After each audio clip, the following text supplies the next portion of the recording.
breath and dance like you'll never. Dance like you'll never.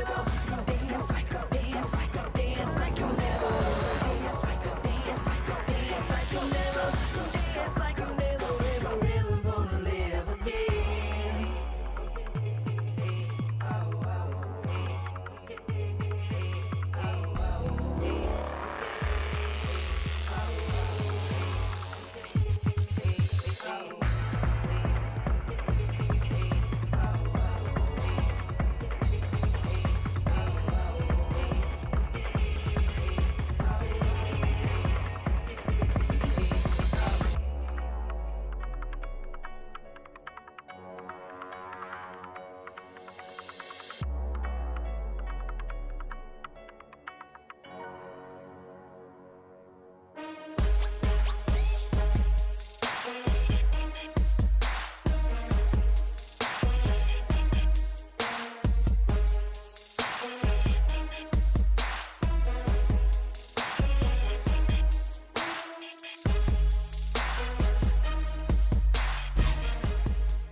Welcome to the King's Theater in Brooklyn, New York. This is Major 4, Day 1.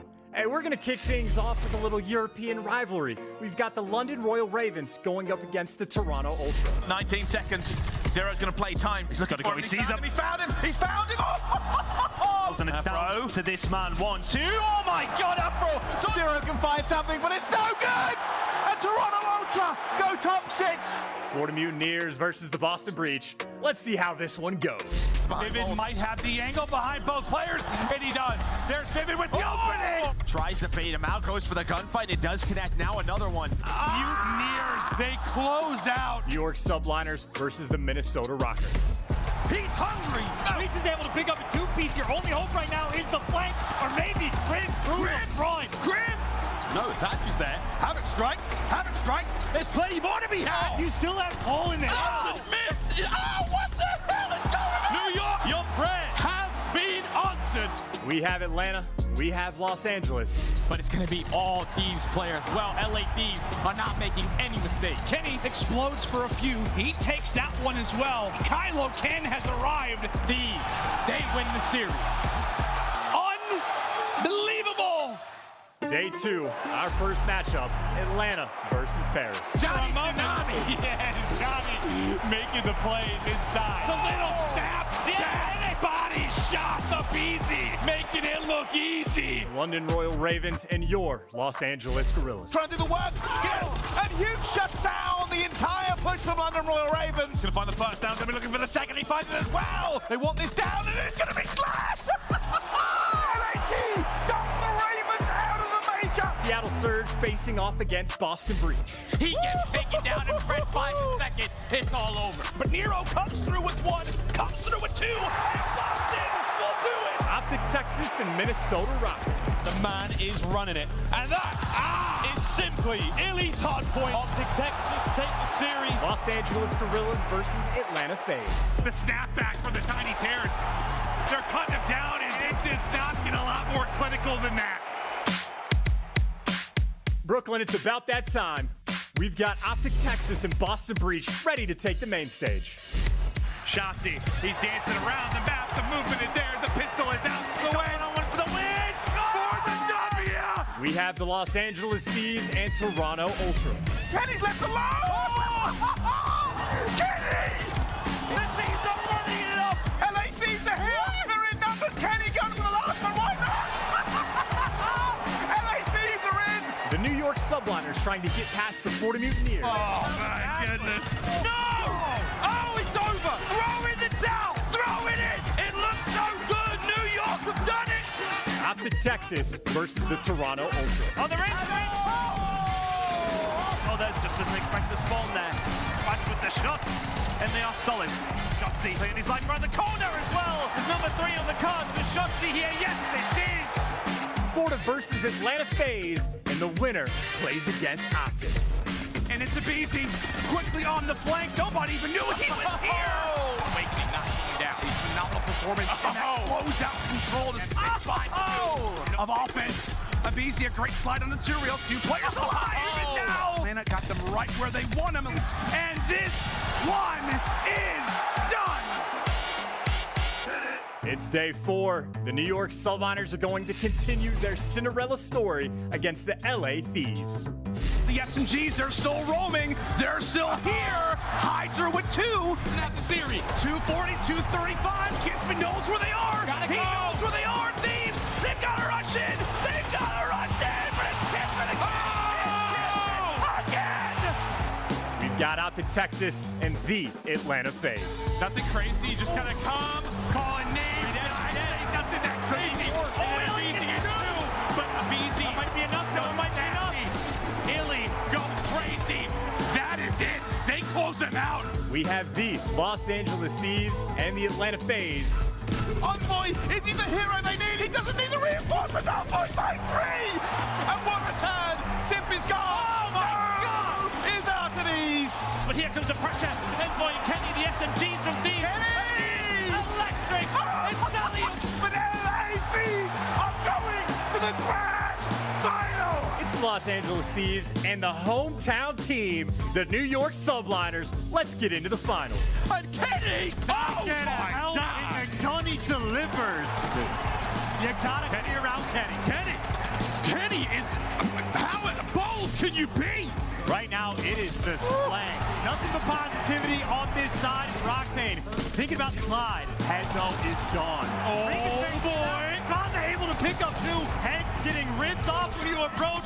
Losing the gunfight. All the way through the front now, going for the contest immediately. Guns up. Kismet's there. Drazah through the side door. Octane through the kills. Oh my God, it's it! The LA Thieves have defied every odds. And for the first time since Black Ops 4, 100 Thieves get to put a COD trophy in their cap. Shout out to the fans. You guys were incredible this event. One of the best we've ever had.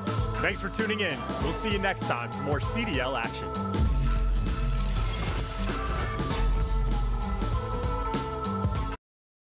What is going on, everybody? Jeremy Stud here, commentator for the CDL, and we can't wait to get ready for champs. I hope everybody is ready to have a pretty exciting end of the year and the end of Vanguard. What's up, everyone? My name is OJ.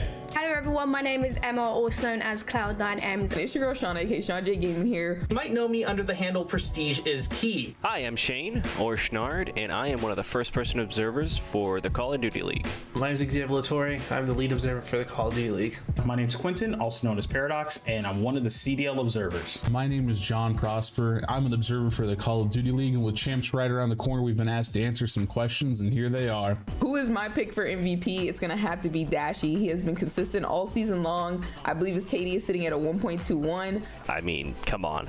The guy left in Search and Destroy 1v2s, 1v3s, doesn't matter. He's taking the bag. It's either Dashy or Cellium. Both of them have been absolutely frying. Without a doubt, has to be Cellium. This is the most consistent player all year long. The guy is just different. He makes the right play every single time. 1v4s, team consistency, consistent slaying. Come on, man. Gotta go with Cell here. He's innovative in game. He's incredibly dangerous in 1v1 fights. He makes the right plays at the right time. The boy is disgusting. He has one of the overall highest KDs, and he is killing it at the moment along with FaZe. Atlanta FaZe, over the course of the year, has been the strongest team. He's been the strongest player on the team. He truly has been spectacular, and the game is built for him. The fact that these guys have remained so far up here is quite literally down to their teamwork and down to Cell, who has been so impressive all year long. For me, he's going to be my MVP. Who is your pick for Rookie of the Year? I think I'm going to give it to Pred. I gotta go with Pred, the #1 rookie who helped lead Seattle Surge to the Major 3 victory. It was literally insane, his run. Pred is a huge playmaker, drops crazy numbers on the map, and he has had a consistent KD throughout all game modes this season. Look at the way he moves around the map, splitting the defense. It's like he's painting a picture with his arrow sometimes. I'm just amazed at what he can do. I'm loving his aggression out there. The way he's handling that sub, you know, the MP40 has been his tool in destruction of what he's been doing. It is a heavy slang SMG. It is a man that has gone to the school of aBeZy. He has listened to accuracy. He has grown as a player, and even watching him, it is intelligent gameplay on top of the slang power he brings. He has been incredibly impressive, and as a rookie, he's already got a win. flies in here from Australia, turns the league upside down, a major win with MVP performance there as well. He has been instrumental in every major victory the Seattle have found in the season. Without a shadow of a doubt, he's been the guy for me to absolutely turn heads when he needs to. The guy's a machine. Incredible in game, great in the interviews. He's got a long and bright and powerful career ahead of him. I cannot wait to see how high he can fly. Who is your dark horse for the top 3? My dark horse for the top 3 is London Royal Ravens. I think I am taking the Ravens, the London Royal Ravens. Ever since they picked up Gizmo back on this team, they are looking so much more comfortable on the map. Royal Ravens, I think, were a strong favorite heading into New York. Didn't perform. I think a lot of people are forgetting about them now. I'd say the London Royal Ravens, but I'd say be careful for the side like the Boston Breach as well. I'm just going to go ahead and say the Boston Breach because they've been surprising me throughout this entire season. It's gonna have to be the Boston Breach. I definitely think if they can carry some of that momentum over into champs, that maybe they can make something happen. They are another team who on their day can look unstoppable. So Ravens, mostly Boston Breach is kind of my second my darker horse pick. For me, it's got to be the Toronto Ultra. They've been so close to beating so many of these top teams. It's been such close matches, and they've just been popping off. I really think they got a shot this next one coming up. They have the system, they have the talent, and they've been there before. Gotta go with the boys on Toronto Ultra. I think they can really make that push to top 3. Heck, they might even win the thing. This Toronto Ultra team has so much chemistry and so much composure that if they put it together for the weekend, they can make the run. Let's go with the New York Subliners. This is a team that really got things going a little bit too late. Late? Yeah. Never say never. Who is my dream matchup for the final 2? I mean, this one's easy. I'm gonna go with OpTic Texas and Atlanta FaZe. I mean, look, man, it's got to be OpTic FaZe. It has to be OpTic against FaZe. That's the game everybody wants to see. My dream matchup for the final 2 always has to be OpTic and FaZe. My name's Johanna Ferris. I am the GM of Call of Duty. My dream matchup this year has got to be OpTic Texas versus Atlanta FaZe. The crowd would probably just burn the place to the ground throughout this series, just with like the sheer energy in the room. It would be an absolute blast to watch. The community would rally together and there'd be so much trash talking in the background. I think OpTic FaZe is everybody's dream finals. I think it would pretty much break all records in terms of what we would see viewership wise. It would be amazing to see 2 of our biggest organizations go head to head on the main stage for Championship Sunday. And finally, who do I think are going to be the champions? I mean, LA Thieves. If I said anyone else, I don't have faith in my team. I've got to go with the team with the hot hand, the LA Thieves. They look terrific in New York, bringing home Major 4. They've got all the momentum going into this weekend. And I think we might have a Call of Duty League championship in front of a hometown crowd. I'm going to go with Seattle Surge. I know it's kind of a wild pick, but I do think that team has probably some of the highest ceiling or the highest potential out of any team I've seen. I think that squad's going to be scary. I got to pick London Royal Ravens, baby. London all the way. They're going to take it this year. You just wait. I'm calling it right now. We have had 4 different tournaments and 4 major champions. And if you include Pro-Am, that makes 5. So I think the trend continues. I think we get a new champion, and I think it'll be Atlanta FaZe. I think we're going back to back, baby. Atlanta FaZe got this one. I honestly believe the Atlanta FaZe will get it together and win their second title. I think the 2022 champions will be FaZe. They've been smashing it at the moment, so I'm excited to see what happens. I think Atlanta FaZe will be the 2022 champions. Why? Because they deserve it. No other team outside of Paris Legion have been that consistent in a game with so many uncontrollable variables. Atlanta FaZe, champions. Just that one. Who do I think will be the 2022 champions? OpTic Texas, of course. No hesitation on my answer. Y'all see the hoodie. Y'all know how we rocking. Green wall, baby. Let's go. My prediction is that the 2022 Call of Duty League champions will be none other than OpTic Texas. It's time. You're not going to get me. I don't have a favorite team that I'm rooting for. Do I look like a biased caster to you? Thank you all for watching so much. Champs is right around the corner. Don't forget, Champs is in LA this year, August 4 through 7. Make sure you guys go ahead and get your tickets now. I'm super excited for Champs. I hope you guys are too. I am rooting for London Royal Ravens because, you know, I got to rep London. Very excited for Champs. Obviously, I'm going to be cheering for the LA Thieves, the loudest. You'll hear me. You're going to hear me online. Take it easy, everybody, and I hope everybody is ready for an incredibly exciting Champs. I definitely know I can't wait. Very excited to be there and hopefully see you guys there too.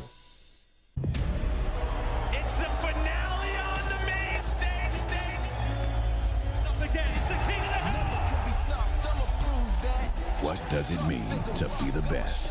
They have just started to cut them down. 6 lines left. It's a little stab. Dash, body shot. To prove that you belong among the elite. Scump gets it done again. The 1v3 clutch makes it look easy. Who will rise to the occasion or fall to the pressure? And Kenny's left alone. Kenny! These select few will never back down, never rest, never quit.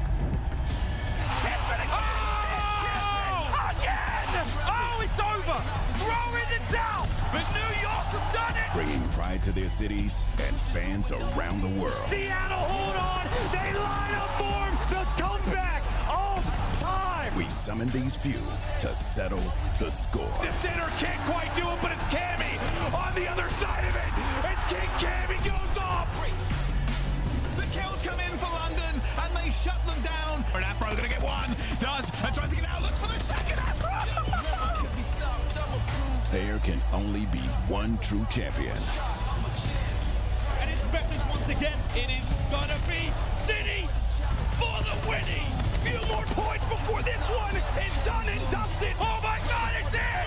They've done it! Day one of the Call of Duty Championship starts now.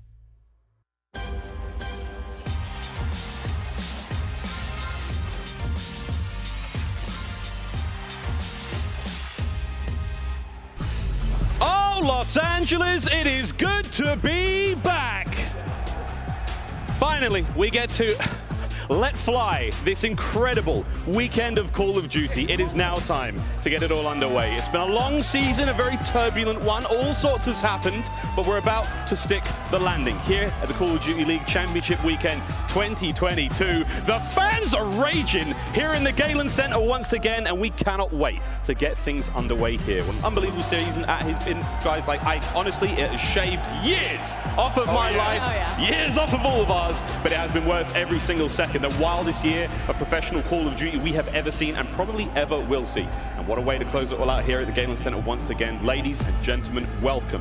This is the Zenny post-season preview, and we've got a lot to get through, friends. It was one hell of a year. I can't do the job alone. I'm joined by some of the most beautiful in the business. We've got Merc, Alley Cat, we have Nameless, and it is going to be a glorious weekend. Joseph, how are you, sir? I'm doing wonderful. Yeah, Study, he took my shirt, dude. I don't know. It is a very nice shirt, but yeah, I'm doing fantastic. The fans are pumped up. We get to crown a world champion, and then that's always a good weekend. It's super exciting. Actually, I saw people like 4 hours lined up outside already. That's, I think, before I even got here. So I already know I have high expectations for this crowd. Listen, I'm amped, but I'm not as amped as the fans. Did you see them running in? It looked like a sporting event. They were running through the tunnel just screaming. These guys are lit. We just walked through the crowd. They can't wait for some COD Champs action. This first match is going to be absolutely insane as well, Miles. It's going to be insane. Well, before we get into proceedings, let's take a quick look at the bracket for this weekend's play. An unbelievable season. We've trimmed off the bottom 4 teams, and we're only remaining with the 8 finest in the land. FaZe, Subliners, Ravens, Surge, OpTic, Ultra, Thieves, Breach, Joey D. Too much excitement here, mate. No, it is. I mean, listen, you have Atlanta FaZe versus the NYSL. That's a standout. OpTic Ultra is another one for me. And then the other 2, Ravens, Surge, Thieves, Breach. Trap games. I mean, trap games, yeah. Maybe some upsets alerts there, but great winners round 1 matchups. Yeah, I mean, looking at this bracket, you know, there's some heavy-hitting matches, but for some reason, that Ravens and Surge game is just so interesting to me because on one side, you have the London Royal Ravens. They looked incredible online, weren't able to translate that into success on land, but we know what they're capable of. And then for Seattle Surge, like, this is a team that can win an event. We just saw it, and, you know, they're a dark horse for me. Like, they can take it all. You saw some of the observers saying that they're their favorite. Yeah, favorites indeed. Well, a quick look at the schedule. This is all of today's action here on the Thursday. Seattle versus London up first. And Majesty's outside. The boys better bring it home. LA Thieves versus Breach, OpTic Ultra, map number 3. And that final match of the day, we're going to close it out with Atlanta FaZe, New York Subliners. Now, guys, New York Subliners, let's face it, we cannot get through this season without bringing up one of the, if not the best, runs we've seen in competitive COD. Joe, the mere fact that the Subliners are here in the venue, has anyone done anything like this before? I mean, honestly, the pressure to have to do it, the last major with the way the bracket was set up, it just felt like everything was going their way. We had such a blast in that theater, but New York, they put on for their city, and they're able to make it here. My biggest worry right now is that they're going to be a little bit complacent, right? The amount of pressure that was on them to make champs in the first place, they were able to accomplish that heading into that grand final. They went up 2-0, and I think they just ran out of gas. So now having that 2-week break, I'm looking at their search and destroy to really what pushes them through here. They were 18-21 overall this season. Obviously, we know the trials and tribulations that this squad has gone through. They are now 5-5 in their last 10. So I'm looking at their search and destroy to really have a rework to pull them through the rest of this. I mean, you see the stats across the board. They have gotten better through and through, and after stage 4, they have to continue that amount of pressure and continue that run into champs here. Yeah, if there's anything I know about Crimsix, these guys ain't getting complacent. They're coming here trying to get that championship, and you heard it the whole time throughout their run to make it into COD champs. So, like, that's what we have our eyes on. We want to win that. And for these guys, it really just comes down to consistency. We need to see Paul once again. Like, in their online portion, they were dominant at hardpoint. They were still decent when it came to LAN. They got it done, but it definitely wasn't exactly the same, and that has to do with Paul. I mean, he's a crazy slayer. If you can get him going, they can beat a lot of these teams. Paul, one of the players we'll be keeping an eye on, and again, to New York Subliners, congrats on peaking at just the right time. Another team who has been peaking, but not necessarily over the top finish line, Atlanta FaZe. Second place, third place. What the hell is going on with this team, aLLeY? Well, they've gotten worse. Like, that's something that we were expecting Atlanta FaZe to finally pull it out at some point. Major 4 was where they should have done it, and they weren't able to. So Atlanta FaZe is one of those teams that talk about champs. You know, that is what we're worried about at the end of the year. So this is now a prove it for them. But again, I'm worried because their respawn has not been looking on point. Their search and destroy has been gross, but they lost plenty at Major 4. So heading into champs, I think there's a lot of expectations, more than so at the beginning of the season, on top of Atlanta FaZe's shoulders. Yeah, I mean, their respawn on LAN was nasty. It was the online portion that was back and forth, so there's some inconsistency there. But for me, it's like they were nasty at search online, and then it didn't happen on LAN. So these guys, man, they're trying to get that first championship this season.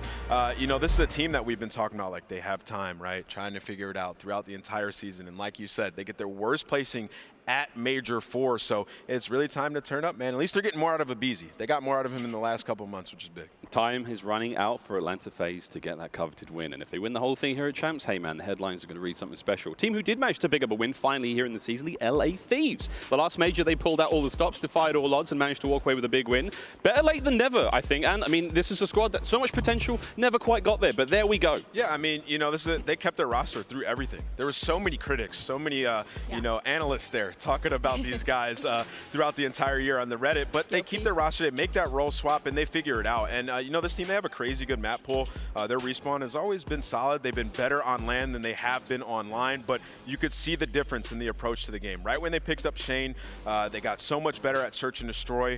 The strategies were there. They're playing together more. They weren't doing those island plays that we were seeing early in the season. It just doesn't work for them in this game. They had to find out their play style, and they did it at this tournament. Oh, I mean, they looked a step ahead. Honestly, this is like the first team all year, besides maybe OpTic at Major 1 row. It's like you could just tell how much better they are than the rest. They really were. The key here for me is that all 4 players were over a 1.0 KD in every single game mode. They were obviously all on fire. The question is someone's having an off day, an off weekend? Is that consistency still going to be there? But LA Thieves, they are a favorite. They just won a couple of weeks ago. Oh, well, we'll see if they can keep that momentum going. One team who has lost their momentum but are slowly getting back in there, who had an incredibly strong start to the season, none other than OpTic Texas. They walk away with Major 1, then they have a bit of a lull. Obviously, iLLeY now back into the roster after, you know, a bit of a medical condition.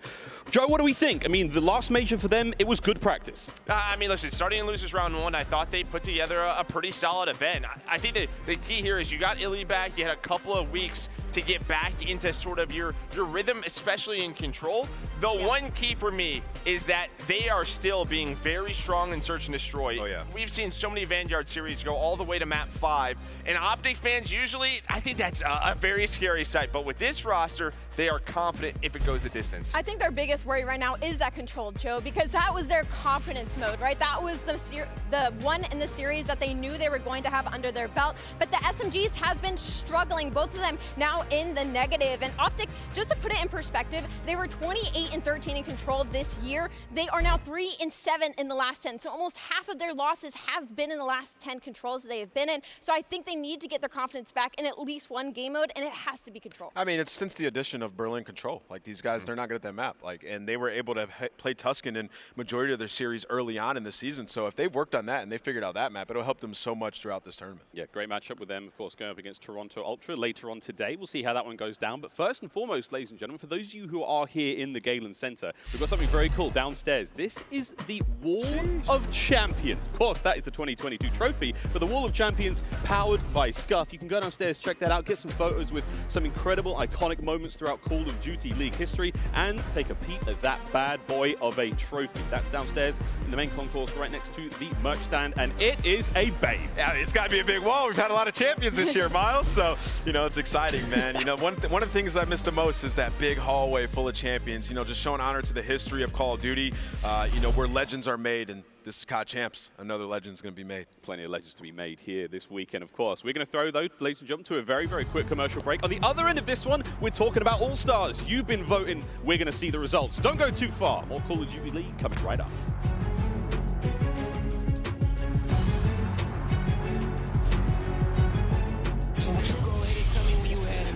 You want more shot when the camera's up. But this one you gon' have to duck.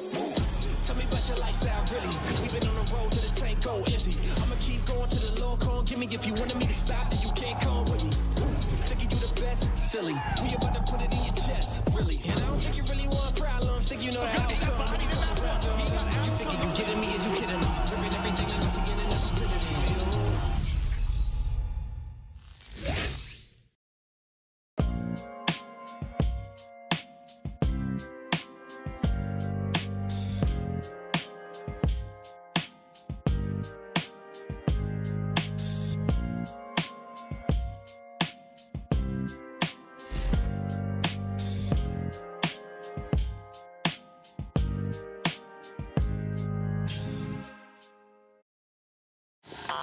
Give yourself some more time.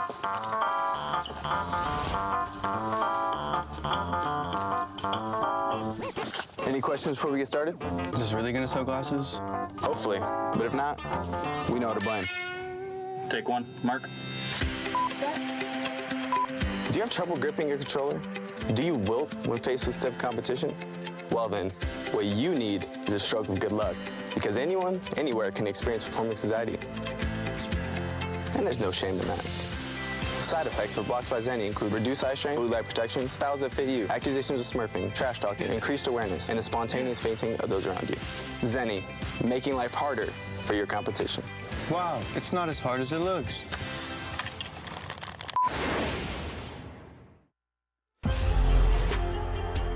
And there we go, the lovely folks on the LAG team. We sadly won't see them here, but again, what a commercial that was. Hand out the Oscars now, and that was beautiful. I mean, I think Slasher's got a career after COD. He's just going to that optometrist, man. He was good. Yeah. I loved it. I liked it a lot indeed. Don't forget Zenny's here in the venue as well. Go grab a pair yourselves. But guys, we've got a lot to talk about. Again, we're going to tease All-Stars for a brief moment now. Again, you've been voting all season long. Crazy, crazy year. Incredible plays, incredible players. Joe, any sort of like high-level thoughts? I know we know who's going to come out, but any high-level thoughts? Any high-level. I mean, how do I? Okay, high Be level. as vague and as general as you can. They're very good. These four players are very, very talented. I mean, listen, this is obviously just you know, a shout out to them. You know, those All-Stars, they've worked their butts off all year long, and they have performed on the big stages at the biggest moments. So yeah, I'm excited for the announcement. I think in the most general way, without like giving anything away, is that as a team, if they were actually to compete and go into this year, they would be the grossest team of like all time. Yeah, and of all time. I'll be honest. Well, I don't know of all time. Okay. That all time one was crazy. This game. Okay, this game. listen. I think the fans did well. I mean, I always get really concerned when it's like the fan voted for the All-Stars, but I think they did a good job this year. You're right. It's all of OpTic. Congratulations. That's not true. Our lawyers have told us we can't say that. That is not true. He said it's fan voted. It's fan voted, but they got close, but they didn't quite get the full deck. We'll give you those spoilers. Who got your vote, Joe? Yeah, Joe. I didn't vote. Oh, okay. Joe, what? I didn't. I know I did not. Check your emails, dude. No, honestly, like morally, I'd never vote for those. I think it should be a player vote, but you know, I mean, everyone else did well. Well, Joe may not have voted, but you at home did, you in the crowd and us on the desk. We all got our votes in, and it is now time to find out who our very first All-Star team is. Guy Blaze on the stage. Bring him out, my friend. Thank you so much, Miles. What's up, Los Angeles? Yes, it is Champs Weekend, and it is about to go down. But first, we got to show some love to some of the best players out there in the league. As you guys voted at home, it is time to present your All-Star squad. Give it up for the first player coming to the stage for your All-Star team. Make some noise for Dashy.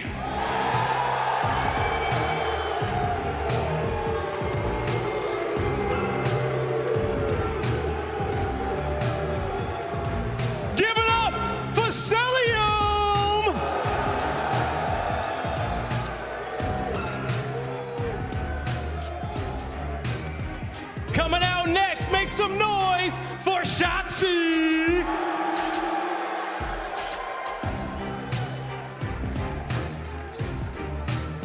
And lastly, make some noise for the rookie himself. It's Pretty Boy Pred.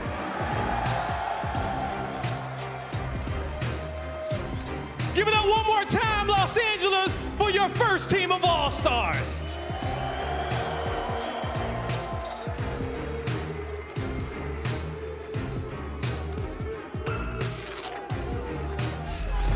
That is a good-looking team. There is no getting around it. Them boys been frying. Could you imagine having to play against this team? Oh my God, you'd be in the absolute blender. I mean, we've basically voted for the best Bocage team we could possibly make. Oh, across the entire league. You know, but to talk about these guys, I mean, Dashy, Cellium, just absolutely incredible players, neck and neck. You know that's been the storyline. Like, who is the MVP?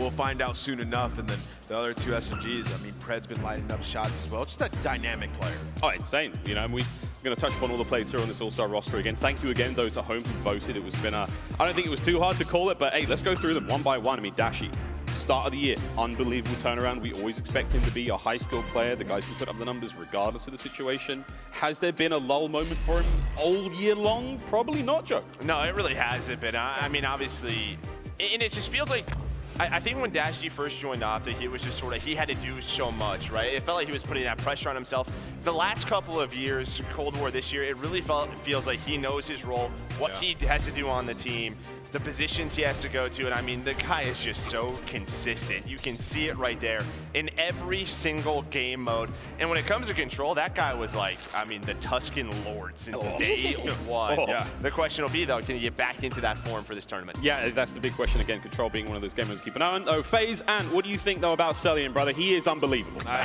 mean, if I had to vote for MVP, it's between Dashy and Cell, and I would go Cell. I mean, I just think his impact to the game is, he has the biggest impact in the entire league. Yep. This guy takes over games, and every single clutch, I feel like he's about to clutch it.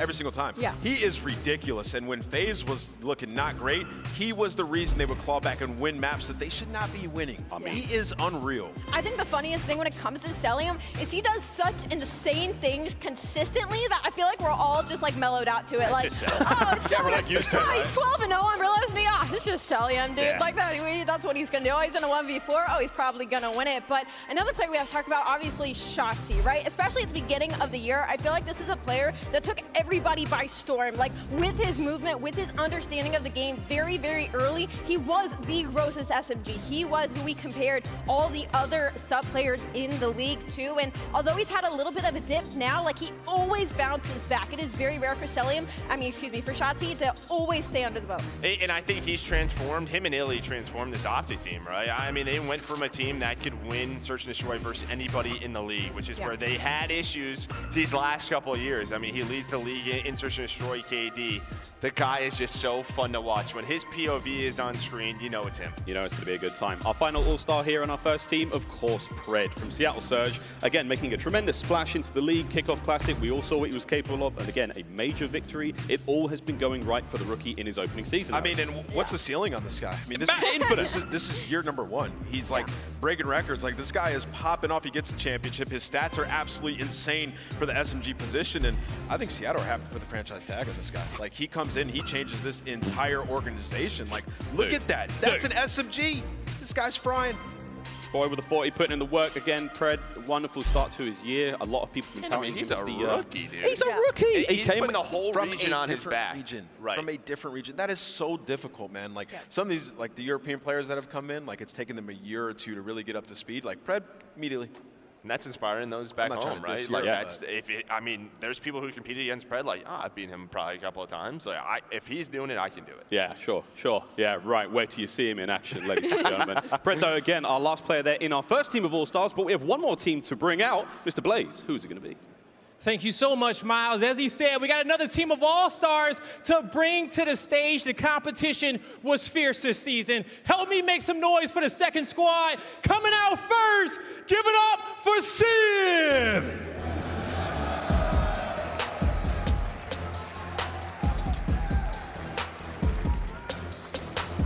Coming out from Minnesota, make some noise for Tatch.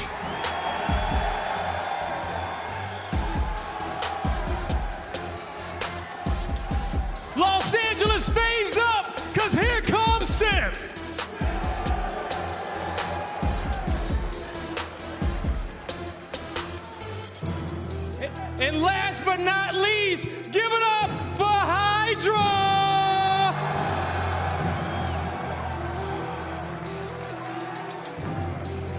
One more time for your second team of All-Stars.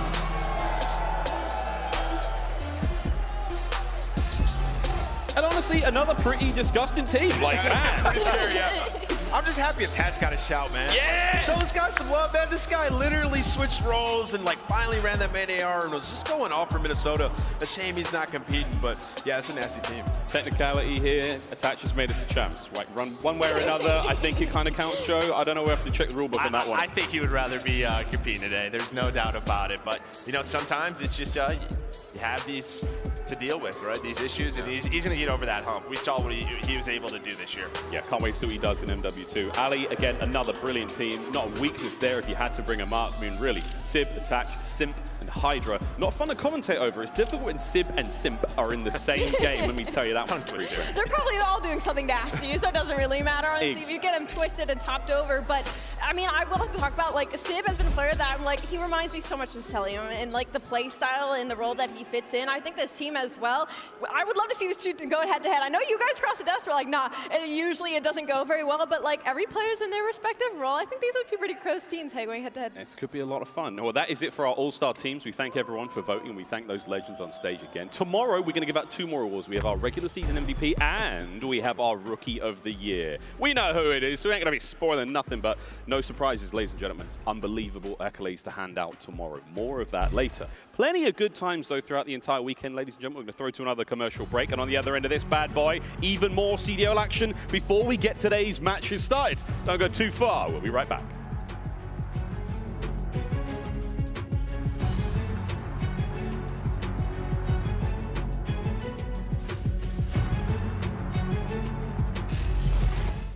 As a wise man once said, nice.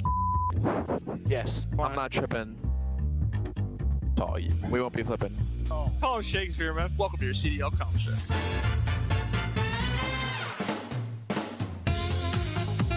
Yo, can you hit me? Yes, sir. Can you hit me? Yes, sir. No! Yes. This right here, this final, yo. This is where we have some fun. Yeah. Nah, Crim about to run down one of the aisles. Crim about to be crowd surfing, bro. Wait, I want a water. You say you want a water? Yeah. I don't have water. I just realized that. Yeah, I don't know anything. Yeah, hand warmer. Only hand warmer. Yeah, I don't want to. Anybody else need anything? Can I get tape? Tape? I'm trying to hear some crowd quiets, bro. He's so at me. Yeah, I also need water. I have another request. Here we go again. You're gonna have to open that. Look at this crowd, bro. Yo, take this in. Look at this crowd, bro. Listen, some girl just said in the crowd, Trey, I love you. Yeah? I will find her after we win. Who brought their mom to boo us, man? Like, I look in the front row and there's someone's mom booing me. Tough. Hey, you! Said that! Get him out! That guy! Get him out! Get him out! Looks like key another turn. That's where you go back a punch up there. Trust in it, actually does. Yeah, and then look, there's holes in the ceiling where the crawlers come down. You know, imagine that just turning into a zombies map mid game. Alright. Oh, that's sick. That's sick. That's sick. Who turned off the lights? Oh no, man. Play like this. If we play like this, I'd actually be unkillable. Oh god. I'd be unkillable with this. Is this for me? Snake the out of pizza here. Oh, 100%. I'll be slithering. Like, when you snake, just go. Have you got your monitor on? Is it green like that? How are we feeling? I'm feeling good and I'm feeling cold. Blood from Crim7 has a Boston jersey on. Yeah, he's my friend. Oh, Crim7? Yeah. No way. Yeah. No, your friends are Crimsix. We literally gave it to him. Oh yeah. So there's no pressure, but like it's only on you. It's all you. Zero pressure, of course. They call me the Super Soaker. Last. Weak. No! Oh my god.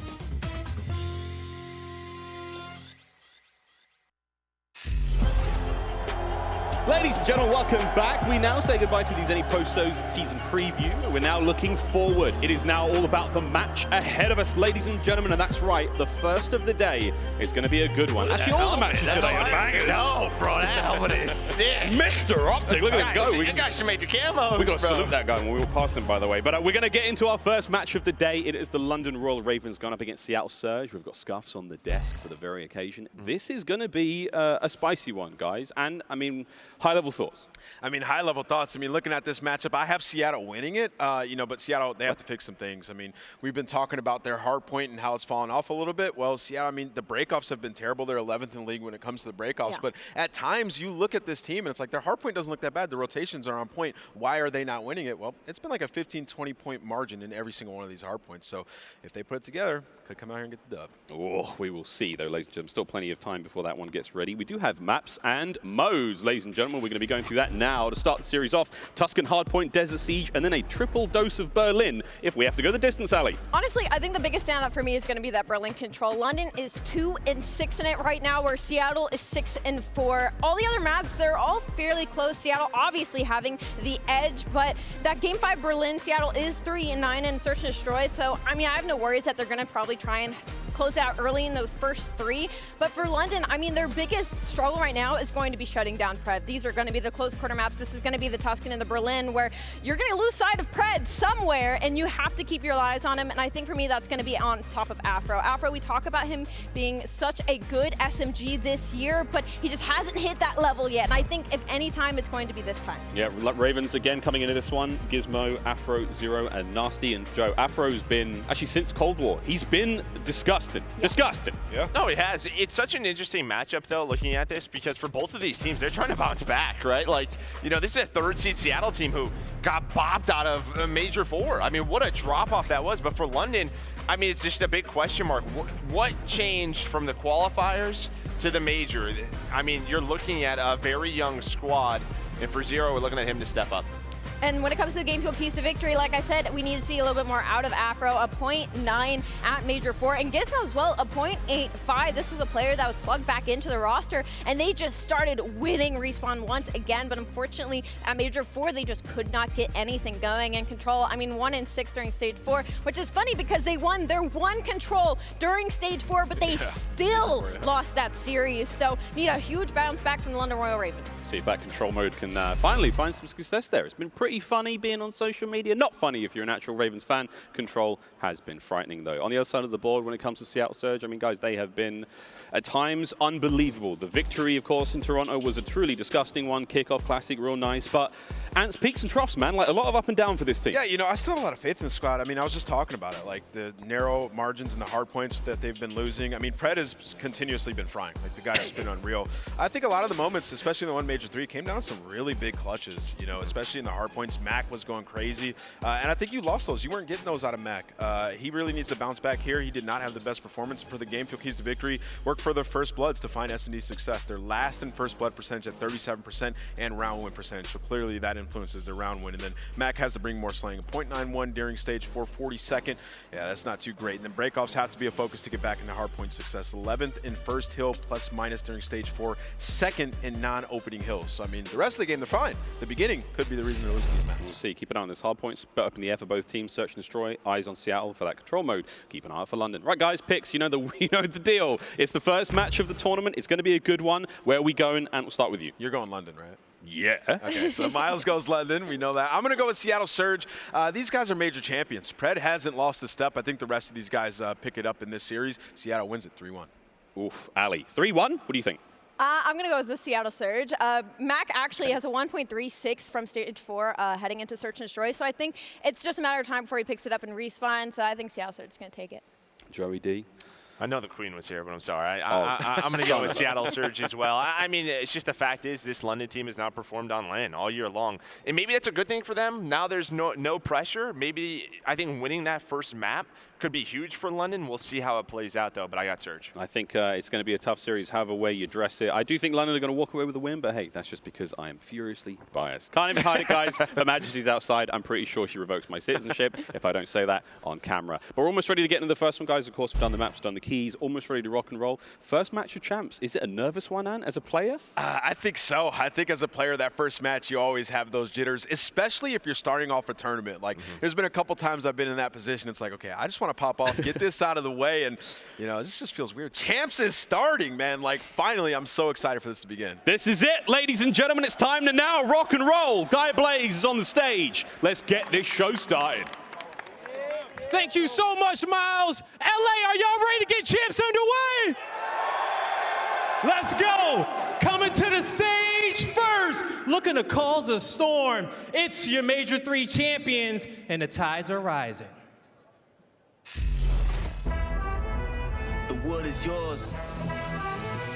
It's never over. The better than that! Picks up the kills. Another for Brent! Accuracy for the team. Trying to come on! Long run, that's what you want to do. Oh my God, Mack, come around the corner in time, and you bet we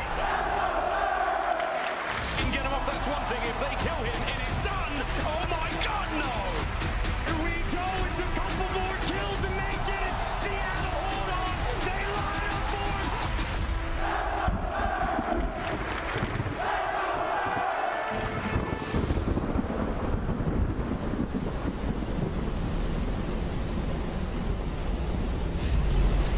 Los Angeles, give it up for the Seattle Surge.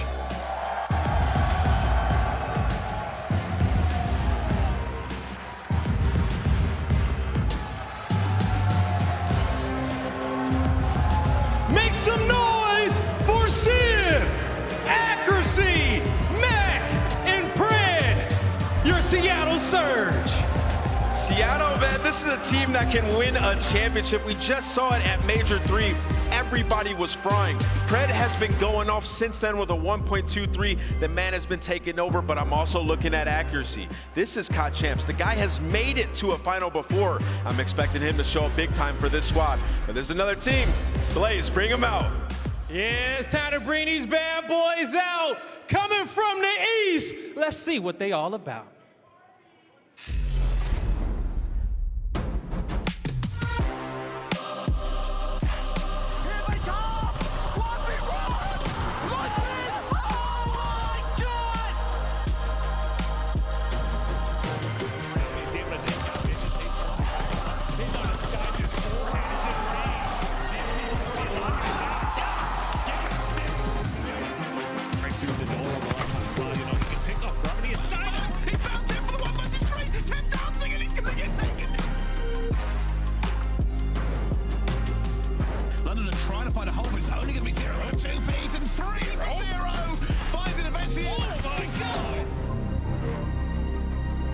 Ladies and gentlemen, make some noise for your London Royal Ravens.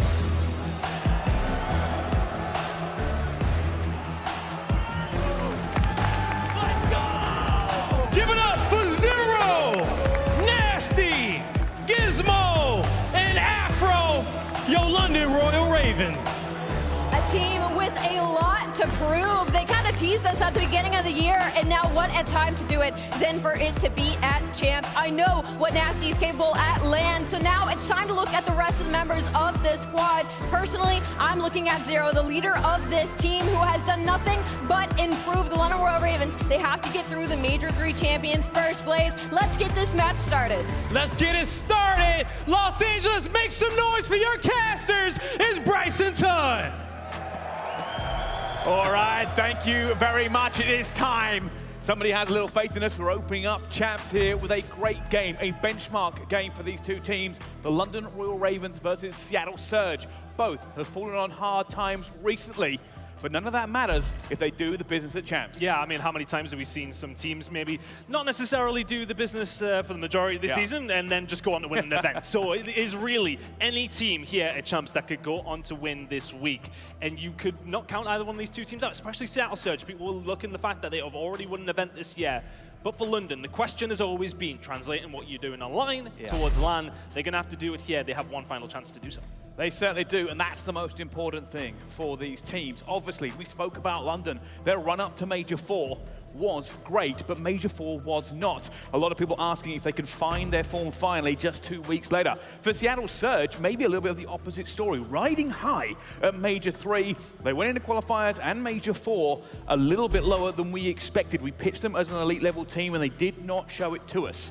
And this is why this match is so great. We get to find out who has brought their A game to Champs, who could potentially make a very deep run here and have an incredible ending to the season. I think a lot of people would argue that the ceiling is higher for the side of Seattle Surge, though, because we have seen it on LAN, haven't we? It's not just a case of that it's been, well, yeah, it's been inconsistent, but we have seen them, of course, go on to win that event, obviously, in Toronto. London Royal Ravens, we have not seen that yet. So I think that's a lot of the reason why a lot of people are leaning towards the side of Seattle Surge. But honestly, when we've been looking at this map set, Brycey, I kind of do like it for Ravens. As it gets a little bit later in the series, that might be my bias coming into it there, let's be honest. But if it gets later into the series, that's when things maybe just get a little bit scarier. Well, we're going to find out. It all starts on the hard point. The most important thing to remember about the Call of Duty Championship is it doesn't matter how the book has been written up until this point. It's in your own hands. You get to write the final chapter. If glory awaits, then nothing else is going to matter. 4 rings, the championship will be the cherry on top of a season. But first, the very first steps, the very first map here at Champs, and these teams are looking to build a legacy.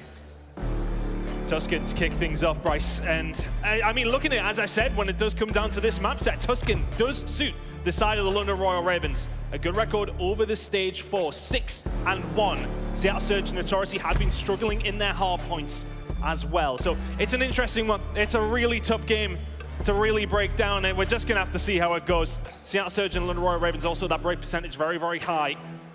And that's going to be important. We know the rotations when it comes down to Tuscan are very much paramount. Who's going to be there first? Who's going to find the breaks?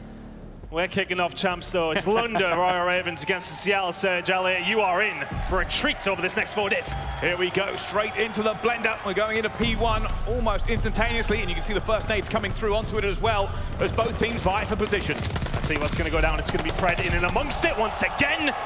And he's had such an announcement onto this stage as Pred. 2 streak for him to kick things off. And finding the kills here as well. London Royal Ravens have to find a break on through. Seattle Surge on the better side for this rotation over towards P2.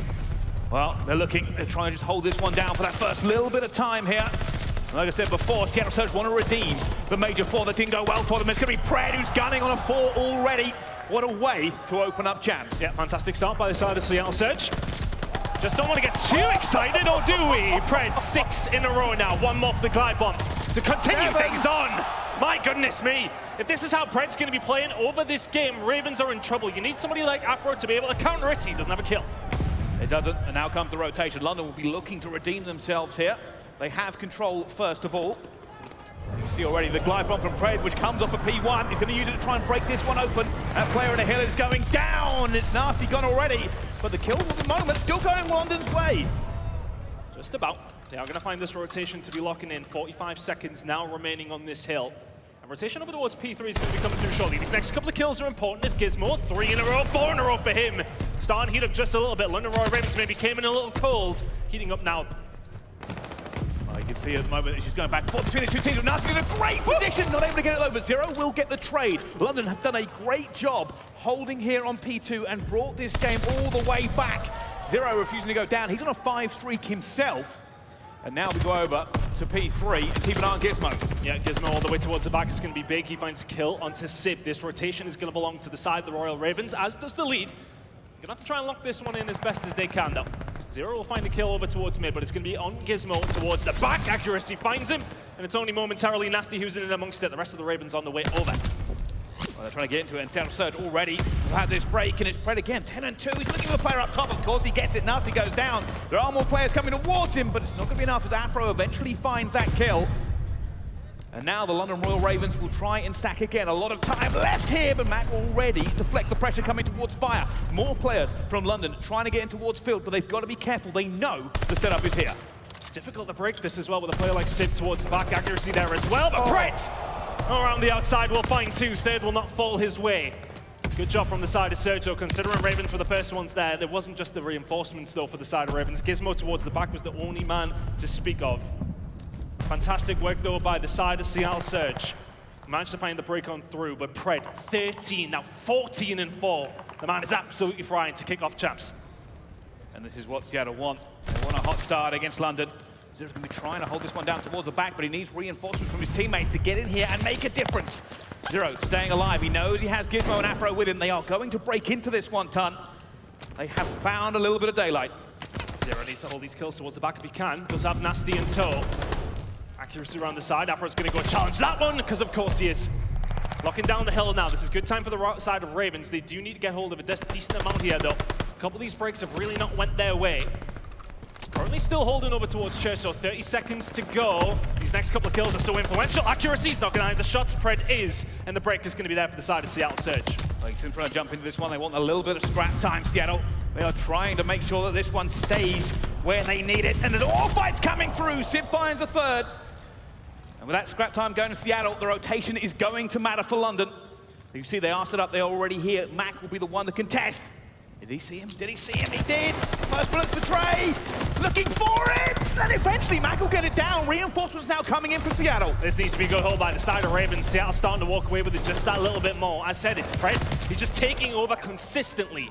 Ravens need some of the SMGs to start getting on this level, because now if Sib starts to heat up as well, it's a difficult position. That's fine now. 6 in a row for Sib. The Ravens starting to crumble just a little bit, make it 7. And if it isn't one of the players on Surge, it's another who can just go off at a moment's notice. Ravens haven't really had that since P2. They haven't. They're going to try and break into this one. You can already see Pred's ready though for Gizmo. They're going to try and get the second one. Pred just knocks them down as they keep standing against them. London desperately trying to find a way in here, but the man of the moment, Pred, is eventually going to fall. I thought he was in a good position. London break in. My goodness.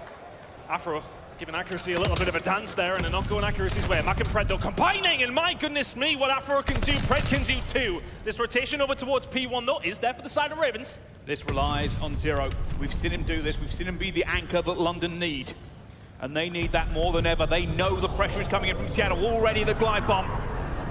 This will be the first blow in an opening trade, and there's a huge trade coming in from Seattle. It's only going to be Gizmo left. He gets taken down by accuracy. That is a perfect break for Seattle. Yeah, they're the best team on the game. They're breaking that hill 57% of the time. They managed to find that break. That rotation for Ravens mattered not. A Sib will find 2. Pred is there as well. The tag team doing the work on the side of the Royal Ravens. Seattle Surge. If you've got men like this on your team, it just makes things so much easier. Sib and Pred are just having their way with the Ravens right now. Well, one of the things we said is that Pred actually got better from stage 3 to 4, and it seems like he's improved again, 178 to 82 here in the opening game at Champs, Seattle and London, and it is getting more and more towards Seattle as time goes on. Yeah, that break percentage really in their favor, as we have seen so far in this game. If you're the side of Ravens now, you need to settle it down. You need to find some points here. A good hold over towards P2 puts you right back into the game, but look at that lead. It's not insurmountable, but it's getting a little bit difficult for the side of the Ravens. He's going to try and make a little bit of a hero play. He's not able to get it, though. Afro gets his trade as well. Nasty coming through for these reinforcements. It is a long road back for London. Is there an opportunity for them to make this comeback? It's just the kills are coming through at the wrong time for them, though. All the way towards the back, it's all the kills, the rotation, and the spawn positions that you want if you're the side of Ravens. You're losing every single gunfight. We thought this would honestly be a map for the side of Ravens. We talked about the hardpoint being an issue for the side of the Seattle Surge over the season, over in stage 4. It's hard to be an issue when you're 27-9 and Mack is finding kills like that. Zero's the only one who can answer back, but if you are London, you need every single point. This is a blowout so far. It is, and London are just fighting for every second of scrap time they can get. 14 seconds for them. The rotation is going to matter. And it has been said many times before, positioning is great, but if you can't win the gunfights, it's not going to matter in the long run. At the moment, Seattle Surge have the position, they have the slaying, they have the points, the lead, and everything they need to try and close this out. London are going to have to call on that break percentage that they have had over the season. Remember the beginning of Vanguard, how good they were at finding these breaks. They're going to have to be pretty much perfect over this one. Accuracy is tagged up towards the back. Afro is flying, the nades are coordinated. And is this the time to break for the side of Ravens? Mack is there with the shots, as is Sid. Afro is there with himself, though, and finds 2. There's the break for the Ravens that they need, but they are still 120 behind. They do. They need to make some sort of incredible comeback. They're looking for this one. London have to dig their heels in. They need every single point. Zero's going to be on it for them, and he's looking for Sib. He finds the first. Mack's going to take him down with the trade. Points not for London right now. Seattle Surge still applying this pressure. They know all they have to do is keep trading efficiently. There you go. Good job done. Sib next on the chopping block, and good play from the side of Ravens. They absolutely needed that. But the problem for them is they need every single second of scrap, and they need perfect rotations. Seattle Surge 23 points away. They've got control of Church. London trying to disrupt that. Here comes Zero. Try and make this play towards the back. He's going to be seen and he is going to go down. One plays with them as well. Afro finds one. Gizmo finds a second. and they know they don't have an opportunity to stack now. They have to get into this point, already flying into it as well. Kismet finds the first and the second. London are in, but Pred will come firing back on all cylinders, finds two himself. Does find a teammate, but it's still in London's control. The break is there from the side of London, but every single time that Seattle Surge are even just getting a flurry of points, just a couple, it is such a detriment towards the side of Ravens. They pretty much need to be perfect from now. Accuracy and Mack combining well. Spawn still there for the side of Seattle Surge, but still, for a moment, Ravens were in 10 seconds away for Surge. Well, this is it for London. The first map of champs, they have to go, they have to try and break this one. The first player gonna go in, actually gets one. The second one's gonna go down as well. London are not here in numbers, and that'll be the game. Seattle Surge open up the Call of Duty Championship with a dominant performance on Tuscan Hardpoint. That was very, very one-sided, but it was very much the Pred show throughout the beginning of the game. As soon as that lead was found, it just grew and grew and grew. And from then on, Seattle Surge did not let their foot off the gas pedal whatsoever. It is a 34-15 scoreline from the side of Pred that will just influence the game in the favor of Seattle Surge. And that was a map we looked towards for the side of Ravens. That wasn't necessarily a must-win, but it was a very possible one. Look at that scoreboard. 24 on traded kills. The damage was there as well. That was an elite level performance from Pred. Yeah, it's not even close, realistically. You know, Simp had a good game, 27 and 20. But what do you even say about Pred? A 34 and 15 to open up their road to glory here at the Garland Center. And this is the highlights. 4 streaks to kick it off, and he never really slowed down. No, he didn't. Honestly, I think it was 4, 5, 6, 7 in the end. Got to hold that glide bomb, called it in instantly, and then that's when Surge were just snowballing at that stage, weren't they? You want to get that lead up as long as you can. Ravens kind of made a decent enough comeback towards the end, but the problem is the damage is already done at that stage. You're already so far behind that you cannot let anything slip towards the side of Surge. Even on this last hill, which we'll get towards in just a second, it was coming down to where Surge, even picking up 5, 10 points here and there, works out in their favor. When you have that much of a lead, it's so hard to come back from. But Pred, we talked about it all throughout that game. I felt like I just had his name in my mouth consistently. I mean, look at that scoreline. He actually slowed down. That was the thing. 18 and 5 at this stage, still managed to put up 30. Incredible, incredible game from him. And what do you do for the Ravens on that one? You look towards your star players to maybe try and match that. Didn't really see it from Afro, didn't really see it from anyone in particular for the side of Ravens there, but breaks, holds, everything was there for the side of Seattle. Yeah, it certainly was an incredible dominant performance. And now we've got to talk about how that makes the rest of the series look, because there is a little bit of a skeleton in the closet here for London. Their control has not been good. Well, not good is an understatement. It's been really bad, to be frank. But when it comes down to it, though, it has to be said, Desert Surge does, Desert Sea, sorry, does look good for them. It may well be Desert Surge with the way that they play that map number 1. But if I'm honest, it's a difficult one, isn't it? Yeah. You look at that for your Ravens, that's got to be a bit of a gut punch, hasn't it? I mean, you go into a Tuscan, a map that you were pretty good on throughout the whole of the stage 4, and then lose it like that in map number 1. It's a disappointment.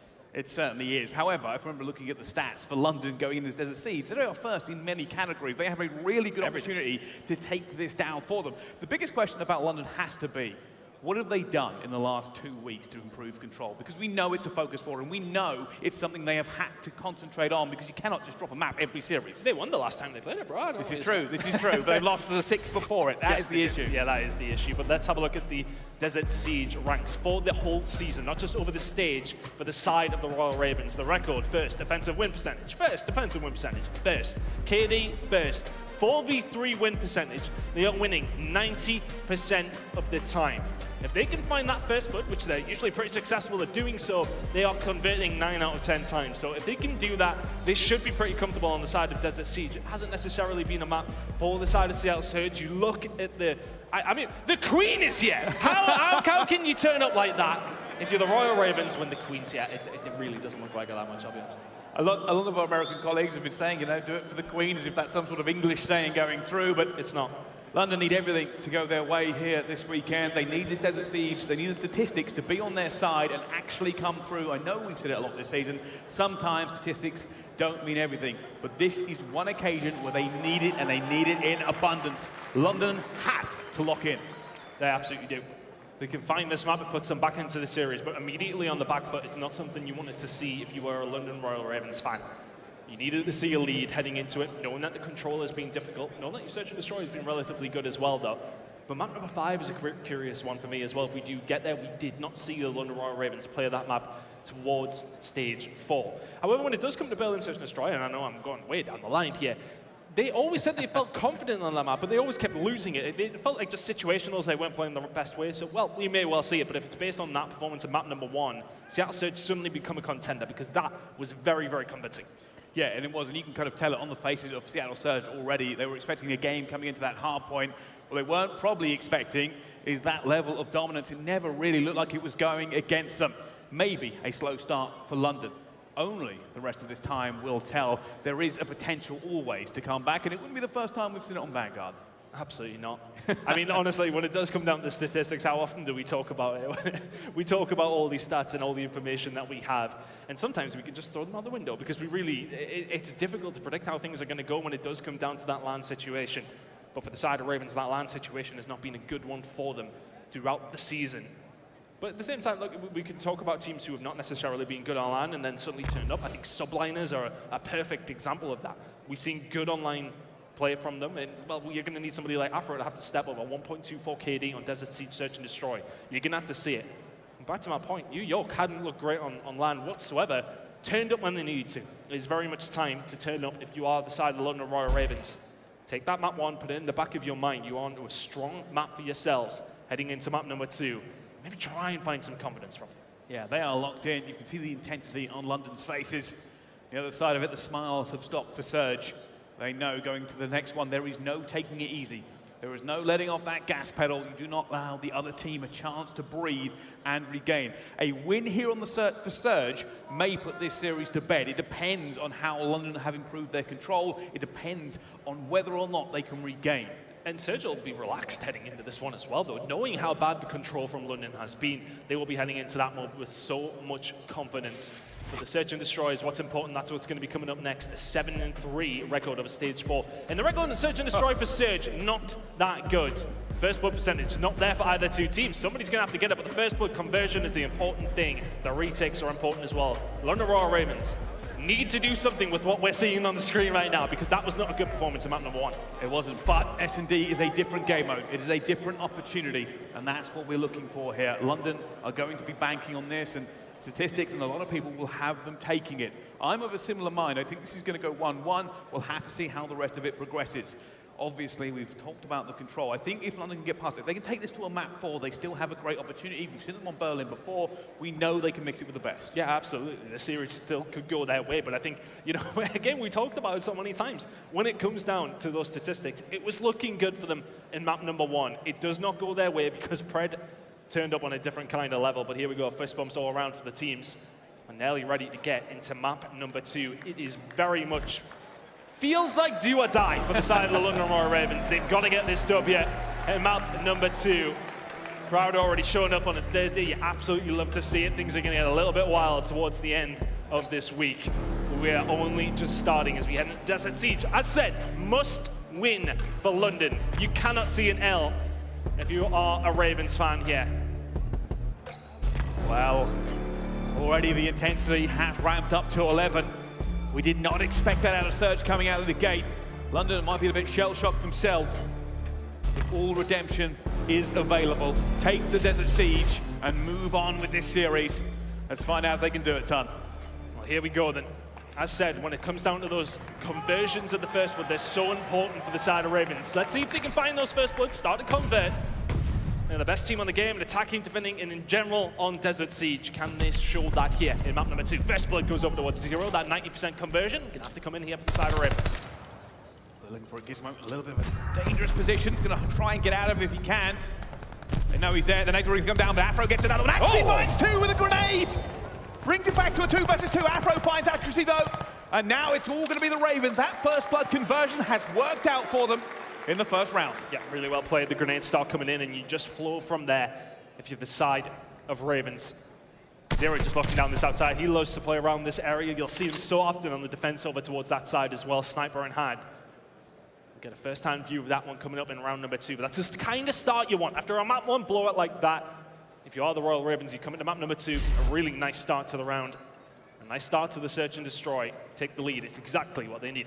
It is hard, almost skipped a beat when Accuracy managed to find 2 with the grenade, but London held it down. They managed to get the trades in that they needed to. And now it's their turn to attack. Already on board with Mack. He's going to try to make a bit of an entry here. We can already see Pred being very, very sneaky towards mid-map. Mack behind the bomb already, so that one will maybe get moving. But look at this aggression now. Going to have to start coming through for the side of Ravens. Bomb going down, 4v4. He's coming through. Afro's going to try and make a move, but he gets picked off before he can do it. Nasty desperately trying to trade. Not able to get it, and he takes a few bullets himself. London are being picked apart, but Gizmo finds him, keeps him alive. Trey gets another one. And now they have the numbers. Simp and Mack against Nasty and Gizmo. Gizmo finds one more. It's a Mack and a 1 versus 2. Hasn't found it. Hasn't found it. They're trying to trade, and they do. London lock it down. That was a huge kill from Gizmo towards the back. I believe it was pretty much Nasty dead to rights from Pred getting aggressive. He finds him on the flank, and I think if that kill comes in, it's a completely different round, and Surge tied up. Massive kill towards the backside, and it will be the Ravens to hold on to the defense. It's a bit of a cushion already, 2-0. Nasty with the final kill coming up. It was actually Gizmo and Nasty killing his teammate, but nonetheless, the round goes over towards the Ravens. Good start from them. As I said, just steady the ship here. First couple of rounds in the search and destroy were going to be crucial, and that will give them confidence throughout the rest of this series. Now, that puts them in a steadier spot. Gizmo, influential there himself, so 3-1, 3 streak for him. And the smiles back on the faces of London. It's a great start on Desert Siege. Statistics are with them.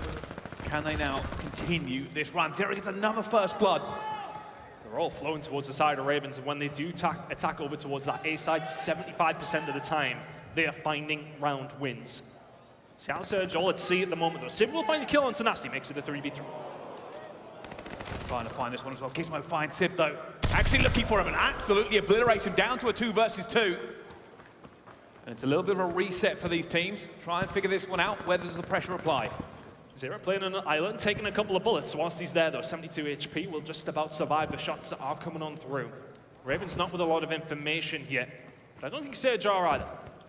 Starting to push up, finding a little bit more as they push over towards that A side. They will start to deduct exactly what's going on. Bomb going down over towards B. Surge have to retake 2v2. This is where it's important, and Accuracy's going to retreat into him, and the timing might have been glorious for Accuracy. Finds him, that's the first blood going down. Afro, though, brings it. He has found the trade. Technically a 1 versus 2 for Afro, but Accuracy is hunting. Accuracy is looking for him, trying to figure this one out. Where on earth is this going to go? The time is ticking away. Afro! He rotates with the tiniest of time to spare. And this could have gone the other way, but he goes round the houses, instantly snaps on. And it was nerves everywhere here in the arena. Nervous that they didn't want to give it away. Good job, crowd, good job. But either way, I think, the timing goes Accuracy's way over towards the back when Zero just about turns around. It does not go his way with the bomb defusal, though. Afro did his round the houses, as you said, eventually gets eyes on. The shot had to be accurate.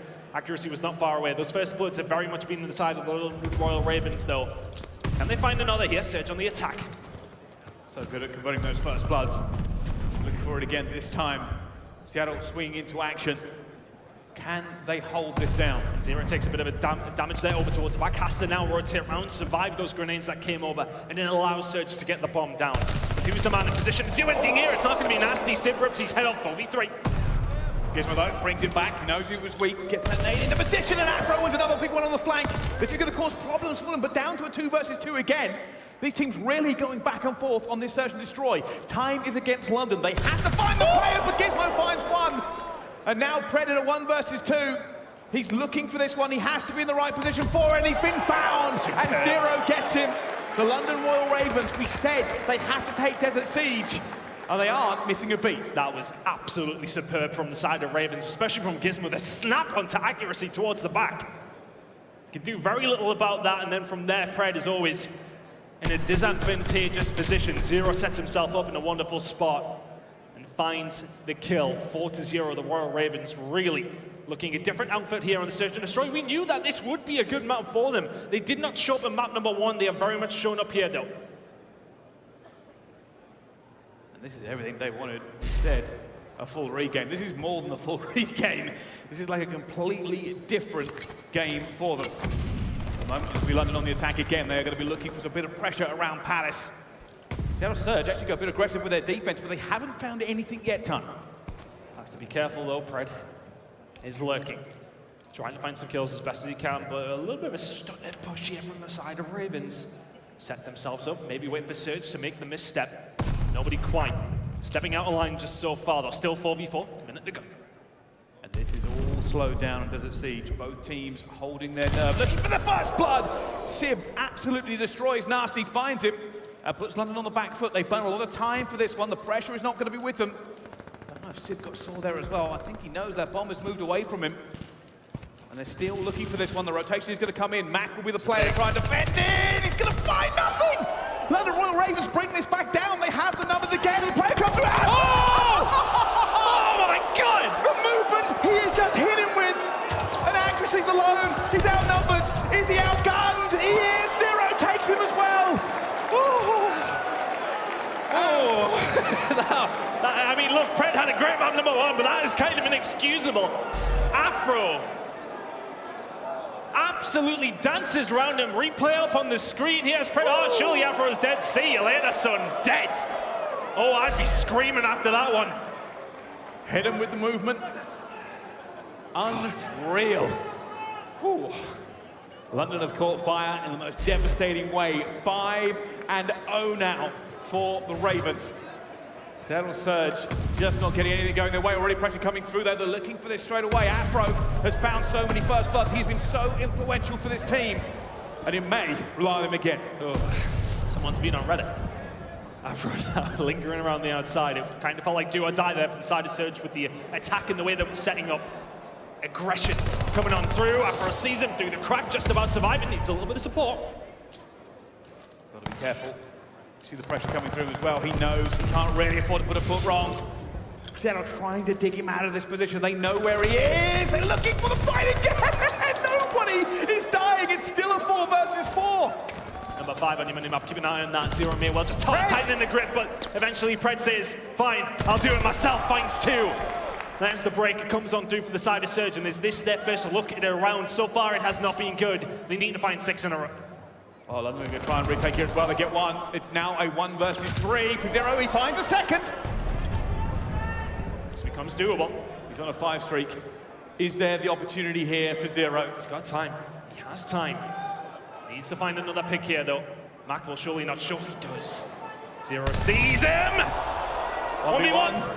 1v1. This is all about Zero right now. They are so far ahead in this game, but he has the opportunity. He knows where that player's going to be, but the time is against him. It's not going to work out. Pred just going to play this time down. A valiant effort from the side of Zero. Doesn't have time. Won't find the kill. CL Surge get around back. But that got a little bit scary, and if that isn't just a perfect example of how the Search and Destroy is being good for the side of Surge, I don't know what is. Wonderful effort from Zero, but not going to happen in the end. It was those first 2 kills that come through from Surge, make it just that little bit easier, but it is still very much match point for the side of Ravens here. 5-1, things aren't quite getting scary yet. A couple more rounds it might do. But still, you look at that kind of position that they were in, you look at the scenario, you would have absolutely thought that Ravens had no chance in that one. 0-10-3, having an absolute ball, but Surge, you need to find 4 more rounds yet, even just tie it up. 3v2 in their favor. Now advantage again to Seattle. They want to keep converting this one, and I'm not even going to mention the dreaded thing that could happen at the moment. Kismet looking for a pick, and it's a long-range shot, but it's not going to be converted. Can't find anything. Nasty hasn't been able to find anything over these first 6 rounds himself. 0-5. It's coming in, accuracy. 24 HP, and will get himself out. What's the play here now for the side of Ravens? Seattle Surge just holding on tight, and look at this pressure now that's now going to come in through. Gizmo should absolutely be dead to rights on the outside, somehow surviving. Pred just trying to skirt around himself on a 4 spree here as well. He will go down. Big kill, 2v2, 2v1. Oh, Gizmo! There is no way he should have stayed alive, let alone make 2 kills as well. And now Seattle Surge has to clutch to stay in this S&D. How has it gone so wrong? And now Mack looking for these players. He had teammates, he now has none, but does he have a chance? Time against them. London with the bomb, London with the opportunity. It's map point for them. And here he goes. Making his way around. Needs to find one, and then maybe make something of it. Nasty eventually finds his first kill of the map towards the end, and that will be dominant from the side of the London Royal Ravens. That is the kind of map they needed to get back into this series yet on day number 1 of Champs. A fantastic performance.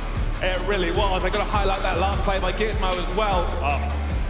He was almost dead to rights. He took the first bullets. You saw the nades being prepped for him. A second player from Seattle managed to get bullets on as well.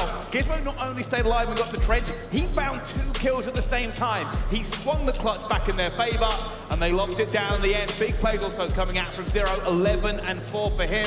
Gizmo, Afro, dominant performance on Desert Siege, and that's when the statistics matter. Yeah, absolutely, and that was a dominant performance, but so many times Seattle Surge were in advantageous positions, it has to be said. It got very scary in round number 6 for a potential, what was a technical 1v4 from Zero. These situations are going to scare Surge though, because it doesn't just come down to Desert Siege. If that goes to a map number 5 and you play like that, Ravens will walk away as victors here. They cannot be that bad in Surge and Destroy against Surge. But on the same foot, on the other foot I should say, for the side of Surge, they were brilliant in hardpoint. They want to continue that through. It's already sweaty in the venue, sorry, I'm dressing down already. Ravens need to be better in hardpoint, Surge need to be better in Surge and Destroy. It's as simple as that. It certainly is. Well, the first 2 maps have been written into the Call of Duty Championship books. We have not found a clear leader yet. Nobody has found the opportunity to move forward in dominant fashion. The hard point was for Seattle. The S&D was all the London Royal Ravens. Control is coming up next, and we've got a few more maps to go. We'll have to find out who wins right after this.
The Call of Duty League is brought to you by Mountain Dew and Zenny.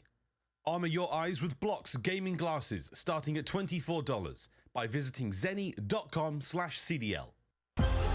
Ladies and gentlemen, welcome back to the Call of Duty League. This is Championship Weekend. We have 8 of the best teams that have battled their way through the entire year, and it comes down to this. 4 rings and a championship on the line. Our first game is the London Royal Ravens versus Seattle Surge, and it's still all tied up 1-1. It's a very good game so far. Both teams dominant in their victories. But will things tighten up in control? Based on what we've seen from the Ravens, maybe not. But honestly, like, looking at this map in particular, yes, okay, the round percentage is there for the side of Surge, but they are 1-1 themselves. Not necessarily a good record from London, as you would very much expect, but control has been their bugbear. And for me, it has to be something they've worked on meticulously over the 2 weeks that we've had. Yeah, and before we go further into the control, there's lots to break down. We have to take a little bit of a step back. Let's look at our scuff play of the game. It's coming in, and of course, Afro, the man, the myth, the legend, and you're going to watch this, hits them with the movement. Unbelievable, gets that first kill, gets onto the bomb. And then somebody must have made the call because he jumps off and destroys Pred and goes back and casually plants. And we talked about Afro in map number 1. We just didn't see anything from him, and it was dominant throughout from Pred. Can that be the kind of moment that Afro then gets to spur him on throughout the rest of this series? And will it deter Pred after what was an enigmatic map number 1? Afro, though, can he bring that kind of level here on control? We need to see a step up from everybody on this roster, in this mode in particular. Are we going to see it here? Because it's a difficult one, has to be said. The rest of the series, for me as well, I don't know, Bryce. It's hard to predict. It's very hard to predict. All right, so here's essentially, I've got to be honest with the people at home, right? Oh. When we go and talk about this, the biggest story has to be about London. We are going to be hammering this point home. It has been the main talking about this roster all the way through stage 4. Control is a weakness. They won the last one they played technically, but a 1-6 record is not good ton. No.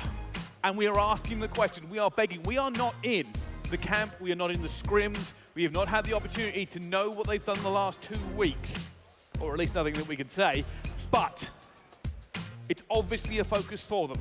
Taking the control here will completely change how we look at London. Yeah, of course, because I mean, look at over the stage 4 that we were watching them online, and of course we talk about that translation from online to LAN for the side of Ravens being such an important thing.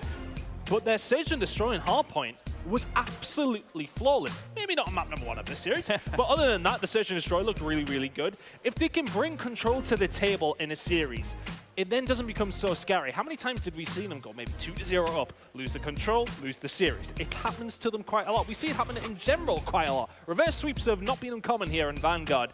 But looking at control, there's the statistics for you. 4-2 for the side of Seattle Surge, which is pretty solid, has to be said. 1-6 for the side of Ravens. The only time they last won a control was their last time out, of course, in New York. But that was the last time that they were played, as they got knocked out in last place as well. It is. It does not tell a good story for London. Seattle Surge obviously will not be taking anything for granted. They just took a bit of a thumping on that last Desert Siege, and moving forward into this next one, it's a regain from them this time around. For us, I am very looking forward, and this is what I was talking about. If London come out and win this control, it kind of changes, for me at least, and maybe for some of the fans at home, how I perceive them in this tournament. Please remember the hype for London coming out of qualifier 4 into the major. The major not so well for them. They were first seed coming out of those qualifiers into major 4. You're quite correct, but then it didn't appear.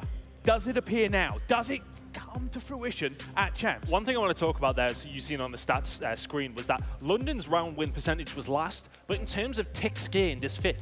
So the rounds they're not winning, but they're coming close on occasion. They are finding ticks. It's just that these moments towards the end of rounds are not going their way. They are close, but not close enough at this stage, it has to be said. You need to make sure those clutch moments are going in your favor. They haven't been. They did towards the end, though. It has to be said, if I remember rightly, that control, there was a couple of moments here and there. They found huge kills. I think it was Afro inside the point, finding those moments.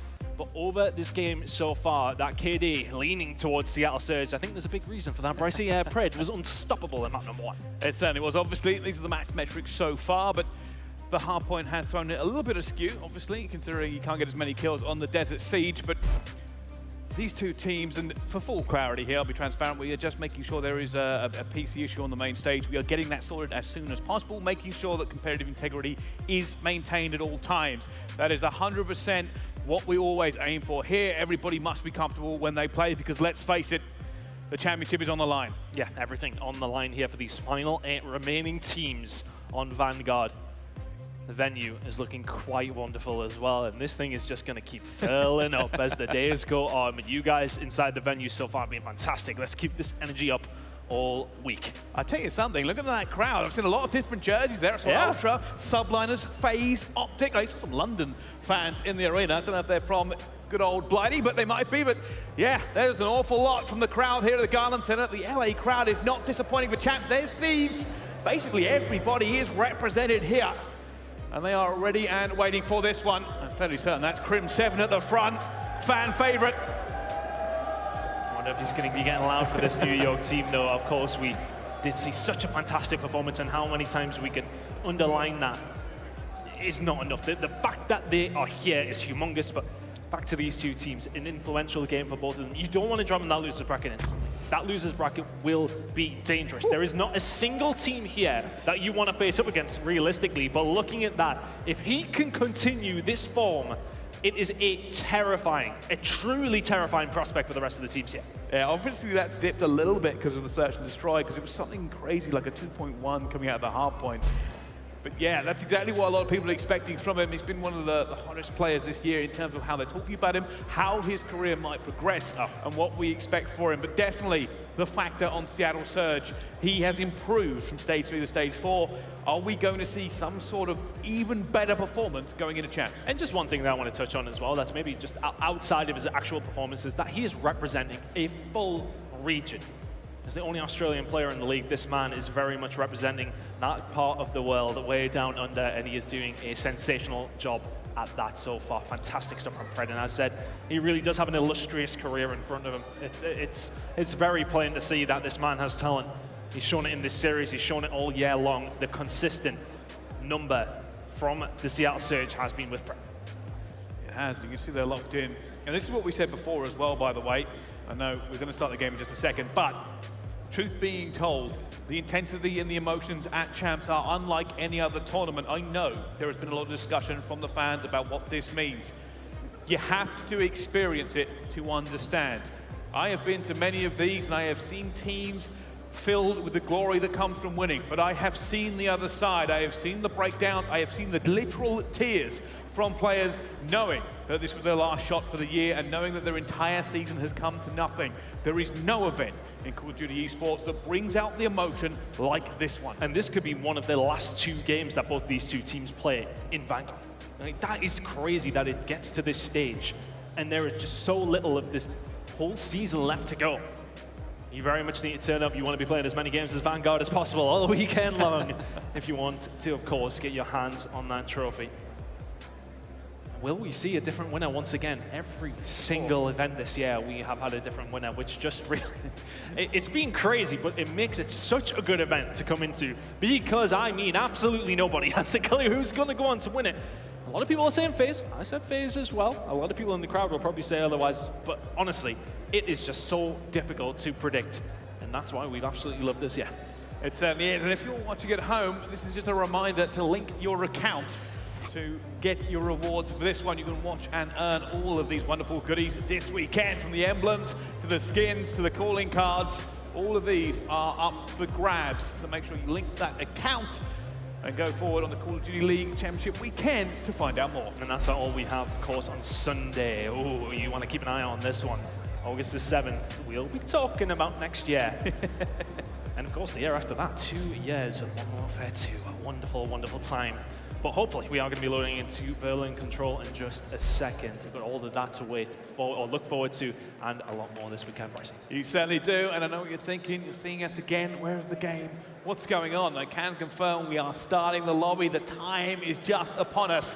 We are about to get into this control. We are ready to find out who takes the lead. Seattle versus London into Berlin. Well, as I said, I mean, we talk about stats usually when we are loading into maps, and well, the one everyone needs to know, The control for London, I won't even say stats, it's just sucked. 2-6 on Berlin in general, 1-6 over their last 7 in control. Seattle Surge, of course, have had a very, very solid side of things. They're going to need the side of Gizmo to turn up if you're a Ravens fan here. 30 and 30 out of him overall at 1 KD, perfectly. Non-traded kills have been there. If he can bring a good level here in map number 3, Ravens have a chance. Let's bear in mind, last time out, they did win control, and it was on Berlin. Can they do it again here and take a lead in this series? Let's find out. Map number 3 we go. Right, straight into the blender. Already you can see the push coming in from London. They want this straight away. Very typical, I think, for them. And it is going to go down to a 3 versus 3 straight away. Afro going to try and make a move as well. Gizmo finds one more. Could be an early start for London, but they don't have the bodies done. Big stack over towards it. Notoriously hasn't been a bad spot for the side of Ravens. They have managed to find 6. They have managed to find some success over there. It's not going to happen this time, though. Seattle Surge will start to find the kills, Mack. The kill on the Gizmo as well. And the initial attack from the side of the London Royal Ravens is rebutted, and they're going to have to make their way over towards B, but there is somebody waiting. The man from down under, Pred. It's going to get taken down. This rotation over towards B. Going to work out for the side of Ravens. Yeah, they've already cleared this one out. Seattle are actually setting up for this next one. I don't know if they put a little bit of pressure on, but London are going to know. Nobody has really come to challenge them yet through P5. Red tries to find that first one, actually ends up taking it as well. It looks like they're just trying to bottle London back a bit before they make a move. Just keep an eye on accuracy as well. Playing that position we do often see over towards the train side. Ravens down 3 lives here as well. They want to try and slow that bleeding down, but those ticks are coming on through. B now going to be some progression towards it. Pred will find 1, Pred will find 2. And that will just slow London down momentarily, but B looking to still go their way. All right, slowly but surely, the tick is coming through for London, but it's never about B, it's always about A. Actually on a streak of 1.44, they're going to try and look to break out of this one. Nasty's not going to find it as Pred comes bouncing back. And now they have to try and get these kills down. London's job is to try and get some pressure in towards Ticket or go through the flank into fire and start picking them off on the respawn. Well played from Afro there. Sometimes you can maybe be a little bit illustrious and just push forward, but make sure to get rid of Pred. Nobody on their flank, and now they can start orchestrating some sort of attack. Pred will go down once again without being able to answer back. The spawn is there though for Simp. Oh, they hold it. Yeah, they've held it. Actually with a huge kill as well, as he looks to play towards the back, it's going to be nasty and actually takes him down, and that deflects all of the pressure that London just put on, and they're now going to try and hammer this one home. You saw the push out coming in from Seattle Surge. They tried to make sure London couldn't breathe and whittle down those kills. At the moment, London has to stop. They have to look to the trades. Berlin control has very much been one of those control maps that has not necessarily been defensively favored, but for the side of Seattle Surge, they are the best defensive team on the game. When it does come down to Berlin control, we're seeing why here so far. The ARs locking in, the SMGs getting in amongst them. Keep an eye on Afro.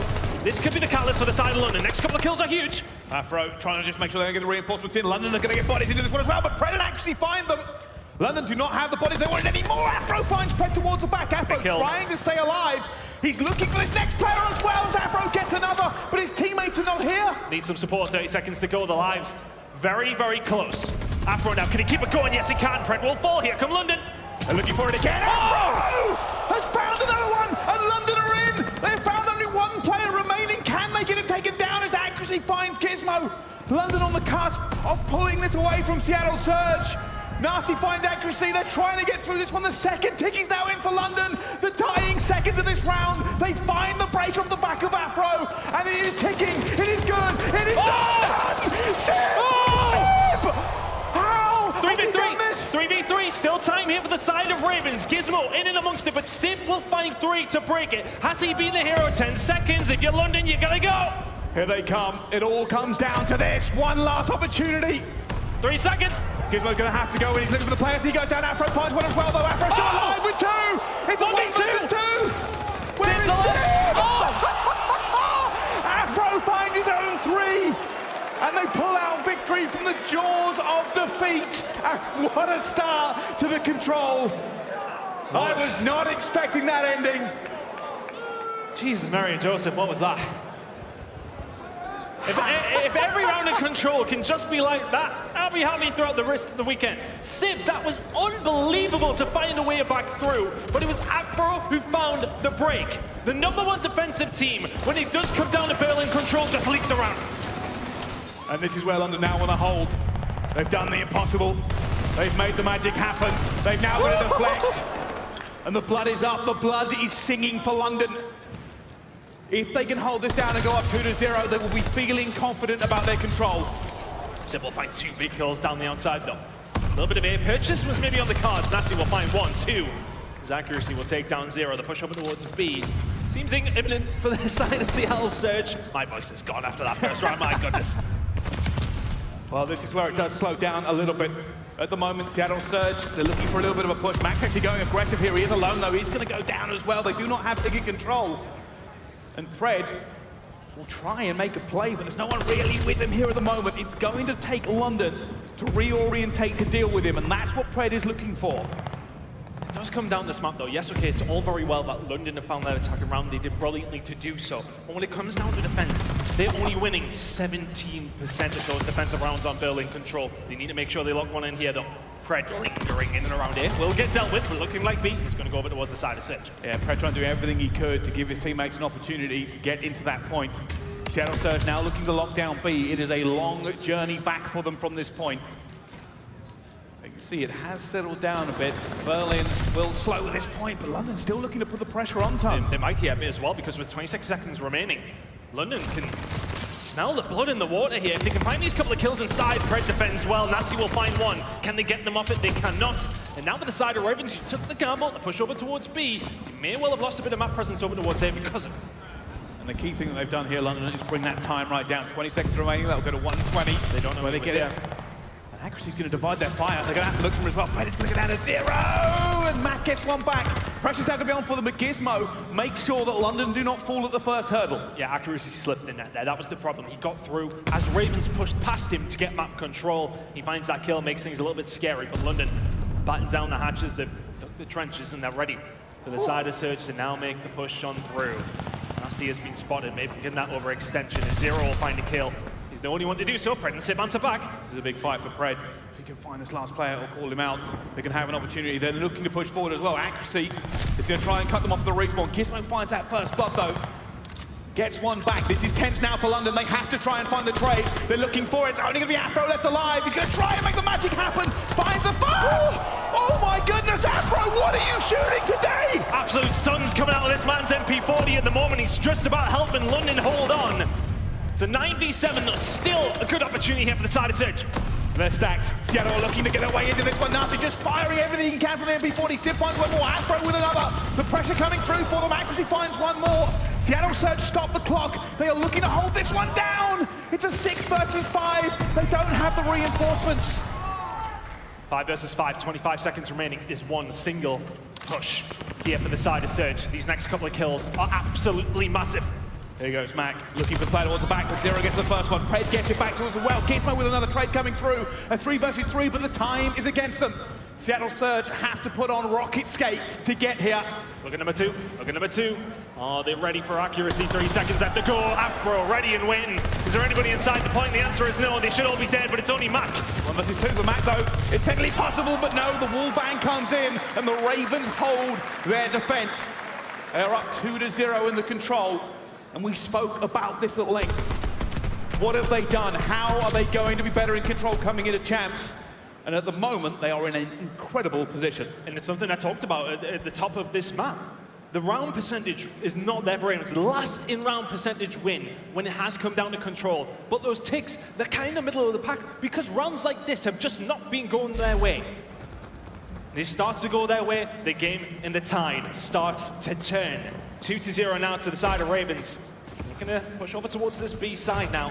Just nice and steady away. Don't get too excited. For the side of London, you've just clutched up twice. It has not been dominant by any stretch of the imagination. What can you do here in round number 3?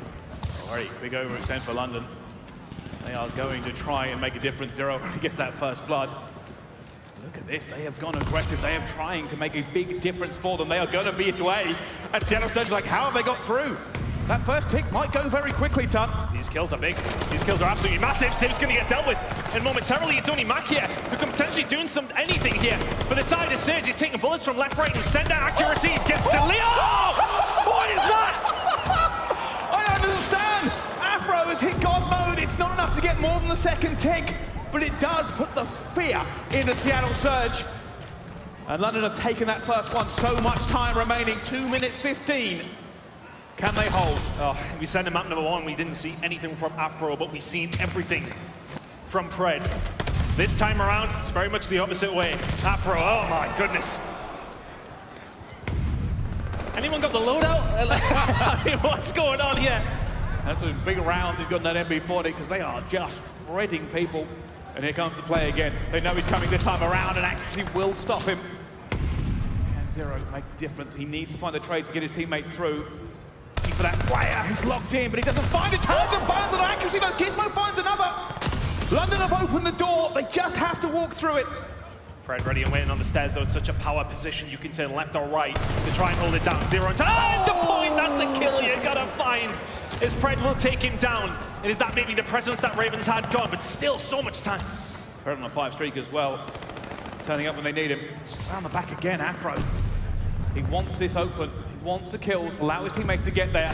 Gonna find the first. He's an issue. He's constantly an issue. Zero finds one more. It's pressure now for Seattle.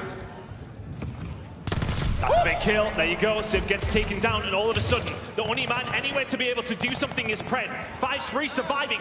Everybody else from Surge dropping. The Ravens are in. That ticket's going quick. It is that second one. Pred desperately trying to make a move here. He gets taken down. Seattle Surge have to get through. They have to go for this one. There's going to be Ravens everywhere. Kismet finds 2, and that's it. London have taken another control. Statistics be damned. It's a 3-0 on Berlin, and the magic is alive at Champs. Soundman wasn't ready for that, neither were we. 3-0 control win for the side of the Royal Ravens. That was not on my bingo list at all. How on earth does that happen? They've clutched up so many times in those first 2 rounds, and a dominant performance in round number 3. We said if control starts to click the side of Ravens, things get interesting. And boy, did it click there. 3-0. Now, very easy to speak about Afro. Unbelievable 2 pieces slipping the net, getting those cuts, pushing platform, doing the work they needed to. It was great and it was smart. He kept opening that opportunity. Seattle Surge were constantly on the back foot from pressure. They didn't have an opportunity to lock it down like they would like. They kept letting people slip through. When you go to a VOD review of that one, they are going to see the gaps in their defense. It's not going to matter now, though, of course, as London have taken that round. Seattle have always kind of played that risky kind of move where you've got players pushing. That 3-piece was absurd. If they win the round off that, that is maybe one of the plays of the year from Simp. Of course, we didn't get to see it from his POV because it was unprecedented. I don't think anybody expected it coming through. But in the end, Ravens did clutch up himself. What was Afro shooting during this game? Just unbelievable. Like I said, that is the difference. It forced Seattle to react to them. They were not proactive, they were reactive. And it caused issues. They couldn't get full ticket control. There were players slipping through. London did a great job of being aggressive. And that may be the takeaway we have to have.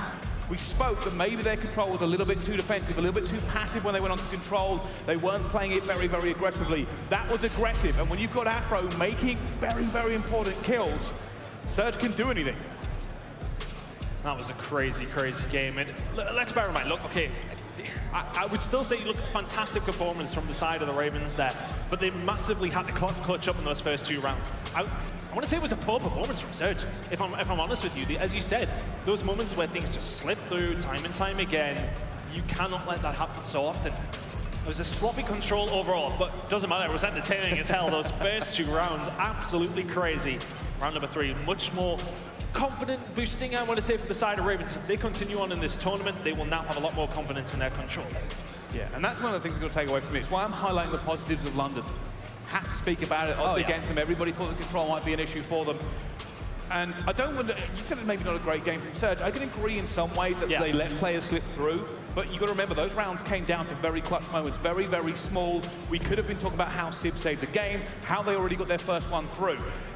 Truth is, when it comes down to the pressure, the intensity, they are just better for it. But we now go on to a hard point. Yeah, and that stat underlined there, that is one of the most important stats in this game. Kills mean nothing if they're not important. He's the man that finds the most important kills on the map. When you're talking about rotational kills, you're thinking about rotating over towards that next hill. He is the guy that is always there from Surge, and he's the guy that's finding the most kills on those rotations across the whole CDL, across the whole season. And that's what makes them such a dangerous hardpoint team. But they're going to have to be a very good hardpoint team here now because they are somehow behind in this series. I think if anybody looked at this, heading into map number 4, would you have expected a Ravens Search and Destroy and Control win to put them in that position? Search and Destroy, yes. Control, nope. Not at all. Well, pressure is now on. What was a slow start for London has turned into a 2-1 lead. Let's have a look at our hardpoint stats for these teams then, because this could dictate how it moves forward for them. In stage 4, you can see the London Royal Ravens 10-7. An awful lot of games we played. Not great from Seattle Surge. The KD was better for the Ravens. The hold percentage is better for the Ravens. Surge have a better break percentage. They, of course, are first, and the Ravens are second. But even with those statistics, like, keep going back to the map 1, it was Pred who made the difference for them. He was, but I want to say on those break statistics that we see in a lot of breaks coming in from the side of Surge, especially in that first rotation of hills. They were absolutely phenomenal. They put the game out of reach at that stage where Ravens just couldn't do anything. A 2-1 lead for the side of Ravens, though. Berlin Search and Destroy in map number 5 if we need it. It's a triple Berlin over the last 3 maps of the 5 that we will, of course, play, if we do need to play 5. But Ravens need to be so much better in this map. I feel like things are maybe a little bit more warmed up now. They came in very, very cold. And when you go behind in a hardpoint like that, you know yourself, you're playing ranked play at home, you're down 100, it's kind of like, well, this is chalked, because you then need to be perfect all the way through. It's not very often we see comebacks that are like 120-point difference, and that was the lead that Surge had. If you're Ravens, you stop Surge heating up here as best as you possibly can. You certainly do. Well, these two teams on the line here. Seattle Surge felt great after map number 1. Probably not feeling so good now, though.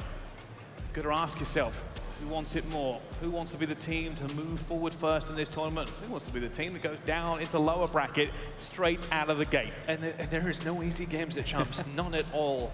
You drop down the losers bracket, there is your one chance to lose a game gone. You need to come all the way through that losers bracket if you want to win the final event of the year. But having a look at the series so far, a 1.43 from Pred. That has dropped though from what it was in map number 2. A phenomenal performance all the least, but a 0.61 from Mack as well. That's something you have to touch on. That's not good from Pred, man. Stealing Mack's kills. It's outrageous. It's outrageous.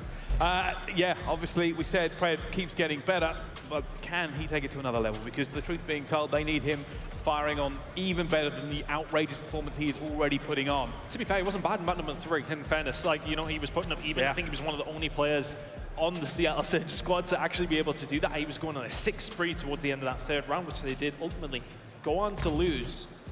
But for the side of Ravens, what we say in Afro, of course, a 1.14. And bearing in mind how poor his map number 1 was as well, it's impressive that he's found himself above a 1, to be frank. Yeah, no, that is facts, to be fair. But going forward, yeah, we know Afro's been good on the S&Ds. Obviously, a great performance coming into that Berlin here. It's not just the kills he made, it's where he made them and how important they were for his team. And that's one of the things that always disrupts me a little bit about KD ratios, right? Like, people like to use it's the easiest stat to bring up. It is. But always look at where those kills are made. Getting somebody off a rotation and getting 2 kills may delay them for a couple of seconds, but when Afro makes a 2-piece and it's back towards the back of Plat and he's pulling Seattle Surge out of position, they have to turn away, they have to worry about their respawn, it delays them coming through platform next time. It causes so many more issues than just a kill would say. But enough talking about what has been. It is time to go into another map. Is a map 5 on the cards, or does this end here? Berlin Hardpoint will tell us. London Royal Ravens up 2, Seattle Surge on 1. And those break statistics continue into this Berlin Hardpoint. Except they're flipped. Usually it is Seattle with that first break percentage. But when it comes down to this map specifically, it is very much on the side of Ravens, but it is Seattle in second. So both these two teams, the break percentage has been there. It goes in the favor of London here, though. In the rotational battle, London, the #1 hold rate team on the game. Here in Berlin, Seattle are going to have to bring this one back if they want to force a map number 5. But into Berlin we go. Can London close it out in 4? Preferred side for Seattle. They'll be looking to get as many points of this T1 as possible. Pred opens up onto Nasty. See, they're trying to get through here. It's a huge stack coming in from Seattle. They are not letting this one go. And Pred already hitting that flank, looking for any London player that dare shows their face. Yeah, and that is an important statistic to come up with, actually, when it comes down to starting on the good side. 7-1 at Major 4. The good side is what Seattle are on, and they are just about holding as well. 25 points to their name. I said that you do not want to let Seattle get up and running here for the Ravens. There's 20 seconds remaining now. 30 points already on the board for them. It's a perfect start for the side of Surge. Yeah, and this is why this side is so much preferred. It is difficult to break in. You have to commit a lot to it as well. They do not want to give them every single second. They will clear it out. A little bit of scrap time for London, but the damage has been done as we head towards P2. P2 typically has been there for the side of the Seattle Surge. Number one in hold rate when it does come down this hill. They're not going to get a chance to do so, though. It is going to be Ravens' first one here. 53 seconds remaining. They'll be looking to soak up as much of that time as they possibly can. Keep an eye on accuracy around the outside. This will be a big kill. Gizmo gives them the ice skates, though, and it's a big kill coming in for Ravens. It's good time. Ravens looking to get back every single point they lost on that P1, already holding it down. Gizmo on a 4 streak himself, just putting pressure on the Seattle to get away from it. Eventually a few kills coming through for Seattle. They managed to find another one. Point still going over to London, though. Good time for London here, especially, as I said, the statistics. Looks good for the side of Surge when it does come down to this hill specifically, but this has been perfect so far from the Ravens.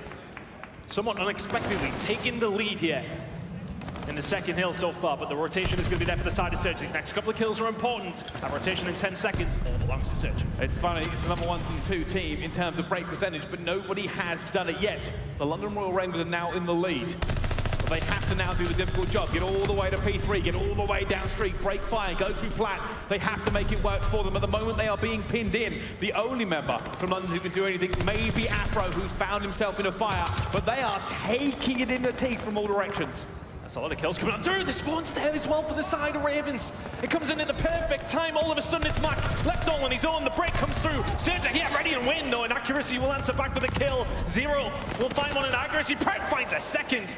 It's back and forth, but that's not the kind of congestion that you want if you're Surge. It certainly isn't. The pressure is now on them as they have to retake. So let's go into listening to Seattle Surge. Okay. I'm gonna get into clutch, okay? Okay. I'll jump in the energy. Oh, one more triple window, 1 ult. Okay, 2 ult. That's real. Yeah, I'm in clutch right now. That's real. I'm getting top boxes, okay? Okay.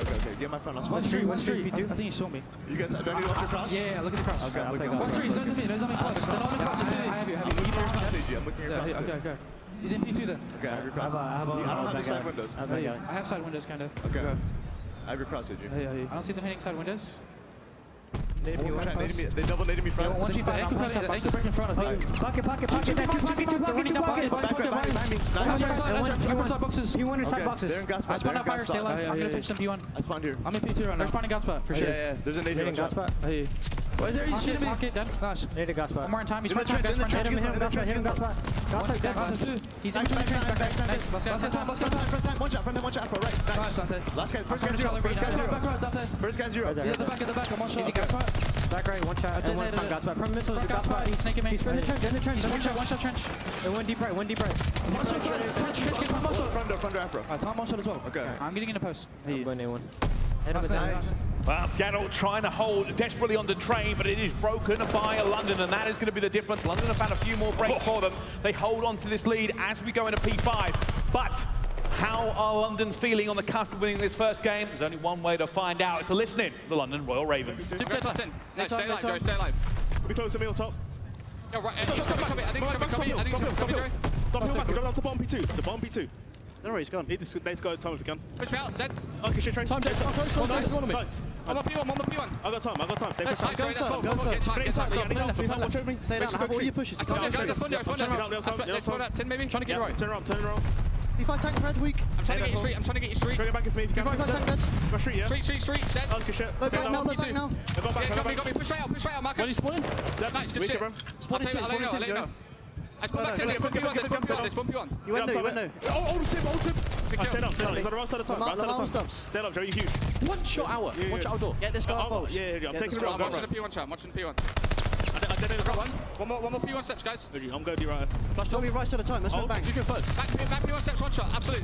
Could have gone bank, Marcus. Could have Wow, London trying to break the puzzle that was Surge, and unfortunately they did have that rotation originally timed for P1 and have P5 control. They have lost it to Seattle, who already have got the majority of their points on one hill alone. Yeah, they did brilliantly to flip that initially, and then they lost out. They got maybe a little bit too overzealous, pushing over towards street side. Once now starting to come in over towards fire for the side of Ravens, can they find a break from it? Gizmo alive and kicking, just playing his life so well. Needs the rest of the team to back him up though. Unfortunately, they're not making any kills going through. Seattle Surge find even more for them. And it's a similar situation for London. They are trying to break back into P1. As Zero threads the needle and finds it. Afro will eventually get in. Scrap time towards London will give them back their lead. Seattle Surge will happily just sort of lick their wounds, if you like, heading over towards P2. Very solid on this map when it does come down to the second hill, but you need to win some gunfights on the way there. Afro, can you lock it down? The answer is no. Surge will find themselves over towards one of their preferred hills on the game. Can they do what London did last time around, which was lock down every single second? Let's see if they can hold it down.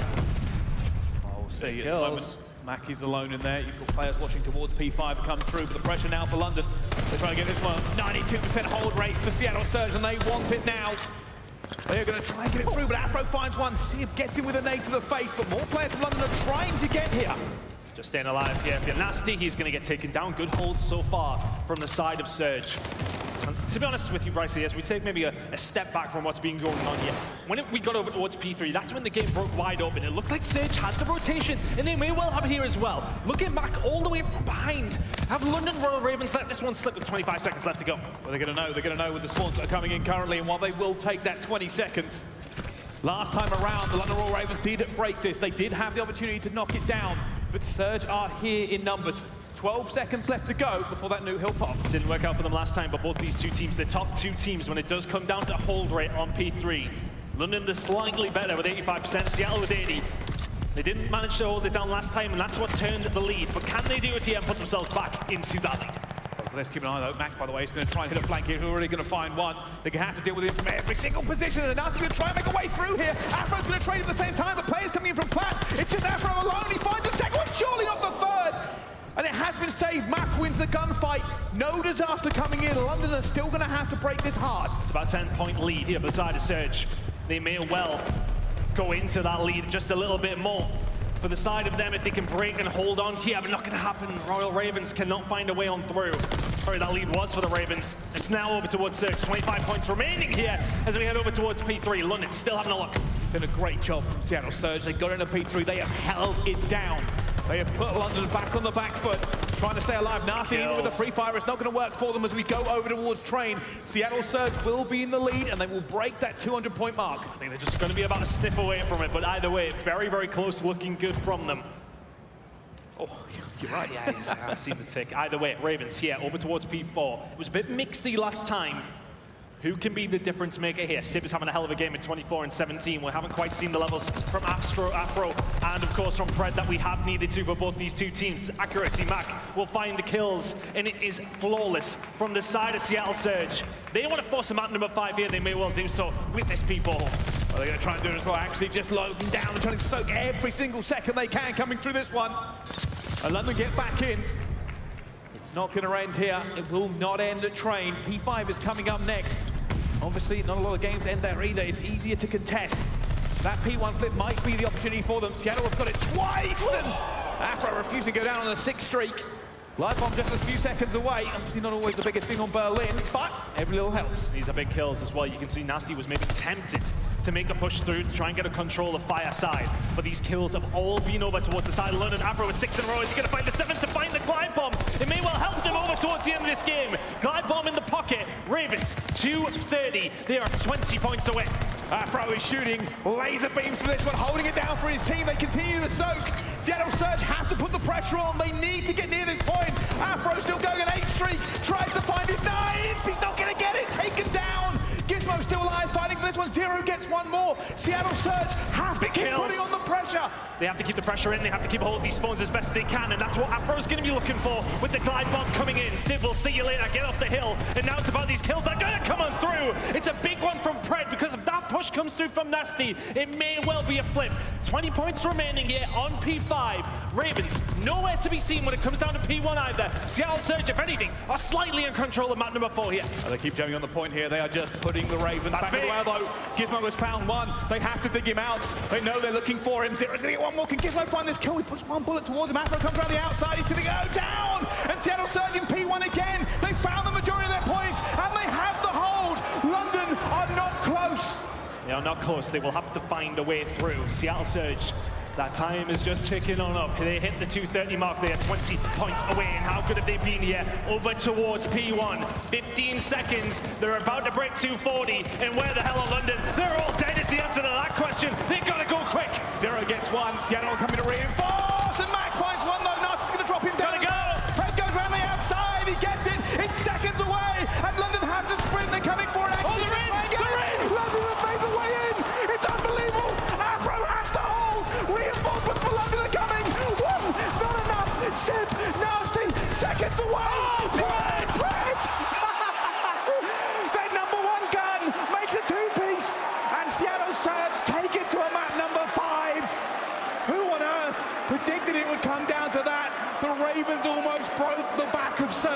the championship, but it was not to be.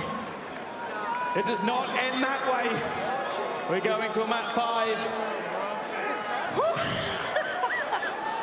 I swear to God, they just keep giving us these hardpoint maps and they know it's us. I had no idea what was going on. Let's run it back. Let's run it back. We'll figure it out. Look, this hold from Surge is so well. They set it up brilliantly. Ravens didn't get a sniff until the final few moments, and it must have been the closest point to try and find a tick. This is ridiculous. Every single step of the way. London obviously got that spawn towards Plat here, and I thought that was going to be it. Only one player left remaining. And Pred has it. Afro wins that gunfight. They dive into it. And somehow, some way, Seattle Surge find the kills. By the way, Sib kept incredibly calm under pressure there. He stayed alive, he didn't get it. He got 2 in the end, and then Pred comes through with a 2-piece, an absolute beamer on the 0. And that is about as close as you can ride a hard point. And I've got to give credit there to Sib. If you watched what he did towards the steps, he made the first kill and he did not chow instantly for the second. He did not get overzealous, even with 4 seconds remaining. It takes an awful lot of patience because that game slows to a crawl in your mind. You feel like you have to go. He took the second, reorientated, made that second kill, opened it up for Pred to make his own 2, which was incredible as well. It's the second one, isn't it? The one that wins them the game in the end. And you know what? He had a very quiet map number 4. But it does not matter when it comes down to it. If you are not finding the kills, you find the last 2 to force a map number 5. It matters not. Berlin Search and Destroy will be map number 5. What a series this has been. It's gone in so many different directions that we wouldn't have expected. The control being the biggest direction that we wouldn't have expected. A 3-0 for Ravens. Put us in a map number 4 that Seattle Surge had to win. They win it by 3. We now see a map number 5 on the same map in Search and Destroy. Can we just keep the games going this way all the way through? And we see a lot of map number 5s in New York. We've seen one here for the first game of Champs. Well, what a way to kick off the Call of Duty League Championship. These 2 teams have taken it the distance. They have remained unbroken and unbowed. They have not allowed this game to slip away, but it does come down to one final roll. The S&D is up next to game 5. One team will walk forward to top 6, the other will go into lower bracket. Only time will tell us who wants it more and who's the better on the day. Be it the London Royal Ravens or Seattle Surge, we'll find out right after this.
Call of Duty League is brought to you by TeamSpeak, the official communication partner of the Call of Duty League.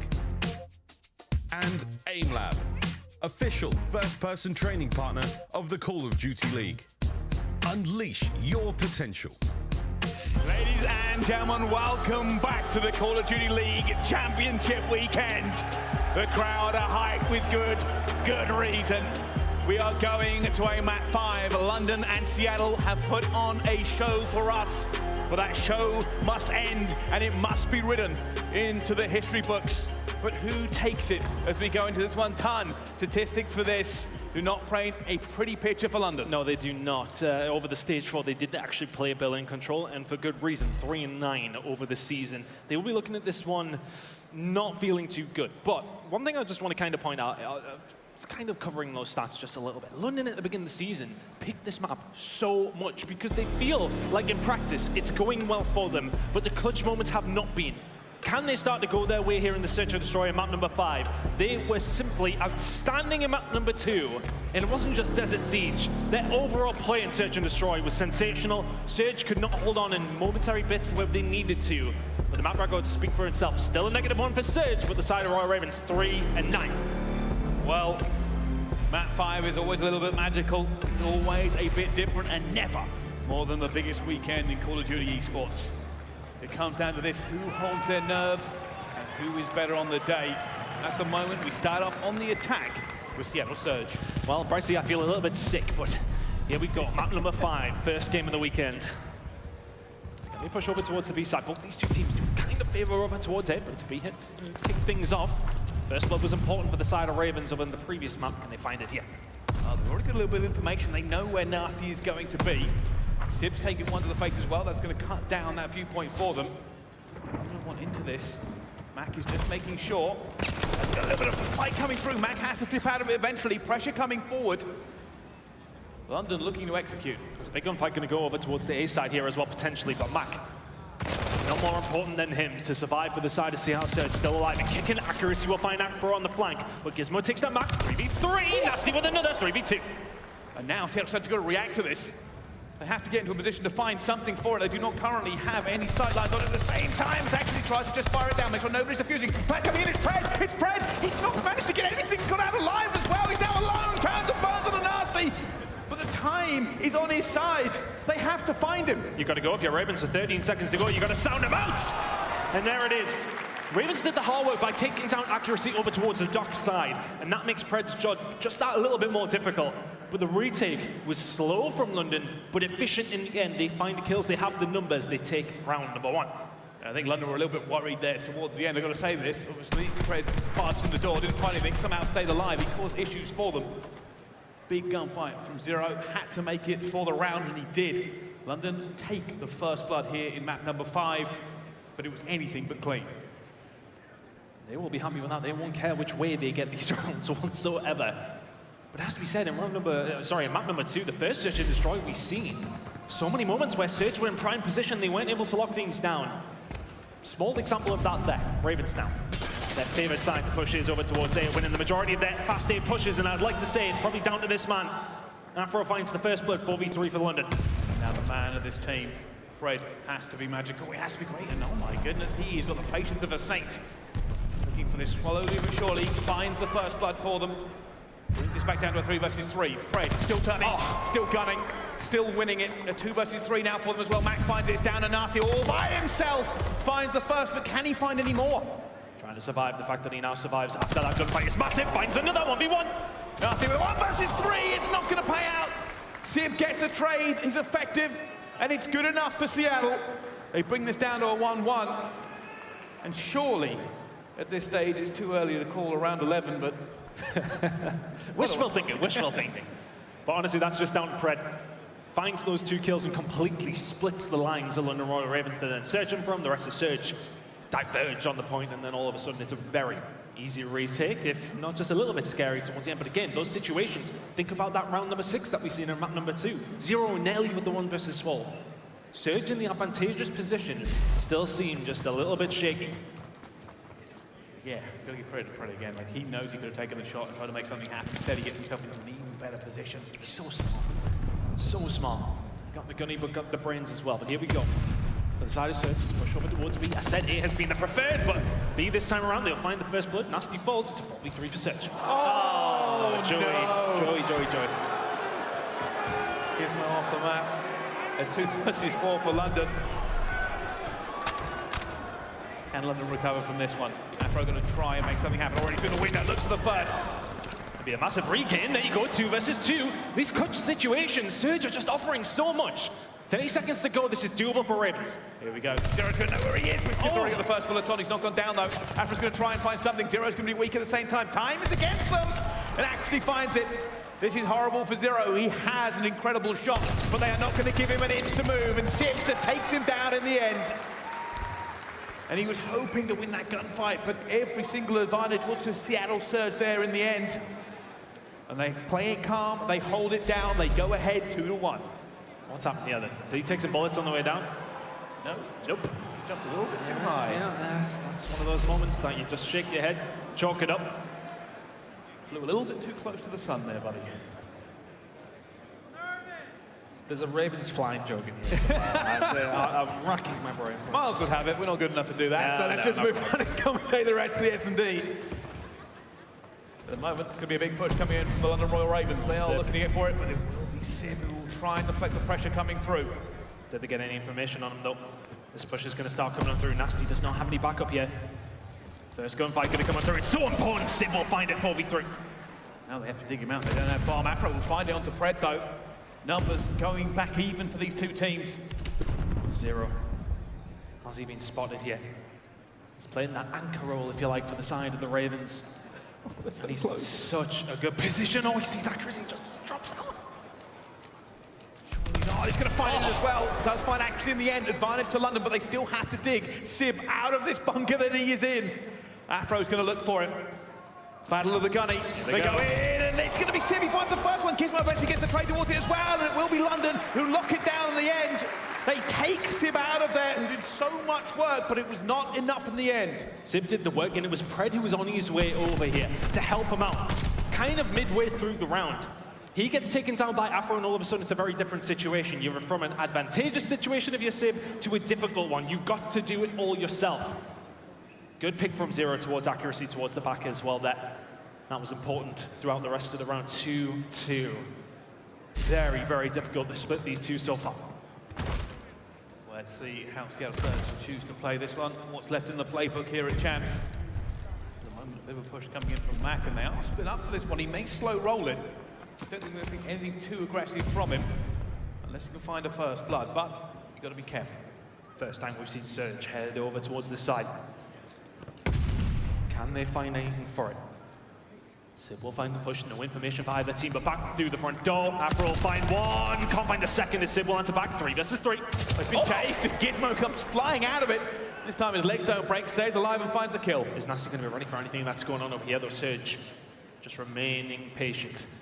Another pick will make this is 2 versus 2, but the bomb is in no man's land here for them. Such a difficult spot, 40 seconds to go. Oh, that's a big. Get taken down, last player alive! Accuracy goes as well. Nasty finds it, London go back into the lead. And the intensity of this S&D cannot be overstated. I'm shaking man at this stage, but Nasty finding 2 here on the outside. Afro finding that first blood was so big for them. Finds the shots, and A has not really worked out for either team so far. It is their favored push for both squads. It's around 70% of the time, very similar statistics for both these two teams on what their preference is. We haven't seen too much of it be successful though. These Ravens now find themselves in the lead. Let's see that A push once again. More aggressive for them as well. Pred has not found anything there from the player. They're going to know he's here as well. And it's Afro in this position. He's been here a million times. Did he see him? I think he did. He's going to challenge as well. Of course, he has been taken down by Pred. A little bit over-eager. Doesn't work out. And London are on the back foot. Oh, and Pred's going to make this push around to find another. I think you're completely right. Afro gets very over-eager to push over towards accuracy. You know, he probably had him dead to rights, but now still London not in the worst position possible here. They still do have some purchase over towards A, but they need to find a couple of gunfights. Yes, the kills are going to be the problem. Going to the moment Seattle Surge will dance around it as long as they deny that A site. It is always going to be difficult for London. Did he see him? I don't think he did. I don't think he did. And Pred will take him down. It's now 0 in a 1 versus 4, but with no bomb and no positioning, it may be a step too far for the veteran. 30 seconds to go. Finds another pick, maybe makes it interesting. Ships in the night through the middle of the map. 23 seconds to go. Can't find the shots on the Simp. He'll surely be collapsed on. It's another round for Surge. 3-3. It really is difficult to separate these two teams. First bloods have been massive. It feels like Surge are finding more of them, but when Ravens find them, it just feels like a much easier round for them, whereas Surge are not able to use those numbers to their advantage as much, I want to say. It definitely feels like when Ravens can take that initiative, they're in a much better spot. And here's the funny thing. It doesn't really matter for me which team wins this now because they both look so good. Obviously only one can though. The first 3 rounds from this point will take it. Here comes the pressure. Seattle Surge looking for another push. Afro's gonna have to do it again. This push over towards A, Mack already inside. Is there any information here for the side of Surge? They may well find some with that. Yeah, Afro's already stunned up. He's already dead. Pushing over towards A, comes in for the side of Seattle Surge. Are they gonna maybe switch this up? 4v3 in their favor. They want this one. They're trying to hit the long-range gunfights. Kismet goes very weak for it. The nades are going to come in from London. They are going to have to try and retake this site as that bomb has gone down. It's actually going to be the sniper for Zero, but he cannot find a pick. He hasn't found anything yet. And London, this is a hard retake for them. That's a big stun over towards the outside. A little bit of information. This next kill, though, is so crucial. Zero Gizmo making the push, but Pred is there to answer back once again. It's Zero left all alone once again. Hold on a second. No way, no way. Oh! Zero! There's no way this works out. Surely not. Zero, the magic, the man, the taken down. The Cinderella story will not be written for Zero in that round. And Seattle Surge hold it down just. 4-3. Surge need to tighten up right now. There has been so many situations, it's come down to 1v1s when you are firmly in that driving seat. Yes, they are clutching up themselves, but things are getting very scary on occasion. The nerves are showing, but nonetheless, Seattle Surge have themselves a lead. Oh, it is nerves everywhere here in the arena. Big aggressive defense coming in from Seattle, trying to change the tempo of this one a little bit, maybe catch London off guard. Obviously, we can see something a little bit different developing on the minimap. Crucial round here for the side of Ravens. It's good shots from Pred. Gizmo goes for the challenge and he gets punished for it.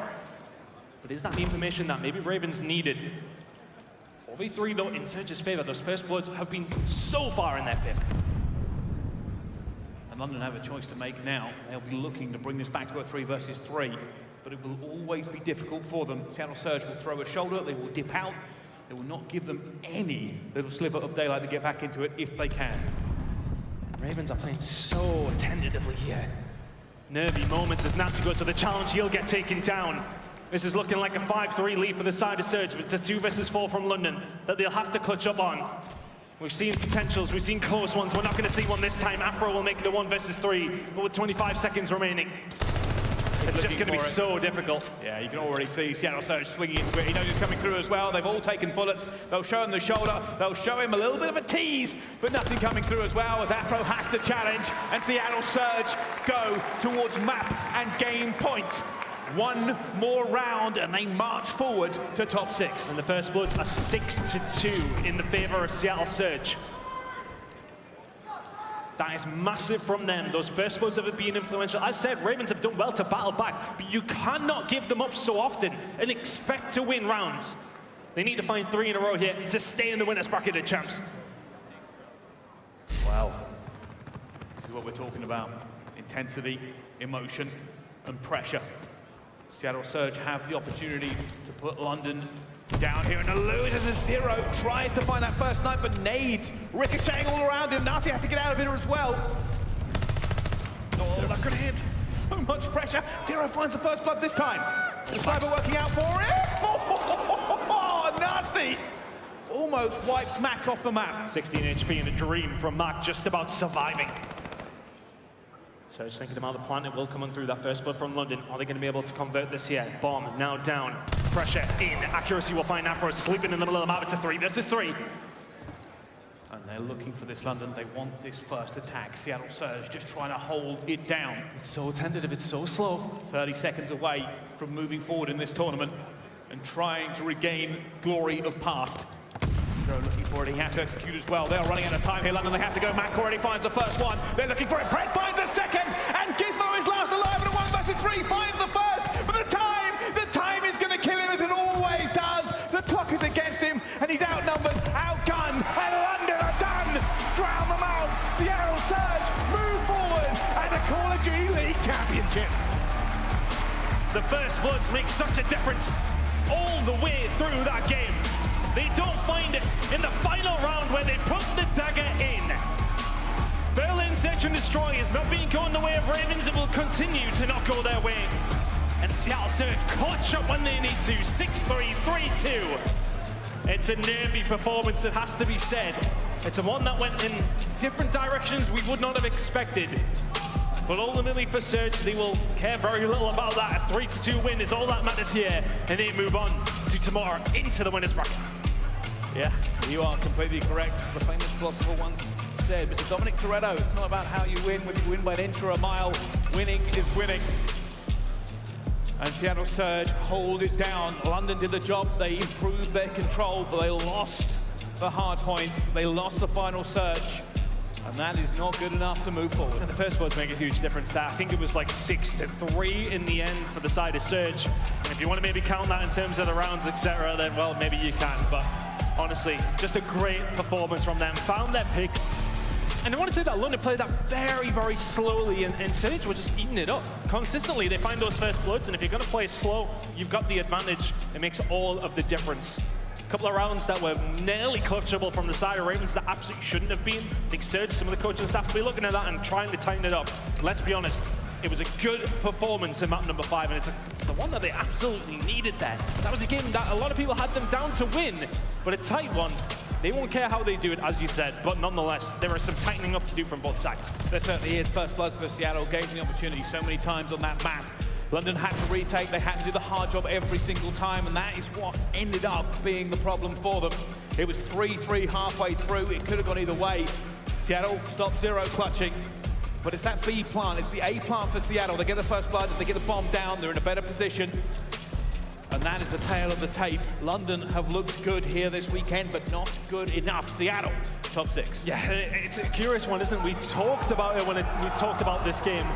What did we see it as? It was a benchmark for the weekend. Both these two teams are such an unknown. But for me, both of them sort of showed signs of good form. So it's a very difficult one to attain of which way this actually puts. Is that a really good performance from Surge? There were some sloppy moments, it has to be said. Well, London, great. Who knows? It's still really hard to decipher how we see that performance, but Surge will matter not about that. They will not care. They're through to tomorrow in a good position. Yeah, they certainly are. And let's find out from the man himself. On the stage is Blaze with Simp. Thank you so much, Bryce Anton. Los Angeles, give it up one more time for the Seattle Surge as I got Simp here on the main stage. The most cool, calm, and collected player in the CDL. And so let's talk about this series because map number 1, you guys blew them out the water. But then it came down to the S&D. It didn't look good for you guys. The control, it was a 3-0. And then you found your backs up against the wall there in that last hard point, just a few single digits away from losing out. But you guys fought back in this series. What was the turning point right there? I really just told my team we cannot lose. So just play our game. In the S&D, we weren't really being proactive enough. So I was like, okay, let's work together. Let's calm it down, and let's talk more. And that map 5, I was calling the shots. I called every single play. And we're not losing no matter what. It came out with the dub. There you go. So tell me about how the boys are feeling, because you guys have had such a roller coaster ride throughout the season, okay? You got second place at the kickoff, you come back, you win Major 3, had a little bit of a lull, but coming here into champs, what's gonna be different about you guys to hoist that trophy? I mean, really, we've been putting a lot of work. Me personally, I'm never satisfied. Even going game 5, that's embarrassing. We need to play better than that. We're champions and we need to act like it. So from here on out, we just gotta make sure we're playing our game. Yes, sir. All right. Yo, any shout outs you want to give to the fans out there who've been supporting y'all? thank you for everyone coming out and supporting. It means everything. All right, yo, give it up one more time for Simp in the Seattle Surge. Miles, take this one away. Thank you very much, mate. Wow, guys, what an exciting start to the tournament already. I mean, woo, we did not expect the Game 5 to go the distance, and we certainly did, though. But yeah, that was that. Congratulations again to Surge. Top 6 for them. They will continue advancing. But welcome back, friends, to the Game Break, presented by Prime Gaming. We're going to break that one down. And fellas and aLLeY, woo, my word, what a series. An incredible series. Definitely more of a series than some of us were expecting on the side of London Royal Ravens. A 3-0 control. I mean, I have to tip my hat to them. A lot can happen in 2 weeks, and that's been something I've been itching about. Like, from Major 4 until now, we have no idea what these teams have worked on and what they're going to come out and show us. And I feel like London has solidified being a bit of a dark horse. Yes, they lose the series to Seattle, but they did so in a fighting manner, especially Afro for me. He started the series off so slow in that first hard point, 17-23. I believe he was like -10, -12 at one point. And then he became the man on a mission. He became the player making those clutch plays. So I feel like first game jitters are out. We're going to see a lot more from him. I mean, the story for London all year has been close losses, right? And it felt like games 2, especially game 3, that story was starting to change. But then map number 4 happened. It felt like it all collapsed right there. It came back to haunt them. You get to the map 5 where, I mean, that was like a champs game 5. Like everybody, that was such a slow Berlin. The first 45 seconds were just off the clock, and then someone had to make the move. I mean, listen, props to, London putting up a good fight. Surge, I think Sib nailed it. They got to be better. Got to be better, got to be playing with the confidence they certainly had when it came to that big old major win in Toronto. And any final words from you about that series before we get going? Yeah, I mean, just talking about the Game 5 a little bit, we saw Sib in the interview. Like, he was like, we just need to be proactive, and that's exactly what they did. Like, they were going out there and getting those bloods. And, on the side of London Royal Ravens, we saw a couple setups where they had, like, 2 players on offense pushed up A side, 1 player mid, 1 B side. Like, when you're doing that type of setup, you're trying to get information and then make a play off of it. You cannot get blooded there. If you see pressure coming at you, you back up, you group together, and then you make the play. It's the same story for the defense that they had. Like, you either get that information, you call it out, and you guys challenge together as a team before they get that bomb down, or you wrap back to your team and then fight. So I just think the nerves got to them there in that Game 5 on the side of London Royal Ravens. It was a little bit too slow for my liking, but yeah, it didn't work out. Seattle, they pounced on it. And I have to echo what Sib said, that they need to do better. Sib throughout this entire series was that guy. Like, he was the one trying to make those clutch plays. Even in control, even though they got 3-0'd, it was Sib going on a 5-spree glass steps, trying to give them the opportunity to retake. And I have to say, I'm wanting more from Mack. Like, we've seen what Mack was capable of doing in the beginning of the season. He is probably one of the most exciting players I've had my eye on in the past, 2 months. I feel like we've been hungry, been waiting for him to take over games like we've seen previously, and hopefully he finds that footing here in Champs, because again, last tournament, this is where you need to do it, and a 0.75 in that series, I mean, it's almost unacceptable. Yeah, it's a tough start for Mack, and Joe, early match jitters? Yeah, I think so. I mean, listen, look at the reaction from Surge after that. Like, the accuracy Sib hug is like, thank God we won that. Honestly, like, they expected to win that, but, I mean, London made it extremely close. They played at a very high level, and I was worried, because after map number 1, Pred literally almost knocked them off the stage. Like, no, he really did. He was taking over, and I was like, this is done. But they bounced back in a big way in the Search and Destroy. London's still alive in this tournament. They can learn a lot from this, but they got one more chance, one more life. One life remains for the London Royal Ravens here in this matchup, and they can walk away with the win. You, though, at home can be walking away with the win. That's right, ladies and gentlemen, the Champs Pack is upon us as well. Don't forget, we said we'd do the same thing, every single year. We put some sweet calling cards out, and there's some sweet emblems, icon stickers, and a couple of nasty blueprints, and of course, a championship caliber skin. Lovely stuff there. That is all available right now in the COD store. Don't forget to use COD Miles. What was that? I have no idea what that was. Anyone hear that? That was kind of weird. COD partner. Anyway, we're going to roll to a quick commercial break. When we come back, we're playing more Call of Duty here at Champs. It's going to be a fantastic time. Oh, spoiler alert. Thieves are up next.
Duty League is brought to you by Game Fuel. Victory in a can. And upgrade your game with a Scuff, the official controller of the Call of Duty League. Amazon Prime members get free games every month and a slew of free content for your favorite games like Call of Duty. Claim yours now at gaming.amazon.com.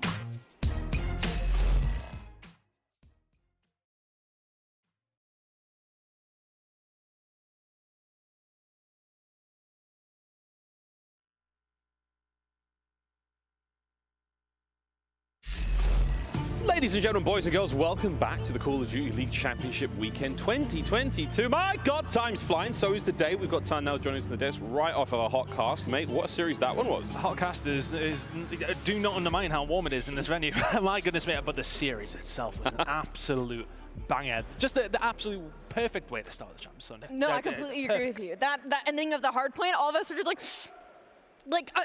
London, the fact that they even got in is what literally blew my mind, because they didn't hit the front. They all routed through the backside. I'm like, what are you doing? They might not know you spawned there. Sib was looking at it, but like if you overpressured him and somebody pre-fired it off spawn, like most of the team was in the back end in trains, but 3 of them went P5, and I was like, this is chaos. Somebody breaks in, then Pred pops a 2-piece for the win. Chaos. Chaos. Pure chaos. Here on the desk as well, we're going to start talking about our next series. Sorry, guys, I'm new here. We're going to be diving into Boston Breach versus the aLLeY Thieves as well. Also, guys, a very close matchup. And, I mean, this is 2 teams that have had quite a fun rivalry. I mean, what? We set the world record for the fastest series of all time. Boston lost it in 20 minutes. Yeah.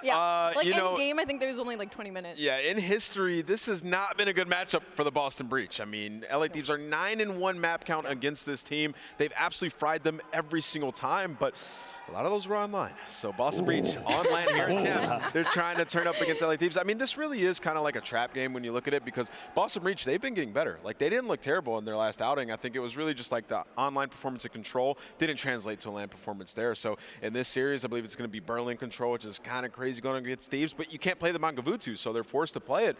So that'll be the interesting map in this series for me. Well, Ant gave us a little bit of a spoiler there, but yeah, we're going to be taking a look at the maps and modes now and see what this series awaits us, ladies and gents. Tuscan Hardpoint, Desert Siege once again. A double Berlin this time, and a throwdown on Tuscan for Game 5, aLLeY. There's no Gavutu. There's no Gavutu, ladies and gentlemen. So already looking a little bit better, but you have to be worried about the 2 Berlins, right? aLLeY Thieves, their map pool has gone so deep, and we've seen what Kenny and Envoy do on Berlin Hardpoint and Berlin Control. But for me, like Ant said, being a trap game, it's been 2 weeks since Major 4, right? And my biggest thing is that aLLeY Thieves has the edge in that search and destroy. They are 7-3 in their last 10.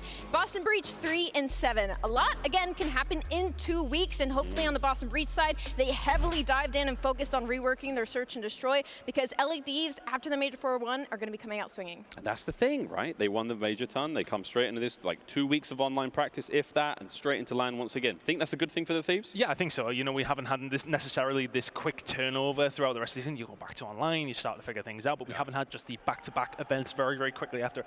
A lot of people will be saying they are the favorites for this weekend, and rightfully so. Let's see if they can bring the kind of form that they've seen in New York, though, because they looked ridiculously good. Merck said it briefly on the desk before we got into this one that they looked like the best team by far, and when they were winning by quite a considerable margin. And do you think a team can keep up that kind of pace? I mean, Call of Duty's always been a momentum-based game. I mean, it's tough. We haven't seen it this year, right? Yeah. But no. You know, to that point, like, we haven't went back to an online portion, so they're riding off of that confidence that they got at Major 4. And, you know, with aLLeY Thieves, they have a deep map pool. Like, they're great at Berlin across all the modes, great at Gavutu, and then Tuscan throughout the season as well. They've been relatively consistent there. So this is a team that is really on point, and what we saw there was like Kenny was frying the entire time. It wasn't a one-off series, and we were waiting for him to get there, for them to find that consistency. The search and destroy, they were hitting some good plays, man. It was working out more often than not, especially in their game 2s. They were taking it, avoiding going all the way to that game 5. So aLLeY Thieves, if they can bring that same gameplay, like they're making that run. This is a good match to start off for them. Realistically, they have dominated the Boston Breach, so they have that added confidence in this matchup as well. I think the only thing we have to worry about is, of course, just the way this season has gone, the way Vanguard has been. I'm going to say it, ladies and gentlemen, the first of maybe a few times, but yeah, Vanguardium Leviosa. When a team wins an event, typically they have a tremendous drop-off. Will that be the case, though, aLLeY? I mean, this is it. If you're going to break the cycle, break the wheel, just break the curse, do it now for the aLLeY Thieves. Obviously now, right? You want to go back-to-back in that second back-to-back being, you know, champs, being the best team in the game. But I will say the difference for me when it comes to the majors that we've had this year year. At Major 1, you know, OpTic Texas, they looked incredible. They made an incredible run. LEG, the absolute most insane losers run we've ever seen. Major 3, Seattle Surge came out on top. Major 4, when LA Thieves won, it was so comfortable. It looked like they had figured out the game. Like, at no point was I like shocked that LA Thieves were winning these series. So I think that's kind of the edge that they have coming into champs. I think we flip the script now. We start talking about Boston Breach, and again, a team that's going to be really, really hungry for a win here. I mean, everyone's pretty hungry, let's face it, it's champs. But I think for a team like this, I mean, there's got to be some nerves, and there's no doubt about it, man. 100%. I mean, you've coming into this event maybe not as hot as you'd like. Yeah, I mean, you got a guy like Nero, it's first champs, trying to make the run. This guy's a rookie. This is a Boston Breach team. They've had an up and down season, but the move they made, bringing in Vivid, I mean, it worked tremendously. My thing with Boston, though, is like, we know we're getting out of sub players. Like Vivid and Nero, they've been the most consistent players on this team. I'm looking at Methodz and TJ, like, and especially TJ. At the last major, he just had some horrible maps for this team. And, you know, the AR players, you have to be the rock. Like, they have to be consistent here, especially in a tournament like champs. You're going to need those guys in order to, you know, be the veterans on the squad and get Nero going. So those are the guys I'm looking at on Boston. Yeah, I think, you know, a lot of it is kind of riding on Nero at times. And we talked about his inconsistency. When he's good, he is crazy good. He's going to have to be against how the way that Kenny is being played recently. It is super crucial. We don't need this average Nero that we sometimes see. We need the absolute highest level here when it comes down to champs. He needs to be good here for the side of Boston Breach. Like I said, I 100% think it's just coming down to search and destroy. I just, from both teams, like LA Thieves, that's been their game mode they've been struggling in all year, and now they come into Major 4, they were disgusting. Now heading into champs, they're going against a team that not only they have a comfortable win percentage against, but looking good at search and destroy. Boston Breach, they were good at search in the beginning of the season. They lost Capsule, of course, who was their best S&D player, and they haven't looked the same since. So I think that's just all it's going to come down to the series for me, is maps 2 and 5. Maps 2 and 5. And do you agree with that? I don't know. I think map 1, like that Tuscan, like you're going to have to rely on your sub players in this series to get a respawn. And Tuscan's really the only one where I think Boston can do some work there. And you need Nero to just start off immediately, which is a tall task, man. Like first map at champs, so you're a rookie. So we'll see what he's made of, for sure. We will see what they're all made of as that matchup is on its way. Now, guys, we're going to do picks, I believe. I think we're going to get into that now. We've got a... Oh, no, you know what? We're not going to go to picks. We're going to go to a quick commercial break. I'm going to go powder my nose and hit the gents, ladies and gentlemen. When we come back, we're still talking our way through LA Thieves versus Boston Breach after this break.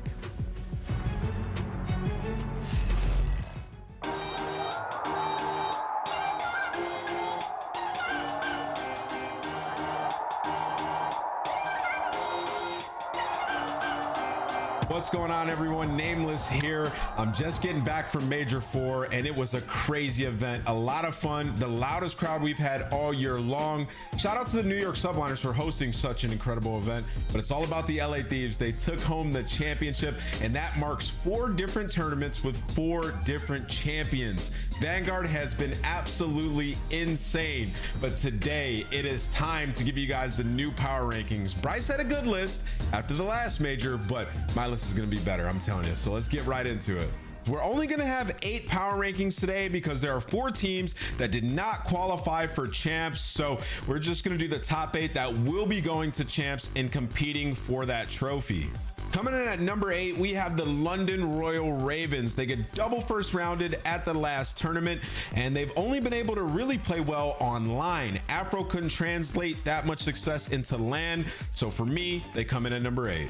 Coming in at number 7, we have the Boston Breach. Making a roster change, subbing out Capsule for Vivid, they found online success. They went into LAN and they won a match, and then they lost to 2 of the top 4 teams. I see the potential, but still, they're number 7 on my list. Coming in at number 6, we have the Toronto Ultra. Now, they had a good Major 3, a tough online portion of Stage 4, and then they go into Major 4 where they hold a couple tough losses. This Toronto team has still been struggling to get those big wins, so for me, I just had to place them at number 6. All right, so to me, these next 5 teams are the teams that are the real threats for the championship. They have all the tools that they need to get that W, and coming in at number 5 is the Seattle Surge. This is a fantastic roster that is coming off a championship at Major 3. They have Rookie of the Year candidates like Pred and Sib, who recently fried at Major 3 where they took home their championship. I still think Seattle has the potential to win COD Champs. They showed it a month ago, but still, they're working on some things, so they get bumped all the way down to number 5. Coming in at number 4, we have the New York Subliners. These guys don't have a championship at an official major, but they do have one of the most impressive feats we've seen all season long. It was almost impossible for them to make it into champs. They had to get top 2, and they accomplished that goal. This team is firing on all cylinders, and I do think they have what it takes to win a championship. To kick off the top 3, we have none other than OpTic Texas. They started in round 1 of losers bracket and made a run all the way to top 4 only weeks after iLLeY returned to the roster. This team has so much talent, they can easily win the Call of Duty League championship. And in their usual spot, number 2 is Atlanta FaZe. They've been used to placing second this year. Something is going wrong in the Atlanta FaZe camp. Still, you can't deny the talent and the tenure that these guys have in Call of Duty. They have potential MVP candidate Cellium. He might take it all home. This guy has been frying all year long, and you know he wants to top it off with a ring. Keep in mind, these guys won the World Championship last year, so maybe they've just been waiting all season long to take home the big one.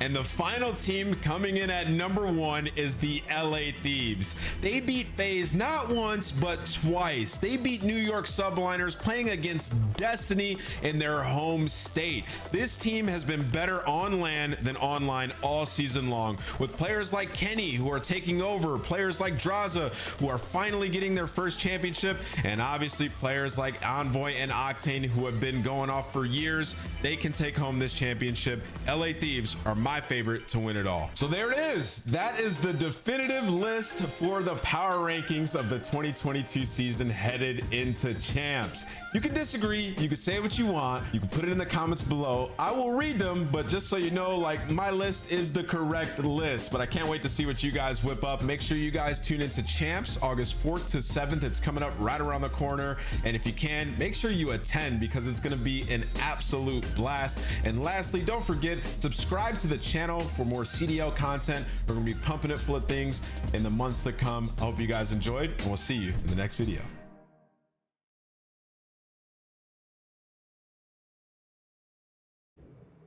I think the thing I love most about teaming with Clay was his energy at events. I feel like he would be able to, for the most part, put behind anything that was happening, you know, a week before, and, you know, come into the next week or the new event with really good energy and passion towards it. I mean, I feel like I weigh like you're not online, but like league matches in general heavily because of Clay. Just because when I joined the team, a lot of our motivation for the league match for the year was like the champ seeding at the end of the year. These like are important. So he'll just say something that will like, he probably doesn't realize what he's saying, but like it'll just get you locked like without even realizing. Chris, you guys, second place. Yeah. What's going on? Well, a lot of second place is going on. That's what's going on. I mean, are you gonna get that? My broccoli backflipped.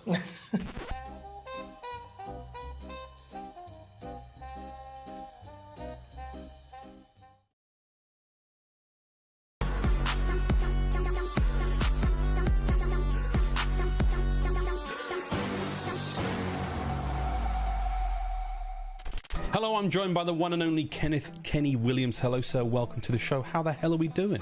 Doing great. Just got done with practice, so kind of in that dip state, but also, yeah, just vibing. Kenny, lots of teams this year have made roster changes, and surprising everyone, you guys haven't. What makes this team so tight and better than any previous form? We knew going into the season that there could be possibly a role change between me and Drazah, which is one of the things we were going to definitely try before even like bringing up the idea of a roster change. But I think that the glimpses we've seen in our practice of like playing really well, knowing we could beat the best teams was kind of like that green light we needed to know that we didn't need to make a roster change. So I think that kind of can counteract the ideas of a roster change. Kenny, you collectively all decided to move you to the SMG role as a team. Since making that change, you've been on an absolute tear. Do you think it was the right move, and will you be keeping it? I think it was a good move. I think it was one of the moves, like it was something I needed for my career. Personally, I've been feeling more comfortable in the AR, but having that Major 4 MVP performance kind of just brought me back to 2017 or 2018 World War II, and it felt amazing. It felt good to get my confidence back, and I think the role swap was something with the idea of the fact that I thought that Drazah was going to be better in my role with the AR, switching on and off. I think overall, I'm just glad we kind of kept it and got all our reps in and just got me comfortable on the map with a sub and Drazah comfortable on the map, because I think it showed at Major 4 how good we can be when we're all comfortable on the map. Kenny, something that has stood out about your team this whole year has been how much fun you seem to be having in-game. How much of a factor have vibes been in you finding success this year? I think vibes are like one of the main keys, or main like things we have to have high of when we're playing well, because we all feed really well off each other energy-wise. So I think when one's down, everybody's down, and having, you know, funny moments even on stage, because sometimes nerves can get the best of you. And I think if you can laugh them off, you kind of can just stay in a flow state of just, you know, comfortability. They almost get 1v4'd and they giggle. That is how much fun Thieves are having right now.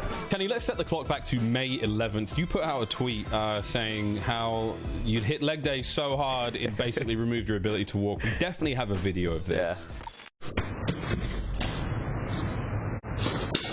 Serious question though, how much do you think that your sort of time spent in the gym and your gym routine is helping you in game? I feel like my overall like self-confidence kind of came from just doing the gym, just feeling good. Not about like looking good. I'm going to the gym just because it makes me feel good.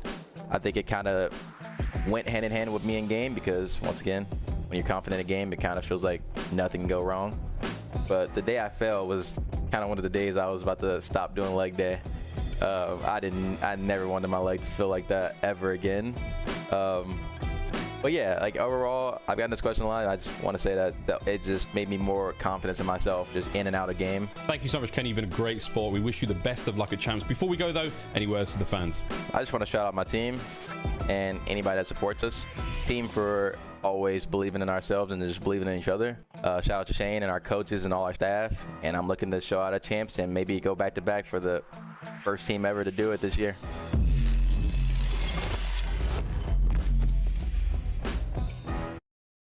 And he's pulling out all the spots. Ah, no! The pressure's now on the subliners. They are flying forward. You still have got Major in the back line, just in case. Sky! Sky! Sky! What a three! Vivid started to push up the wide flank. Look at that number one on the minimap. Vivid might have the angle behind both players, and he does. There's Vivid with the opening! Now Vivid, give him all three! I'm ready. A minute 20 doesn't look like a ton, but we've only lost 12 seconds off of this, as they have just started to cut them down. 6 lives left. It's a little stab. Yeah, body shots, aBeZy, making it look easy. Dead step back, focus on the fundamentals. Well, how much harder is it this year, considering the title as well? Johnny, all right. Let's pause that point Johnny for a moment. Tsunami. Yes, Johnny. Please, 5 seconds, and Kenny's left alone. Kenny, what are you doing? Going up in the right moments here for the side of Thieves. They're 10 points away. Both teams can win it. Inside trying to flank behind. He's been taken down as well. The Thieves are running it up. All 4 members of Octane are down. Did Kismet get anything done? He's going to go big. And he's pulling out all the spots. Ah, no! That is it. There is not a whole lot you can do. Now 1 versus 3 for Bant. He's alone. The green wall surrounds him. He finds the first. And Shotzzy, not going to get it. 1v3 for Bantus on the cards. 46 HP, just about surviving. Dashy is chasing him down. Which way is it going to go? As Bants just played this absolutely perfectly. Oh! Benjamin Bash with a 1 versus 3. To the back line. Nice bit of work from Hydra. On to the point we finally go, and it's attached. The lone man finding the kills is attached. Somehow stays alive. Gets another. Great bit of work out of Røkkr. That's the break. And with all this pressure, all this setup, Crimsix. Simp from third. Shots through the window. Pistol out, but Neptune, he'll get his first kill in this map too. 2 versus 3. Not a lot of time. You still have aBeZy to deal with. I mean, the shots are going to come in. aBeZy does you take it down. Yeah, look at where the other 2 are though. We've seen it happen before. It takes quite a miracle, but who knows? Still 15 seconds left. It's just if Neptune can get into a spot, you need Slasher to stay alive. He's going. They're He's able to going. find one. It's all on Neptune. It's all on Neptune. And he got it. I think he got it. Oh, are you kidding? Still players inside the point, but the flank is in, and the flank for 3. That would have been the Glide Bomb, couldn't connect. And fun enough, after all of that, you still have Paul in the Oh! Paul! He's hunting for it. He's hungry. The man seemingly doesn't miss. Oh, what the hell is going on?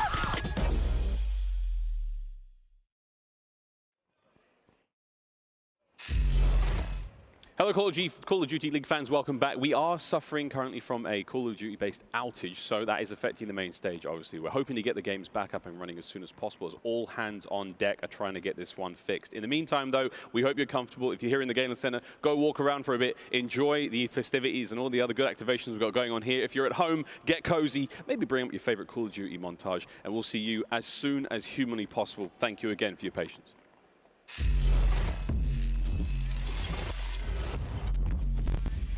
We're looking for that first break. Thieves very good over towards P1. We spoke about it before. We've seen the example of that, of them against Toronto, where they won in out. And typically, we've seen FaZe have their moments here and there on P1, especially towards the end of the game, and LA Thieves will need a good start. They're going to get it. Lots of kills falling their way.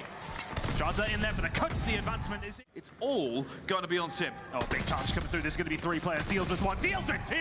And that's a good battle from the side of FaZe. They will... Over towards Church. Keep an eye, though. Arcitys is trying to get all the way around, but he's instantly gunned.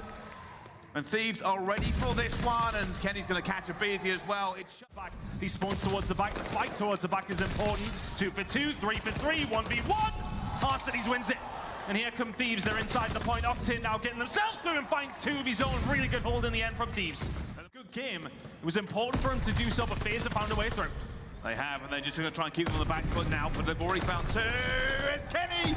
Kenny inside. Tiny Terrace through the front door for 20 seconds here. Over towards P5. Can Envoy do anything about it? Oh, Envoy with a big 2, and the pre-fire is not going to work out. Octane will take it. Arcitys trying to get this scrap time for himself. Finds the first, guns a second. Gets Arcitys towards the back. Arcitys staying alive. He finds the first one. Can he find the second?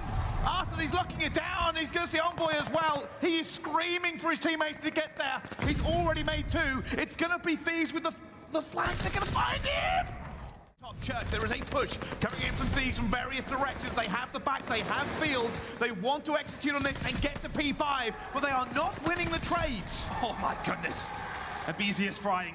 The move as the kills keep going towards FaZe. Envoy, is he the hero they need? He finds the second. He has to jump in. He doesn't need the reinforcement. Envoy finds 3. And they have stopped it for just a second. They are winning the trades. The pressure is still there from the side of FaZe, and you've got to think about the rotation as well. But FaZe want to end it here. You can see them setting up quite passively over towards Broken. This needs to be big from Drazah. Can't find the kills. FaZe through the front door. It's 2 for them.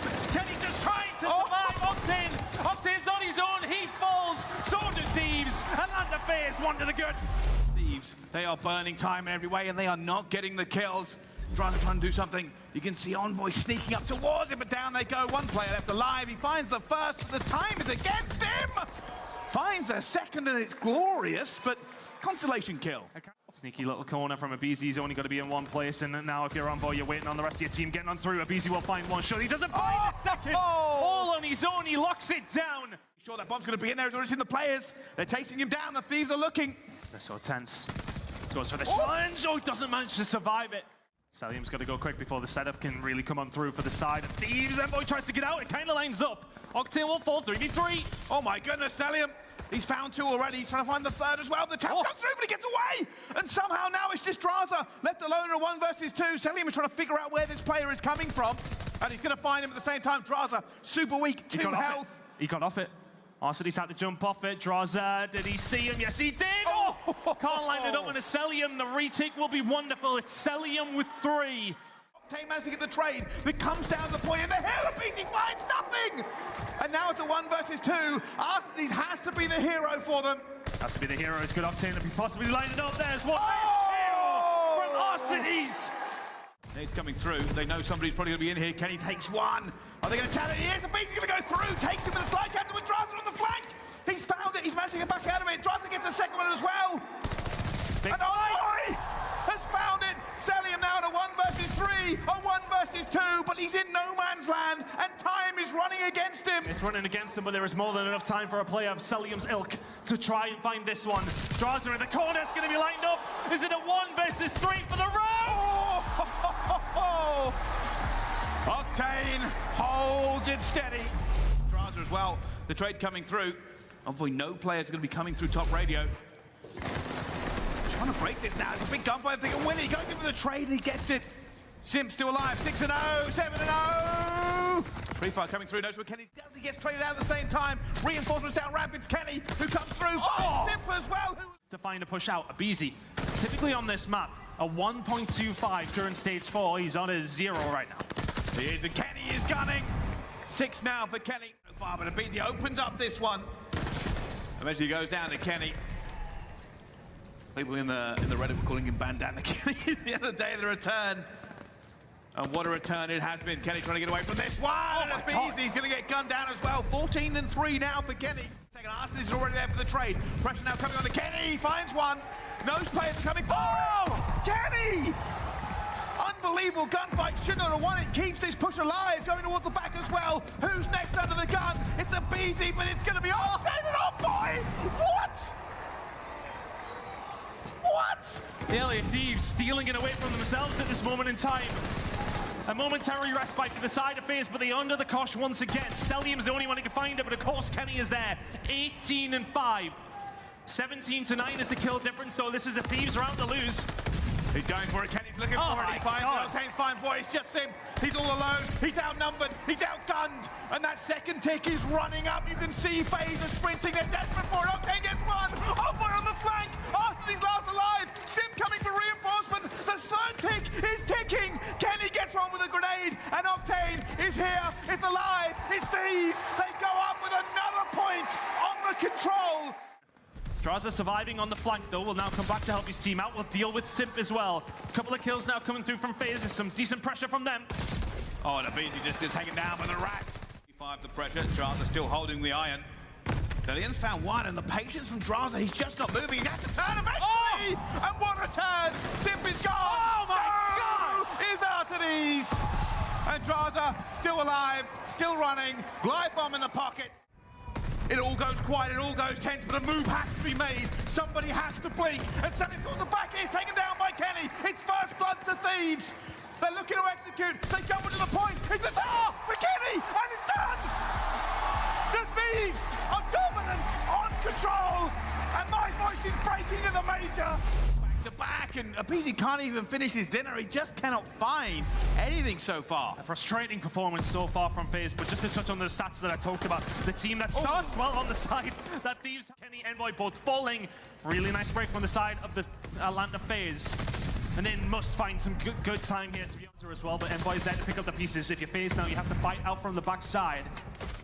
It's a tough road over towards the fire side, but aBeZy thought he was maybe going to make a play for spawns here, but 13 seconds remaining on P5. Thieves soaking time. Thieves with the rotation. aBeZy will find a way through. Down Arcitys with another presence from the side of FaZe. 35 seconds remaining on this hill. Here comes the break. Envoy will fall. Octane on his own. Doesn't matter. They're going to rebuff him. Drazah now jumps in. He tries to have a go. Finds the first. Almost finds the second, but 2 health. It's a different dive. It's a gunning. Right, from right, Rez. Play together, yep. Last go. Good job, go. Make a jump. Good job. Yep. Get to Let's go. Good job. Fire dead. Yeah. Around 44 points away. FaZe still 100 themselves, but they're picking up some decent time here. Thieves are allowing that to not be comfortable. Simp trying to survive at 12-23. We expect more of the young god himself. Good kills coming on through, and there's 2 to his name. FaZe may lock in the spawn here, but Thieves and... It will be FaZe with the numbers, but Envoy is there once again. Thieves are 14 away. That's 14 from the end of their tournament. Envoy jumps in, he stays alive for it as well. He will be taken down by aBeZy for the second kill. He does manage to stay alive, but Octane will gun him down as well. FaZe are sprinting. Simp needs to lock this down. He must do it. Octane 6 in a row, will not find the 7th. Simp will find the kill, but here comes the pressure. Envoy and Kenny, the SMGs, the Thieves. Kenny! Electric! His Cellium will fall! LA Thieves have done it! Atlanta FaZe are sprinting, they're running, but it's a step too far! And they get in with 1 point, but LA Thieves are going to the grand final!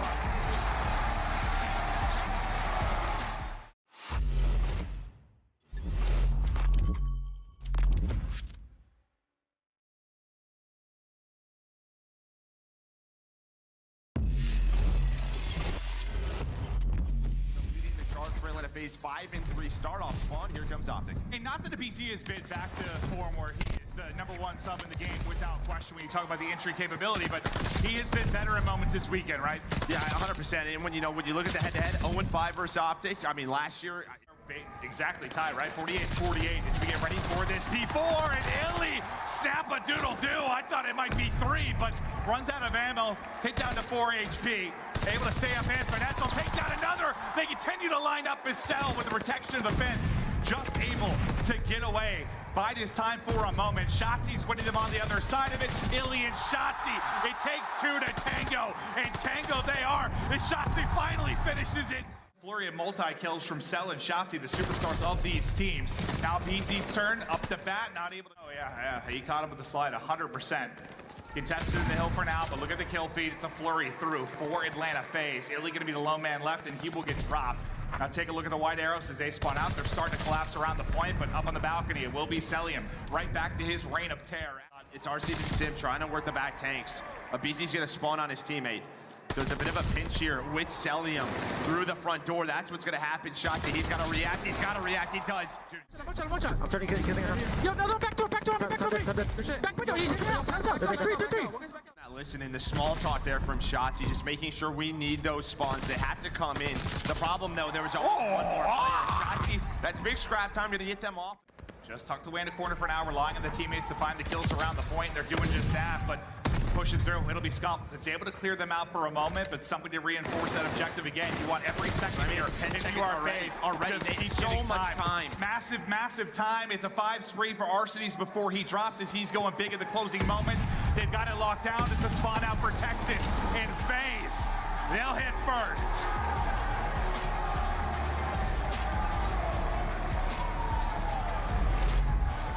He might get caught as well. He might get caught off guard. He does. Shotzzy, the Reaper, just set up, hunting for more. Shark playing with his food. There's a third. Ace. Can he find Simp now for the ace as he dominates and takes over this round?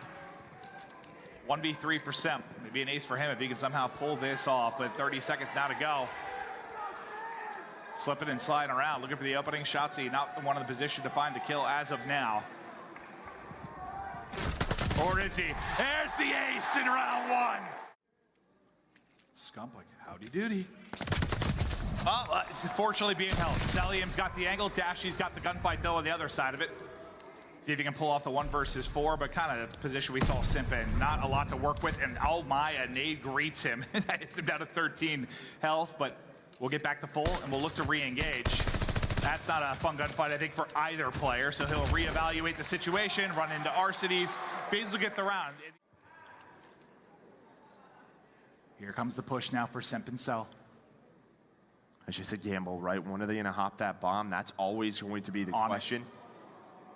No, crowd, we're going to be quiet. Thank you. Here we go. He's on it. Simp going to get that defuse.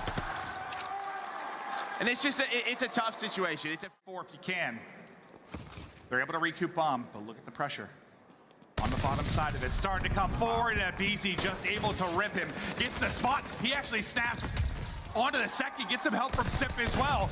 On the other end of it, can't take it. It's iLLeY that's in the one-on-one. I find a timing in behind enemy lines. He gets checked for a moment. He's holding it, but not going to matter. Dashy is there. He was worried maybe they split, but they continue to hold.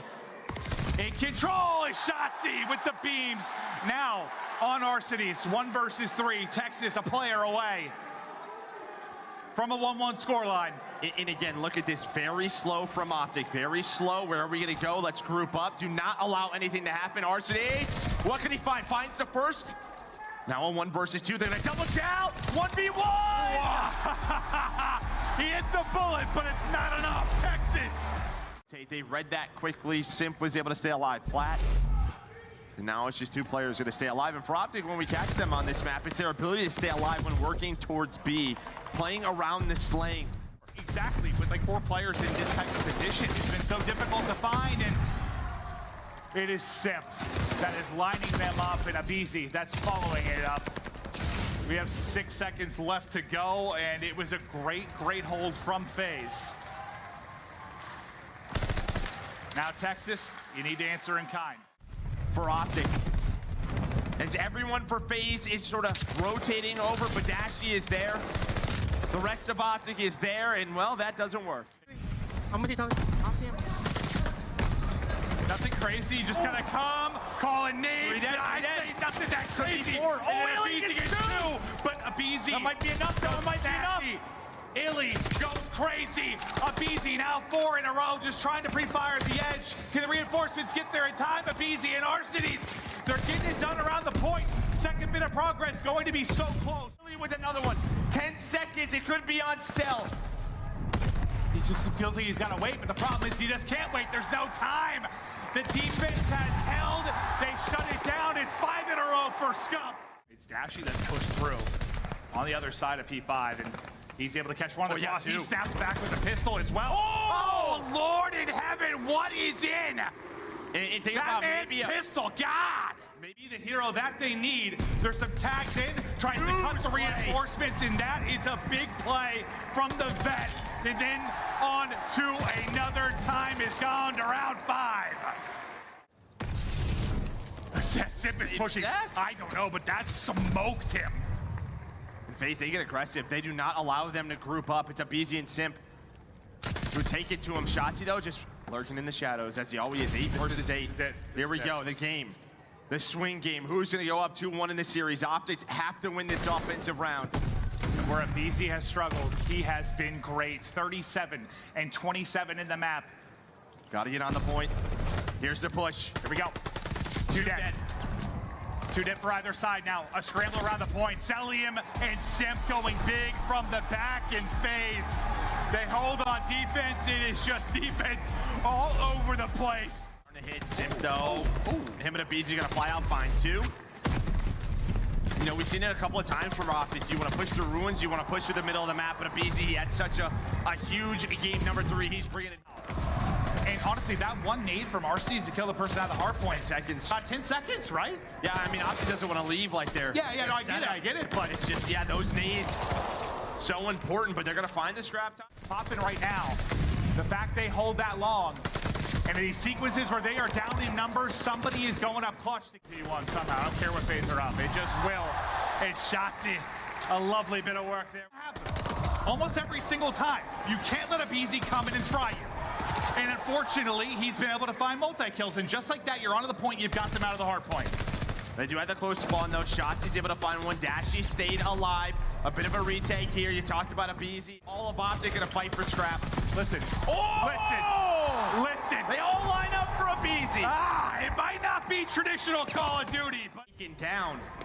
Allows FaZe to get back in. The Cell just holding it down. He's on 5 in a row. A glide bomb might just secure them. Hitting inside, second by second. The dreams of OpTic and their fans just falling apart. Simp lining him up. Nobody gonna get close. That is it. They close him out. There are no late game heroics. FaZe for the first time this year. Shut him down. Take out OpTic.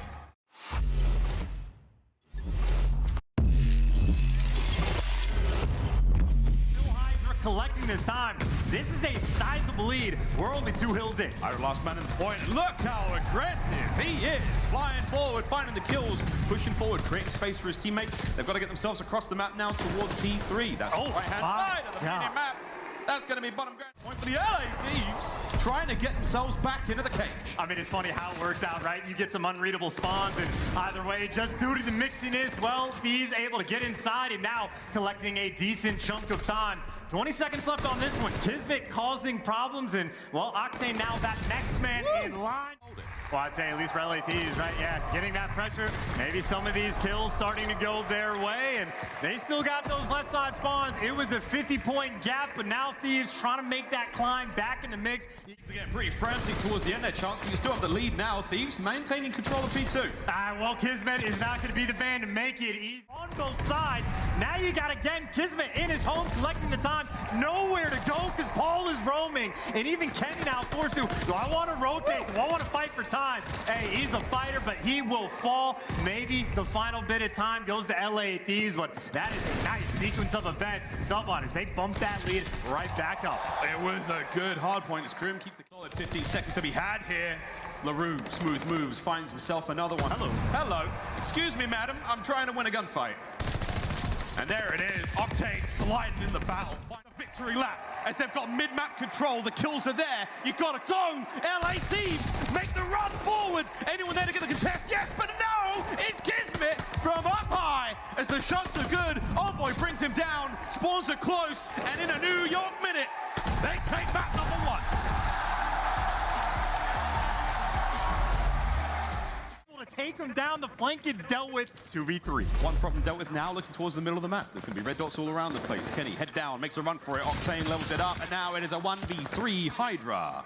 What do you have in store? We're less than 30 seconds on the clock. I mean, hey, they got first blooded in just every single adjustment for LA Thieves on point, and nothing you can do. Hydra, he's going to go for maybe the old college try. Oh, wait a minute. See if he can get flashy, but you're just looking for the kills. No hope of clutching this round. I mean, look, if he picked that bad boy up and managed to rip LaRue off that one, I'd have been screaming. But for now, the round is done. Crim trying to provide the covering fire. Drazah's going to be right back there just to pin him down. Kismet from up top. Waiting for any kind of cue from the teammates. Envoy wins a big one there. So Hydra now drops out. Back over to Crim. And the shots are in.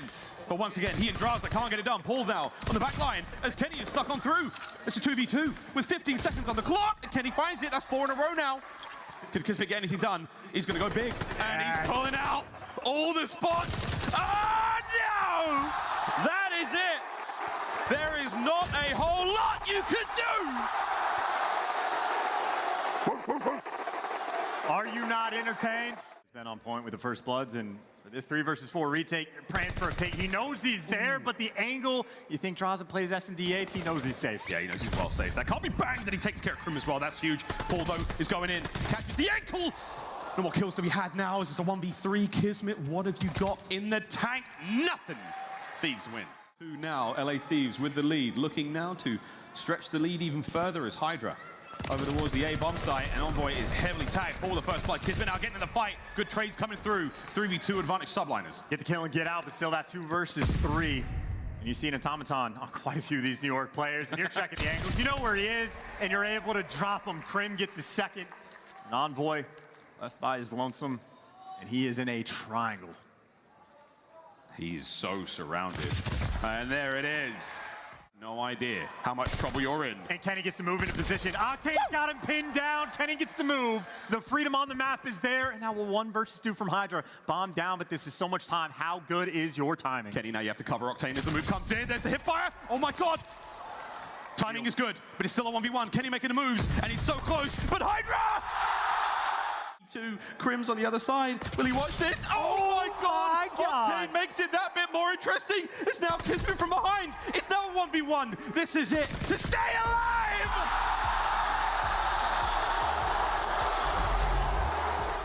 That's an additional minute added to the clock. A single zone remains. Kenny is now gone. I mean, one thing for Kenny, by the way, who has obviously been fantastic through this tournament, I think I've heard him say something effective like, hey, man, I've been thinking too much. I just need to come out and fry. So he has been, oh my God, he has been lights out.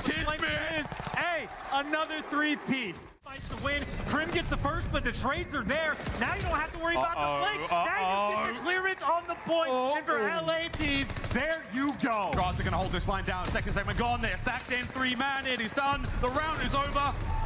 Throw in the towel. Now he's still alive. You must deal with him. And Kenny, you got to deal with both of them. They made their way forward, and that advantage is now gone for the subline. And the teammates don't get a help in the gun. He delivers. How bold can you be? It's a 5 spree now. A sensational run. Kismet gets him on the point, and all of a sudden Hydra's there to back him up.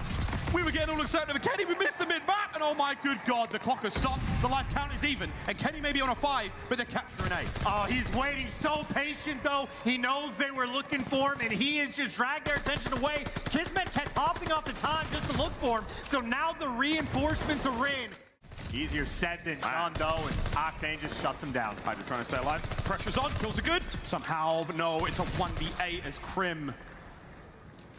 If you manage to keep Hydra alive there, maybe the round goes a different way, but now it is Operation Find Crim and take care of him. Surely now the round will come to a close. Great work, LA Thieves. Reading this, well, you have battles all over the map. I mean, he's doing the best he possibly can with a 40 at that range. Hydra now manages to hit the flank, picks up the automaton, rips a pair. Maybe make it 3 men. The Paul into but so does Octane. That's number 2. You don't have the time to play. You jump through the window. You get put in the wall. Now the glide bomb coming through. They have just shut this down. Oh my Perfect on Berlin. God. 6-0 round count on the day. LA Thieves, how do you do? I mean, that was the most perfect capture event you could have asked for, man. This tournament, it is nearly perfect for the team that gets that early advantage, and well, you can see why it's an advantage. Already Subliners in the hill, collecting all the time. How good is door break? Kenny's looking for 3rd. He might get shut down, but hey. That's a big one. Kenny's going to get it. Tracer through, but the boys are now in. Paul's going to be the first man on the point. Wins the fight against Octane. Locks it down. That's all 4 dead. That is massive for the Subliners. Hey, someone just spawned. Seconds completely and utterly uncontested. Now they're making the moves to the point. Paul at least gets them out of time, but the trades are in. They've started the season off as one of the best hardpoint teams in the game, and now they are pulling that form right back. This is where the Subliners have been shining. Look at one. Yeah, it's on hold. Nice, good win. Another one. Two. One more. Dead end. One shot. Once we did trade. One shot. Low fire. Crim. Low fire, super weak dead. Jump. They're gonna spawn here. In first. They're gonna have to hold it. I mean, they're gonna call it a glide bomb. Hey, at least off respawn is Crim. Maybe getting a little bit hot, but this will be it. This is it. This is how the break begins. Kenny finds one. Octane with the glide bomb finds it. Now forward into the point you go. It's all coming down to Crim, waiting for the reinforcements to show up. And that is that. What a hard point. LA Thieves. Absolutely decimating. Now Kiz knows where one player is. You expect Octane to be towards the back tank, but a 1v2. He's gotten one today. See if he can make some magic happen. He's had the Thieves number in the 1v2 situations. Will continue. The answer is a resounding no. Now the Thieves. Plenty of time to pick up that defuse, let Dead Silence build up. First round. Teammate got big, but hey, there for the trades. You keep that man advantage, and might have seen that window was open. He knows someone's going to be looking for him. He's got eyes on. Here comes Drazah around the corner. Paul's going to wait for it. Looking to turn the 2 into a 3, but now we're towards gate bomb side we go. Hydra gets himself going. Tags into Drazah, and that is the teamwork the Subliners have had. Oh my, Envoy, bomb down. Here we go. He's pushing that pace, man. Paulehx, dude, look, Paulehx is trying to trap him in. See if he can catch him on the cross. He might be able to do it. From Hay now, over to Hut, towards the backside of River. Envoy might not check this bad boy. The gun is up! 55 seconds now left on the clock as here we go. This is going to get real awkward. Oh, wow. Wait a minute! Hydra, first blood. Bomb being planted at A. Not that fast, actually. Oh, my word. Oh, Envoy dives in! He tries to get in the fight. Can't get it going. 4v2 now. Nate's tag, though. Drazah's got it back down. Run for his life. That bomb being planted to B. They have to know Drazah's in the tunnel. Number 2 is going to check it. Number 2 guns him down. Octane last alive in the 1 versus 4. We wanted the adjustments. New work delivered. And they shut him down. He's just going to now try to find at least Albatross. There's that's a slow and easy read. What timing. Crim from downstairs as well. Another 4v2. Advantage certainly going the way of the Subliners. Kenny, though, now leveling up, somewhat pinned, trapped, taken care of, signed, sealed, delivered. For Octane on the round already. Crim's going to put him to bed. Here we go, though. 2v2. Kenny, the barrel has been spotted. Oh, baby. Subliners once again. As we are crouch walking, no ninja at play here. Paul! The fight. Oh! What? No! Oh no! What is going on? Something just happened to Envoy! I have no idea what just happened, but you're gonna give it to the Subliners. Run forward. And he's got to slow him down. He has to at least draw their attention and, hey, done his job to at least take 1.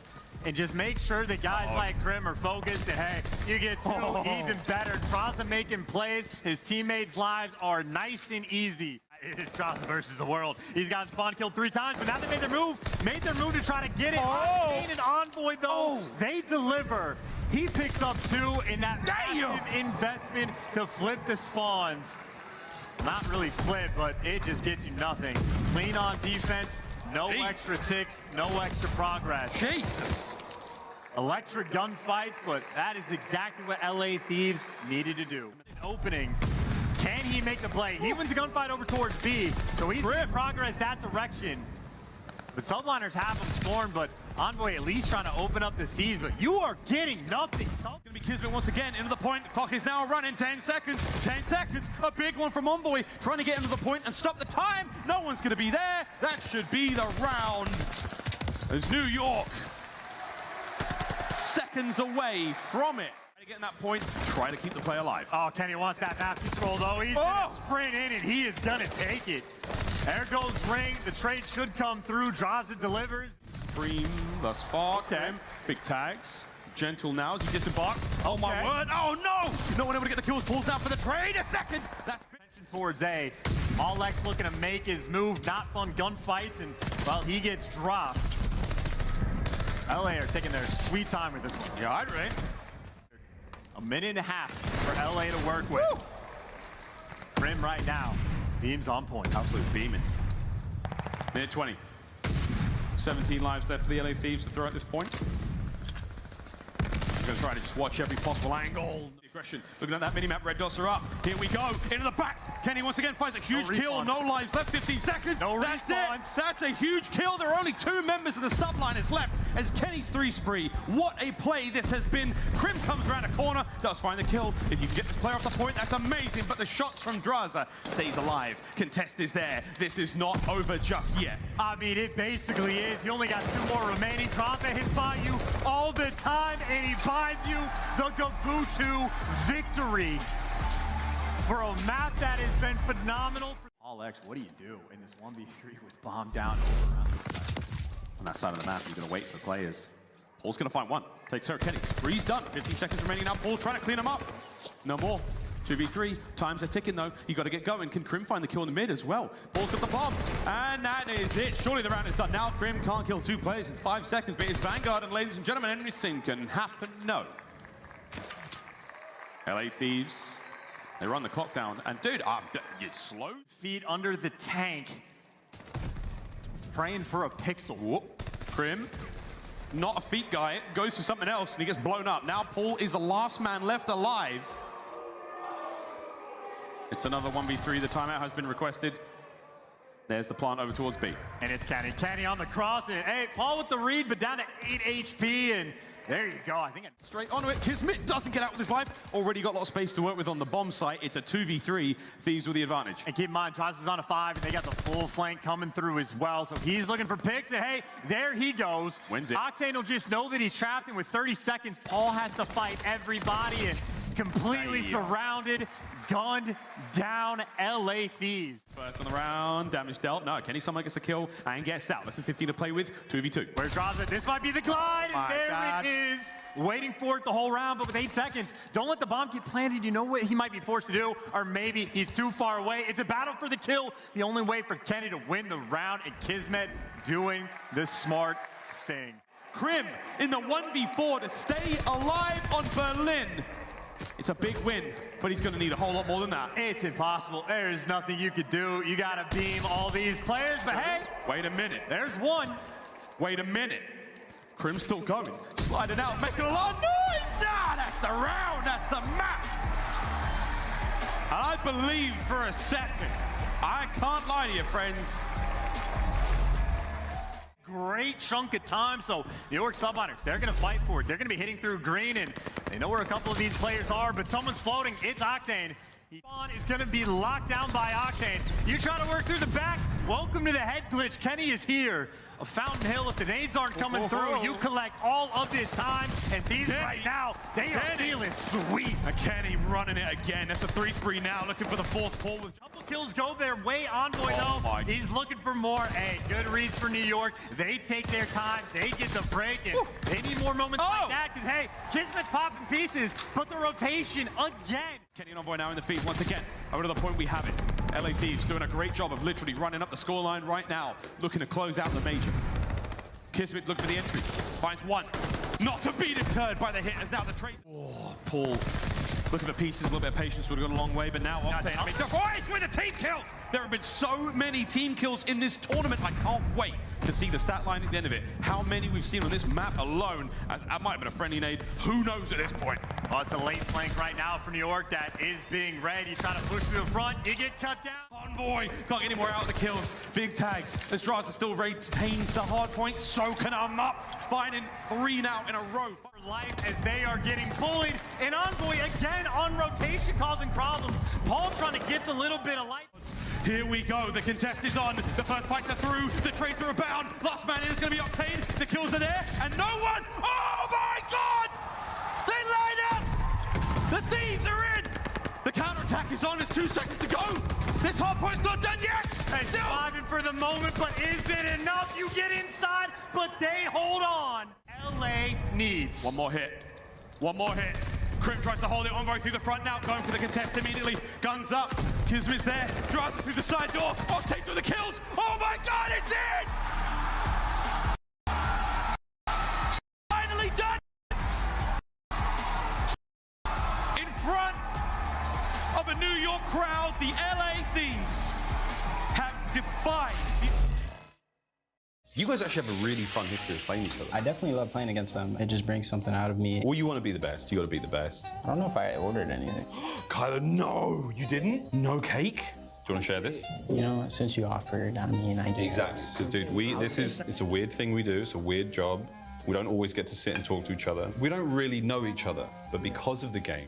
Yeah, I haven't had too many talks with him, but like, I don't know, I play against him on the map almost every day. Yeah. It's like, I don't actually know him, but it feels like I do just because I play against him every day. You guys are trying to solve this puzzle that keeps shifting daily. Your teammates, the opponents, the game itself. Communication. It's key for relationships, man. You guys are in a complicated 4-way relationships. Complicated is an understatement. And take your time. On your schedule.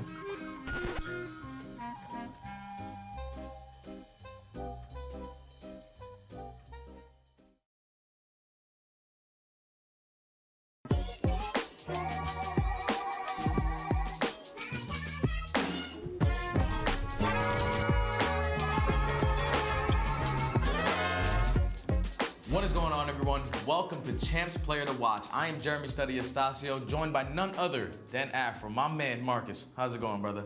Not too bad, bro. Before we even get into this interview, though, I gotta ask you right off the rip, are you a beans on toast kind of guy? Hell no.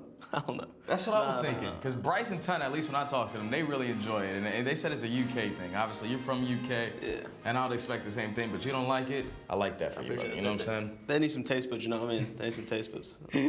Okay, so you came in the middle of last year for the CDL. What was that whole year like for you when you jump in mid-season?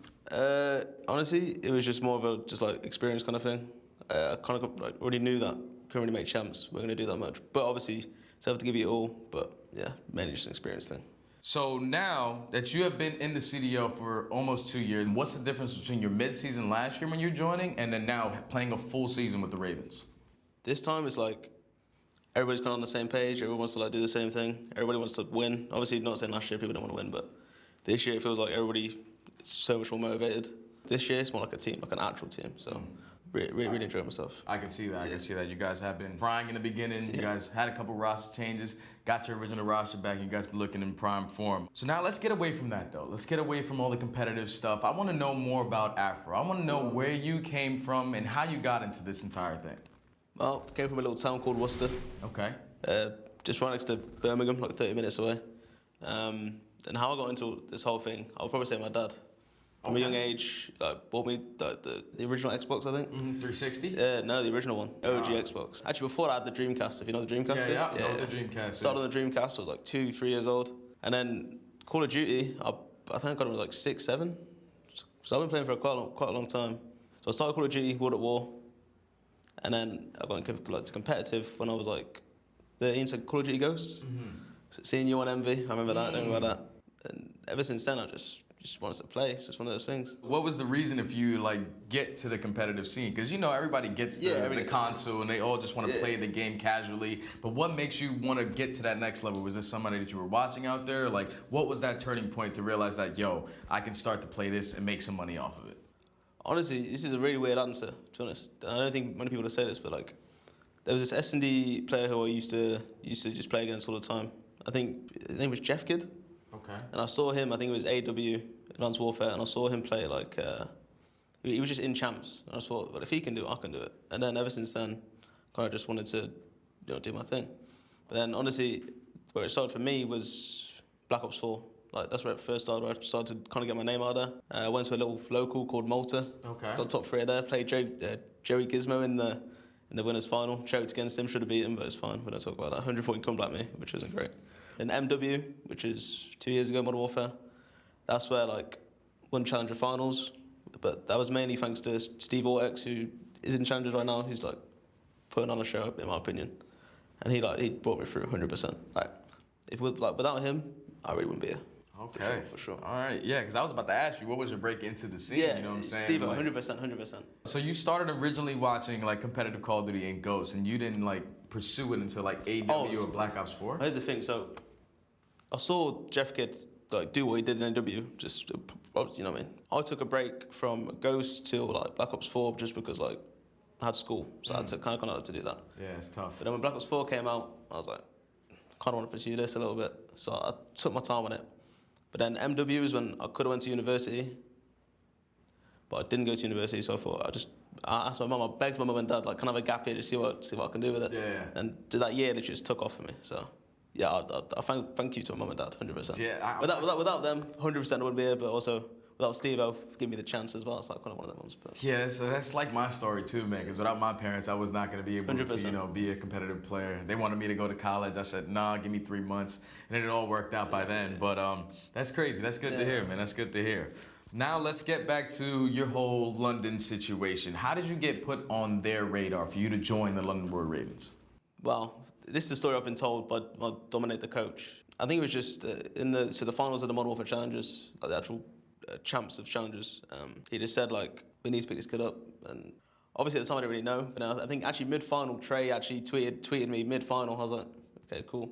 But you shouldn't be doing that mid-final. I got a little bit nervous. I was looking at him, what was he tweeting me for? Yeah. And yeah, so I think I kind of knew a little bit that there was a chance of me getting picked up. Honestly, there was a chance I was joining Paris as well. But no offense, but thank God I didn't. No offense. Yeah, Paris are kind of in a tough booger right now. Tough one right now. But. Yeah, you're looking good on London. You're looking good. Okay, so you started off this year hot, right?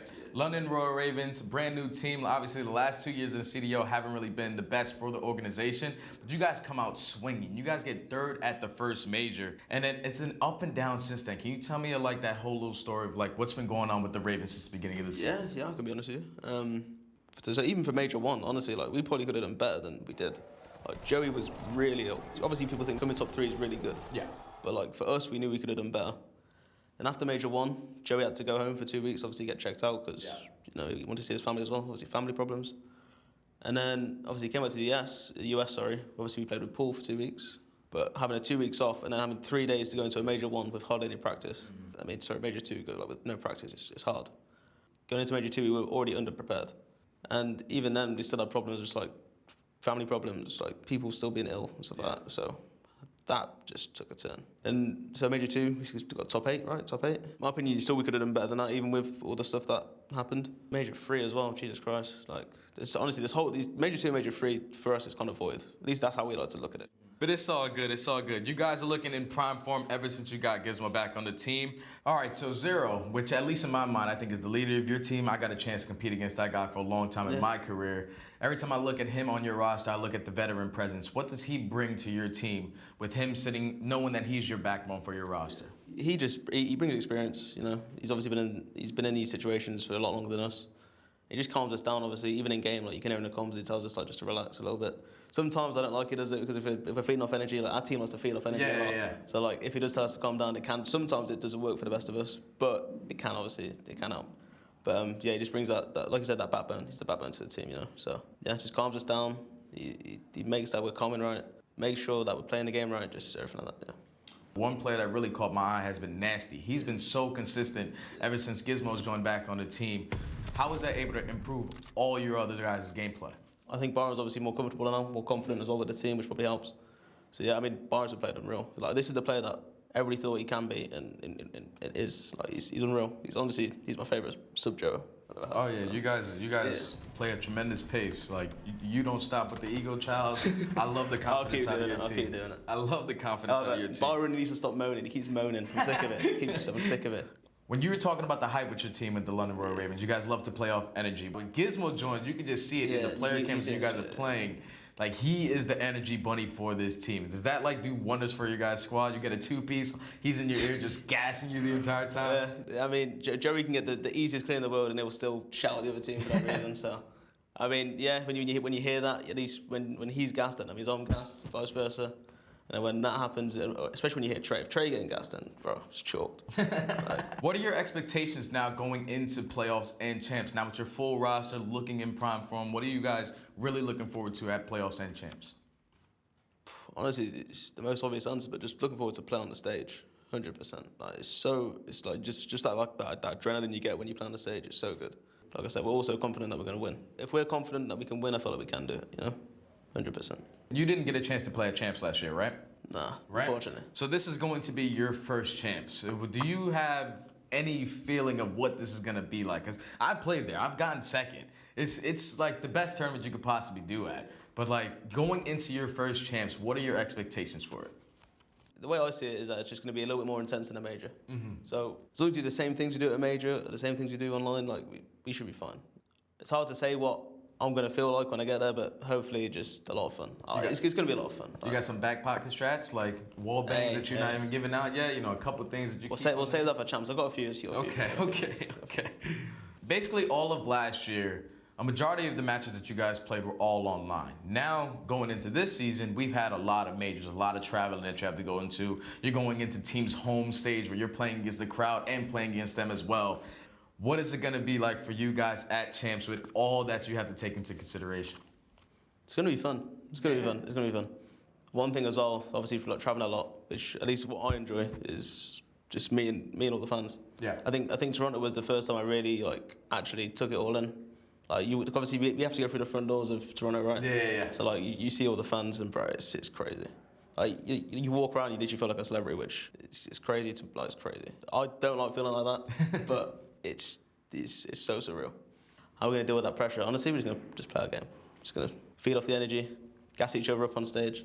Like I said, we're a team, so.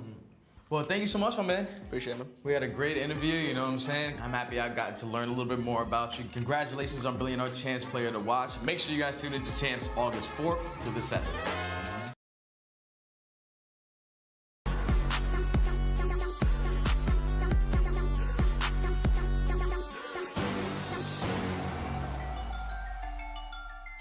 Hi everyone, this is Miles from the Call of Duty League, and I'm joined by the one and only Simp. Chris, how you doing, mate? Welcome to the show. I'm doing good. It's been an interesting season for sure. How has this season been going from your perspective? And one way you can compare it to last year, to where we were kind of like winning everything, and this year we're only getting seconds, but compared to first, that's pretty bad. But if you look at it overall, we're still doing better than 10 other teams. And I feel like as long as we keep that mindset and just keep on practicing and, making sure we're getting better throughout the year, we'll get our first at some point. When you in game, we've seen you play time and time again, you get pretty hyped, but how do you actually remain cool, calm, and genuinely focused in hot moments? Staying confident in those heated moments, those mixing moments in game is really just, staying confident in your practice, staying confident in your team, and, not second guessing the plays you're making, because, those split second decisions are what really make good plays great plays. And it's kind of just those kind of things that will make us stand out. So your teammates, you guys have been together now for many seasons. No one has ever once brought up the notion of a team change. How do you guys sort of do it? What is the secret to your success as a squad, and what do you see the future hold for the four of you? I don't really know if there's a secret to really staying together as a team, but overall, you kind of just have to be open to each other about things. You can't really let things dwell in your mind. You can't not tell each other how you're feeling, because that's kind of how the negativity kind of, festers. And, if you're holding a grudge against someone for this thing on this day, and you keep doing that, all those things kind of build up. So it's really good to just kind of have team talks, make sure you get all that bad energy out into the air, and, just making sure you're just staying cool, because, we're all best friends and we all you know, we all love each other. So, dude, there's some good life advice in there, man. Thank you very much for that. So, I mean, you brought up a few challenges there. You know, what are some of the larger challenges that you face on a daily basis as a Call of Duty pro? The wear on your hands is for sure something, you know, I haven't felt it yet because I'm still pretty young, but I'm sure a lot of the older COD pros will say, you know, their hands aren't what they used to just because of how much you really have to. You know, once you become a pro, you kind of have like, I don't know, you have like a face to represent yourself, I guess. You know, people follow you, people look up to you, and you know, you kind of have to be a role model once you're a pro because, you know, there's people out there who are trying to be you. Simp's the man to get the drop down, 32 and 19, big kills and a Simp in the point he goes. What does the future hold for you, Sim? How long do you think you got, you know, left in the Call of Duty tank? I mean, I hope I have a long time. You know, depending on whether the situation is in my control or not, I hope I'm playing till I'm like 80. But, you know, realistically, I'm hoping I don't get dropped till I'm like 30. You know, hopefully I'm not a burger till then. You know, let me enjoy a couple years. Once I retire from Call of Duty, I definitely want to either be a coach or like a content creator within the COD scene. Just cause, I mean, I don't know. I feel like I have a really good sense of like game knowledge of Call of Duty. Yeah, I definitely want to be a coach afterwards. Any shout outs for the viewers at home? Shout out to anyone who supports the CDL, who supports Atlanta FaZe. Shout out to anyone who supports me, and you guys are just amazing. Chris, thank you so much for your time. Appreciate it. Thank you.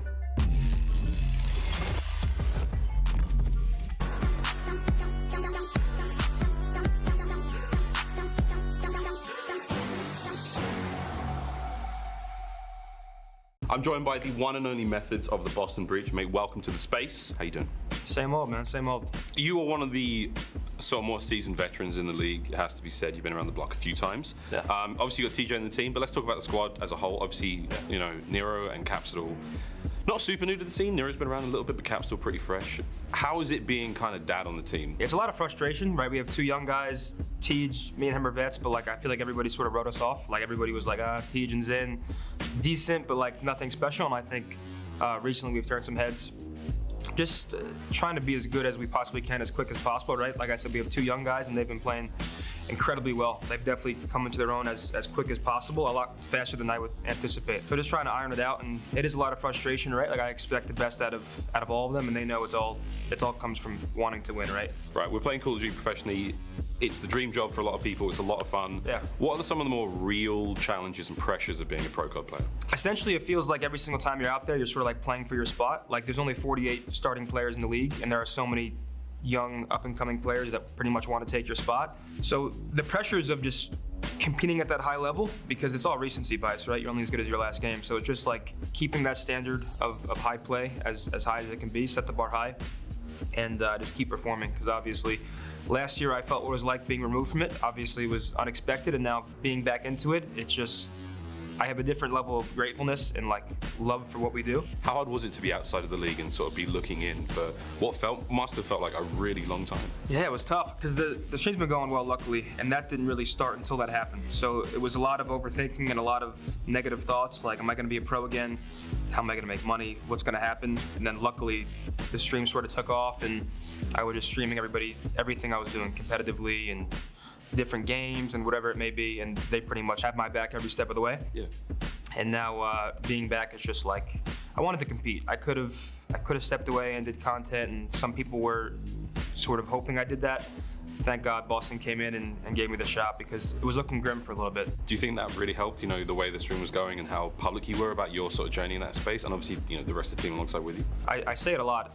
I've been competing for almost a decade, and now it feels like I have more support than I ever have, which is weird because usually, like, it would seem like when you were younger and like up and coming, everybody would support you more, and now it's like, we call it the Zen City. They have my back, and I knew no matter what happened, I'd be good. His teammates are getting taken care of. 20 seconds here, the Mutineers could have it. Here comes Boston though, still alive in the fight.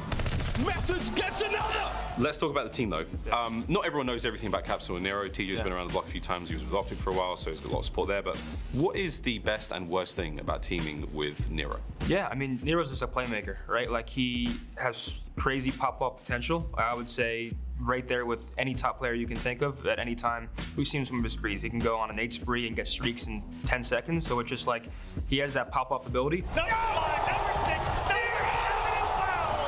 Bad thing, sometimes he bites back, but I like it. Now they're starting, when we first started, things were, there was a lot of me talking, and obviously with two young guys, very apprehensive to get in the conversation, and now they're starting to bite back if they disagree. So I wouldn't say that's a bad thing. I would say it's a good thing. Same questions for Capsule. The best and worst thing about teaming with Capsule? Well, Cap is the worst scrim player I've ever played with my entire life. But when it comes to matches, he starts popping off. In the scrims, he likes to go rogue and run around and try to get kills, and sometimes he gets put down. But when it comes to matches, he's been star-studded all year. Let's go back to Tej though. Yeah. You've been with Tej for a while. Yeah, I mean, it's my boy, dude. He's a little troll. I mean, it's good to play with him. Me and him, I feel like have always worked well together on the map. World War II, obviously, me and him had a lot of success on Rise Nation before he dropped me. And then I got him on OpTic, and then he dropped me again. But luckily, we find ourselves in a different shade of green here, and so far, so good. I feel like with him, similar to me, a lot of people, very underrated for a majority of his career. And then now, I'm grateful that me and him can sort of prove to the world how talented and good we are. That's very cool, man. Again, you guys have actually got one of the few true comeback stories in the league. Not many people get dropped from the league or leave the league or even the professional scene and manage to find their way back in. So I think it's incredible you've both done that. It's really amazing. Zinni, thank you very much for the chat, mate. Appreciate your time. Thank you, brother. I appreciate it. Also, follow me on all socials. That's Methodz, METHODZ. A lot of food content on Instagram. Avid tweeter, streamer, up-and-coming personality, songwriter, artist, the whole nine. So, thank you.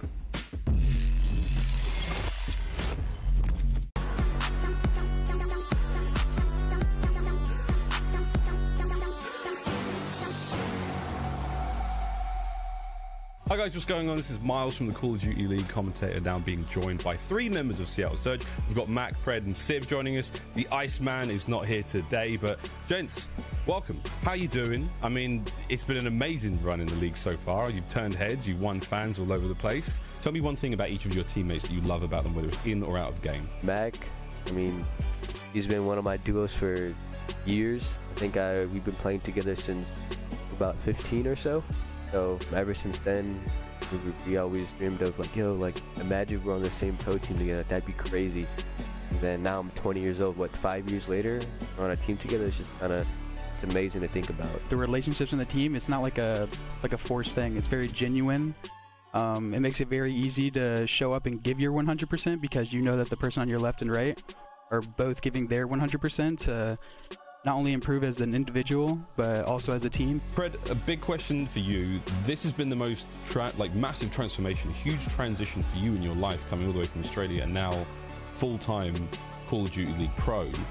What has that whole thing been like? You know, coming from Australia to come do your dream job and be a pro, that's something you love doing.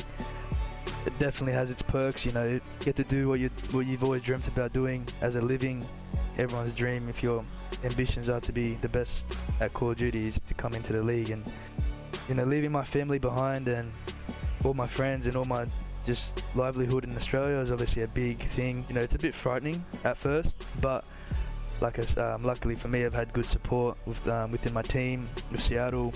Guys, thank you very much. You sound like you've all got your heads on your shoulders and you've got a very exciting year ahead of you. I wish you the best of luck and thanks again for coming on. Thank you. Thank you.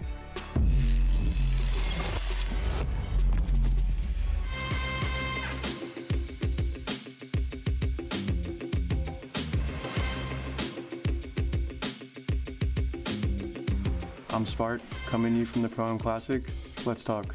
Being back in the Pro League honestly just was everything I was working for the past 2 years, so it just feels really good to like finally be here again.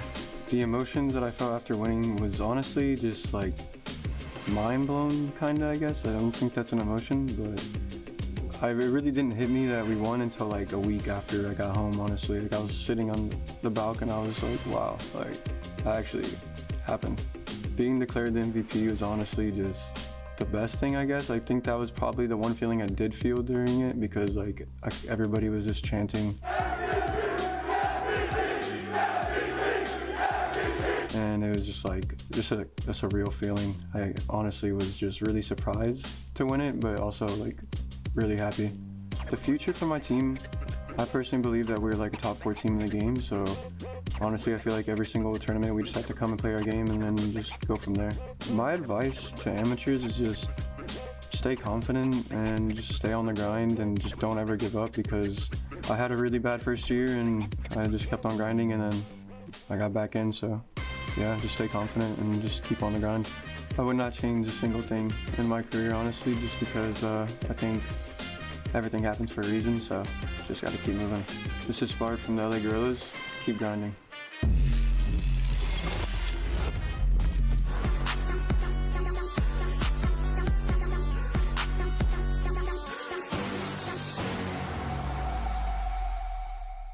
I have the one and only Hook of the LA Guerrillas here. Mate, welcome to the space. How you doing?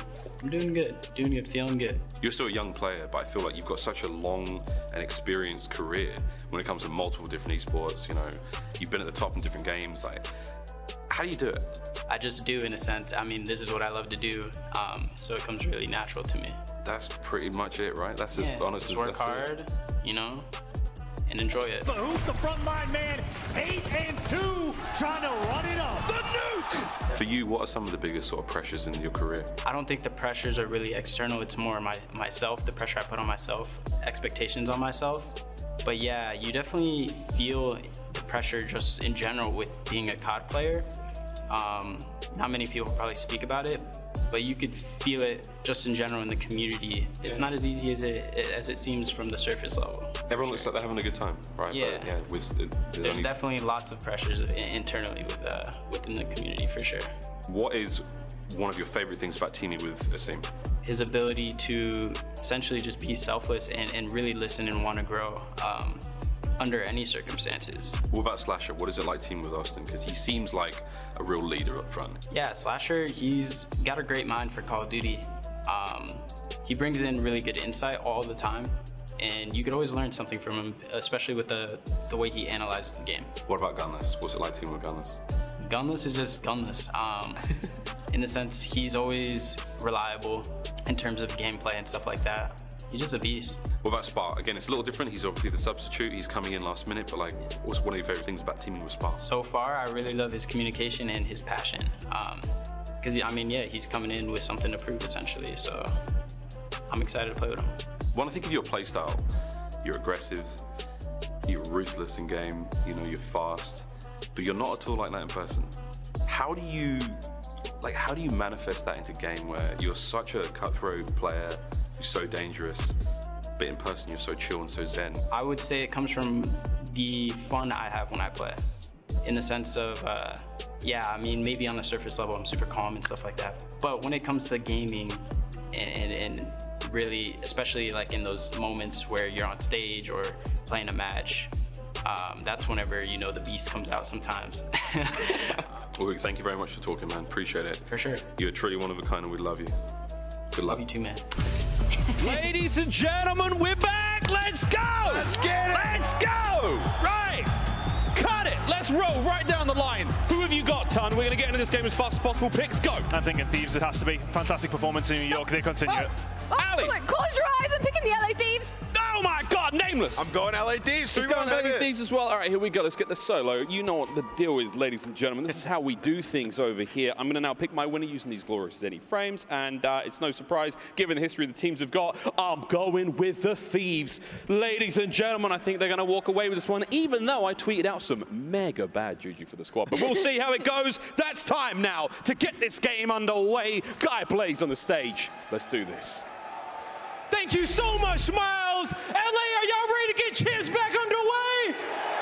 Yeah! Coming to the stage, this squad took Major 4 by storm. But can they run up another W? It's time to find out.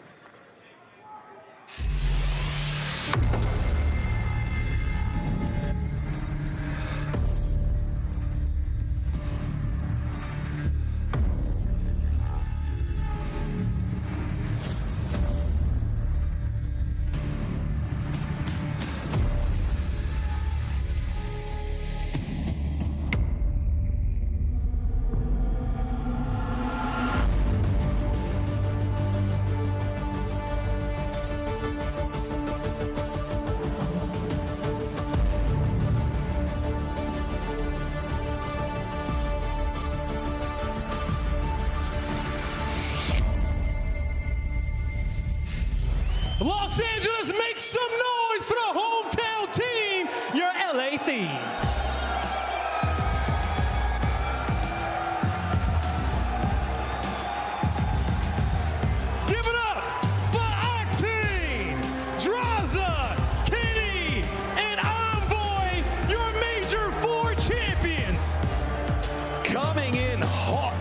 Major 4 win. We'll see if the LA Thieves can continue the strong momentum coming in the champs, going back-to-back, seemingly an impossible task on Vanguard. But these boys, they take it. They will get the job done here. Let's find out how they fare. Guy, next team's up. Yeah, let's find out how they fare, because the next team coming to the stage got so much grit. Let's see what Boston is all about.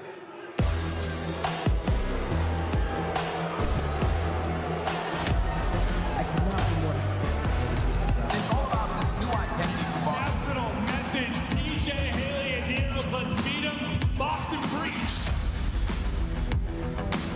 Take a look at the stats. Yeah, Methodz is doing well and the stats are pretty, but what does that mean if you can't beat the best? How did you feel coming into this? Well, I felt pretty, I think Nameless kind of hit the nail on the head. I was feeling Boston just with Vivid on the team now. Vivid's got some serious fire under him. I introduce to you the Boston Breach.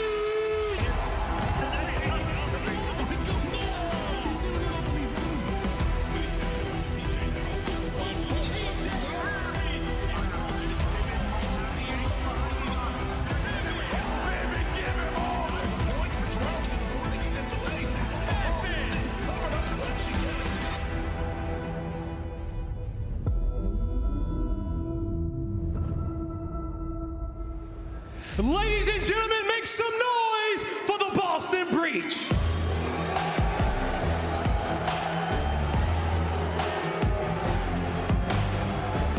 Give it up for Vivid, Methodz, TJHaly, and Nero, your Boston Breach.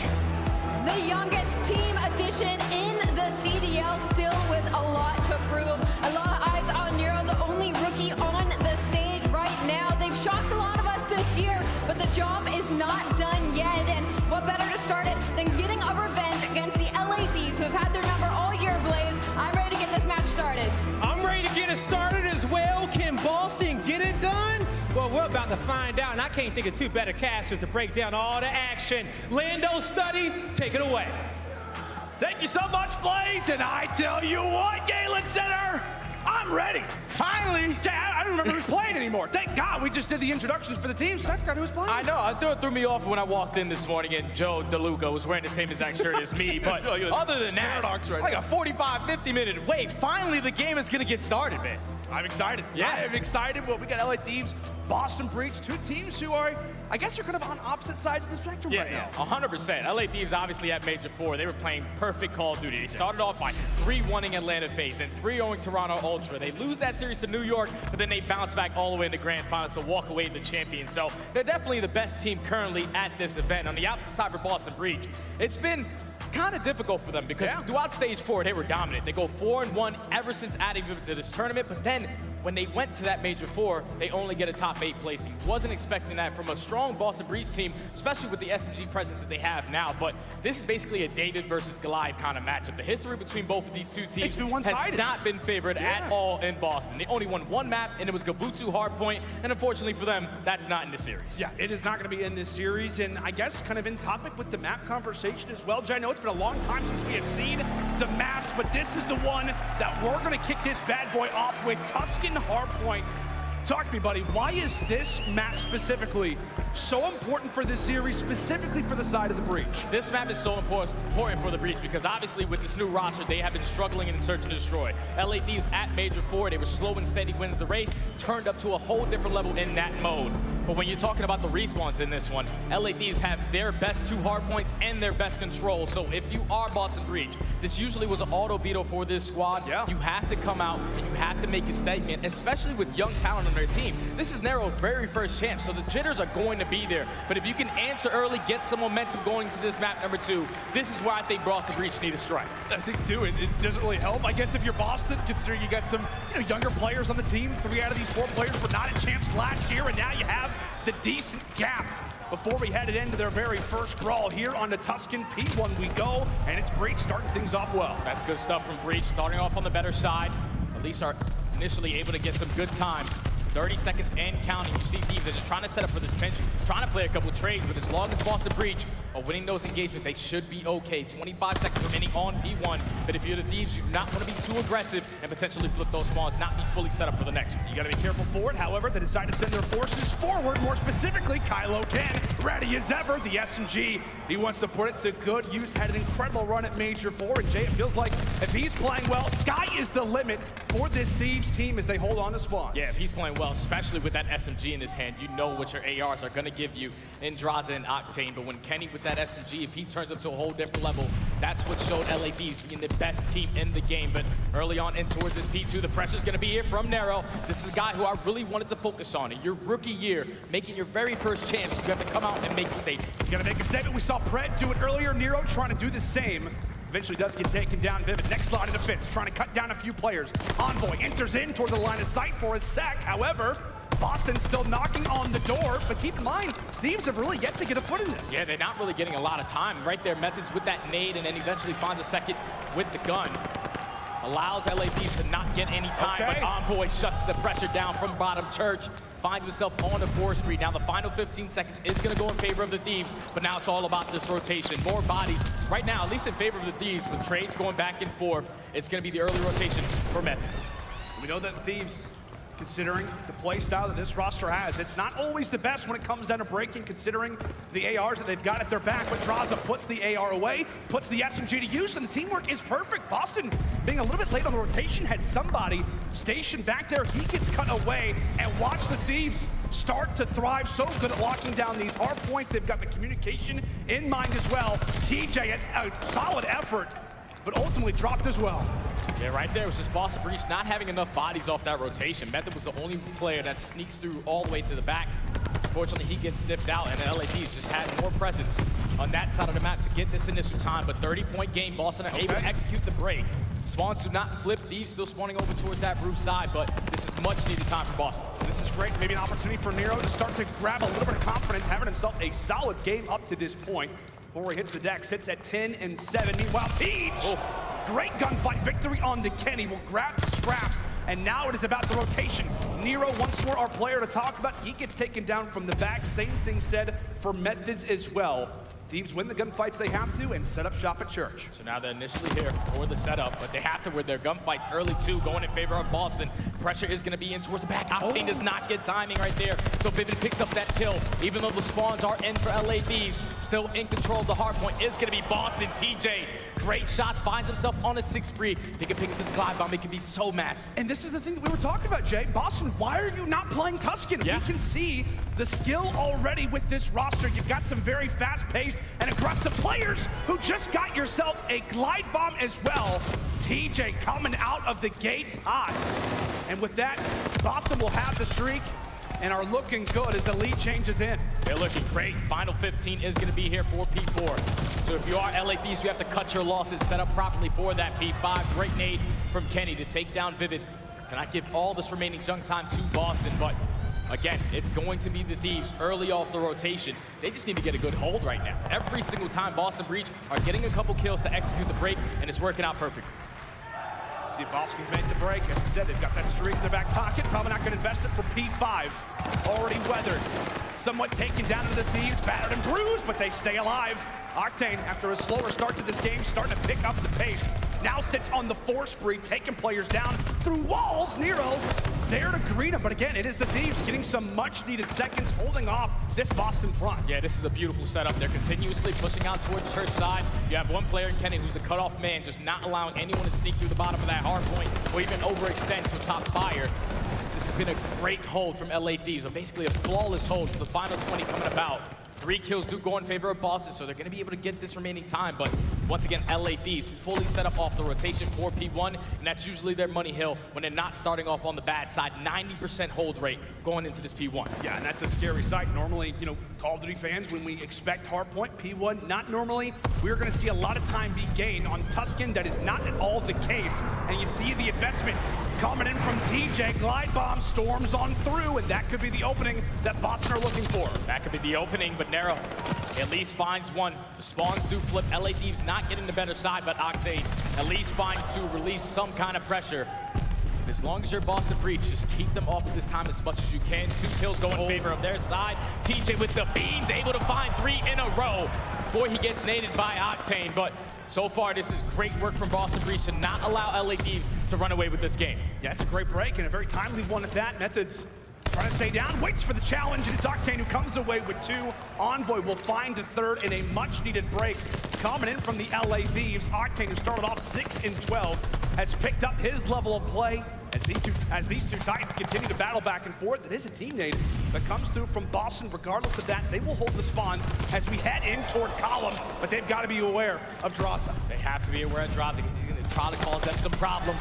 Picks up the SMG, and that's going to be all 4 dead. Now all of Boston Breach continuously spawning towards the back. You just have to win a couple of these gunfights. It's LA Thieves. They're able to take the lead right on back. Envoy going to be the player on towards point, but as long as these kills keep getting traded, Boston Breach need to open up with this nade. Here comes utility. Tactical's tossed. Somewhat battered right now as Envoy, lived on 20 HP. Got a few teammates around him as this lead continues to build. 3 down, make it 4 down in the feed for Breach.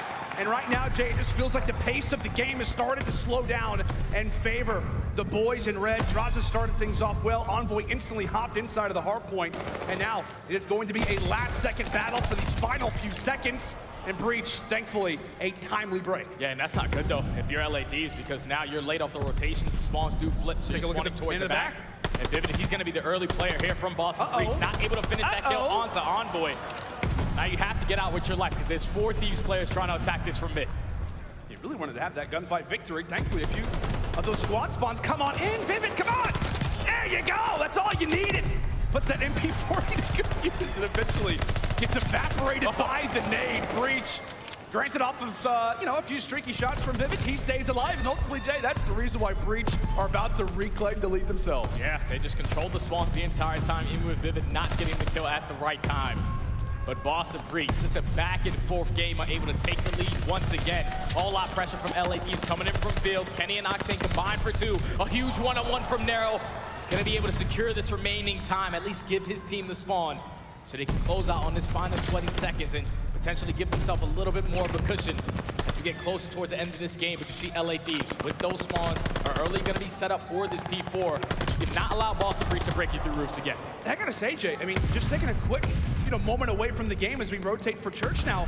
I mean, given the score, given the level of play, and honestly how dominant Thieves have been versus Breach, I feel like this is a very solid statement out of Boston saying that they have been working on those Tuscan hardpoints. It definitely is, because when you come out versus a team like Thieves, who throughout Major 4, I'm pretty sure they go 4-5 on this map, but usually they do tremendous at that P1. That was the biggest thing that I took away, is that Boston Breach do not allow them to get a lot of time off that P1. They execute the break on towards P4. Right now, the Thieves just simply can't get a hold. Someone hold the pre-aim and win a gunfight. Yeah, you look across the board. TJ having a great performance right now. 26-21 as Nero falls basically just above even.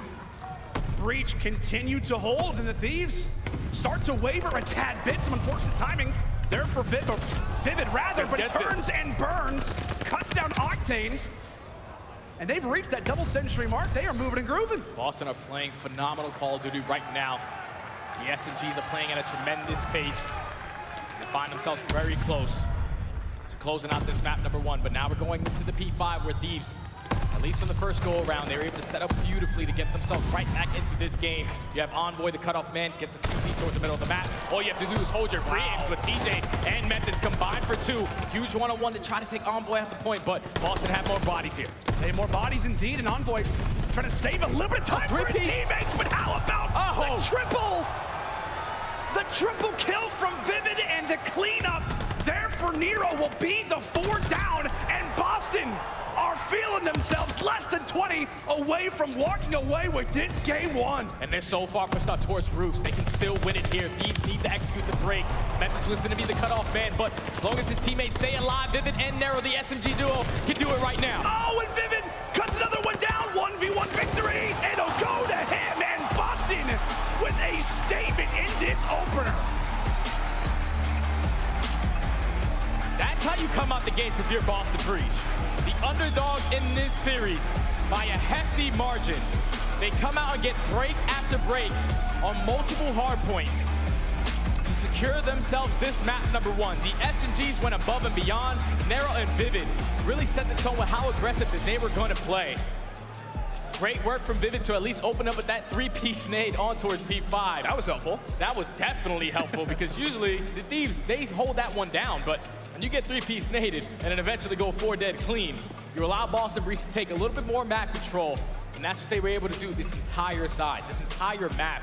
Every time the Thieves were early off the rotation, they were set up properly, they just couldn't win their gunfights at that point. You allowed Boston to break in towards your P1, which is usually your money hill. Even towards the P4, 2 times they had those back spawns, and they just allowed Boston Breach to break through the front, break through field. You cannot allow that to happen if you're the Thieves, who normally are one of the more dominant teams in Hardpoint that do not make mistakes like that. Yeah, and that was the thing that we started to talk about, right? Was the balance across all of these game modes. The Thieves looked amazing at Major 4. The S&D improved. The control was lights out. Hardpoint did take a little bit of a back seat, but again, it was the consistency across the board for this team. And I don't want to say it gets scary, but at the same time for Boston, they looked great in that opening hardpoint, Jay. This is a team that I know historically has been great at search destroy. I know that'll be the topic of conversation I feel like moving into this game too is, can Boston not just be lethal at times in the hardpoints, maybe now with this Tuscan, but can they return back to form, the early season form they saw in Search? That's the thing about it. It's just like, they do not have Capsule on this roster, who was like their best S&D player with like a 1.29. They pick up Vivid, who was struggling with Florida Mutineers in that mode. And ever since this roster has been playing a lot of Search and Destroy, the record's not the best. They usually are winning series by closing out S&Ds or losing series by not winning Search and Destroys. But now in this series, you find yourself with early momentum going up 1-0 versus our Major 4 champions.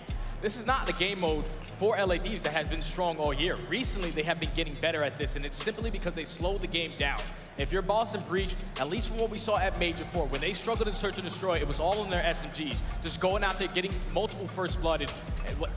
Vivid and Nero just simply could not slow down their game. And going up against a team like Thieves, who are playing for that information, playing for their neutral setup, you have to let the plays come to you. Yeah, you absolutely have to do that. Again, when we talk about the LA Thieves, our Major 4 champions, it's it's kind of rattled the confidence a little bit, but we know this team, Jay. Like, we listen to the team comms and we just watch the content pieces that come in from the Los Angeles Thieves, like YouTube channel and stuff. These guys are always feeling good. They got the crowd behind them.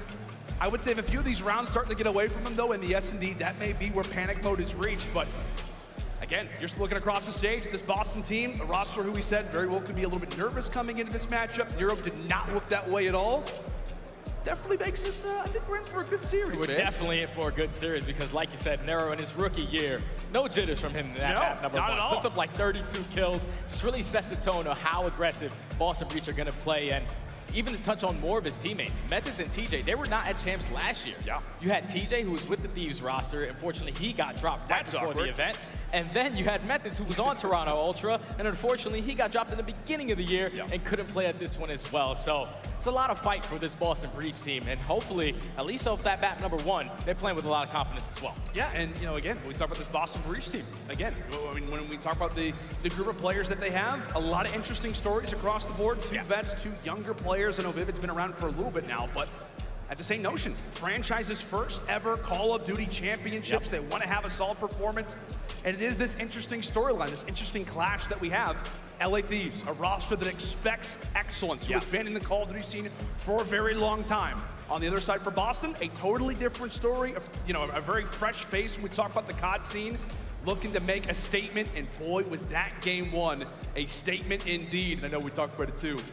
DJ, dropped from the LA Thieves last year. Maybe there's a little bit of something going on. Maybe some spice, considering he's looking at a few boys across the stage, making me think, hey, I wasn't able to make it to the champs last year because of you guys.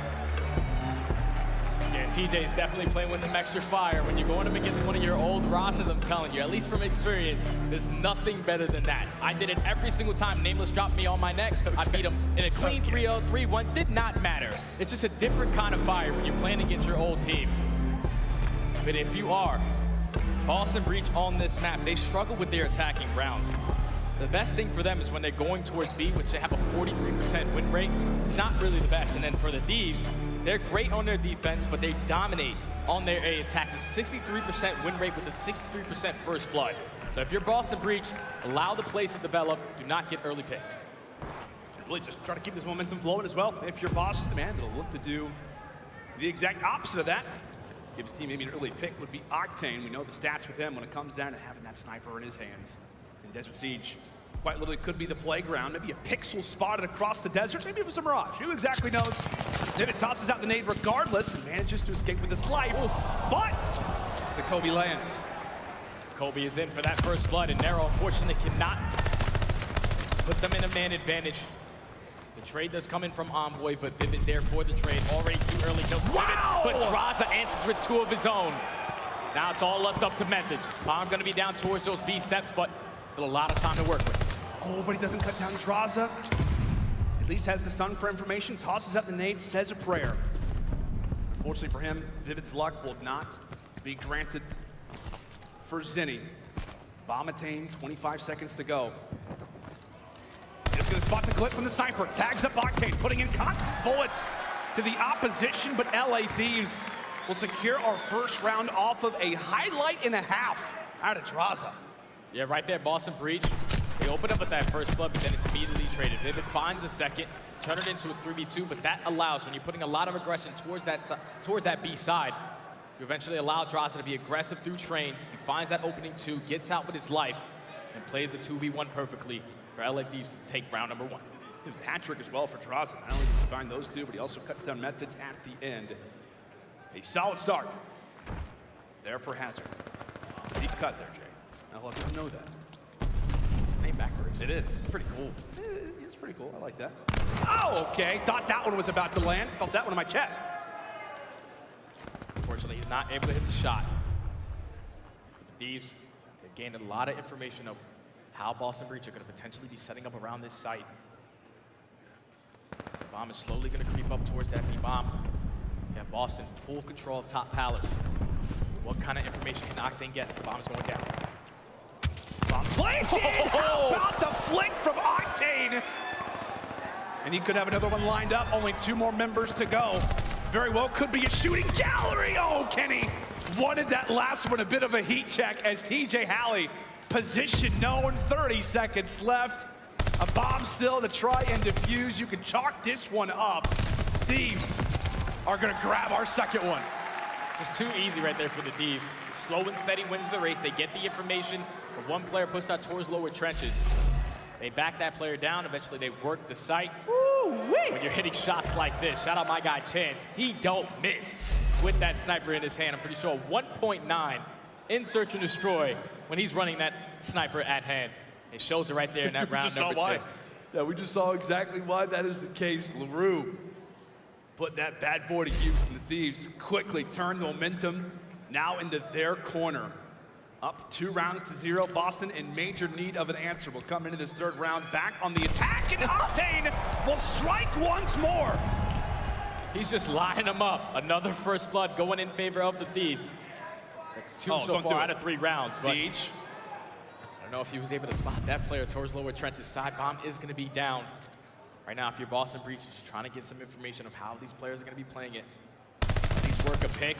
TJ's able to spot Drazah, not able to get the kill, but it sets up Methodz to find that one and make it a 3v3. Yeah, great work out of the vets to coordinate. The second blood, if you will, in this round now brings things to a 3v3. Envoy reveals his position and fades off into the distance. With 40 seconds left, still time to work with, but Vivid making his way up through the desert. May find himself a great and timely pick. Unfortunately, it is going to cost one of his teammates. Now 2v2. And that bomb is still down on B. Nobody gets a grab. Bomb's still down on B, but look how aggressive Methodz is getting through that A side. Just walks right by Octane, but Octane with the pistol. No. Not able to pick up the kill. But if you're Boston Breach, someone's got to commit towards the plant. Someone has to grab that bomb and plant it towards B, and this is where Envoy can strike. Envoy looks to strike. Bomb gets planted. Oh, he loses the fight. He loses the fight. And now it is all on to Octane, a 1v2. It has been highlights throughout our first 2 rounds where we can see one again. Not for the Thieves, but a staggering kill there from Boston puts them up on the board. And that's a tough one because you got to keep in mind, if Octane picks up that kill with the pistol onto Methodz, it's 2v1 in their favor. But even if Vivid isn't planning towards the outside of that bomb, Envoy probably gets that kill, but great heads-up play from him to win that huge one-on-one. And in the forced play, they come to that Boston Breach, get one on the board. And what's so weird, we saw like Afro do that on this very map, in this same situation to Pred earlier. Know what it is about that B-bomb site here on Siege. Nades tossed out again, and the sniper will look to rain out once more for Octane. And he will strike onto Tej. Oh, and Vivid nearly escapes with his life. Gets tagged up, but ultimately not drop. Thieves still with man count advantage, looking to body stack, and who knows, maybe make a play over toward that A site. Vivid runs up toward top market, eventually found out. He's gonna put him on skates, not gonna happen. Another pick, and a timely one at that for Thieves as the forces continue to get cut down. That was a comfortable one. Just another first blood from Octane with that snipe. You're putting that pressure on towards B. You're forcing the players who are playing that A bomb to rotate back. LA Thieves, they group up towards Trayton's side. They were aggressive, trying to work that bomb plant, but they were able to take down Vivid on the flank and then slowly pick them apart. So that was 4 up, 4 down. Very clean round right there from the Thieves to go up 3-1. This is a Boston team who has struggled with this new roster on Desert Siege specifically. And so often we talk about the SMGs. Right now for Nero, 0-4. Vivid having a much better performance at 5-3, but TJ at least able to find the pick. Bomb goes down as well. Back-to-back headshots while Drazah looks to make a play in the flank. This round basically comes down to him, Jay. Yeah, Octane also has a sniper in hand, so you're waiting for Drazah to make a play, but he does get sniffed out. So now multiple players from Boston are gonna put their focus on him. He's the last one up. He's one shot, and that was a very clean round right there from Boston. This time TJ gets the better in the first blood column. Opens up with that one. Eventually they find the second. You get the bomb down. You know Octane has a sniper in hand. You solo him out and then put all your focus on the player on the flank. Very clean round right there from Boston. Yeah, much needed one at that. As we said, this team has seen a lot of struggles in Search and Destroy as of late with this new roster change. 4-8 in all of Major 4. I mean, at different times, we've called this team one of the best S&D teams in the entire game. They've changed their game plan around, but when it comes down to champs, sometimes you toss the stats out the window and just hope that you can be as consistent as possible. As we enter in toward this round, all eyes onto Octane once more. Vivid still looking to continue on his reign of terror. As he'll lay down some nice shots, but nobody yet to drop. One yet to drop. Hold on. It is putting down a couple shots. I thought Octane was going to be able to take that shot there. To actually execute another first blood, but spot CJ not able to hit the shot. Vivid with the first blood. So now Boston Breach in the 4v3. Time is starting to tick. 50 seconds to work with if you are the Thieves. But you have to at least play for this B site. Look at the positioning right now from Drazah. Drazah's going to make the play, but Nero spots him. Nero will spot him. Thieves now down 2 members. Still with the bomb in hand, 35 seconds left, and really not a ton of information to work off of. Envoy, a timely pick will bring these numbers ever closer, but Nero with information will now leave Octane all by his lonesome, a 1v3 that will most likely put us at 3-3 territory. Breach come roaring back and bring us to a level score. It's just good not getting first blooded. You're forcing Octane to mainly focus towards that B site. Great work right there from TJ to not give that one up. Allows Vivid to get that first blood, and then when players try to attack towards that site, this is where you have multiple players on Boston Breach just ready for that bomb plant at any given moment. Even when Envoy finds that kill, player slides down B steps, force it into a 3v1, and right now they're just not really focusing on Octane. They're leaving this guy alone. They're focused on everyone else, just trying to leave him the last alive, and it's been working out. It has these last few. Got some passionate fans out here. I love to hear that. I love to hear that. Octane, oh my goodness, he and Nero strike at the exact same time. No first blood, no problem. Envoy comes away with a nice pick himself. 2v2, bomb down, Breach. 40 seconds left to defend. They know the positioning of Nero. Unfortunately, Kenny runs out of bullets. He's able to find that kill, but TJ finds another one. So now in the 1v1, you know the positioning of Kenny. 30 seconds to work with. The shots are gonna come in, and TJ, the original Iceman, so far having himself one hell of a series. At Major 4, he puts up a .85. So far, he's clutching up in Search and Destroy for the team Boston Breach. Now up 4-3. TJ the DJ. Okay. Changing the tone. in a very, very interesting round. And maybe in that headset, he's bumping, feeling like Tej at this moment. He's bumping right in that gunfight. And as we said, somewhat of a rivalry game for good old TJHaly, facing off against his old teammate, maybe somebody with a hand. And him not being with the roster last year at Champs. Sits at 4 and 5. His player number 7, Vivid, looks to strike again. These teams continue to battle early and bring numbers to a level count. Current 3v3, Drazah still a bomb in hand. And this is the first round right here where Thieves decided to attack in towards bottom castle. They find that, they don't find the first blood, but they at least even it up and make it a 3v3. Here, Boston, just look at the positioning right now of TJ. He's covered so much ground. He knows that they're committing towards this A-bomb. They're not gonna be able to read him in this position. He's got 3 players, his hands are full. Spots him. Position known. Boston now with numbers and with the awareness that Tej could be striking at any moment. They try to make a bomb site rotation. In the meantime, Nero gets cut down in the crossfire. Bomb still has yet to go down to Tej. Not able to finalize the gunfight onto Drazah. 25 seconds left. And it's Octane there for the teammate support. It's all on to Tej, the man who made the flight to start off the round. It comes down to him. Maybe saves the duel for another opportunity. Pistol out, it's somehow alive. What is this round? I don't know. What is happening? I have no idea. There's a lot of bullets all over the place. That was like a 35-minute 1v2. It was like 120 bullets and only 1 kill happened. Insane stuff right there. I thought TJ, he finds himself in a great position, at least makes it a 3v2. But once they're not committing towards that bomb plant, the rest of Boston Breach, all you have to do is stay alive. Someone stay alive on the opposite side of your map, hold bottom palace. They have to work towards the bomb plant. I mean, there's 40 seconds left. Yeah. It's a 3 versus 2. You know all the players are at that A site.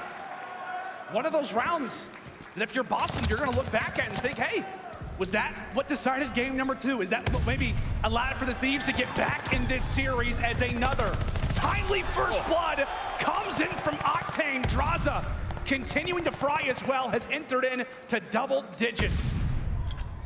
Tacticals out, and Boston, despite being in a 2 versus 3, in desperate need of a pick now, Jay. The only thing is that bomb is down towards that A site. And Drazah and Octane, both for the ARs for LA Thieves. Perfectly set up, waiting for that push, but it's gonna be Vivid. Once again, just trying to sneak his way through. Envoy's gonna be the information. Now he tells his teammate in Octane that one player is committed towards the flank. He's ready for the gunfight. Now it's all up to Methodz. He does find one, makes it a little bit manageable in a 1v2. Oh, it looked solid. I mean, given you're in a 1v3, just very well played out of the LA Thieves. Obviously in that 1v2, and then you called it out perfectly. Shout out to the Hot Hands Lounge as well for kind of issuing out the communication that Envoy has. Spots the player in the back, and Octane is there to finalize one of the more important rounds in this Game 2 Desert Siege. Now 5 rounds to 4. The fans eager to see Thieves get back on the board. It's the home team. LA is representing so far. They find themselves at game point. Octane on a 4 spree. Decides to put down that sniper. Shot the AR, trying to get some early shots in towards top palace.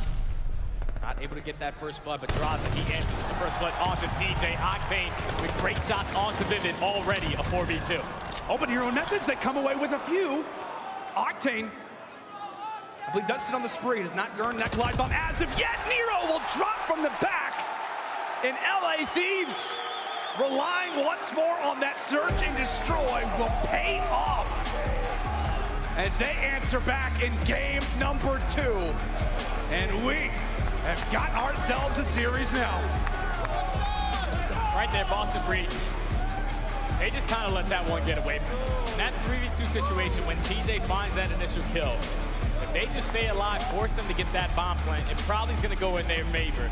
But TJ was just putting out shots after shots. No one can execute that one bullet to close out any of those kills. And Thieves do what they do best, especially in Search and Destroy. Slow and steady wins the race. They play for the information. They play for the first blood. Pretty sure it was 6-4 in favor of the Thieves on first blood on this map. Yeah. But just that swing round where TJ finds himself in the flank. I thought he definitely could have got a little bit more once he found that first kill. Yeah, it's like a round that you want to take a deeper dive at and wonder how did we lose that? I mean, you have a flank inbound. TJ's in a great position. We're talking constantly about, okay, hey, TJ's going to have his hands full. He's got an excellent opportunity to make a play, and somehow, some way, the Thieves escape with that round, and now they find themselves back in this series, a 1-1 scoreline, buddy. I don't know. We talked about how important it was for Boston to walk away with that game, and given how strong the Thieves looked in that search destroy, I think there's a reason why. Oh, 100%. And then now going into the second half of this series, this is Thieves' bread and butter. They have Berlin's where this is where they were able to fight back into the grand finals versus NYSL, tied the series at 2-2. This is usually where they dominate. Boston Breach, coming out and playing Berlin Control, they gotta show me something. This 2 weeks of practice has to have shown improvement in that mode. Yeah, we hope the Tuscan hardpoint has improved. We hope the S&D, the control, everything has improved for this Boston team. Anything and everything is on the line right now. When we come back after the break, we enter in toward our third map, Berlin Control, after this break.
The Call of Duty League is brought to you by Mountain Dew and Zenny.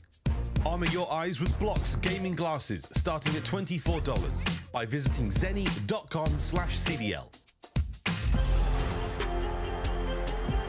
Day number 1 of the CDL Championship Weekend 2022 as we're live from the Galen Center in the midst of a phenomenal series going down between the LA Thieves and the Boston Breach. Jay, we get ready to enter in toward our 3rd game mode of this set, and boy, do we have an interesting one, Berlin Control. Yeah, this one's gonna be difficult if you're Boston Breach, because with this new roster, I'm pretty sure they have not touched this map. They're overall 1-3, but that's when Capsule was on this team. Okay. All throughout Stage 4, even at the Major, they did not touch Berlin Control, and if you are LA Thieves, this is their bread and butter. Yeah. They were 4-0 throughout that Major, dominant on this map. We saw it multiple times versus NYSL. The fastest attacking rounds, the fastest defensive rounds. Boston Breach need to show me something that the practice they've been putting in this last 2 weeks is going to allow them to play this map versus a team like LA Thieves. And Jay, the last 3 times that LA Thieves have played Berlin Control, 3-0. It's been 3-0. Yeah, it's not been great. If you've been the opposition, if you've been staring down the barrel at a Berlin Control versus the Thieves, it has not gone well for you. But I don't know. I mean, stylistically, on paper, I feel like this could be a team in Boston who could see quite a bit of success at this map, and for reasons exactly like that one. Nero, hot and heavy on the flank, looks to make his presence felt. Thieves go for the early A attack, but they have been dealt an interesting hand. Some great work out of Breach to cut down 3. Yeah, this is great work from Boston to not allow them to be super aggressive in towards A, but 2 kills do go in favor of the Thieves. Just gonna have roaming Slayers in Kenny, running around towards this A site. But his teammates are already setting up the flank towards fire. LA Thieves are up by 2 lives, but the pitch is gonna be here. Boston have to hold strong. And so far, job done quite nicely. Drazah looking to make a play toward the flank. Presence felt inside of fire, and he will get handled. In the meantime, that time will stop for the moment.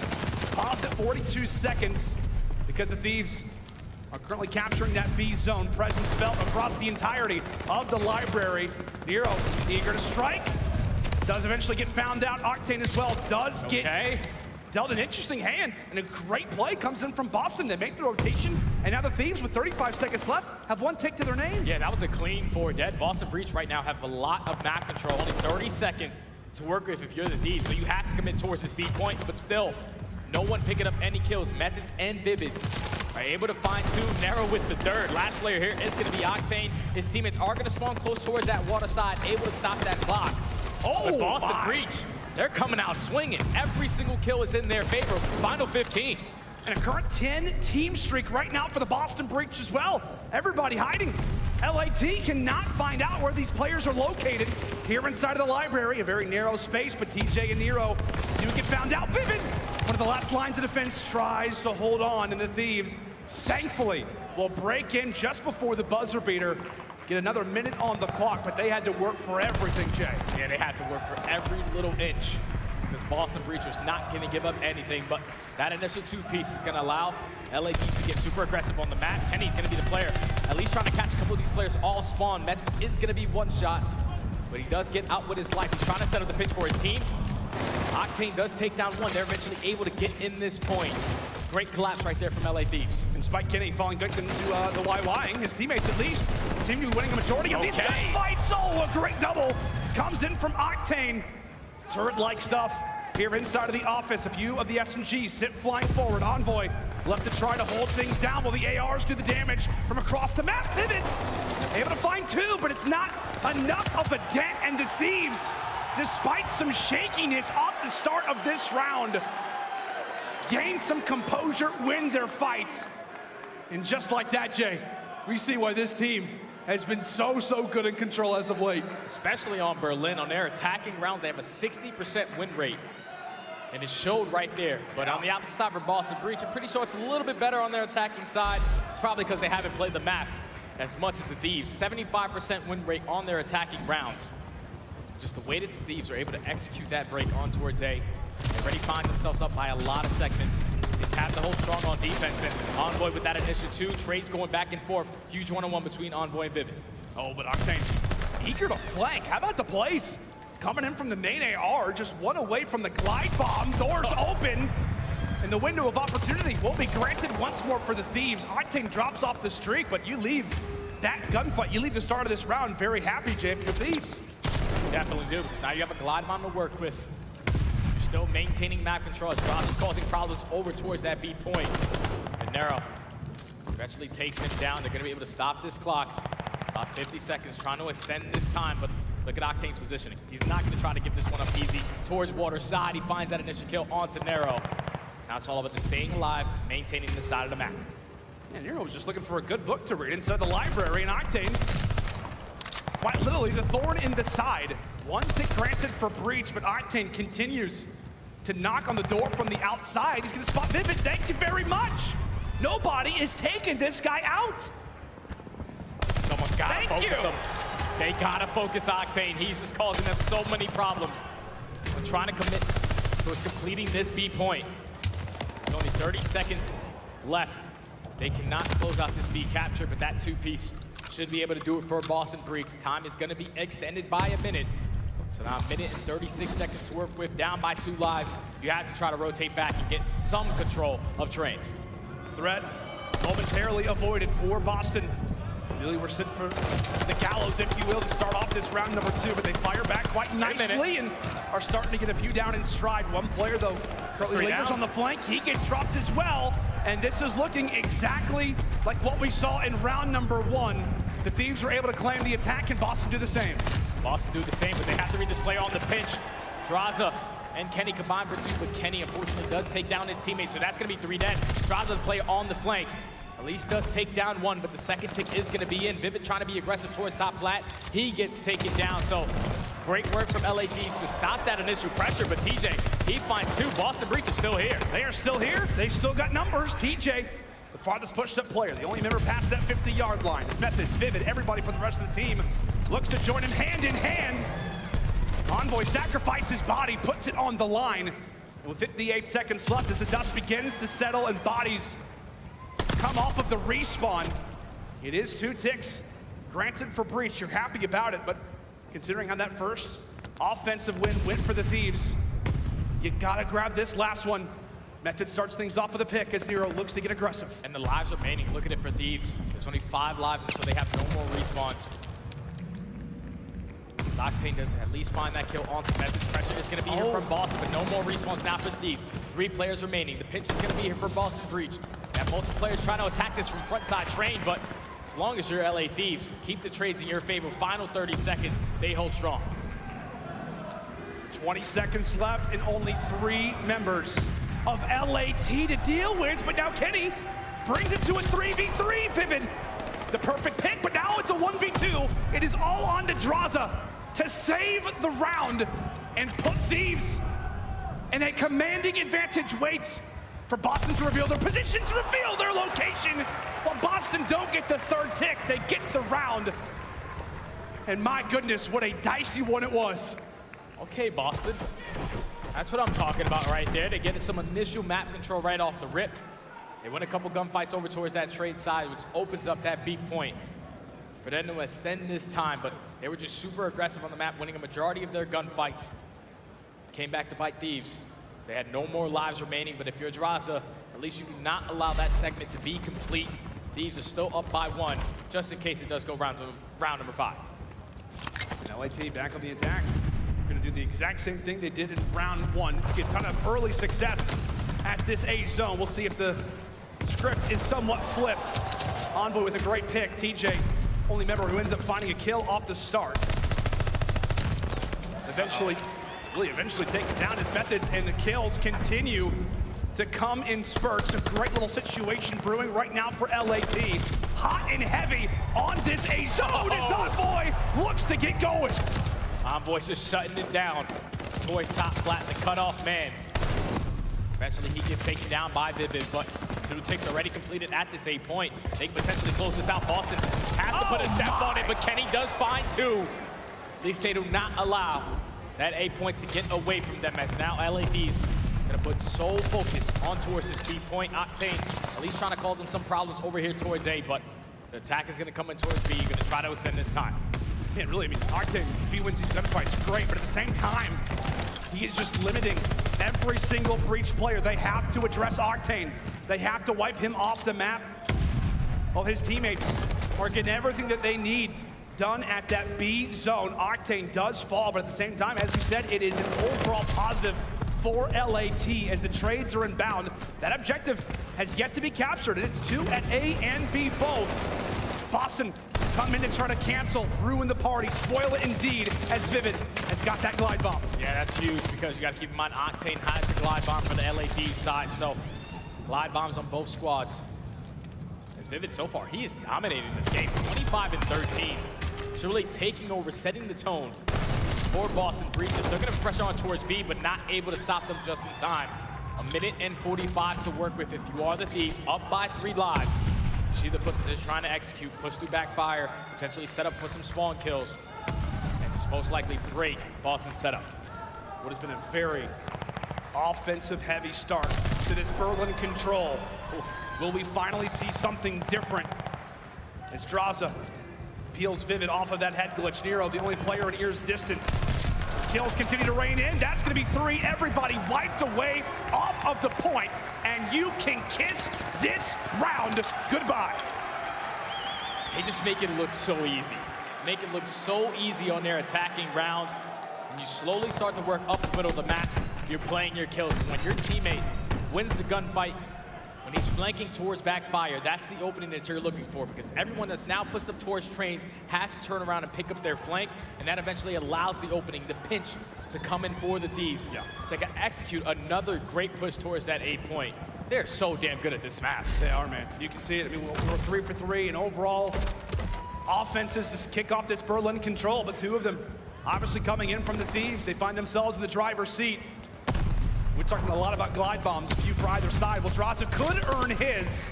Falls off the 5 spree. Well, that hope of having a streak eventually does get ended. Maybe it's Envoy's turn to do some damage once more here in the train yard. Eager as ever pulls out the automaton and looks to go to work. The Thieves trying to plant themselves firmly in the backside of the spawn of Boston. And right there, Envoy hits the same exact route that he did on their initial defensive side, and finds 3 kills once again to keep the map control in favor of the Thieves, force all of Boston to commit towards this B point, but this time the Thieves are not going to give up that live advantage. They're going to force them to try to break in. Currently up by 2 lives, but it's going to be 2 minutes to work with. It's all about maintaining this map control. When does Vivid decide to call in this glide bomb, or at least gain some of that back? Oh, and you did that gunfight victory. Thankfully for Breach, it comes exactly when it has to. Thieves were knocking on the door, and they come through with a great few kills. Envoy now at 5, Octane on a 3. Breach position is going to be known, and they continue to get dominated, 25 to 18 in lives. Minute 30 on the clock, thankfully to deal with. But again, you've just got so many players stationed. I think we have a glide bomb coming in as well. That one from Vivid gets information, but no kills. Yeah, you have to call that in to try to at least get out of your spawn, because the way that LATs are fully set up, every kill still going in their favor. The last player up, Octane is calling the streak. He at least knows the last player is going to be pushed in towards fire, cannot find the kill onto Methodz. Now if you're Boston Breach, you just have to try to get across to your teammate. But it's not going to be easy when the Thieves are just cutting you down left and right. Yeah, man. It's like every time the Thieves are pushed up, if one player is stationed up forward, he at least gets 1, if not 2 kills, making Boston's lives, once they get past that 50-yard line, that much more difficult as the kills continue to run on in. Envoy on 7 in a row. That's another glide bomb that the Thieves are going to have in their back pocket for what could be the final 40 seconds of this game. Boston in need of an answer, and it very well could come in from Vivid. Envoy still hunting inside of the spawns. He is yet to get dealt with. He has been here the entire round, Jay. He's been dominating just map control right now. Here comes the glide bomb. Give your teammates the information of where they're going to attack this from. 2 players pushing in towards train. Envoy at least takes down 1. He's the cutoff man. Potentially he's going to put himself on a 10 spree to close out this map. Early shots, he runs out of bullets. That's how you know the guy is frying. Hold on. Boston able to get on the point. They're able to stop that clock. Oh, and Envoy gets cut down as well. Are you serious? Boston, they've got everybody here. They've got everybody here. Gotta go. Take a look at that progress bar. It continues to roll. Breach, get their moment. They get their window of opportunity. They seize it.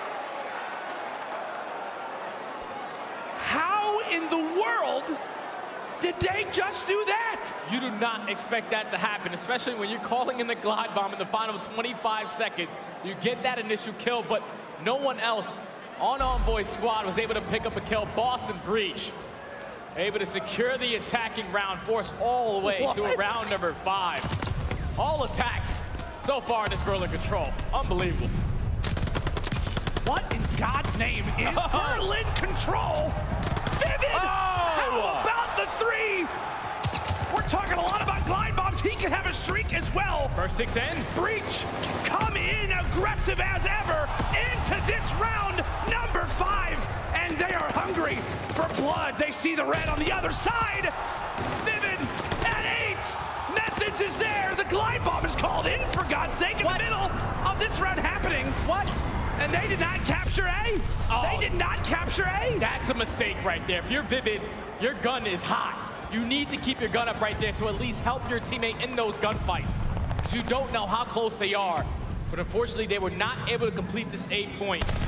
Tonight gives a little bit of hope for the Thieves, knowing that they still have to defend A, but that one tick of aggression is still going to be in the back of the mind. Kenny on the pitch, him and Envoy combined for 2, and if you're Boston Breach, you cannot allow those mistakes to happen. And this is huge, right? This is huge. Methodz is the only player inside of the objective. If LAT are able to find a few of these, that could potentially start up a spawn trap, but Boston come away with 2 big kills. 48 seconds on the clock. As we said, the presence felt firmly at that A zone. Drazah, great kills from the flank, able to find one on the TJ, and with those kills lining up the way that they do, Boston stack, and they will capture that B objective.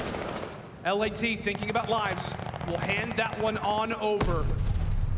And Breach, 1 minute and 45 on the clock and 1 tick to go. They have 3 lives more than the LA Thieves currently. So what the Thieves are able to do last time. When they have this much map control, it's going to be difficult for you to try to get out. Methodz get that initial kill onto Envoy. A lot of pressure, at least through the middle of the map. This is going to force all of LA to start to turn around, but Vivid not going to slow down. He finds that initial. Cannot find the second onto Octane. So as long as you're LA Thieves, you just got to keep the trades in your favor. That was a jam. We were bumping for a moment. I like that. I like that a lot, Jack. Minute on the clock. LAT still holding strong. These seconds continue to get away from them, almost playing like search and destroy rounds, given these neutral setups. But Breach in need of an answer. They were gifted that 4th round. And can they make the Thieves pay once more? Another crucial setup as Boston get all players set up and ready to go. A perfect and timely double comes in from Nero, and Vivid starting to flank. Somewhat of a pinch as Octane, he will get damaged as well. He gets brought down, and he's here, runs out of ammo, and LAT clear the board. That's just a big 2-piece from Octane. So these keep the trades in somewhat of their favor, but TJ with the beam, able to find a 2-piece. This might be the push that they were looking for. Final 30 seconds. Look at how close the Thieves are spawning them. And take a look at Vivid. Take a look at Vivid, the man in the back. Oh, Kitty! He's there to cut him down. 20 seconds left, but LAT, no respawns left. Every kill is permanent from this point forward. If you're Breach, it is chaos. It is chaos as Nero comes away with 2. 1 more player, and Boston fight back in one of the craziest controls we have seen all season long. We were ready for the game to be over in round number 4. Boston given a gift and a chance. They will run with it. And just like that, Breach claimed the round 5 and claimed the advantage up 2 games to 1. Boston Breach have not played a Berlin Control with this new roster. Ever. They were number 1 on their attacking rounds, at least with Capsule, 75% win rate. And I was thinking, like, you're going to be against the Thieves roster all throughout Stage 4. They dominated this map. They were definitely the number 1 team going into this Berlin Control, but Vivid just takes over. 32 non-traded kills. Almost got a little scary when he cost in that glide bomb, but at least they were able to close it out. And that final push towards A. If you are the Thieves, this is a difficult series now. You lose that very first respawn, which you're usually very good at. Yeah. You're losing your best control versus a team who hasn't played this map with this roster. 5 attacking rounds in a row is what we just saw. Jay, we're talking about the map set in general. Tuscan Hardpoint, the auto veto for Breach. They never wanted to play it. They take it. As you said, Berlin Control, a map that they have never played with this team, and they just beat the best roster on it. As we said coming into this, what, the last 3 times the LAT had won it, it was sweeps. It was 3-0s. Plain 3-0. If you just think about the way that they did it versus NYSL, those are like 5-minute maps. Every single time that they were playing that, they just could not find an answer on their defensive side. That's what usually causes them a struggle on this one, but just when you allow the SMGs to be super aggressive on the map, 2-piece after 2-piece from Vivid, and then at the final moments when Nero needed to initially start with that 2-piece of his own with that AR in his hand, they do just that. And Boston Breach, the underdogs in this series, are making a statement. You see what it means. That's Nero's getting loud. Vivid drops 41 kills. And the fans, despite being on the side of LAT, cannot believe what they just witnessed. As we said, man, one of the crazier Berlin controls that we have seen this year. And the major 4 champions now look at a deficit. They now look at a 1-2 score. And granted, as we talked about, Berlin Hardpoint, I mean, Berlin in general is just great for the Thieves. But Boston love themselves some Berlin HP too, man. Boston definitely love this map. Their overall record is sitting like 8-6. So if you are LA Thieves, you were not expecting to be in this position in this series. Down 2-1 by losing both of the respawns. You clutch up in the search and destroy. But if you saw what they were able to do at Major Floor, they were playing flawless hardpoint, followed up by flawless control, which eventually led them to a championship. They were lacking in that map number 1 with their holds. You need to make sure if you're early off the rotation, you're set up properly. And on a map like Berlin, when you have those 3 ARs in hand, this is where they usually find a lot of success. And to me, if you're Thieves, you also got to look out for Vivid. I Yeah, feel like that Vivid guy's a has man on a been mission. On one in this series, especially in their game mode victories. We're going to take a look at hardpoint for both of our teams throughout stage 4. And granted, man, I mean, LA Thieves, obviously with the better record, you see the point differential, the KDs, the holds, etc. But that is a very solid, round. That is a very solid scoreline on the opposite side as well for Boston. 100%, because stage 4 is when they make this roster change. They bring Vivid into this roster so they can get better at respawns, and it definitely showed in their hardpoint and in their control. They slacked off in that search and destroy, but at least off that game number 2, they kept it pretty close. A couple rounds just got away from them, but this is the Boston Breach that we saw in the beginning of stage 4, coming out dominating with their SMGs, find themselves 1 map away from taking down the Major 4 champions. Crazy, crazy scenes as the Breach and their first ever COD champs are looking to come away with the upset. We said it's been David versus Goliath all season, and it just feels like this game 4, they are coming in with some extra oomph. They're coming in with a little bit of something to prove to the entire CDL world. As here we go, buddy. What could be the final map in this series? Upset alert is on radar. To P1 we go. With LA Thieves starting on the better side. Starting off the better side on this map, pretty sure it's almost a 70% win rate. So they're gonna be here off the initial time. A lot of pressure though from Boston off the pinch. The trade is coming for Vivid, at least trying to take down 1, cannot find the kill. So LA Thieves so far, they're holding strong. They're forcing all of Boston Breach to try to break this from the front. It's not allowed them to get all these kills, and that's exactly what happens. Beautiful break, 2 from TJ, 2 from Nero to finally get some time off P1. In the Breach will elect to send a few of their members forward as well. Vivid, eager, and hungry to strike. Cuts down 2, and thank you, potentially, for the 3rd. He and his teammate, TJ, there to claim another. Boston grabbing the scrap seconds. The spawns will flip, and the Thieves will come in now toward P2. Still with a few stragglers to try and deal with. Nero gets dropped, and thankfully for the Thieves, they can allow for themselves to set up shop, but only for a moment. Yeah, this is where Boston have to execute a break. I'm pretty sure they're the number 1 team at breaking this hill on towards P2, and they do it just like that. Vivid, which do, they read the player on the flank, cannot find the kill, but they're still gaining time. Thieves not getting the better side of the spawns. have to win their gunfights here, at least get themselves a good chunk of time here, because you have to try to flip those spawns going into P3. But Boston not going to give that one up easy. Yeah, a great answer there for Thieves. You see Kenny YYing as crazy as ever. Doesn't matter if it's the AR or the SMG in his hands. This is where this guy can start to go on a run. You'll see that MP40, the automaton, switching back and forth throughout our hard point, throughout our different situations. Boston still holding on to these spawns, but Drazah looking to make a sizable dent. Will stay alive just on a few bits of health. Methodz falls, and now Drazah, the sole man, he and Kenny gonna have to do a lot of damage. And hopefully that is not gonna happen.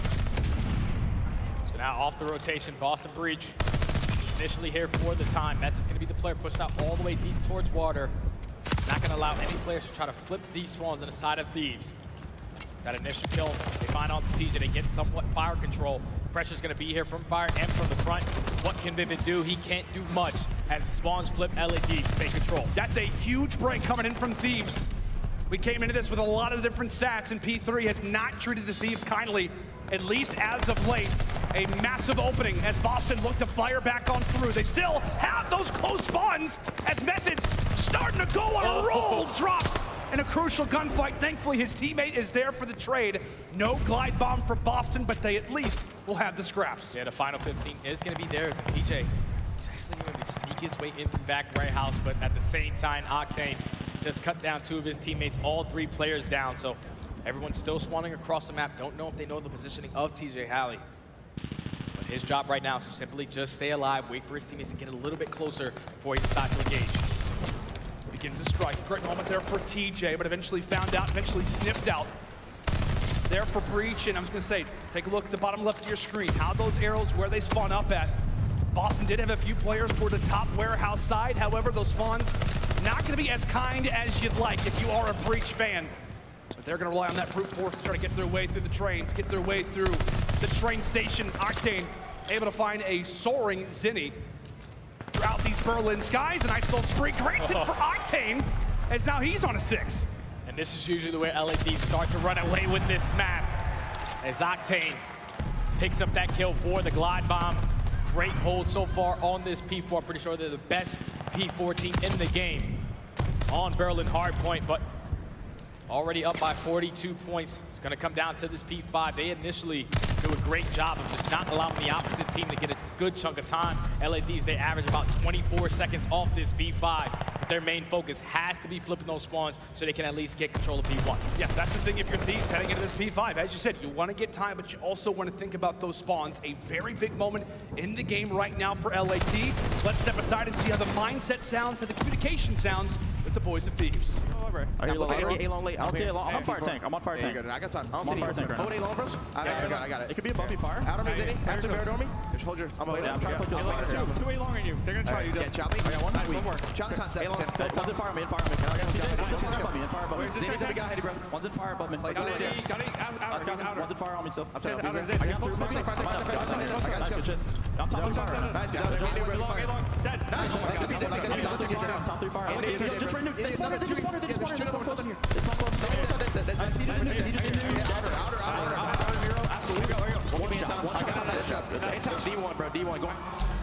Well, the Thieves weren't able to flip the spawns. They at least got a lot of time over at P5, firmly in the driver's seat. But now for the Boston Breach, down by 60, but a hard point that can get them there is this very one that they sit in right now. Let's go to the other side of the stage and listen with the Breach.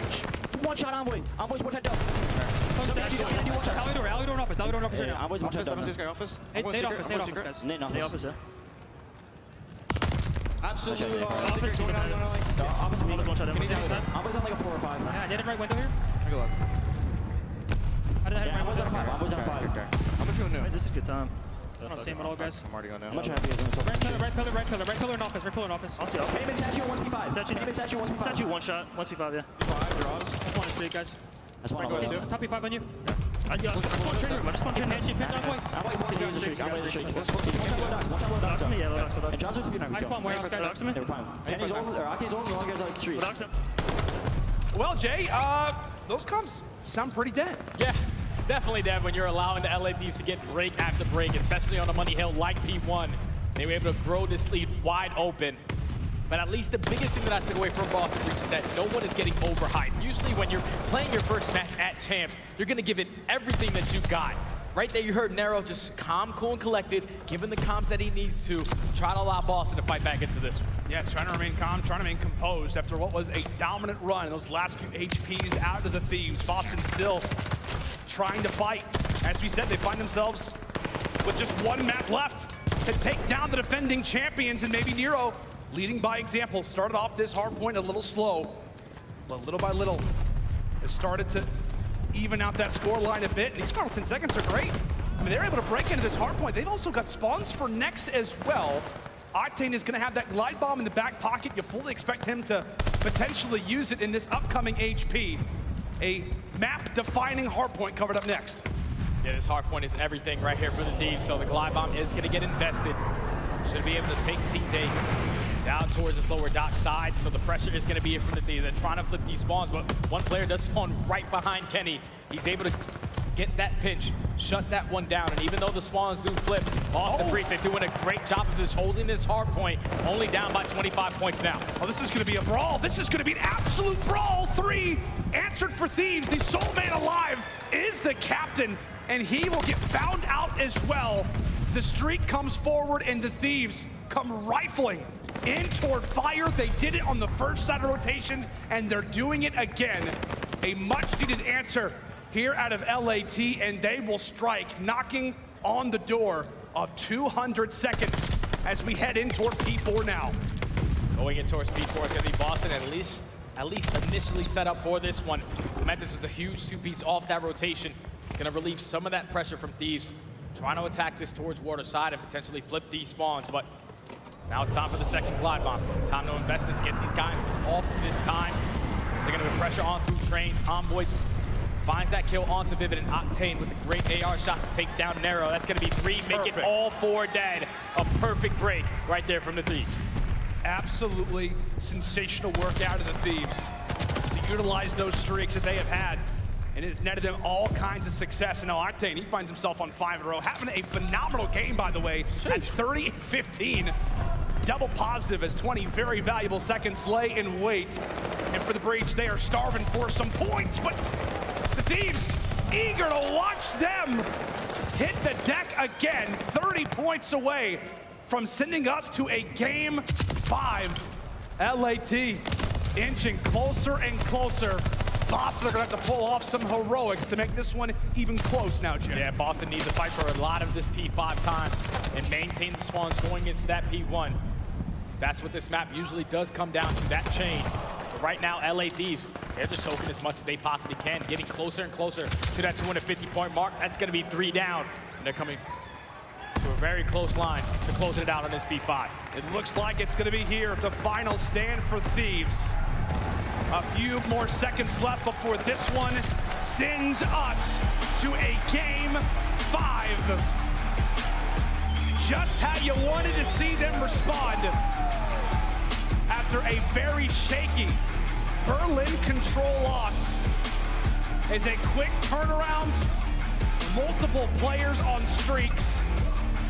Everything you wanted and more is what you saw in that Berlin hardpoint. If you're an LAT fan, Jay, when it comes down to playing streaks, to dominant slaying, and to overall hardpoint breaks. It was all about that ending of the first rotation of hardpoints. When they broke that P3, they got about 20 to 25 seconds there, and then initially set up for that P4, which is usually their money hill. They were able to pull this game right away from Boston Breach. Then you get to the P5, they were getting a lot of time. If you're Boston Breach, I know you're trying to maintain the spawns to try to get towards that P1, but you could not give up that much time on P5, because that's when LA Thieves are gonna be able to walk away with it. They get the break on towards P1. Boston simply could not execute a hold, even though they tried to fight back through that P3 and that P2. Just when you have that many streaks on the side of LA Thieves, it's not gonna be easy. Those are the things that are gonna break their setup every single time, and even if they have the early rotation, just wasn't enough with the guns, even in a 3v4 situation, to hold that one down. So LA Thieves do exactly what they usually do on Berlin Hardpoint, which is dominate. Now they force a game 5.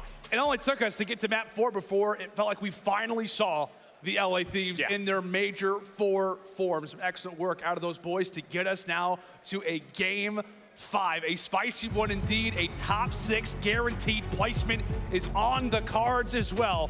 When we come back after this break, it is time for some good old Tuscan Search and Destroy. Make sure and stay with us.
The Call of Duty League is brought to you by TeamSpeak, the official communication partner of the Call of Duty League. And AimLab, official first-person training partner of the Call of Duty League. Unleash your potential. Ladies and gentlemen, it is Game 5 time. LA Thieves versus the Boston Breach. to find out who gets top 6 guaranteed and who is headed down to a very treacherous elimination bracket. What a series it has been up to this point. Lando and Standy, who've been guiding you guys throughout the action. Jay, we had an hour-long break, and now we're being gifted a good old Game 5. Thank you very much. I feel like this is going to be like Major 4, man. We have the best teams. Game 5 after Game 5. Another one. Word to TJHaly. This is going to be a banger. This is going to be a banger between both of these teams because obviously, when you're talking about the LA Thieves on this map, all throughout Stage 4, they go undefeated. They go 3-0 compared to Boston, who go 2-2. But if you're Boston Breach, you just have to think about that map number 2. Yeah. Think about how that game got away from you. It's because you were being a little bit over-aggressive in certain situations. Octane so far, 1.25. The guy really took off in that map number 4. Dominates in that Berlin, but for both of these squads, I think the biggest thing that I took away from Thieves watching them throughout Stage 4 was the neutral setups. They have an overall win percentage of 66% with a 66% first blood rate. So to get that first blood, slow the game down, that's how they find success. Well, one team could look to slow the game down, and arguably for Boston, they want to try to instantly push that pace. Nero, the guy we'll be talking about a lot throughout this Game 5, oftentimes involved in those first bloods. Wanting to be in that first engagement with Thieves. Living up to their name, Jay. They know what they see success on, which is playing the slow game. Nobody get to drop in round 1. Yeah, right now Boston, they take full control of A. Not make it easy as they try to attack this through field. They find the first get onto Nero, but this allows Vivid to strike. Vivid evens up the numbers, makes it 3v3. Oh, eventually Kenny takes him down. Bomb is gonna get planted 3v2 in favor of the Thieves. Now for Boston, it's up to the vets early.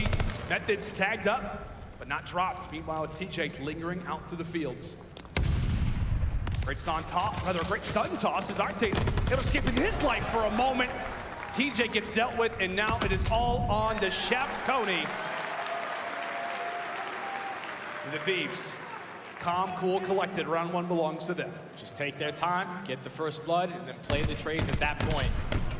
Exactly what they do to find success on their attacking rounds. The Thieves now put themselves up 1-0. For Boston Breach, you are a little bit better on your attacking rounds, 54% overall compared to defense, where you are 50%. Usually their go-to has to be going towards that B site. 70% win rate when they're taking that bomb towards B. See if they look to pull that strategy out. See if LAT has done their homework. Well, that's done. We'll at least give them all the information that they need. Kenny backs on up, aware of the push that could come in just a moment's notice. Just gonna take his time. Boston, not trying to give up everything. We love you too. Love you lots. There's only a minute left on the clock. Bomb looked like it initially was going to go towards that B bomb, but start to reposition themselves, work towards bottom fountain, trying to play for mid-map control. Oh, it's just a matter of time before they open the door at P5. They just did it. Oh, and Kenny's here, but Octane is as well. How about the LA Thieves? The duo say we are back again. A statement. Round number 2. And my goodness, what a round it was. And that's all communication right there. We thought once Kenny drops down from the railing, he's going to get bad timing, not really get the information of how many players are going to attack this through that P5 area. But it sets up Octane. He said, I'm going to drop Octane. Now you cover that line of sight. I will take control of towards green. And Jay, from a fellow sniper, watching that first player cross. It's just clean, man. Yeah, I mean, the hold down. The irons in that moment, right? To hold down the scope, to not just go with the first player that you see, but to lock it down. Such impressive stuff out of Octane. Meanwhile, Kenny, strong to start off our first 2 rounds. But Methodz will be able to answer for our first blood. And LAT, well, they go back and grab the bomb. Down to 3v4. You don't have Octane. He's usually the island player, taking his time towards that field side. You have to at least play for some kind of information. He's going to have the boom stick right in his hand. He finds the kill onto TJ as well. LA Thieves with snipers in hand are great, but Methodz and Vivid, they find 2, 3v1, all left up to Quavo Kenny. Up to Quavo, Kylo, Mr. YY, all the nicknames in the world, but can he come away? Now is the clutch master. The 1v3, 30 seconds to go. Bomb still yet to be grabbed, and here comes the first engagement. able to find it. Keeping in mind, he's on a 5 spree, so definitely wants to go for the round victory, but could suffice for a streak extension as 2 players are about to enter in. Maybe a second different, Jay, and that could be a totally different round. Yeah, that was getting a little scary right there if you're Boston Breach, but they had the information that the bomb is going to be down. Let's play the buddy system, play for the trade. Nero and Vivid eventually link up. A beat down comes in from Vivid, and Nero with the final couple of shots, able to take the round for Boston. First blood finally going in their favor, secures them the round. Thankfully, they also deny the streak. Again, we're talking about for Kenny. You at least want to walk away with the round. Maybe the streak extension does not get either of those things. In Boston, going back to that B site. Last time around, it was the Octane and Kenny show. And will it be that same thing? Because they are both the closest players toward this B site. Boston still have a few stragglers hanging out toward middle, lining up the nades, praying for a first blood, but nothing granted yet. Right now, at least Vivid from top P5, trying to hold that Heglich just in case the guy decides to peek towards that A site, but Drazah with that first blood. Already, another first blood, but Vivid's great shots. Or at least even up the numbers. Methodz with the trade, also onto Envoy. So now in the 2v2, 40 seconds to work with. Bomb is going to be down towards the middle of the map. Yes, really in the very center of the map. Somewhat of a no man's land is Vivid. Nice and careful. Okay, second time. Eventually gets it, realizes, hey, maybe this is a little more open than I thought. Looks to get aggressive, and that is where the Thieves will punish you. All on the Methodz. Okay. Now to 1v2. Brings it now versus Kenny. Looks to get the objective down as well. Kenny is going to be here nice and fast. Jumps from the top. Hot on his heels. The engagement is here. Methodz able to stay alive though, Jay. He's able to stay alive. Kenny does not commit towards the defuse as well. So Methodz with the repositioning, able to put down a couple shots. What you want to do is just play your life as long as you can. 25 seconds and counting. Kenny knows the positioning of where he is.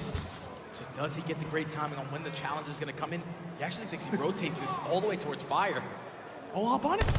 He'll hop on it, and Methodz coming away with the 1v2. Took quite a few bullets in that round. He's known as Chef Tony, but looked like Iron Man. Tony Stark, the master of machine and cuisine, will give the Boston Breach a much-needed round. The clutch coming away from the vet. The captain stepping up in this game 5. He's been in multiple of these moments in his career. Keeping the young guns in this one. Huge 1v2. To find himself on a 3 spree. It's usually the player shuts down this middle map. Last time he did get that first one onto Octane, but Octane's not going to give this one up easy. But this is the go-to strat right here for the Thieves. Spread the map, take control of bottom fountain, try to catch any players trying to be aggressive through the map. But Boston Breach, no one's going to be out there. They're all focused on that field side.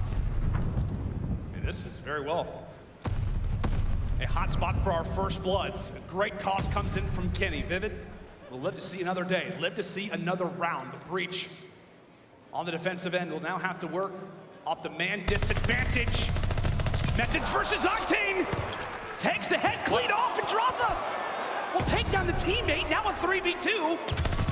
Oh, but Kenny with another crucial kill. 30 seconds left. And they've got a lot of room to work with. And I think TJ actually has the sniper in hand. He was able to get a hit marker. So unfortunately, it only took one shot for Drazah to get that team. Here we go. Here's the battle. Here we go. Kenny is behind both of them.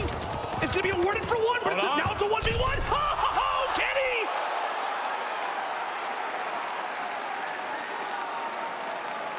The cleanest of shots. Found himself with great timing on the Breach. And we'll get to see this one again. Stays alive, 45 HP, and slides in with confidence. LAT up 3 rounds to 2. LA Thieves, right there, Drazah specifically, just puts down a lot of shots to have that player one shot. So Kenny could go for the challenge, but this time around, TJ, with the sniper in hand, is able to get his first kill of the map. First blood going to go in favor of Boston, but after Boston, just slowly try to work this one up. Do not allow a playmaker to make plays, and that's exactly what Envoy's going to try to do. But TJ with the pistol makes it a 4v2. Rat-tat-tat-tat, great work coming in from Tej. Granted, Kenny at least is able to find Vivid, so a 2v4 turned to a 2v3. And still a job to do if you're Boston. Octane and Methodz, they've seen each other in both of these locations, Top Fire and Top Church, so many times, and with that continuous Kenny talk that we've been discussing, the conversation between both of these players, Kenny's gonna have information, but he can't clean up the kill. Can't pick up the kill, so now they know he's the player committing towards the flank, and Boston are gonna not commit towards the A-bomb, gonna try to push it all the way to B. So now this should fall in the hands of Octane. Player closest towards this site, cannot allow this bomb to go down. Gonna slide right behind the player committing towards the climb up the ladder. Now the bomb is gonna get planted for Boston. TJ finds that first 1v3, all left up to Kenny. He's been having a game though. I mean, this is the one player, I guess, if you're Thieves, that you want to have alive at a 1v3, but timing will work out for the breach. A 3 versus 2, and they say, you know what? We are facing off against some very experienced players on the other side of the stage. 2 guys who have brought banners to this Thieves organization. They avoid them, they get down the bomb. And just like that, Boston once more even the scoreline, Jay. We were just going back and forth. Back and forth this entire game 5 so far. Right there was all on TJ though. Not really having the best game 5 to start, but pulls out the sniper, gets that initial first blood, and then shuts down Envoy. He was trying to make a play, also finds another kill to give him 3 on the round. So 3-3, all-out pressure from LA Thieves to top V5. It's gonna be on Nero. At least try to take down one or get out with his life, but Methodz here for a little bit of team fires, not able to get that initial kill. Oh, and how about the nade? Another team kill comes in from the Thieves. Nero strikes early, and I think maybe the bomb that was being cooked from Kenny at the time falls and also eliminates Envoy, a 2-for-1 special for Boston. Another man disadvantage in the Thieves. A frustrating start to this round number 7. Are gonna have to find a pick. And all of that starts with maybe getting the bomb down early. 2v4 now, 35 seconds and counting. The bomb is gonna get planted towards A. Boston are just gonna give this one up. Play for the 4v2 retake. They have the man advantage. Just do not want to lose the trades. Do not give one-on-one gunfights. To make this a manageable round for the Thieves.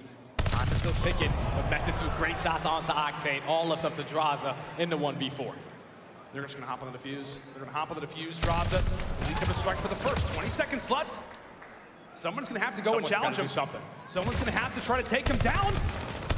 Finds another one on the Tej. No way. There is 15 seconds left. No way. And the breach have got to get on this defuse. And they will barely, despite having a 4v1, I mean, a few more bullets, maybe 1 or 2 at that, Jay.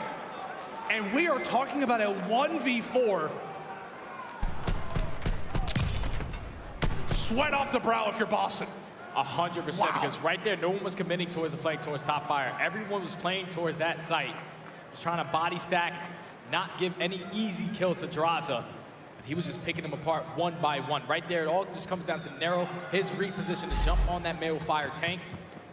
Puts himself in a greater spot to find that kill. As Boston now find themselves up 4-3. Back on the attack, early pressure over towards that field side, but TJ trying to get another first blood with this snipe in hand. Unfortunately, needs multiple nades on the side of the Thieves. Kenny with the first blood. Yeah, thankfully for Thieves, you at least didn't, you know, kill your own teammates. That's a great start. You got the first blood, and you didn't do what I guess you didn't really want to do. Love you too, by the way. Boston breach. Sniper in hand for Vivid. Also bomb in hand as well. He's got his hands quite full. All that could start to spill here in a moment. Aggressive and hungry as Vivid goes flying. Brings it now to a 2v4. Methodz and Nero, last players alive. 2v4 now. Octane is at least able to spot Nero, trying to be aggressive towards bottom church. Plays with the repositioning that works out perfectly. Because now it's Methodz left in the 1v4. Bomb is going to be down. He knows the positioning of Envoy, but not able to pick up the kill. LA Thieves. Very, very clean round right there on the defensive end. No one drops. They tied up 4. Looking at that scoreline, man, it just makes me smile. Like, what a series this has been. Yeah. Now at 4-4. And this is where, I mean, really, you give yourself a chance to close out this entire series. Whoever's able to go up 5-4, what a massive advantage that you put yourselves in. The Thieves will come into this 9th round on the attack. And maybe with a B site push in mind. The only player that's going to be an ear's distance of that right now sits the rookie in Nero. Hanging out firmly toward that B site. Methodz leaving himself flexible. He's got the ability to go to either site that he would like. Thieves starting to stampede through middle now. Taking their time. Trying to take control of the middle of the map, and I'm pretty sure Methodz, every time he switches up his positioning, he's just getting bad timing, but at least evens up the numbers, makes it a 3v3. Bomb gonna be down towards that A site. So now if you're Boston Breach, let's just regroup. Try to execute this as a team. Do not give one-on-one gunfights, but Kenny, he might be in. Oh, he's wide-wadding as he comes into P5. Not the weapon of choice, and Nero there to silence him. All on to Breach now in this retake. Octane called upon early. What a read. Now brings the numbers to even. Methodz and TJ versus Octane and Drazah. LaRue hits the deck. And now it is all on the Alaskan Assassin. 1v2, 20 seconds to go. 20 seconds. All you have to do is get this player off bomb. No one's gonna be on it. So right now, Boston Breach is wasting a lot of time just trying to check everywhere that he could potentially be. All you need is one kill if you're Drazah. Get one and get out. He does exactly that. And there's not gonna be any time to stick the defuse. Drazah with the plays. So now put LAT up 5-4 at game point after a crazy 1v2 clutch. Flex on him for me, Drazah. I mean, what, he had a near 1v4 earlier? Feeling all kinds of comfortable. When the game and the series sits in balance, a massive clutch coming in from this guy. As now the Thieves up 5-4. One more is all it takes, and they invest a lot over toward the well side. Nade's utility tossed early, but it's Vivid who's able to strike for the first. Right there, first blood granted, but Kenny falls. Kenny falls, so now to 4v2. Envoy tries to attack. He gets taken down. Now it's all left up to Octane. He does find that first kill with the snipe, but the bomb is gonna go down towards that A point. 1v4. If he can close this one out with the sniper pistol in hand, he's gonna be able to pick up that 40. Just look at how much map control right now Boston have. One player committing towards the flank. It's gonna be Methodz, and Boston Breach take the round after a great initial push, doing their homework on the Thieves, knowing that they like to be aggressive in towards bottom fountain. They get that first blood with the nade. They win the trade engagements, and they come out on top to now force round 11. Game 5, round 11. Boston Breach, LA Thieves, Galen Center. Get on your feet. Oh yeah. Now. Who is moving forward in winners and who is headed to the elimination bracket? Both teams with stories, and they look to try and continue here at Champs, and an early exit would toss a lot of negativity into those plans. Boston Breach coming to this overtime on the attack, and they are playing this one very, very slow, Jay. They're just taking their time. They do not want to give up another first blood because currently it's 7-3 in favor of the Thieves. These are the rounds that you could not afford to make any mistakes. The nade is coming. It's going to be able to back down Octane. But 45 seconds, the crowd is into it. I don't even know if Boston Breach can think right now with how loud the venue is. And that makes you wonder as well, in these overtime type of situations, who is going to have the ice to start off this round? Drazah does reveal the position. A bit of the AR shots expressed early, and here come Boston firing through middle. It's Envoy who's able to strike for the first to Breach. They begin to collapse. They begin to collapse as that will be 3. Vivid now in a 1v4. It all comes down to him. Bomb planted,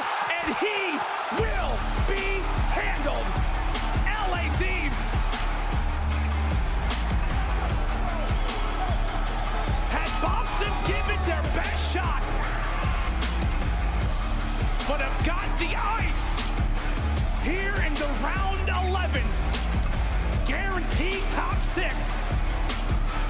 And the Major 4 champions, the defending champions, escape what could have been peril.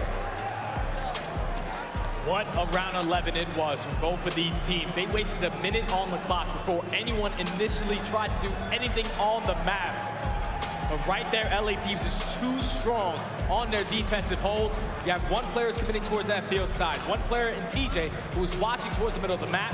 Octane eventually gives up middle just so he can simply focus on that B push. When you allow your teammates to start off with the initial gunfight, pretty sure it was 8-3 in overall first bloods on this game number 5.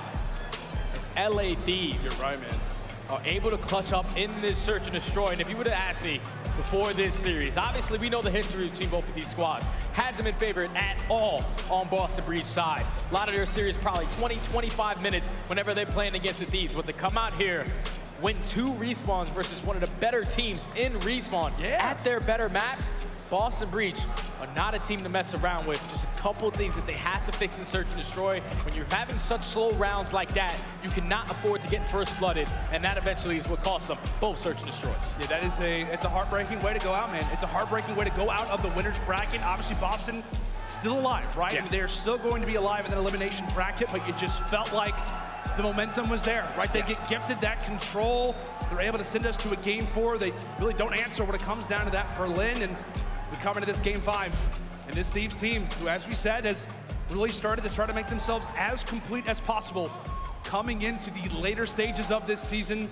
A team once laughed at in Search and Destroy, rely on 2 to get away with this series. And I know if you're JCap and the entire coaching staff, you're going back immediately and watching that series because there was a lot of mistakes LA Thieves were making throughout that entire series from map to map that costed them a bunch of them, especially in that map number 1. If they get some holds on some hard points, this probably doesn't go all the way to the distance. So they have a couple of things that they want to fix to make sure they're at the tippity top of their game, continuing going forward. Yeah, close, but not close enough if you're Boston LAT, sweat off the brow as they'll move forward, guaranteed top 6. But hey, that's going to do it for us. It was a long break, but it was a great, great series that we got in return. As now we send it over toward the stage, our Game Fuel Victory Spotlight. It is Blaze, joined alongside by Drazah. Thank you so much for a fantastic cast, Lando and Study. Los Angeles, give it up for your LA Thieves, continuing that win streak. As I'm on the stage with the Alaskan assassin himself, Drazah. In this series, it wasn't looking good for y'all in the respawns to start it off. Talk to me a little bit about those first 4 maps and how y'all kind of got it to that map 5 after losing the control the way that y'all did. Yeah, obviously we got to.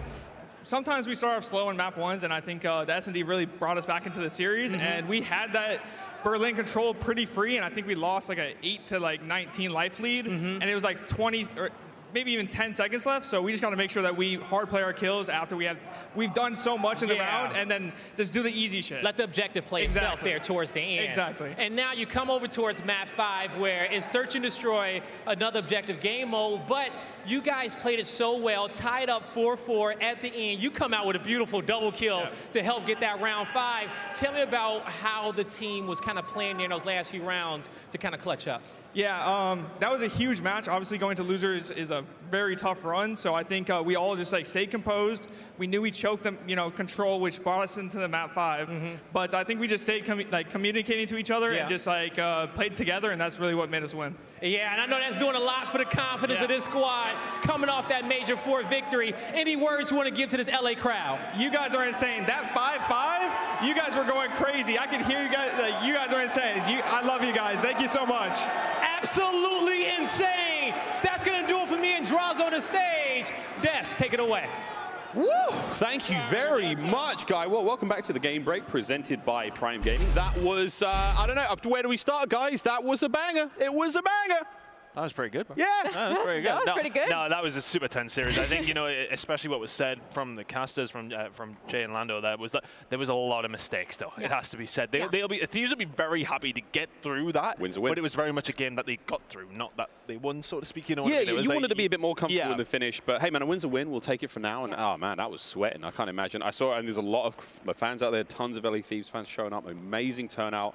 That was a nail biter for sure. And I mean, Ali, sorry, Ali, you were losing it up here. This was a stressful series for everyone. I will say, like, I'm going to echo Drazah in the fact that the crowd in that 5-5 was insane. There was not a lot of Boston fans in this building, but in that last 5-5, it went from let's go Thieves, let's go Boston, let's go Thieves. Like, they just kept going back and forth. That was probably like the coolest crowd chant I've heard so far, but it's good to see LA Thieves is still riding momentum from Major 4, right? They still made a lot of mistakes in the series, but it's the search and destroys that continue to pull them through. I said that's what's going to be decisive in this series, and although Boston looked better in their search and destroy, LA Thieves, your Major 4 champions, are still running on the hill. Yeah, absolutely. Well, we can now dive over towards our scuff play of the game. All of this was going to be given to Drazah, and the man went off. I think it was a 2v1, unreal stuff. Yeah, dude, the guy 1v2s, and he just plays like, you're not going to expect him to be in this corner because of the way he plants the bomb. I mean, they went all the way around through spawn, right? They checked top Røkkr, they thought he'd probably be in church somewhere, so they don't have enough time to really search for him, and he just comes from behind, pops the two-piece. But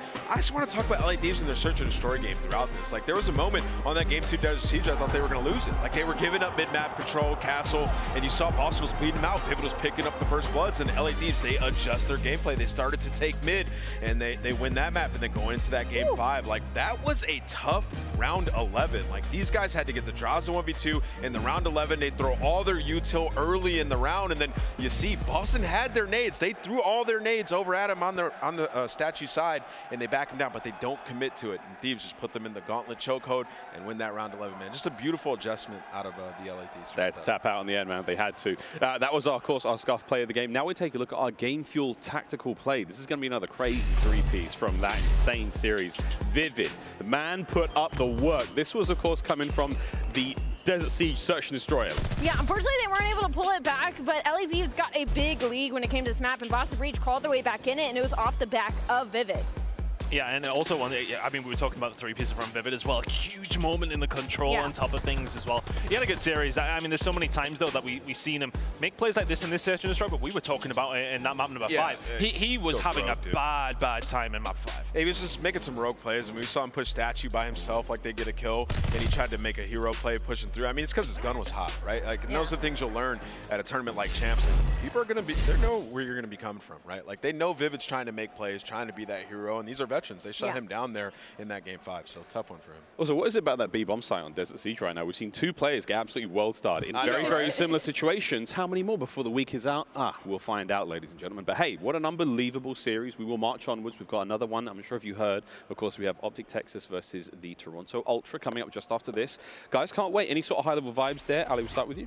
I mean, this is going to be kind of a prove-it series for me when it comes to OpTic. Again, we've been waiting and waiting and waiting, but while you watch, Miles, you can earn. What can they earn? Oh my goodness, look at that plethora of goodies on screen. We've got watches, we've got donut charms, shout out Sam LaRue, we've got chips, we've got all sorts of goodies, and look at all of those calling cards. Make sure you've linked your YouTube accounts and your Activision accounts while watching. I saw a guy in the crowd on his phone watching on Wi-Fi right now because he wants to get these rewards as well. That's passion. 200 IQ to you, sir or madam, can tell a distance. But don't forget, friends, not only do we have all kinds of goodies, an MW2 reveal teaser is on its way. Be sure to tune in on Championship Sunday, a special segment on Modern Warfare 2. Get an inside look at what is next for the Call of Duty franchise with a special guest interview. It isn't Kanye West. I know what you're thinking, but it might be. Hey, it might be. While we decide on who's going to be the special guest upcoming there for tomorrow, we're going to throw it a quick break. On the other side, we've got a good one. OpTic Texas, Toronto Ultra, a storied rivalry between 2 teams who just love going to Game 5 with one another. We'll find out what happens after the break.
The Call of Duty League is brought to you by Game Fuel.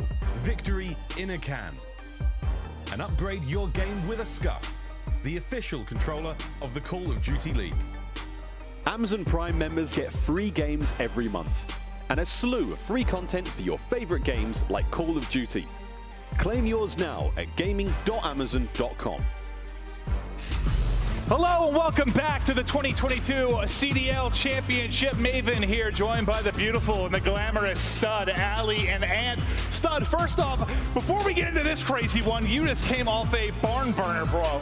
That was a game 5 between both of these teams. I wasn't really expecting that, too, because Boston Breach, at least at Major 4, they get a top 8 place. They going up against the Major 4 champions. Like, they came out and put an absolute showing. The only thing is, still, their search and destroy is just not there, and that's what cost them the series. It was unbelievable. I mean, if that one goes the other way, everyone's bracket, I think for the most part, it's already destroyed. Flipped on its head. But let's go ahead and shift focus immediately to our next match. It is a matchup that has been, I think, since the inception of the CDL, these guys could not avoid each other. Just matchup after matchup. It's going to be OpTic, it's going to be Ultra, and Ant. We're going to go through the maps and modes, and let's kind of talk through this. What do you think? Yeah, I mean, eerily similar to the last time these guys matched up, but there is a difference in this one. Okay. Like, OpTic go ahead, and they get rid of that Berlin control that's been tough for them as of late. And they're playing Gabutu again. I've been waiting for OpTic to go back to this map. Like, you remember the beginning of the season, like, they mastered it. They were so good 6-2 on this map, and in stage 4 they only played it one time and they lost it. But you know, looking at the hard points in this one, it's the same exact 2 hard points that they played against Toronto last time. They won both of them. That bow cage search and destroy that OpTic was able to take,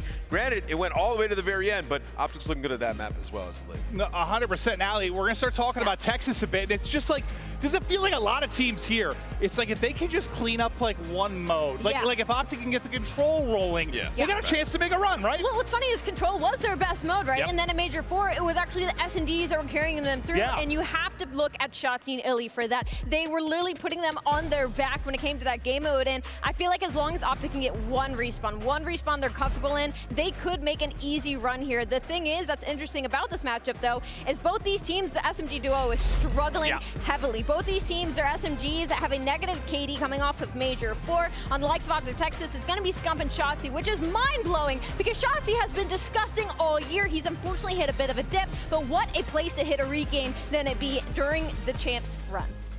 Well, we're going to take a look at the keys to victory now, and kind of take me through what are the big points here. Yeah, you have to get back to early season control form. We just talked about the control, like that's the key to victory. There's such a good search and destroy team. They can lock down that mode. They'll be unbelievable. 2-7 record during stage 4, 24-4 in stage 1 to 3, and then you need to find success on one of the bow cage or Berlin hard points this event. 3-6 on Bacage, and then 1-2 on Berlin during stage 4. I mean, we look at bow cage. This is a map these guys should be frying on. And I think, you know, to aLLeY's point, like it's the SMGs. We need to see them popping off once again. Now, Study, I know we've sort of joked. This is probably the most like wide open a champs has ever been. Yeah, it's unbelievable. Anybody can win, but like, you got to think, this OpTic squad, they've got a chance to make this run 100%. 100%. I completely agree with you, because if you think about this OpTic Texas roster from the beginning of the year, they come out and dominate Major 1, take their own home series in clean fashion, but then they face a lot of adversity. Sub players in, sub players out. So right now, at least in my opinion, OpTic are like the heroes, because they have a whole storyline. You start off great, you face through the adversity. Now it's time with iLLeY back on the team. You do put up a great performance, at least at Major 4, but now this is time where if you get your respawns back on point, OpTic can be the hero and potentially win away. Maybe like the North American heroes, but the other side of it, it's like, can Ultra be the European heroes? Because, Ant, this team had so much success, basically since Insight came in on this team, but is it as simple as just the hard point? Like, can we win hard point? I mean, that's the question. Like, can they win hard point? Like, it's been so bad. Like, at Major 3, the hard point was looking decent. And they started to, you know, play better. I mean, it was really like after Scrappy came in and just lit a fire under them, but they haven't been able to all put it together at the same time.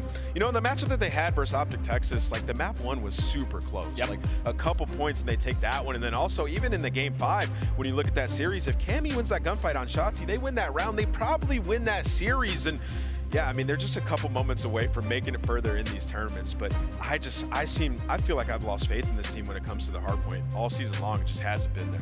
And when it comes to the game fuel keys to victory, like Ant said, I mean, it's S&D success. 5-8 S&D record during stage 4. OpTic is 9-4, and their first blood battle will be critical on bow cage search and destroy. That's going to be our second map in this series. I mean, this is a Toronto Ultra squad. They have Insight, one of the most clutchable, best S&D players I think we've seen across multiple years. But for Toronto Ultra right now, for me, me is that they have had such heartbreaking losses. When they lose true. Hardpoint, it's within a margin of like 10 or 15 points. Like sometimes it's just an unfortunate spawn, sometimes it's a team nade. Like it's not always that they are making the hiccups. So I think right now it's going to be all about the mental fortitude on the likes of Toronto Ultra, because they do better based off momentum, and when the crowd gets behind them, it's not going to be behind them in the stadium. Probably not. Probably not. But no, you guys all had great points to add to this, but it's time to get it rocking and rolling as the CDL Championship continues on. Let's get down to the stage with Blaze. All right, thank you so much, Maven. Los Angeles, y'all ready to get this one going?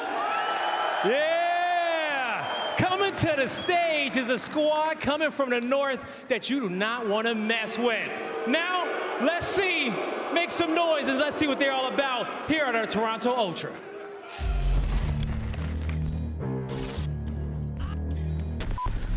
Haters talking to me, tell them pipe down. Or it's lights out. Zeros on the debit, baby, all I do is swipe now. Gucci sweater 5,000. Stunning, buzzing. I be going up, no ceiling. Wow, ballin', running. Getting to the paper, I'm peeling out. They gon' know me as legendary. You in the stands, I ain't need no commentary. They gon' know me as legendary. You in the stands, I ain't need no commentary. Ain't no option, ain't no secondary. I just throw it out like a Hail Mary.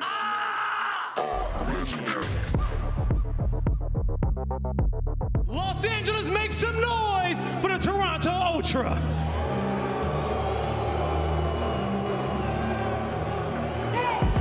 Haters talking to me, tell them pipe down. Or it's lights out. Zeros. Give it up for Kimmy, Bands, Insight, and Kleenex, your Toronto Ultra. It has been a rocky season for this squad, but there have been some decent moments. We know how dangerous this team is in Search and Destroy, and what has Champs told us in the history? A round one matchup versus OpTic is a ticket to make it all the way to the final, so they're hoping to get that win here. Blaze, let's bring out the fan favorites. The fan favorites, Los Angeles. Let's make some noise for the bad boys, because here come the Green Wall.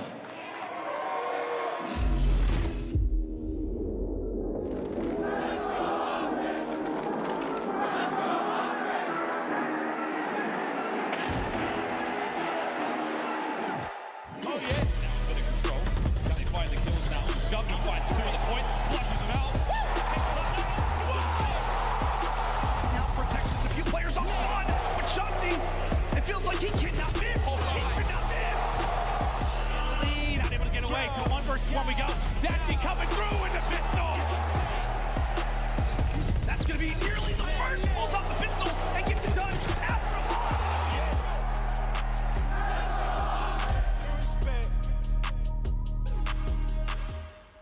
Los Angeles, make some noise. Here comes OpTic Texas.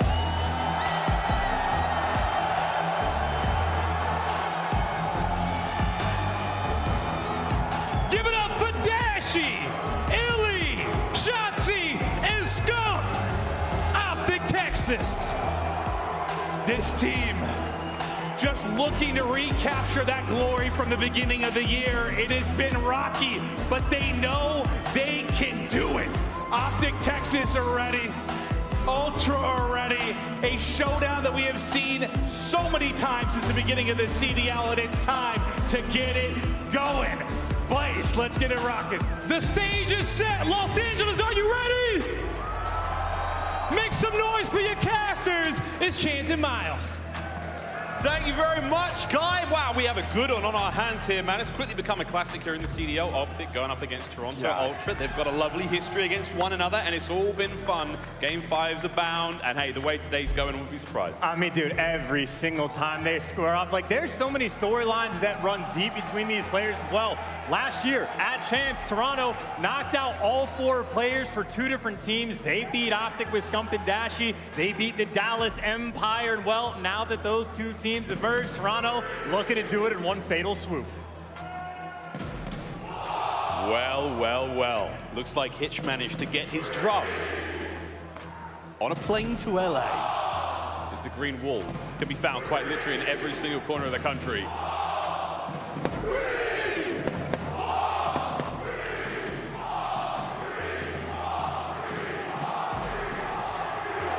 Looking to start this tournament off the way they began the season. Back in Major 1, a massive victory for OpTic Texas. And what a place to do it here in the Galen Center. And let me tell you, what a map where you need the energy, right? We are going to the cage right from map 1. And funnily enough, these guys have squared off twice in stage 4, once in the qualifiers, once at the major. We have 4 out of 5 same maps from both of those series. It is the exact same 2 hard points, the exact same 2 search and destroys. We know what to expect. It was a 5-point game on Bocage last time. And I gotta say, Miles, these guys have traded off on the P1s. They have traded off on the P2s, where admittedly Ultra have had the slight edge.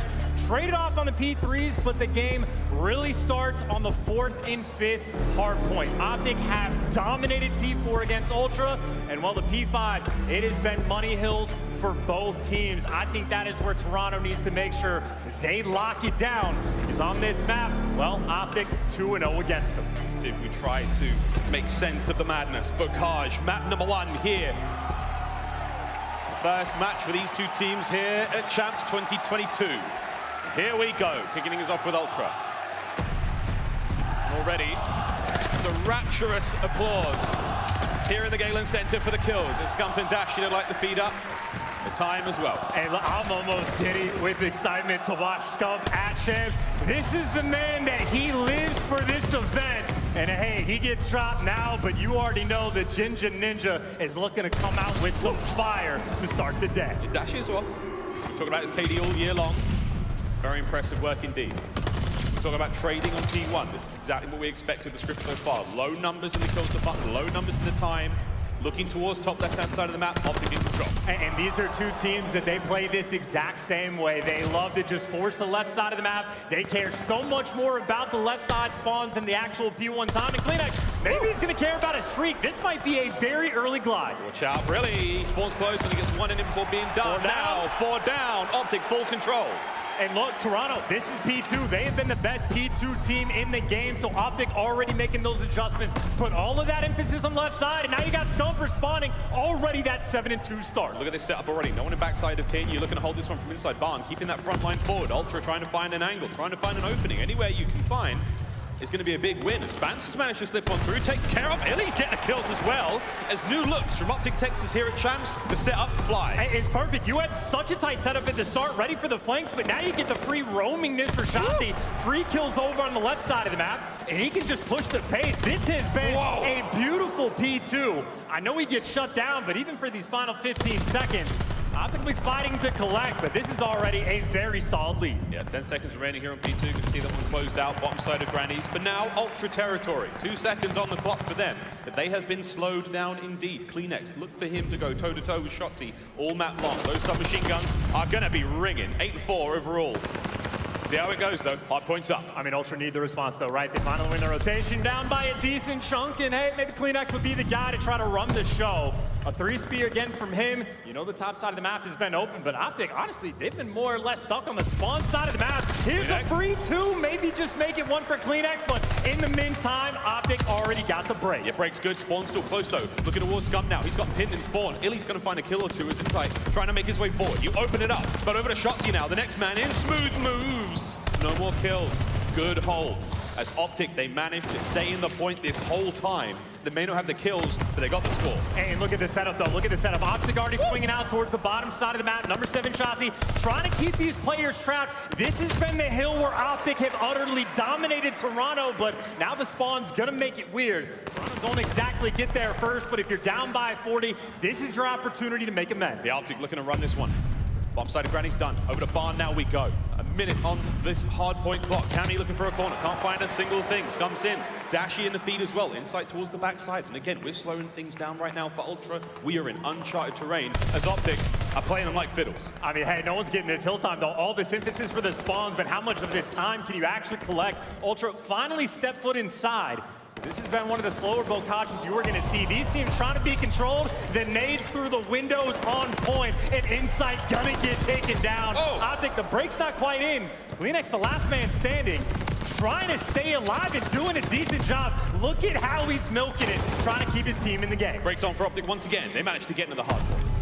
Eyes on Ultra now, trying to make their way forward. Contest is on for a second there, but OpTic are still running the show. 14-10 for Scumpy. iLLeY to the point, a big win from Insight. A couple of seconds now going your way for Ultra. Sorely needed. And I would say, if you're the game plan for Ultra is to fix that Barn Hill on P4, you've done that job. But now the rotation to the true money hill of the map. OpTic get here first, but Bance, he's trying to be the man that breaks it down. Down low, that's where we're going to be seeing the hold from. OpTic Texas now in full control. Here comes the attack from Ultra. Breaks on with the first hit, that'd be ideal. Cammy opens it up. Cleanx with a second. Any more kills to be had? No. Scumpy's come from top side, and Cleanx is now doing everything he can to bring him down. Bance, eyes on spawn. This is good for now, but is it good enough? Ultra remain in control. Here comes Shotzzy, straight to the point. Finds one or two, as that is another break. OpTic in control.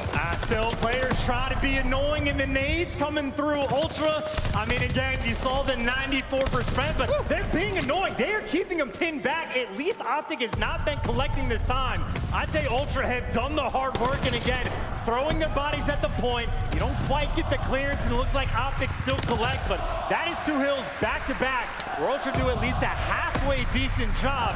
At the same time, it's Bocage. You're down by 50, and we reset back to P1. OpTic have just been too clean. Still remain in the lead. Over the 100-point mark we've gone. Back over to the center of the map now, and it's going to be the members of OpTic mostly in control, trying to find a space to dive into that wide open point. Scump's going to be the man with the plan. Dives on in, gets a bit of time. A couple of kills to his name as well. 50 remaining here on P1, and OpTic, they have got the game plan, and they are executing well. And it's back to the start again. Both these teams love roaming the left side of the map, trying to maintain those spawns. That's why Scump has returned, but hey, his teammates spawn right on top of him. In the meantime, Ultra hasn't been collecting on P1. All this emphasis on the left, and that sort of opens up the middle of the map. Finally, Ultra trying to take advantage and maybe beat a couple players down along the way. Scump finds kill number 21 there on our inside. Soaking up time now in mid-map. That's what the name of the game is for now. Ooh, watch out for that one, Cleanx. That's unfortunate. Over to now P2. It all comes down to Bance. Got to win this 1v2 situation. iLLeY's going to check them corners. Checks it a little aggressively. aBeZy kills. And 2 for 2, man. OpTic in their game plan. They are going to have the rotation over towards P2 again. Still got to win the gunfight. You got Insight playing up close and personal. And you also have number 4 on the flank. And Cleanx might have timed it perfectly. The shots are there. And it looks like number 6, actually, the one player that spawns in the back. So you have that one guy spawn in the back, causes the problems, wipes out the hill, and no one collecting this time. Insight, no. Shotzzy goes to work to stay alive. Gets himself a second as he's starting to roam around, and this is where Shotzzy starts to heat things up. Cleanx staying alive. Here comes Scump to pick up where he left off as the contest is still on. OpTic remain in control. Kills coming through. Over to iLLeY. Last man alive in the point. He does have himself a Shotzzy to back him up. Contest is on. Ultra there. Clean set of kills. OpTic remain in control. I'm telling you, man, it is the game plan going into it. P2 is where OpTic has struggled, and they have stood so much pressure on this side of the map. 2 for 2 on P2. OpTic are holding strong, and that is the biggest reason why they have built themselves quite a massive lead. Yeah, still. Bomb grenades can go once again. Shotzzy's in. Cleanx finds his second. He's having a great game so far at 24 and 16. The other side of the board is 26 and 17 for Scump. The foot race between those two as they try to find that 30 bomb. But over towards the new hard point we go. Ultra in control. Here comes the break from OpTic. I mean, hey, they're just getting picked apart again. It's sort of the same situation for Toronto. Deja vu all over again. You're trying to break through the middle of the map. You get chopped down along the way. Now, eventually, OpTic did get through last time. And finally, they're making moves in through Kitchen. They're starting to pick up some of those kills. And maybe can be the last man inside trying to fight off 3. There's number 1 looking for the second. And the 3-man feed in. AR showing up for Toronto. This is big for Ultra now, pulling the lead back. Bance starting to heat up indeed. What a 3 for him. Kill feed's all good. Looking towards next hard point as well. 20 seconds remaining on bottom grannies. It's not done yet. Dashy now through the front. Shotzzy backing him up. Looking to get that last player on the point. That's it done. Now to Bance. The spawns are up now for Ultra across map. Looking towards new. Scump got through though. How quickly can Toronto keep track of players? Because Scump is behind enemy lines. He might want to wait for the final few seconds before he makes his move. His job is to stay alive. He is the lone man for the squad. Stays alive long enough, the boys will start spawning on him. That's how squad spawns work. Time ticking. Scump's going to stay alive. Here comes the hit squad. Takes care of 1. That's 3. And that's it.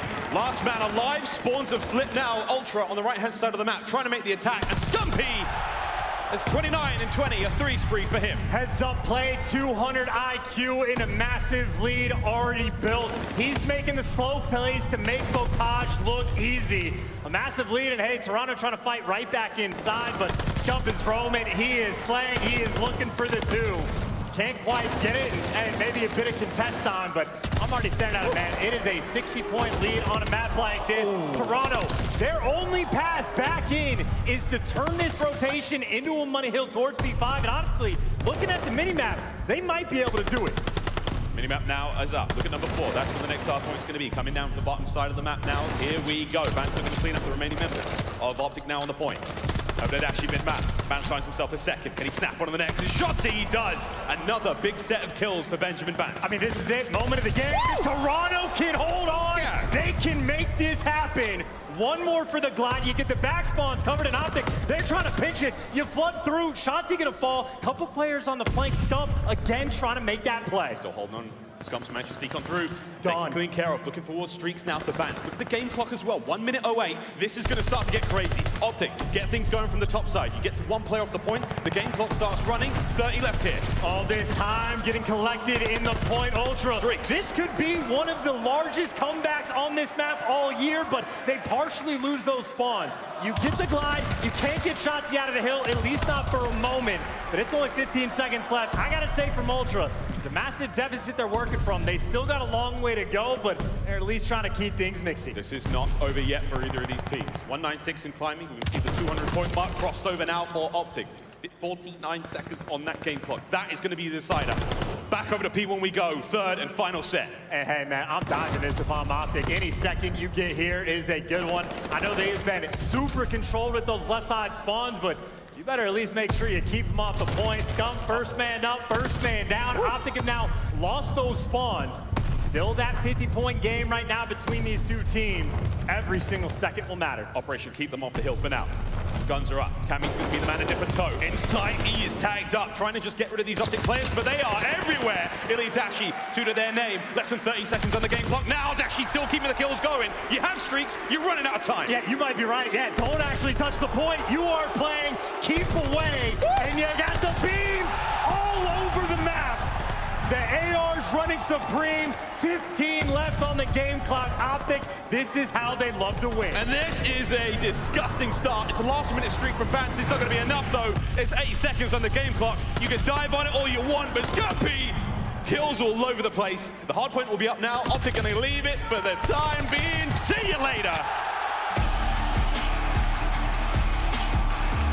Map number 1 goes to OpTic Texas.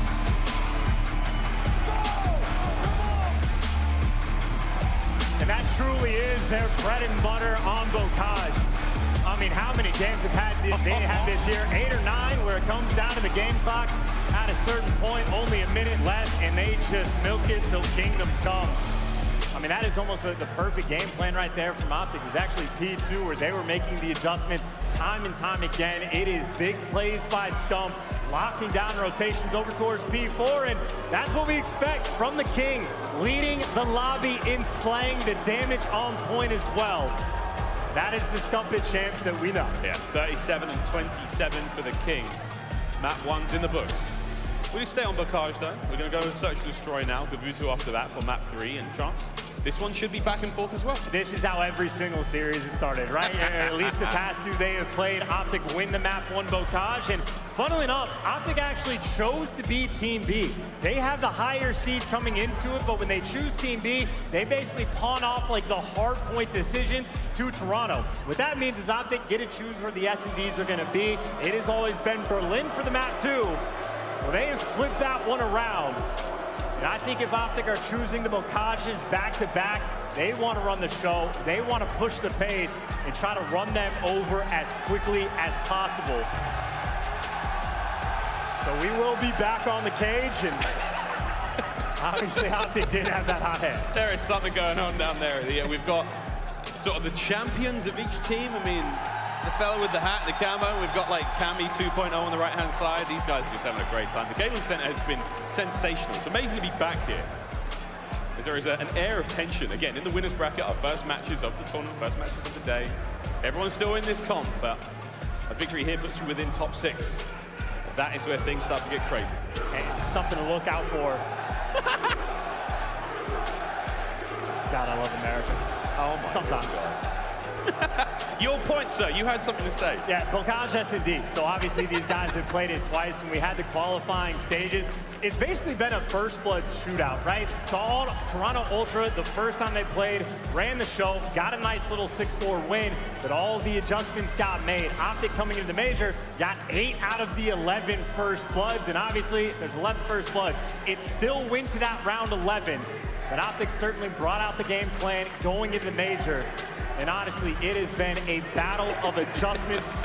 It was a defensive shootout for both of those teams, and honestly, Bocage, I kind of expected to go that same way again.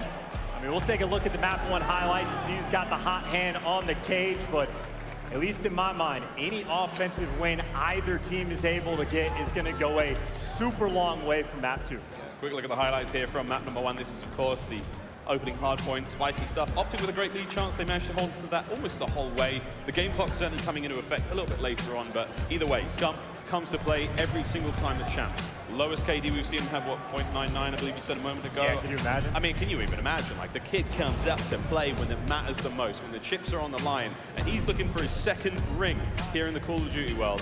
What a way to do it in front of this kind of crowd. They've certainly got the support of the green wall behind him. Again, a great highlight reel from everyone here. Again, everyone on the OpTic Texas side of the board certainly putting in the work. Scumpy big numbers, Dashy 4K damage as well. I think for Ultra Chance it wasn't a bad look whatsoever, just not necessarily the kings of the cage anymore. No, I mean literally the entire year Ultra where they've made their money has been on that P2 hill, especially so against OpTic. OpTic game plan for it. They made sure they were locking down the left side of the map, and I mean it paid dividends long term. Man's name is Boozer. I mean, look. Who's this guy trying to break it up? Absolute units. Absolute units. Ultimate fandom. What an event. What time is it? It's just champs is a magical time of year. It truly is. There's something going on stage for Ultra, almost ready to rock and roll into the search and destroy. Staying on Bocage. Coach, just the final few words for them. And again, a squad like Toronto Ultra Chance, we're saying it all year long. Composed. Well in control. They never let the rounds get away from them. They try to execute the game plan. Not an easy thing to do against a team like OpTic, though. And of course, you got to be able to mix up the game plan, right? Both of these teams on offense and on defense, both sides, they mix up the strats like crazy. It is all about the micro adjustments. It is all about the reads. But again, it has been a defensive shootout between these two teams at the major. And again, the first blood category, OpTic was absolutely dominant. And I know something Ray's talked about. I know something that is deep in the mind of OpTic's fans. It was those fans 1v3s that were really causing problems. That's how some of these rounds were slipping away. So yes, the defense has been good. You cannot afford to make mistakes. Not at champs. Not when these two teams in Search and Destroy have been the very best. Here we go. Opening round.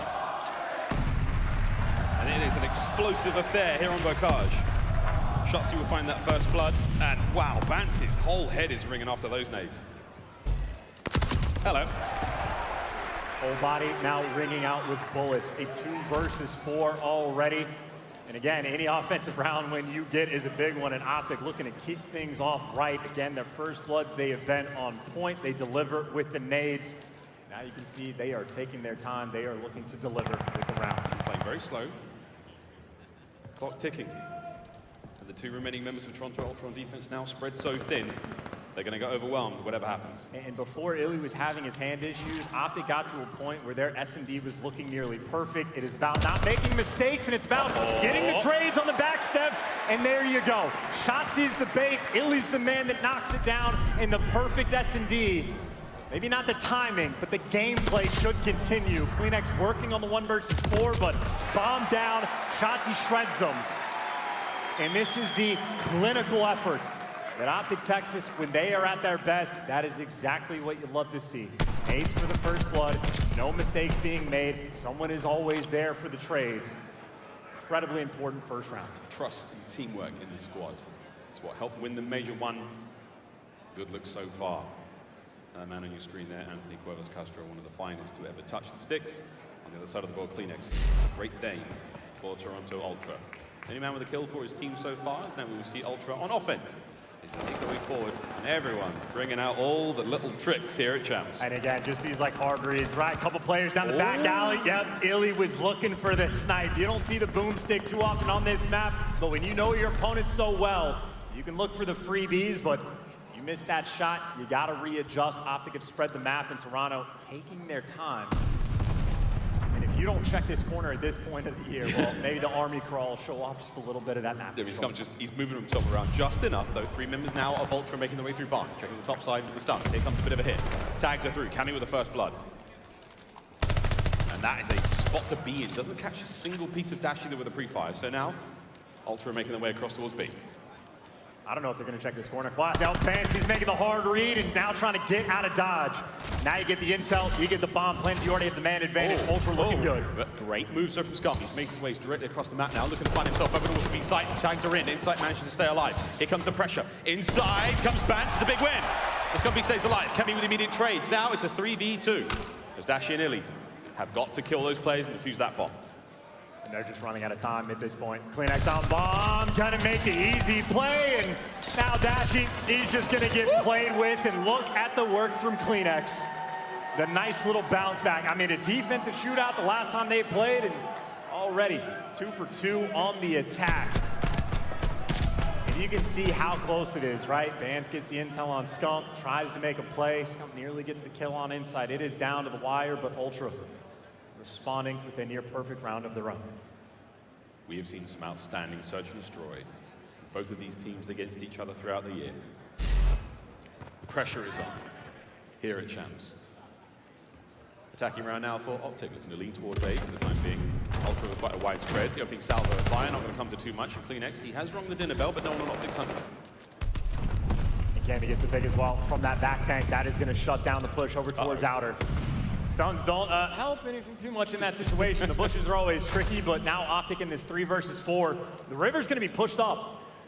OpTic might be able to catch him. If iLLeY reads this, which he may, Dashy's there to get the first. That's a nice bit of a kill to level things up, 3v3. iLLeY now making his way forward as well. Stun check, lands. Straight across the other side of the map we go. Bance with a big read. I think he saw that player, I can't be certain. Over towards the bomb site though. CleanX is gonna have to go absolutely huge. Here comes the plant. And keep in mind, CleanX, he's got the automaton, so he challenged it out. Oh! And hey, give him the 2-piece as well. The lone man making the big play, and well, you at least have bomb down. Dashy, not quick enough. Hunted and dropped. Toronto Ultra get that next round, 2-1 lead. CleanX was the man in the hard point. He was picking up the big kills and now getting the job done in search. What a 2-piece that was. Big round for Ultra as we now go back at it again. And again, it's so many of those adjustments. We've seen Ultra attack through, on defense, through the river side of the map and be aggressive. OpTic makes that read, but again, the adjustments even towards the middle. Ultra just too clean. Shout out to CleanX for the big play, and now we'll see what Toronto wants to do on their next round of attack. 3 spree from CleanX, 3 Cammy as well. That's going to be Bance rattling out the automaton fire across map. Shotzzy's got himself in that perfect piece of defilade cover. If you cross that threshold, he's going to get you. Not an easy angle. Typically, your gun obscures this one, so if Ultra go for it, they are in trouble. Stun check lands, that is huge. Hey, he's played here before, though. We have seen this in the VOD review. I think with that stun, Ultra just not going to want to deal with this angle at all. You have Insight taking an interesting approach. He's up by the tree on the top side of the map, and Cammy even making moves towards that old ASMD. Maybe just waiting for Shotzzy, see if you can catch him. The timing on this is so uncomfortable. Any moment. Coordinated nades there. Scump with a late cook. CleanX tags him up, manages to level the things. 3v3, now it's a 3v2. Dashy and Shotzzy trying to stay alive. Shotzzy, oh my. That is always the question. Where is Shotzzy now in a 2 versus 2? 30 seconds, decent chunk of time, and you get this bomb down, and Bance is nowhere to be seen. So you get the bomb plant. They have the intel. I think they're going to go hunt Bance first. And they caught him. Now you get the 2v1. 2v1. CleanX has been truly a difficult man to deal with on the 4 spree now. And here come OpTic, hand in hand, shoulder to shoulder. Forward they go. The first opening tags come through. Dashy with the easy cleanup. Shotzzy's right onto that bomb. The equalizer from OpTic. And he is just, again, the most difficult player in the game to keep track of. It is the early stun down towards Røkkr at the start of the round. They know that Shotzzy in that situation. CleanX gets the pick on iLLeY up top. What is he waiting for? Shotzzy to challenge out Røkkr while he's waiting for that chow. Shotzzy's dipped out. He is gone. He is old ASMD, and he is getting trades for his teammates. He is everywhere on the map, and everywhere is where he needs to be. 2-2, all leveled up. Toronto Ultra now on defense. We'll see OpTic Texas now run this bomb. We've had a couple of different looks on offense, and again, Chance, you call it the defensive rounds. That's where the shootouts are taking place. Much slower looks now from OpTic again. No one is giving anything away in these early moments of champs. And I mean, for Ultra on defense, we've seen these setups in the round 10s and round 11s. We know where Vance likes to play. But the nades don't quite connect, so utility gone. No first bloods through. Neither team trying to overcommit. So more of a weighted effort towards the B side of the map now for OpTic. Slight reshuffle. See you later. Just the tiniest tip of Vance's head. Lines it up, cooks it. Oh my God. We are really putting every pixel to work here. Cleanx tagged up, finds a bit of damage. He's going to have to do as much as he possibly can now in this 2v4. He and Insight now. Backs against the wall. Straight into the fight. Cleanx can't get away with his life now. It all comes down to Insight. 1v3. And bomb down as well, but hey, Scump's already gone to collect, and they know Insight plays over towards tower. That's why you see the nades from Shotzzy coming through with wall bangs, and Insight can clutch him. That might be the start. iLLeY shocked after that beam. Scumpy's managed to get himself towards the top side. Insight now do the unthinkable. The man has been the king of clutch all year long. 30 seconds now to play with. He does not have dead silence, and he's making a decent amount of noise. Still has to hit the defuse, 25 on the clock. I mean, how do you break this one down, right? Two players are just up top. They have repositioned the corners, and he is obviously very loud. He gets near the bomb, but Scump checks it. It is hopeless at this point. OpTic, they just delivered. Oh! That was the gunfight I thought we were going to see one. Scump adds another one to the pile. And OpTic Texas take the lead. Wow! Hey! What? Excuse me? I'd love to say this was a family show, but it ain't. We go again. And can you imagine how stressful it is for Ultra in those moments? You get first blooded, OpTic's not making moves, they're not making mistakes, they are posted up and looking for picks, and I mean, iLLeY just finding the next one as well on the round. Funnily enough, Bocage S&D is the slowest search and destroy map we actually have, especially in a game like this. Slight advantage though, OpTic get the 2 offensive wins. Toronto, they have to respond, and not a bad stun, that connects, and different corner though, the adjustment is made. That's so annoying. Dashy, he's in trouble. Or is it Insight that is in serious trouble now? Cleanx may have stayed alive, the 1v3 once again. Man alive. OpTic is certainly having a good time here on the search and destroy. This is the momentum shift for them. Ultra have gone round by round, blow for blow, but it may change here. They have given up a few 1v3s. They converted last round against Insight. But this is the only sort of situation where OpTic really dropped the ball in any way, shape, or form. They just have to clutch the easy ones. 35 seconds. Next. Damn! Dashy, see you, mate. 1v2. So much time. Not anymore. Not anymore. Shotzzy once again finding the final kills of the round.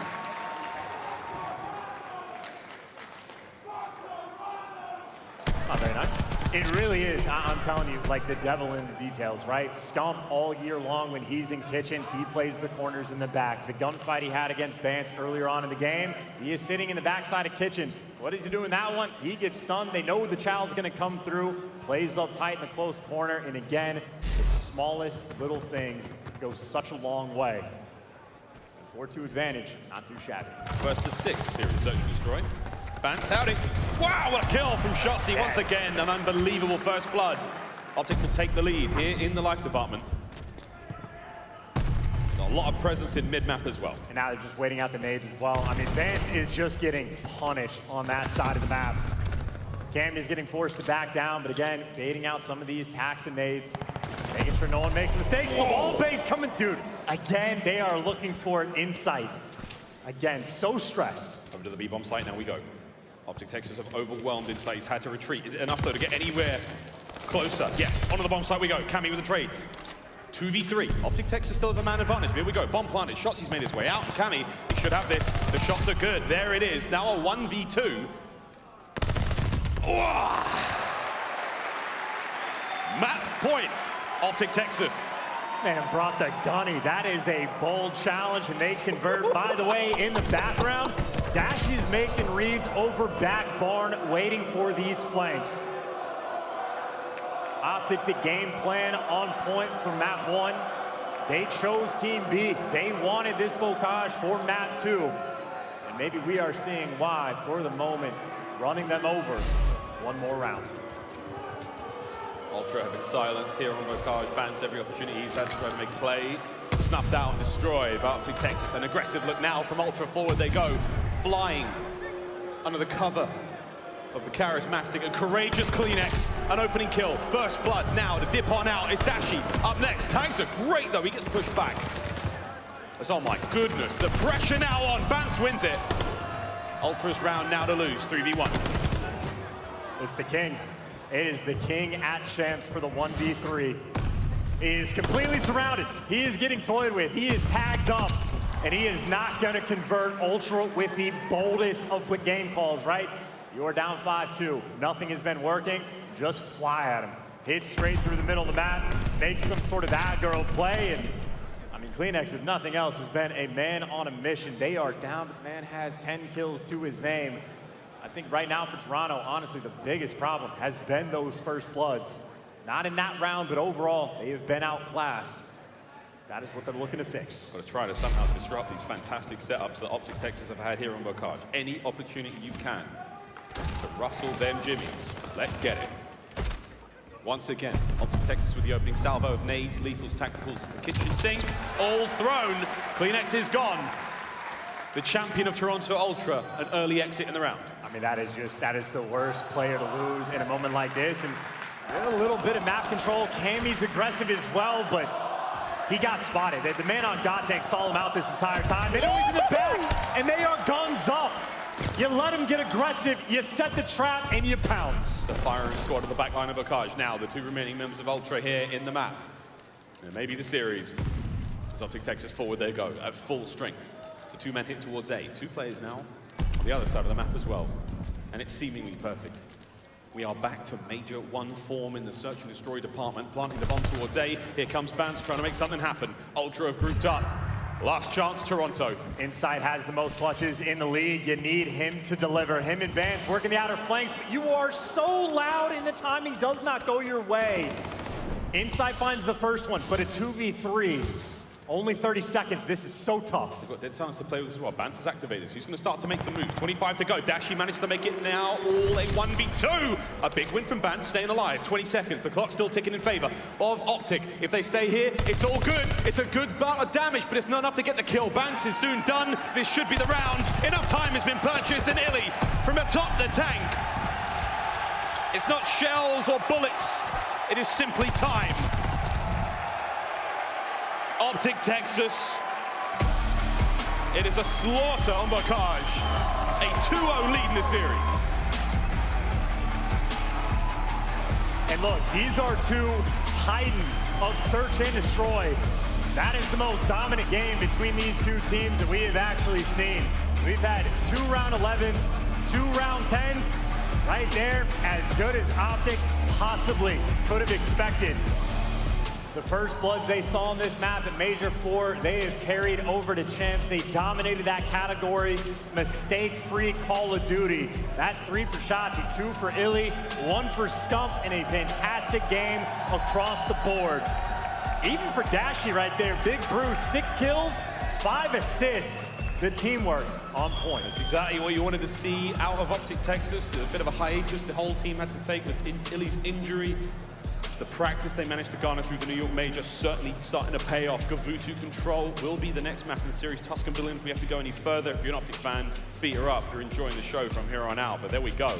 Gavutu Control coming up after this one. But Chance, has to be said, man, this has been OpTic's show so far. Without question. But I would say for the 2 controls they have, probably the wildest stat between these 2 teams is that Toronto is actually 2-0 in control against OpTic. They played both the maps.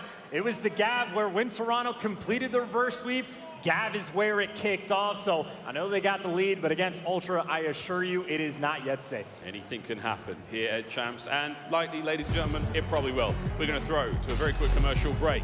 On the other side of it, we go to Control. 2 zones, 30 lives each, and we will see just what the hell will happen. This is the Call of Duty League Championship Weekend 2022.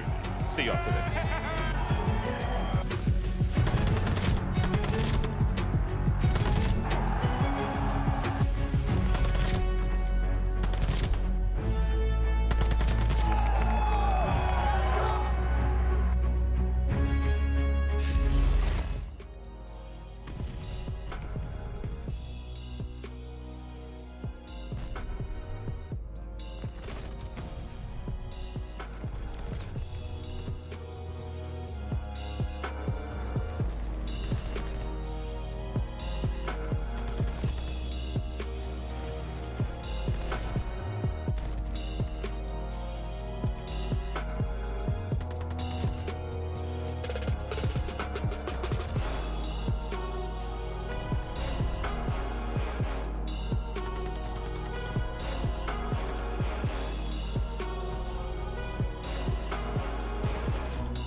The Call of Duty League is brought to you by Mountain Dew and Zenny.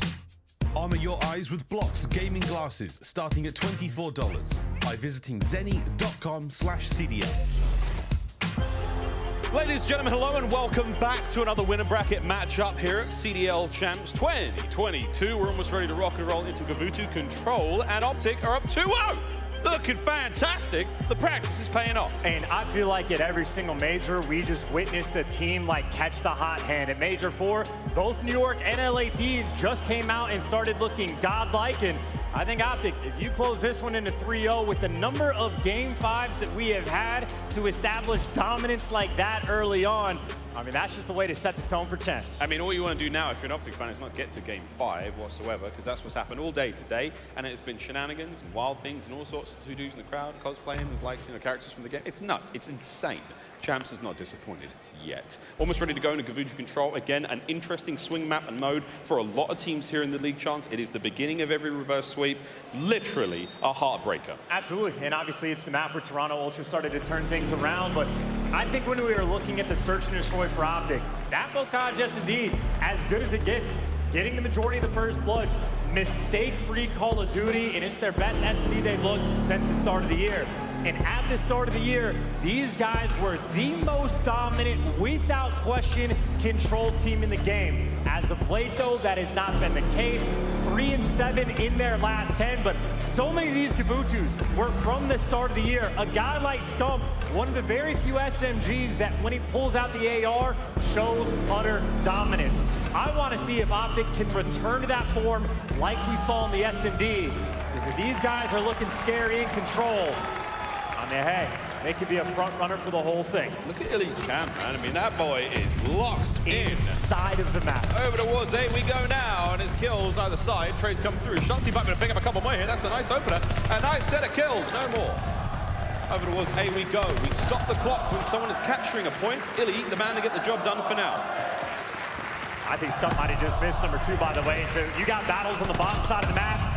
Scump ends up winning it. So you've cleared out the bottom, and you got a little bit of boat control as well, but they're feeling for it. You win one more gunfight up towards ring.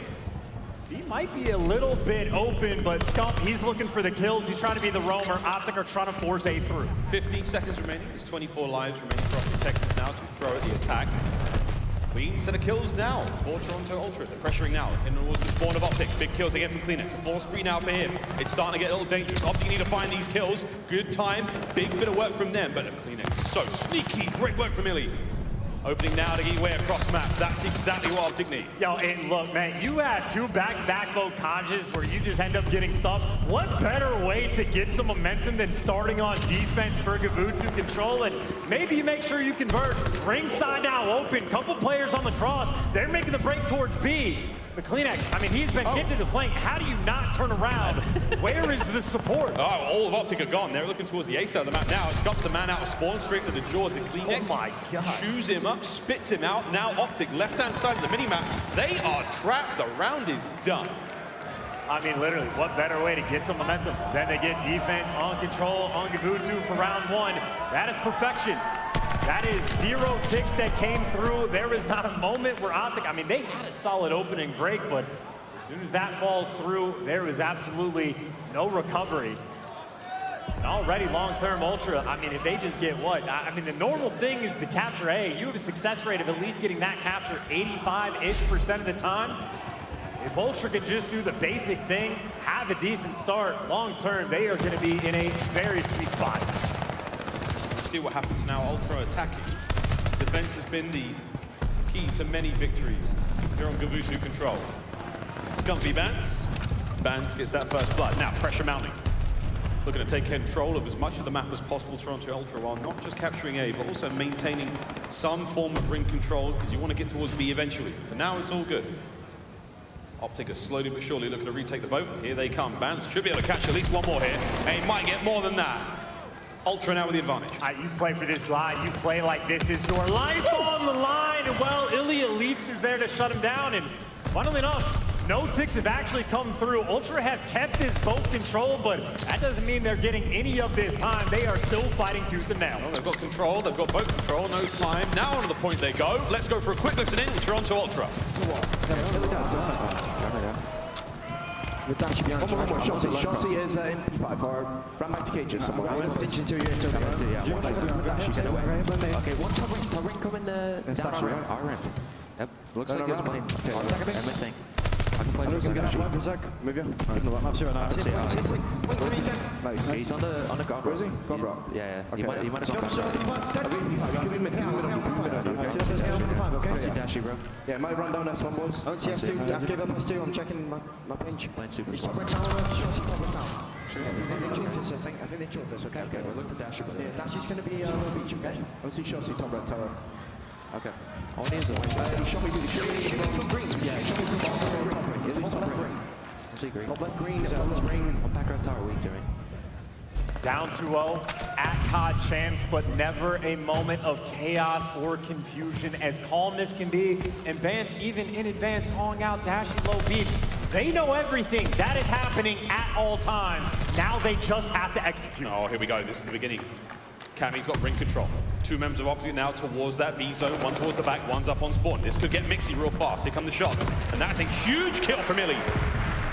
Dashy's now going big. 5 spree comes to a close. Bance with ring control for now. So Ultra have still got a shot at this. And if Bance can hold on to ring, well, maybe that's not going to last. That is the way to set up success on offense, but you see OpTic have taken it over. You get that control and you stabilize. Right now, Ultra are taking their sweet time. They're playing for picks. They're taking heads. They're getting all of them. iLLeY wins a big one to try to keep this ring control, but they are swarming it. iLLeY has to stay alive. iLLeY has somehow managed to slip the net, and what in the name of all things sacred, less than 30 seconds.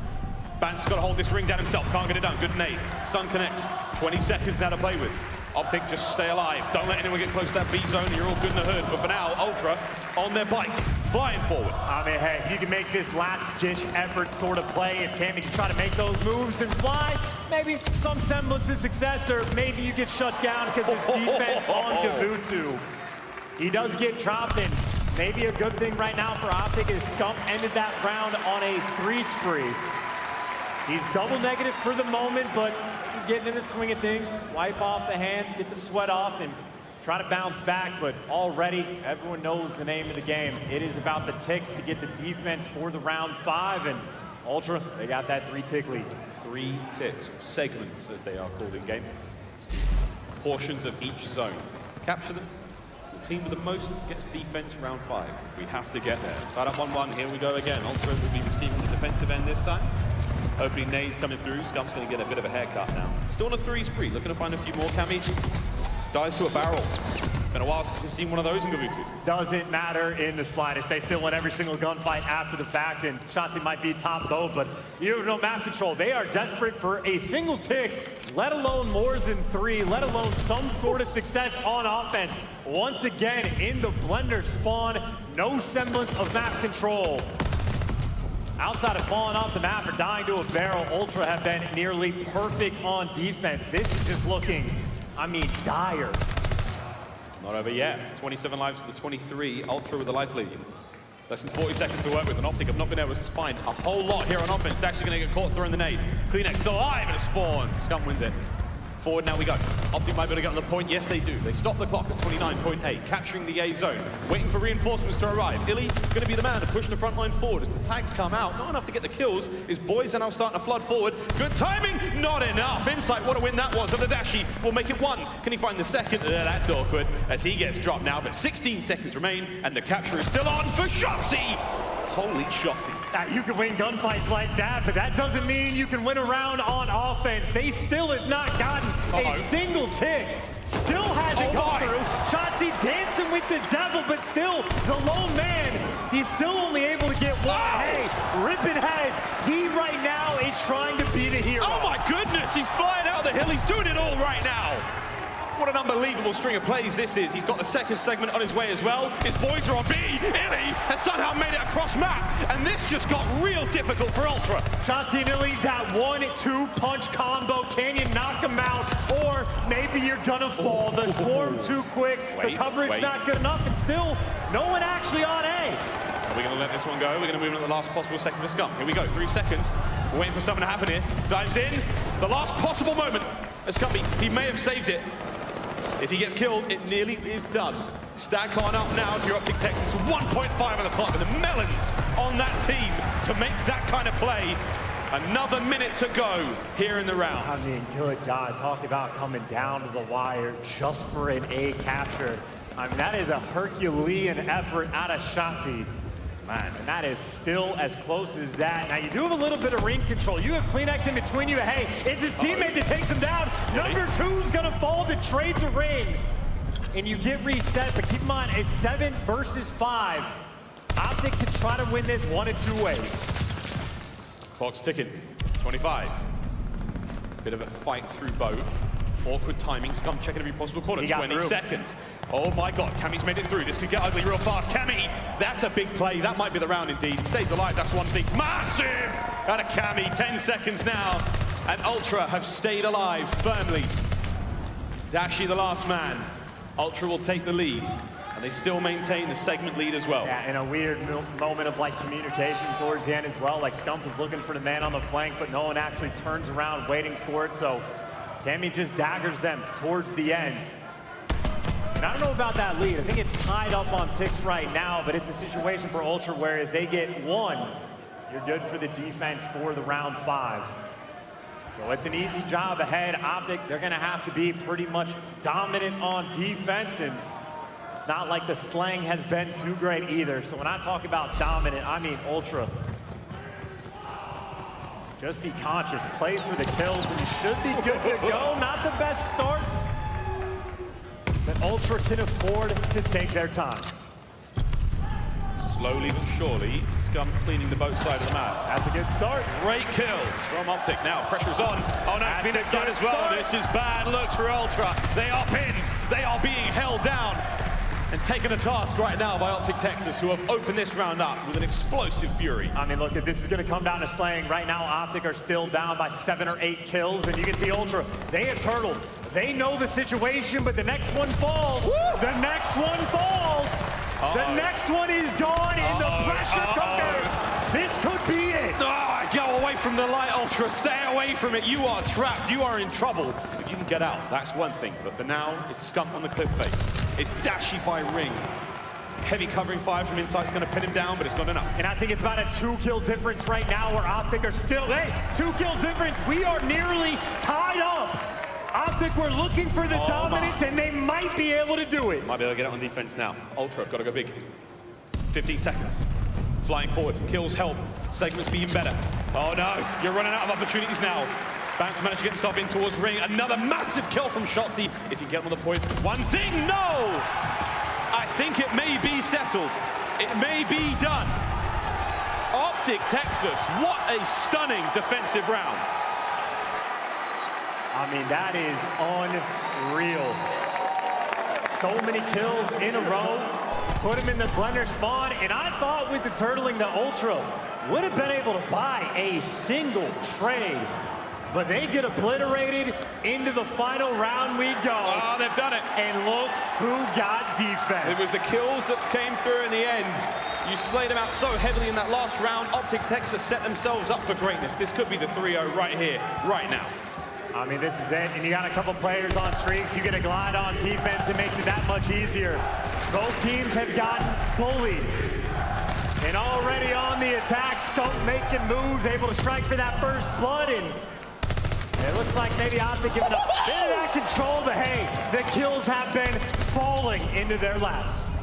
The crowd here in the game has sent a chance on defense with good reason, but right now, Ultra have managed to make him out.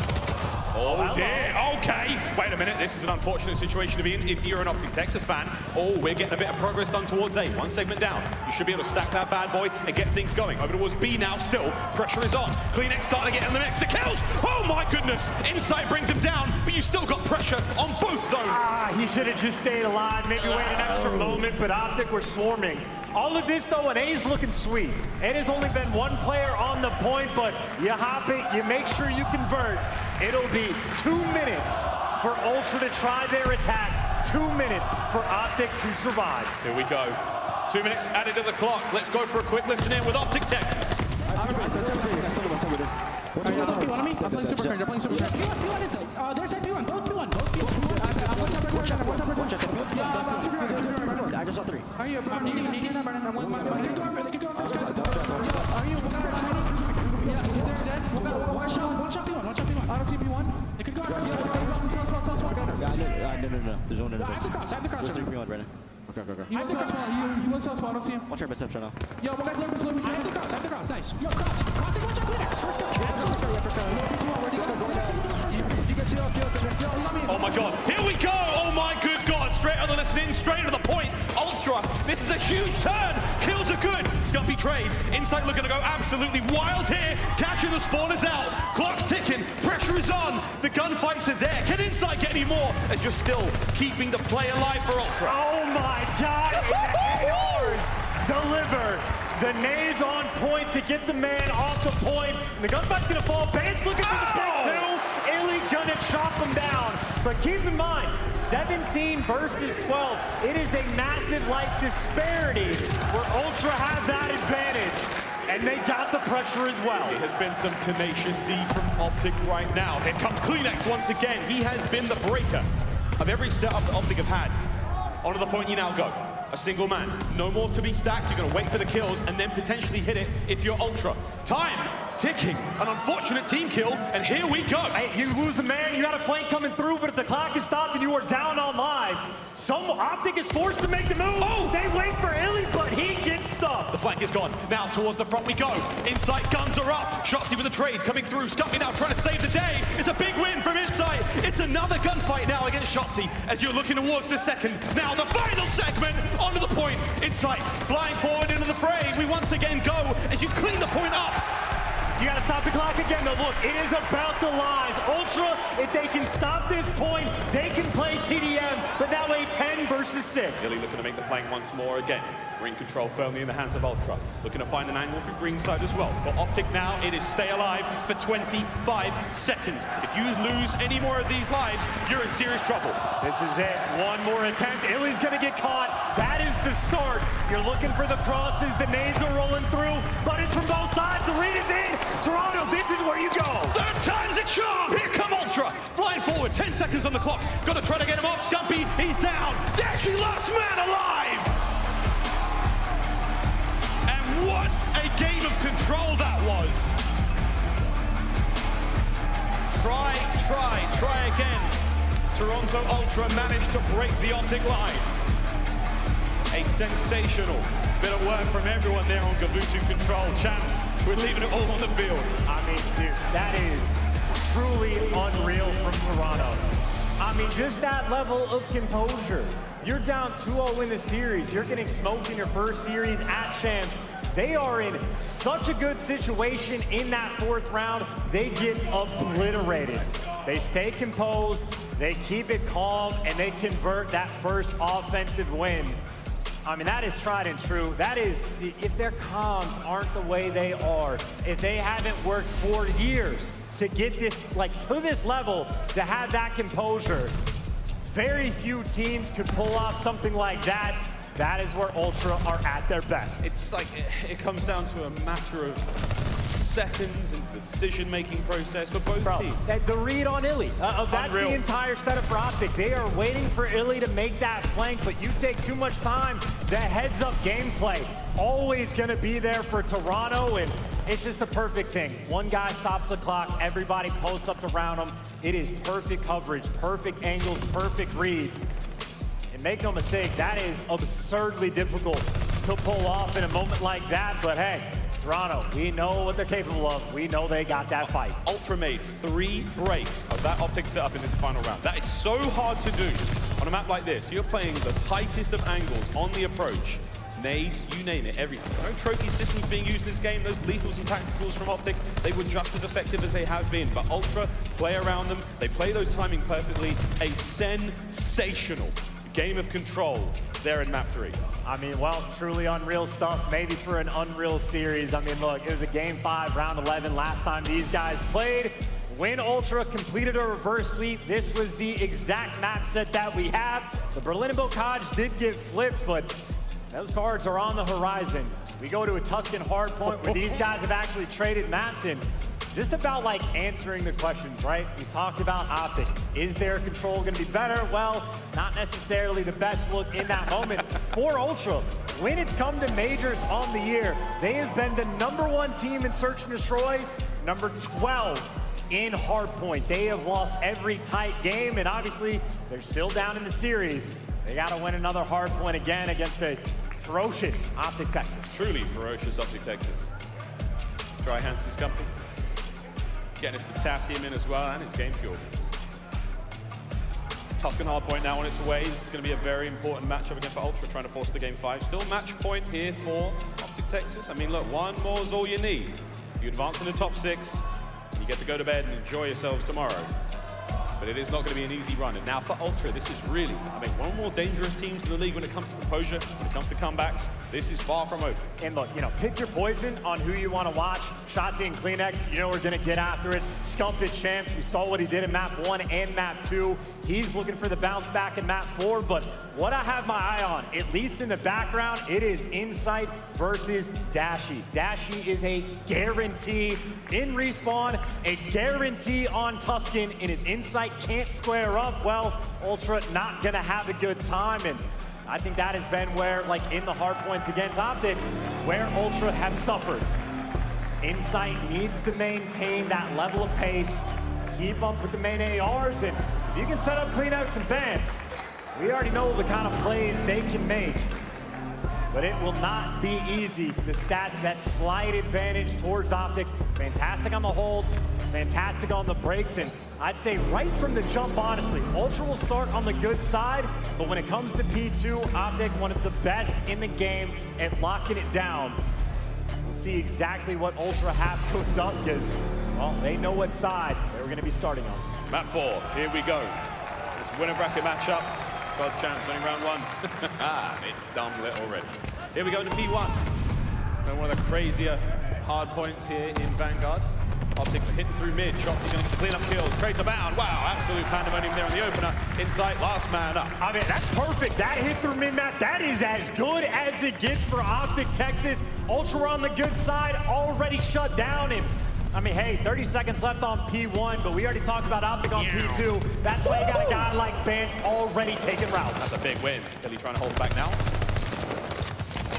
Great coverage through middle map as well. That's going to be all OpTic all day, baby. They're going to keep this time flowing. Insight, another big win. Vance now getting involved also. Dashy, it's a 3 spree for him for now. We're going to slow things down indeed. Ultra, late breaks. They end the sprees. Now, eyes towards the next hard point. Scump first man up. Vance on an absolute tear. Well, can he continue to make these plays, right? Maybe push through back, try to flip these spawns, but this is where OpTic have earned their paycheck. They get to the hill first, but the pressure already coming through. Ultra, they are flying. iLLeY, he is playing so well right now. What a move. Cammy with the final cleanup. As the trades come to a standstill.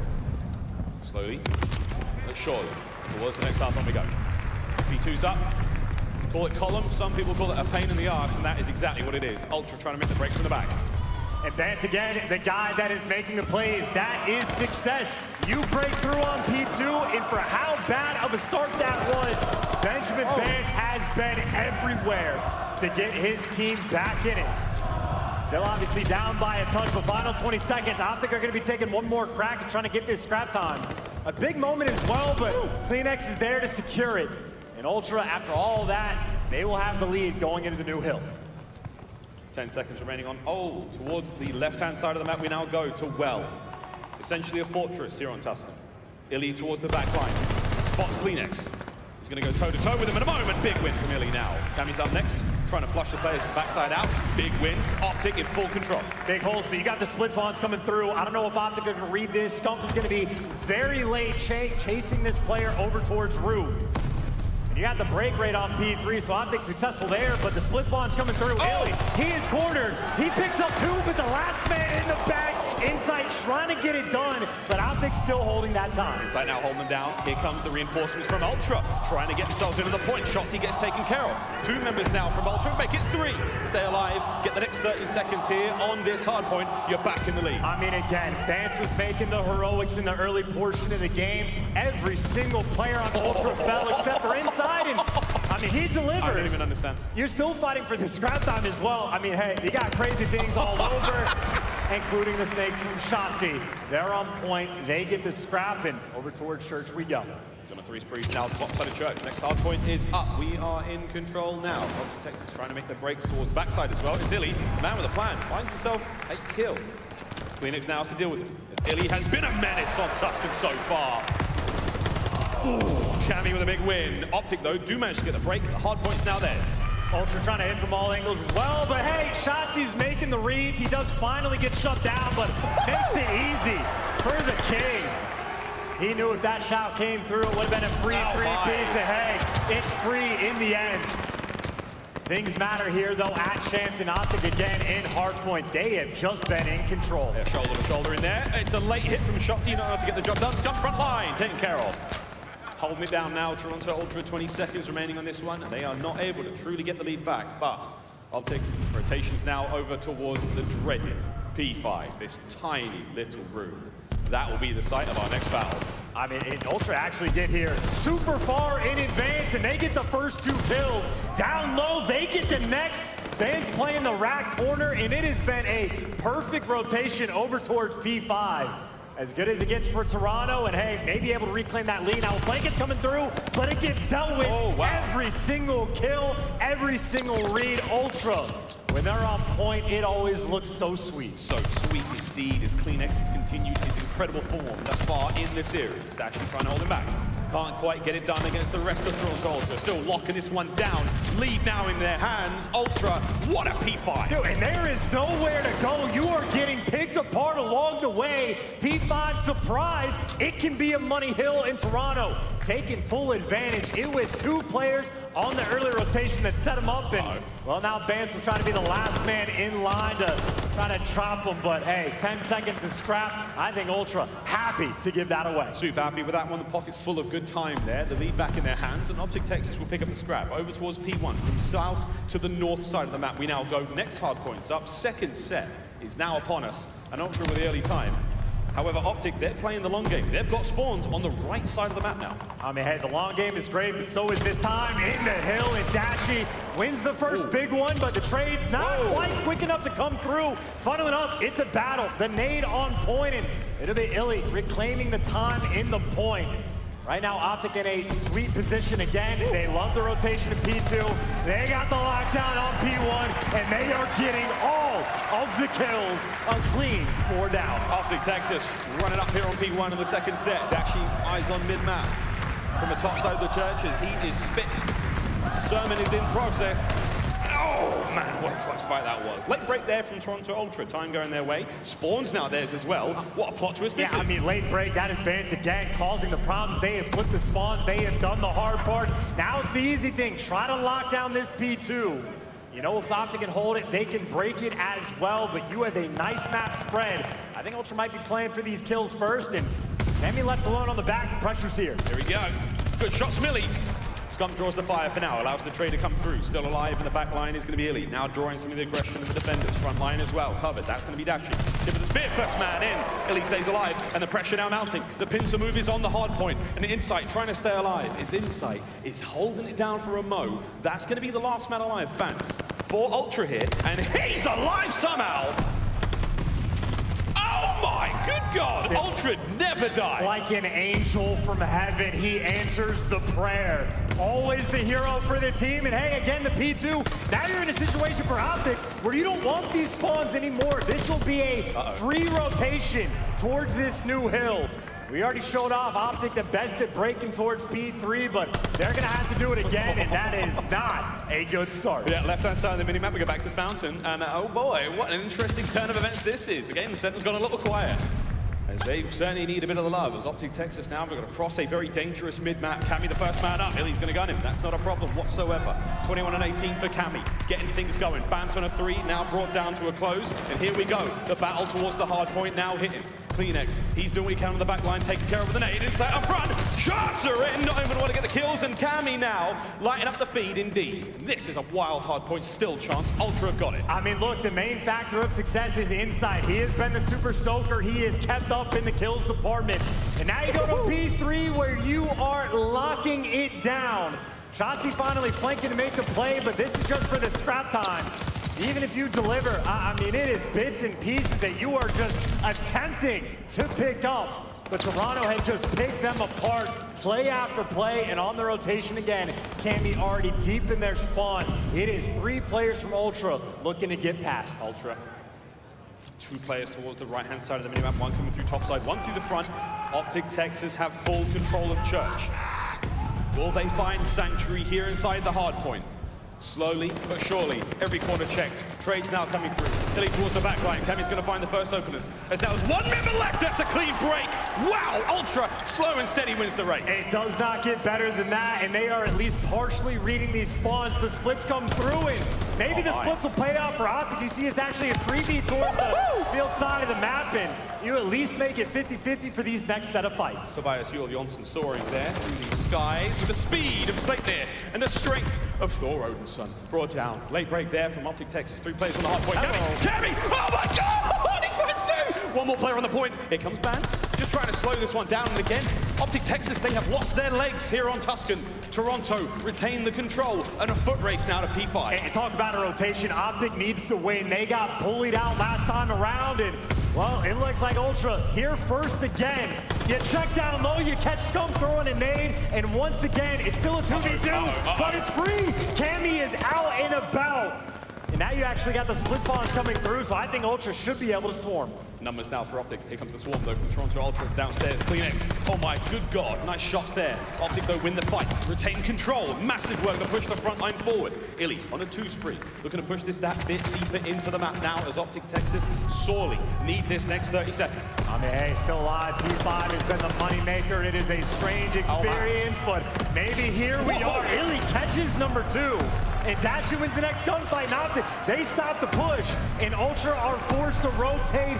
No hard fights for this scrap time. And as is tradition, the P5 to P1. Here we go. Pressure is now on. Here we go. iLLeY, very sneaky play indeed. Bance has let it slip. This could come up to hit them bad. OpTic Texas may have set themselves up for a big win. Now across mid-map they're going to go. OpTic looking to make the play in a brief moment. iLLeY biding his time. Takes his chances. Hits the play.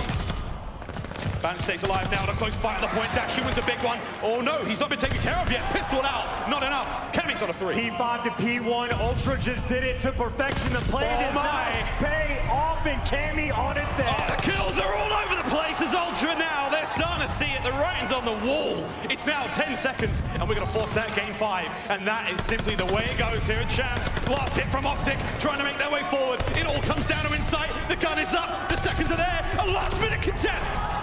And it's not over yet. 1 second, that is all you need. 1 break, the nades coming through, they do not connect. Here we go.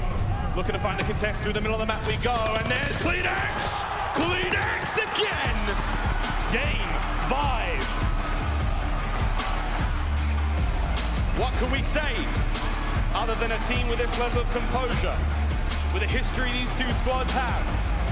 Game 5, it simply feels like destiny. I mean, could you have it any other way? A game 5 on repeat ad nauseum between these 2 teams. OpTic were looking sweet early on, but I think Ultra, again, they knocked out all 4 of these players in Champs last year, and it might not be a knockout blow, but a knockdown. See if you can get them down and out for the count.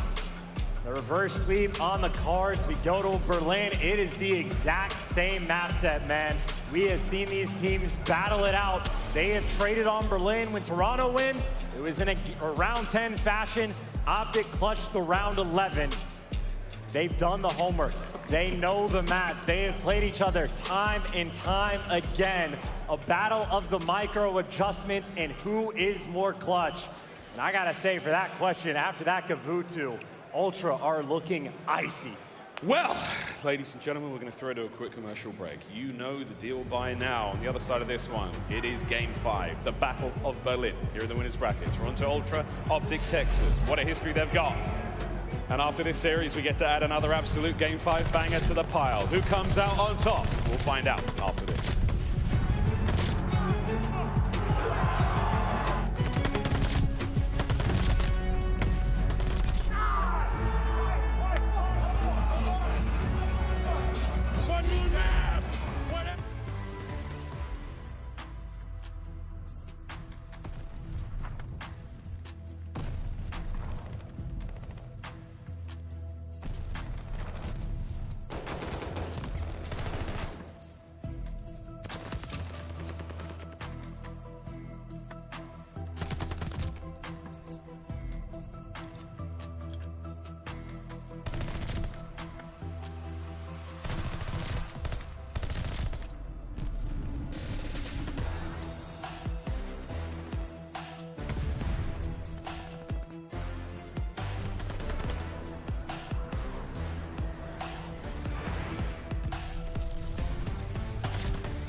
The Call of Duty League is brought to you by TeamSpeak, the official communication partner of the Call of Duty League. And AimLab, official first-person training partner of the Call of Duty League. Unleash your potential.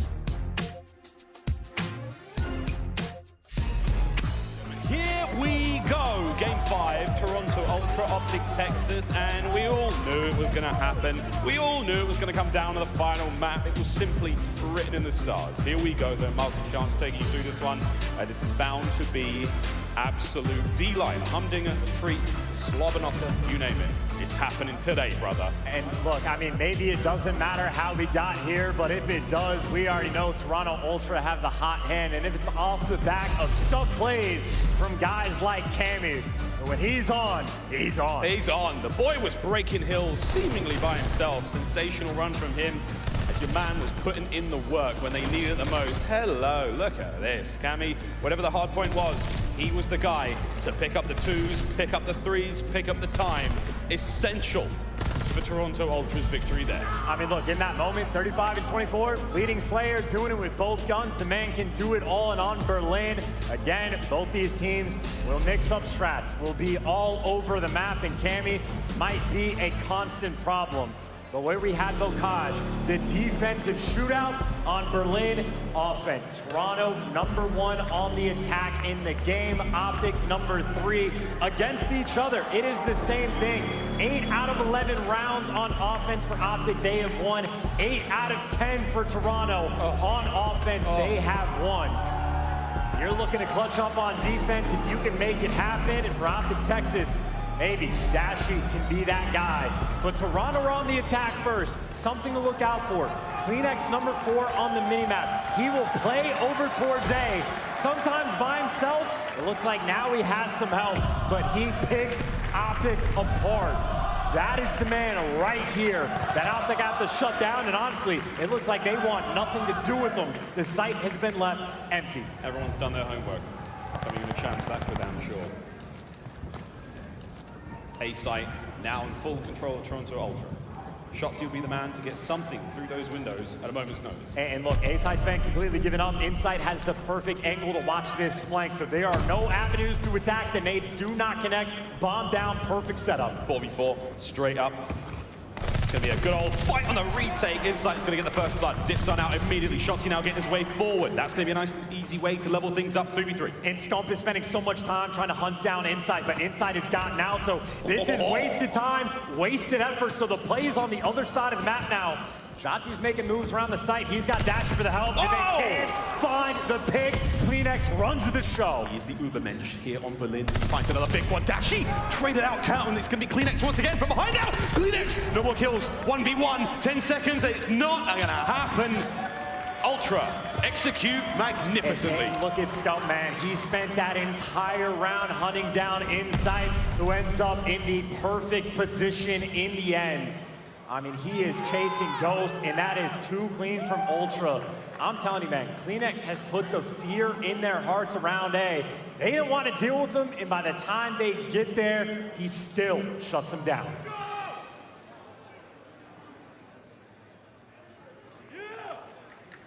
Nervous tension across the gaming center. OpTic now on offense. What will Ultra do? Quick check across mid. Didn't see too many shadows in the distance there. It might be a long-range gunfight here, but we'll see what happens.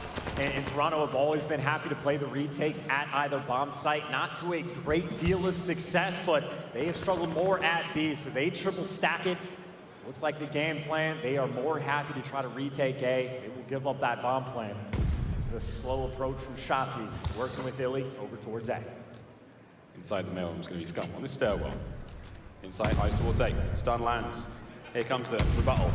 Going to clear away that cover he has to work with. Just going to save him from a bullet or two, but that will help out in a gunfight like this. Over towards A, we now go still. It's going to be Cammy and Bance.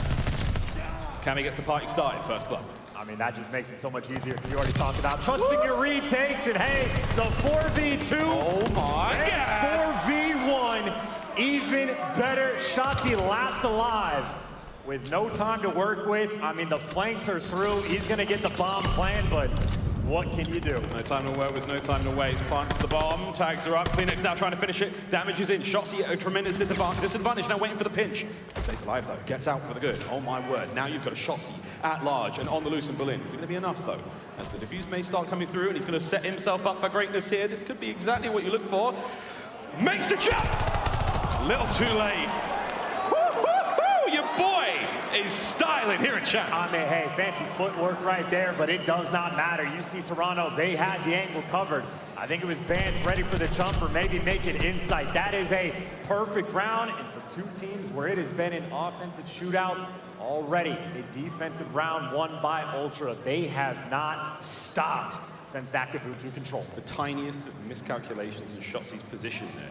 If he had made the jump in the first attempt, he may have been able to catch that round, and we would have lost our collective minds. But instead, Ultra take the round. They take a 2-0 lead here in Game 5. Now it's a stack over towards A. Again, CleanX has run the show by this site. OpTic can put the pressure on, but he is always the man to deal with. Here comes the man himself. CleanX checks a corner, sends Bance in first. Scump eyes on the bomb site, waiting for anyone to make that move, but it's a sneaky play indeed, as this is about to go to blows. Scump peeks the door. Here comes the exchange of gunfire. Shotzzy the man to get the party started there. First blood for him. Did he bring drinks for his friends? That's good nades, though. That might be good nades to back down Bance and try to open the side, but look who's here on the flank. The trade. You do convert it, and the flank coming through. It is now a 1 versus 3. OpTic have dealt with it all. And Bance manages to catch one, slips out. Changes position, 20 seconds now, stay alive. Oh my God, he's not dead. He's gonna pick a corner, any corner now, and just hope that no one checks it. Here comes Scump, throws a shoulder, doesn't see a single thing as this is gonna get mixy. Woohoo, just enough time. Dashy plays the insurance, gets across to the bomb site. 2.5 seconds to spare. It is not easy work, but they get the job done. They respond with a defensive round of their own, but obviously down to the wire. I mean, Scump, if he doesn't check that all the way, that is, I mean, pixel perfect to clear out the spots. And a big one to get for OpTic to bounce back, to stop the bleeding, get right back in this game. And now their turn to attack, to try to make those plays. It was Cammy that shut him down last go around towards the middle of the map. And I think from OpTic, I mean, going the fast B plants has been their old faithful. And they're leaning that direction. Fast hit towards B. Might wait. Ooh, insight. Brought a big boy gun to the fight, but he's not going to get to use it just yet. CleanX with the nade. That should land. All he does is blow the doors off. Look left, look right before crossing that street. Here comes the plant from Shotzzy. This might be time to make the play. Oh, he's going to be getting out. That bomb is down. Here we go. That's the angle. Oh, and that's a hit marker. So 4v4, number 2 on the hunt. You're trying to make moves, but Shotzzy wins it in sight. You hit marker, you survive. And a 4v2 with bomb down, as easy as it gets. There we go. Shotzzy's going to now run circles around him, the rats in hand, and my word. Could have been something. But hey, thick thighs save lives. Dashy takes the bullet. Absolutely true. Man's been eating good.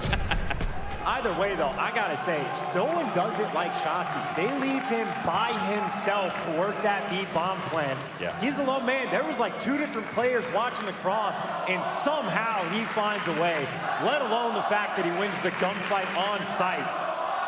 Shotzzy, Mr. Do-It-All. We are now tied. It is the exact same analysis. Ultra will play spread. They will leave CleanX over towards A. They will take their time to let him make these moves. And he's already cleared out. It's open again. It's the same thing. Play for the clutch spots. The retake last time on point. You got number 3 inside, playing a deep angle, but the nade actually there to shut it down. This time the nades connect. Man goes down, so does the bomb. Here comes the quick recovery, but Shotzzy's on the flank. This could be huge. He checks the right corner.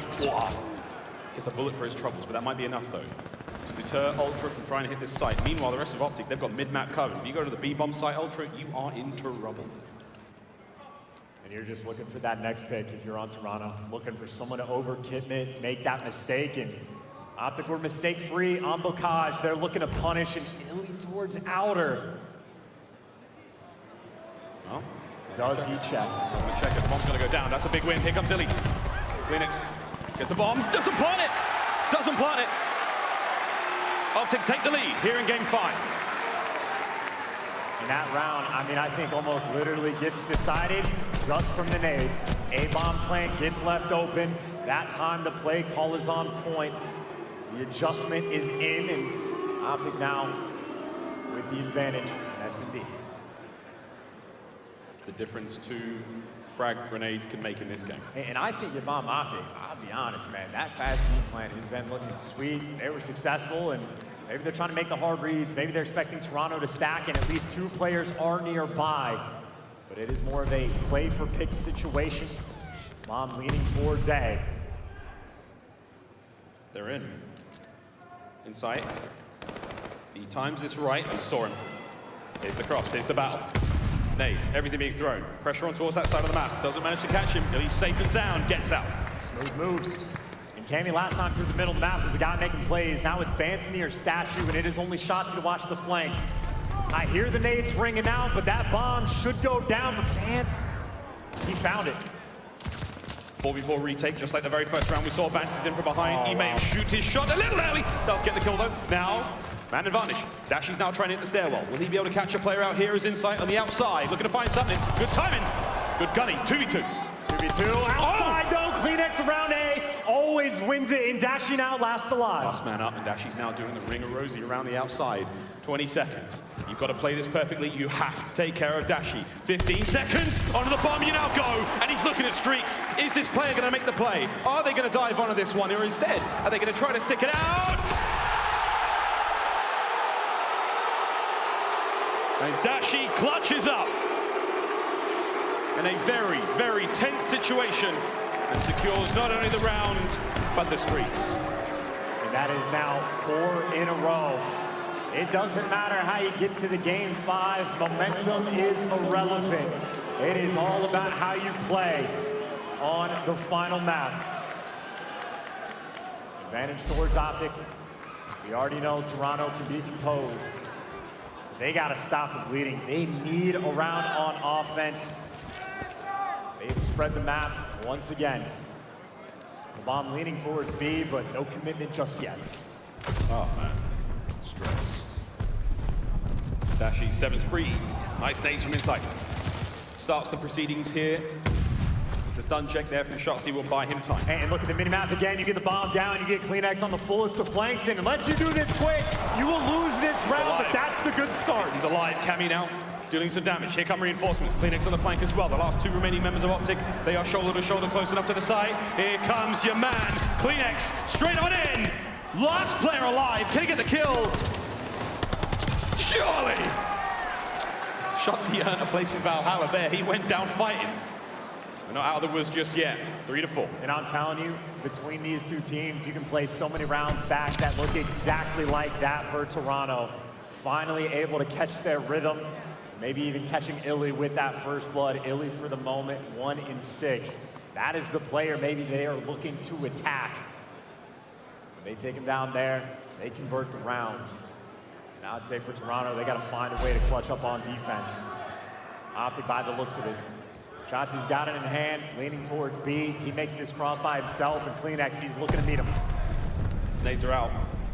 Looking to slow down that fast hit towards B. Here comes the streaks. Oh, they see him. Oh, no, no one's wearing cold-blooded. This is going to hurt.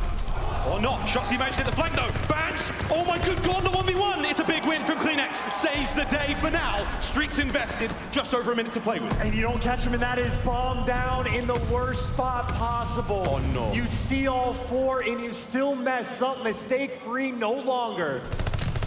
In a 3v4, though, plenty of time to work with, but they got to find a way to play for picks, and good luck. Have fun to even try to collect that bomb. OpTic. Oh no, Scump gets taken cover of mid-map. Now it's a 4v2 Ultra looking to level up the search here. What a kill from Bance. His 3rd of the map. Dashy in the 1v4. And we are all even, 4-4. And Bance, like, almost, what, fakes jumping in the window? Like, he stays exposed, but Dashy, he's making a play call to send Shotzzy in, sends him into his death in a massive swing round in moment.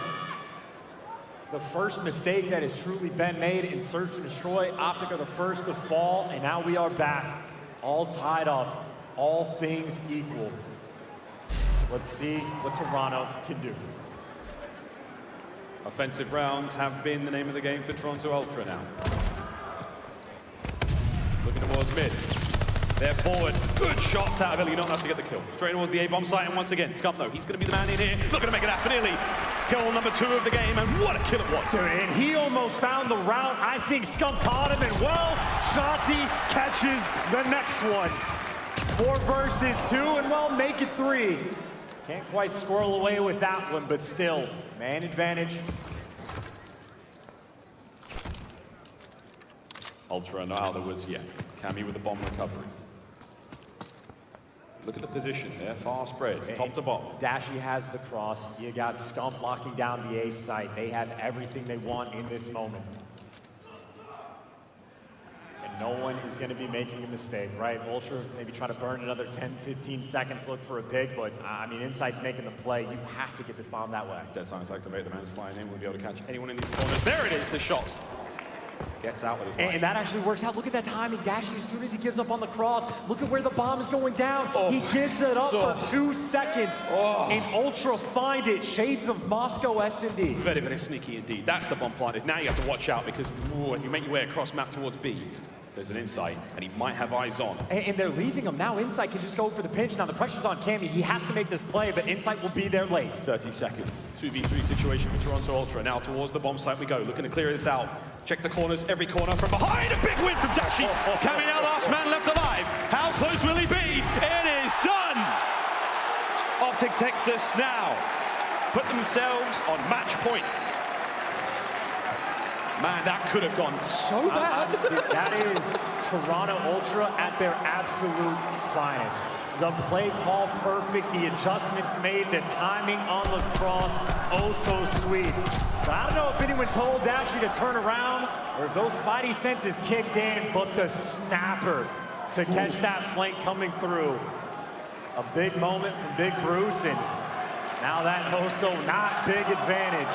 They need one more round. That does not mean you are safe. And the play call for what might be their final offensive. 3 players aggressive towards A. Not sure how much we saw on the cross, but Shotzzy don't care. He's flying forward. Nades are in. Cammy with the opening kills. Looking towards Scump on the outside. About to hit the stairwell. And Insight eats that nade for breakfast. Cammy now from behind. Doesn't lose a single man. Cammy. What is that? Dashing to the last man left alive, and I cannot believe what I've seen. Ultra. They have got round 11 written all over them. What was that? Square up at A and you get shut down. Dashy making no play. He is loud, he is gone, and Cammy gets the final stamp. They are smoking. Here we go. iLLeY's like, yeah, I got him. No, what was that? Cameron McGilligan. And in this offensive shootout, who's it going to be? OpTic get the attempt to attack again. Fast plants at B. That is where they won the last round 11 that they have played. They made it look easy. That is where they have success, and they're not going for it again. A spread across the map, and Ultra split 2-2 as well. Final round here on Berlin here in the series. CleanX starts it off with a Kobe from Toby. 4v3. OpTic running out of members now. Pressure towards the B-bomb site, looking for the fast hit. There's nothing fast about it, but they might be able to time this well. And CleanX has the corner. He's got the cheeky corner. Does Shotzzy check this? Do the nades connect? They're going to get one over the top. Now, Shotzzy, will he be brave enough to dive in? Will he check the position where Vance is? No. The tags from Cammy, the coverage, the Guardian Angel from up high. There's the pick, 3v3, and you got Scump, by the way. He's playing the A site. A lot of action all over the map. Still have no idea, though. The CleanX is the inside of the B-bomb site, and maybe you cut your losses and you go towards A. We will see, though. Cammy with a min-map presence. Shotzzy with a bomb. He's the man with the plan. I mean, you've cleared nothing out, though. You haven't cleared out B. Scump hasn't cleared out A. And Ultra, they're holding strong. The move is over towards. It'll be Insight, the first man to deal with. Here we go. Guns up. Tags are in. Here comes Shotzzy. Opening kill. Looking towards the bomb site immediately, but you've got numbers now here. No more things to throw except for your gunny. iLLeY, last man up, Cammy. Can he get the job done?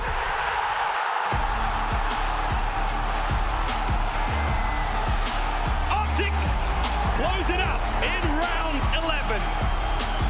The Galen Center is on his feet. The play call from Shotzzy. Your boy hits it. And when he hits it, nobody does it better. What an unbelievable series. Here to start both of these teams run at shadows. And revenge, I think, for a few of these players on OpTic. All 4 across the board, taking Ultra down, making up for Cold War, at least at the start. Everyone is aged 10 years, but OpTic ice up. And guess who it was, by the way? In the round 11, iLLeY was having a tough one all map long. You have a player falling to the nade for the first blood. Who's the guy that finds the pick? It's iLLeY. Who's the guy that makes the late flank reads? It's iLLeY. Dialed in that round 11, where OpTic are now 3 for 3 against Toronto. The ice runs through. Another iconic series between these two organizations here in the CDL. I mean, what's the point of playing the first 4 maps in the first 10 rounds? You know what it's gonna be. It's always a true spectacle when these two go at it. What a brilliant, brilliant series. Both teams with their respective champions. Both teams with so much to play for here. And that's only the first round of the tournament. Strap yourself in, kid. This is going to be one hell of a ride. This Champs has not disappointed yet. Man alive, what a fantastic run. OpTic moved away in the top 6. We go to the lower bracket now for Toronto Ultra. The comeback was so close, but just that little further. Ultra needed. OpTic stay alive, keep the run going. Top 6 now theirs. I need a shower. I need a couple. I mean, dude, I don't even know what to break down after that. Game 5, round 11, ice snuffed in the end. OpTic, what more could you ask? Can't ask for much more, but the one player we will ask a lot of is Shotzzy. He is on stage right now with Guy Plays.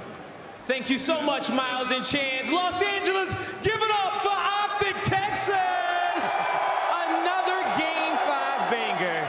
And Shotzzy, my first question for you is because you are an absolute dog out there, okay? It doesn't matter the gunfight, doesn't matter the player in front of you. You go out there and get the kill. How do you make it so easy? I don't know. I kind of just play the game 24 hours a day, and yeah, I mean, that's the gas. Yo, right? Yo, and talk to me about the ARs of your team there. You know, Dashy and iLLeY out there supporting you, especially on that Gavutu. They're just amazing players. Ender and Brandon, they both don't miss.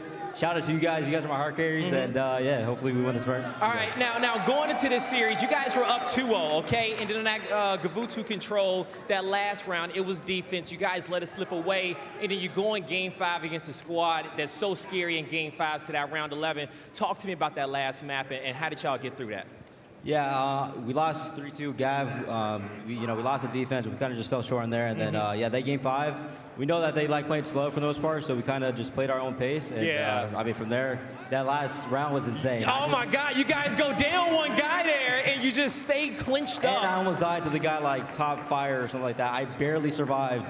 And then from there, we kind of just 3v4. You brought out all the tricks that series. Hopping from window to window, had to dig in your bag, but you come out with a W. Anything you want to say to these fans who are supporting you every single round? Shout out to you guys, man. You guys are crazy. I love you guys, man. Shout out to Green Wall, seriously. Shout out to the Green Wall. That's going to do it for me and Shotzzy on the stage. Take it away, Maven. Hello, welcome back. This is your Game Break presented by Prime Gaming, and wow! All right, Game 5 again. Every time, man, these two teams over the last couple of years, it's just gonna be a war. Just an absolute war. I mean, this entire series, and that Game 5, it really was special, man. Just some wild plays. OpTic Texas not overthinking it in these rounds. I mean, we saw Toronto wrapping it back and forth. OpTic Texas, they just hold A. They just wait the entire time, falls right into the trap, and then, you know, the very end there, in that round 11, I love what we saw at iLLeY, taking the risk to go out there and get that kill, gets the blood, and that's exactly what they need. What's it like, Study, like in your career, did you ever have like that team, like you know you're just gonna battle every time you play? Like, what's it like preparing for that? Oh yeah, nah, it's not easy. Because like back in the day when me and Nate was a team, and there was one team that we simply could not get past, and it was LG with Slack, Classic, and Octane. Those guys, no matter what we did, whatever homework we did, we simply could not beat those guys. But in this series, believe it or not, OpTic, they've been playing so damn well in Search and Destroy. The only thing that really scares me still is their control. The fact that they allowed Toronto to get back into the series by losing a defense on Kavutu. You do not see that happen usually. They need to get that back in prime form. Well, aLLeY, it's what? It's like they started out 24-4 in control. Sheesh. Yeah. Since then, 2-8, I believe it is. Something's just not 2-8 clicking. last 10 from the start of stage 4, but I will say their search and destroys S&D wins championships. They were able to take both in this series against the Toronto Ultra squad, where S&D is usually where they bring the fire. They have players like Insight, they have players like Bance, and for OpTic Texas to come out on top with both in these series, I think it's a testament to what they will be capable of doing the rest of this tournament. But I will agree with you that the control has to be tightened up. It wasn't just that fact that, oh, it's a defensive battle on Kavutu. It wasn't. It was in an offensive round that they lost, that they had bias advantage. So for me, it's just OpTic's making these little mistakes. They're panicking a little bit more, and hopefully as the days go on, they'll tighten it up. I mean, there's some terrifying rounds in this game. I mean, you think about the glide bomb round out of Dashy, calls the glide in, and then Shotzzy was like, here we go! He calls them out, and I think the play was like Shotzzy just like trapped him in, tried to get a kill there, but like those are the rounds where OpTic has like calmed down, group up together, push the site, like right there, you just wrap it to a bomb site. But I mean, overall, like it's a game 5 at COD Champs, and this OpTic team's still trying to find their identity once again, but yeah, they come out and they get this win, and that's impressive, man. Versus Toronto Ultra team that has so much composure. Clint, you were talking about Toronto Ultra, and when you play together for that long, it's easier to stay composed. Well, I think it stood out to me, like the end of the game 3, the round 5, there's like 40 seconds left, they're up big in lives. I think a lot of teams might have panicked and start pushing with that much time on the clock. They wait down to like 22 seconds, they group up, they make a final push, and they win. And that's why I think there's a little bit of faith that you have for them in this type of like game 5 environment. But Study kind of let a couple slip, right? Maybe a few misplays here and there from Ultra. Yeah, especially in that map number 1. You just allowed OpTic to control the spawns the entire time, and then when you're always trying to go for that route, you're not going to win those gunfights. You're going to put yourself in a hole. That's why you allowed OpTic just run away with that game. But then you see them turn it around, at least in the control. The fact that, like you said, in that map number 3, with about 25 seconds left, they wait. They wait towards top ring. They know that a player is committing towards the flank. Once they get that first kill, that's when they execute their game plan. They knew exactly where one guy was close towards the rock, and then they hit a beautiful teammate to set it up. That's what Toronto Ultra have been known for the last 2 years. When you talk about them, it's all about their teamwork, and at least it shows a little bit in this series, just not in Search and Destroy. Well, for everybody watching at home, we're going to pull up a couple of graphics now. You're going to want to make sure to link your account. We have some exciting news coming up for MW2 on Sunday. But here's the first. Watch and earn this weekend on YouTube Gaming. Take a look at some of the stuff you're able to win. Pretty amazing at what we've got going on this weekend. I like some of these kind of fire. I think it's a drip here. I mean, Toronto Ultra might need to put the first blooded one on, though. On that bow cage, these guys, they were getting blooded. And then we've teased it a bit, but coming on Sunday, what's next? No, me either, right? Like everybody's excited to know more, right? Absolutely. I can't wait to see what's next on Sunday. You guys will get to see it as well. Well, today has been, it's been ludicrous so far. Just game 5s all over the place. The action is going to continue on. Coming up for our final match, we've got Subliners, we've got FaZe, another big battle. One of these two teams, you gotta think the chance to make a run. If you look at the recent performances, heavy hitters getting ready to go at it, but it's OpTic that comes out on top here in our last match. Through the grit and glory, they come away with a map 5 victory. But we're not done yet. One more match. And you're casting it, Clint. Yeah, time to get fired up, baby. Don't go anywhere.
Tune back into the music. You know how to do this. Don't second guess. Just not a test. It's not not a race, no black or white, everything's great. No yesterday, never tomorrow, only the present, that is your gift. It benefits you only if open, everyone's chosen, beauty of choice. You can stay silent, forget your voice, you can malign them, hold a grudge, or stand before judge, just stay in your case. Top of the notion that you were just a mere drop in the ocean. This is your moment, fear is a Trojan horse. Will you open or close your doors? Just when you feel like it's too much, just when you feel like you have, take a step back from the edge, and take a deep breath. Dance like you'll never, dance like you'll never,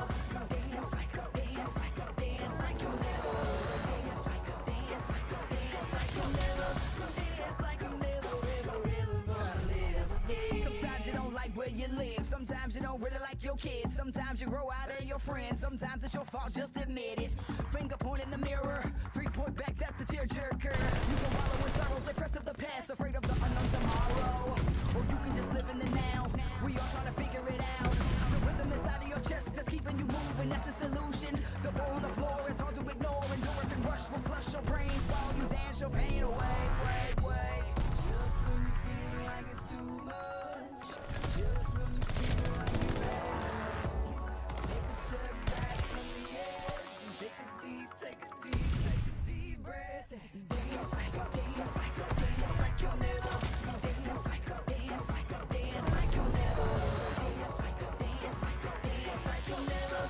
dance like you'll never, ever gonna live again.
The Call of Duty League is brought to you by Game Fuel. Victory in a can.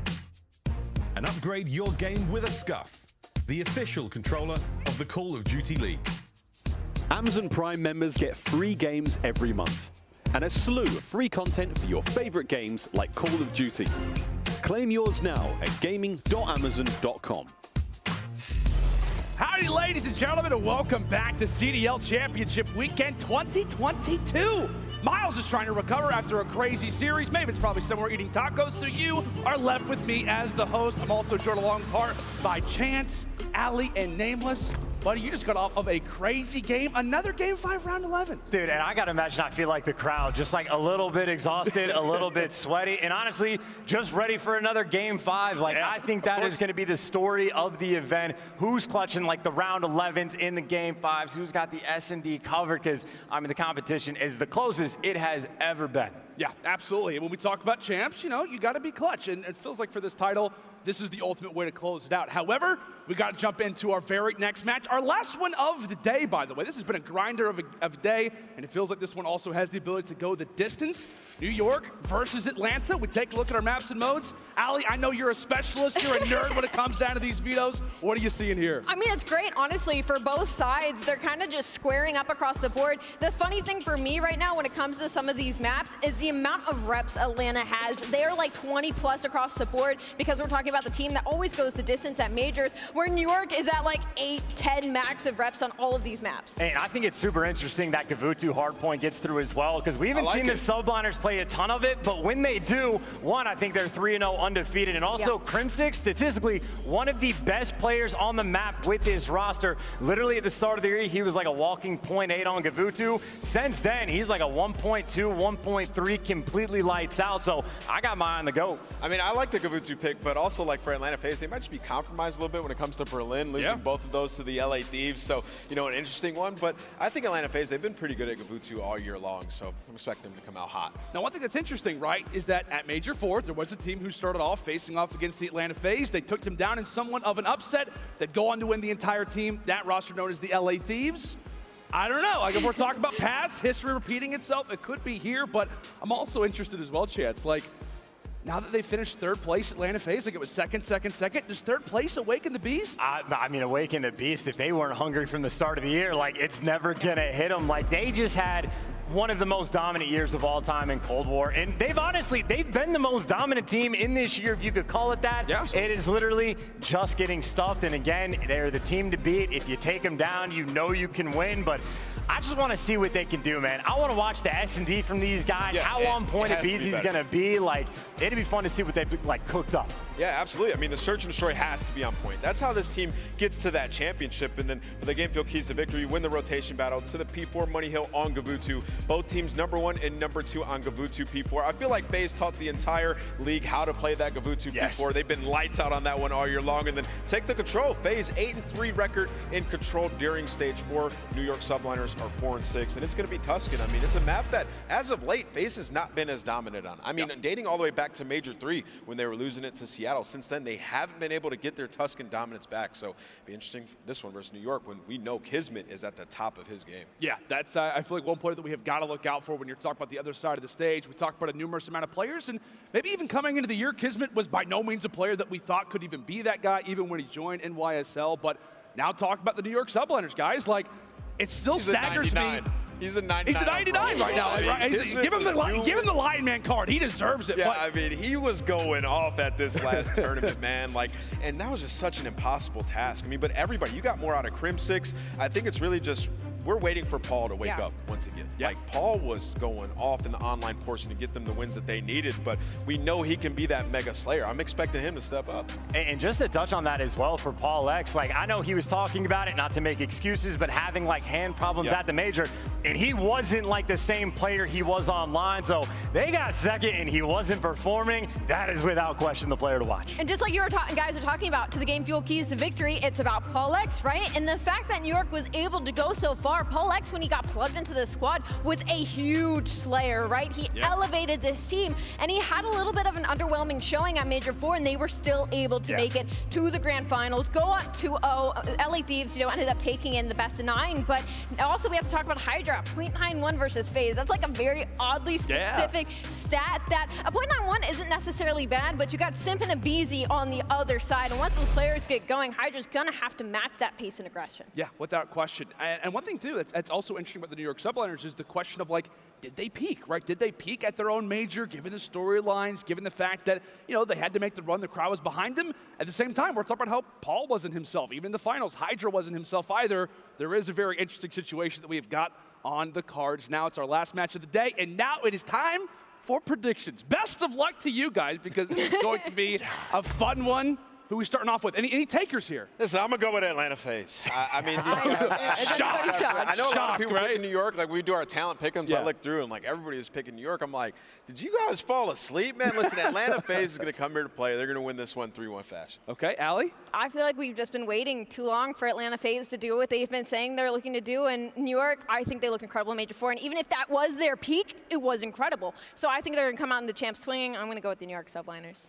Wow. I think whoever wins map 1 will win the entire thing. I think GVU2 hardpoint will actually be sort of that deciding factor, because it's been a great map for both teams, but I got to stay consistent. I wanted to pick New York, Nameless, and I saw the same thing you did. Everybody did that, and I was like, I can't do that to FaZe, bro. I have to go with ATL. Oh, okay. So we kind of maybe have a divided desk a little bit. I'm going to make it even. I'm going for New York. I don't know. I went for the pick at the start, and I know I mentioned, like, it could be 1 or 2 storylines. I think that New York maybe reached their peak, but I'm expecting Paul and Hydra to play a little bit better. That's the way that I'm thinking about it. But we got to talk about these teams in a little bit more depth before we do eventually get into this game. I've been told that we have a very interesting graphic to take a look at when it comes down to both these teams in Major 4, because it was an interesting run, right? When it comes down to both these rosters, one team's in somewhat of cruise control, the other is trying to make the miracle run.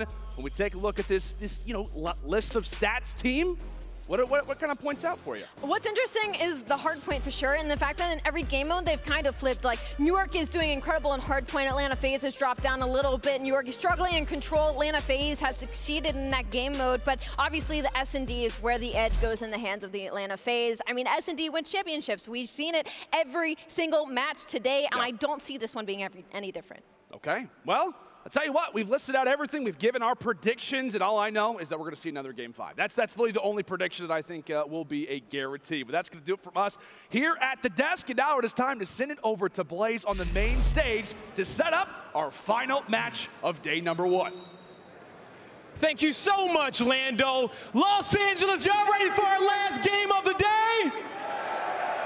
Let's get it. Coming to the stage is our defending champions of champs. Let's learn a little bit more about Atlanta FaZe.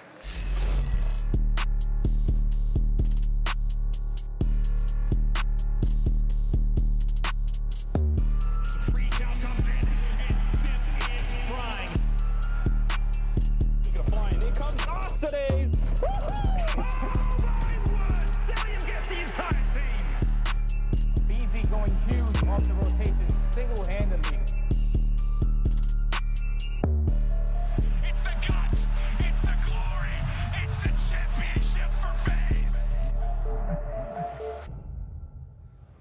Los Angeles, get up on your feet and help me make some noise. It's Atlanta FaZe.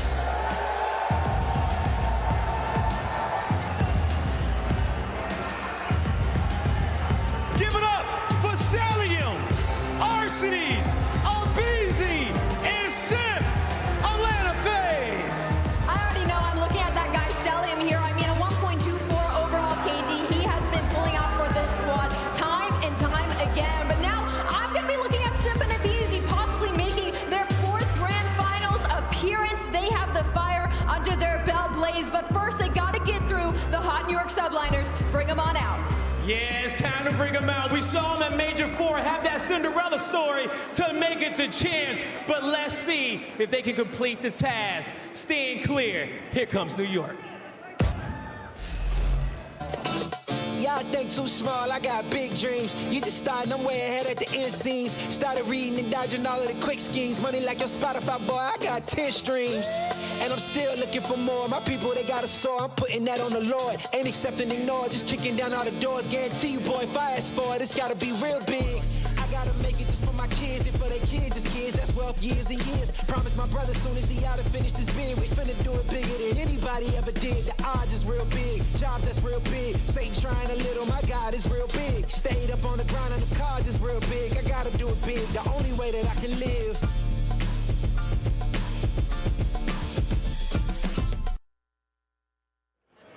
Los Angeles, make some noise for the New York Subliners.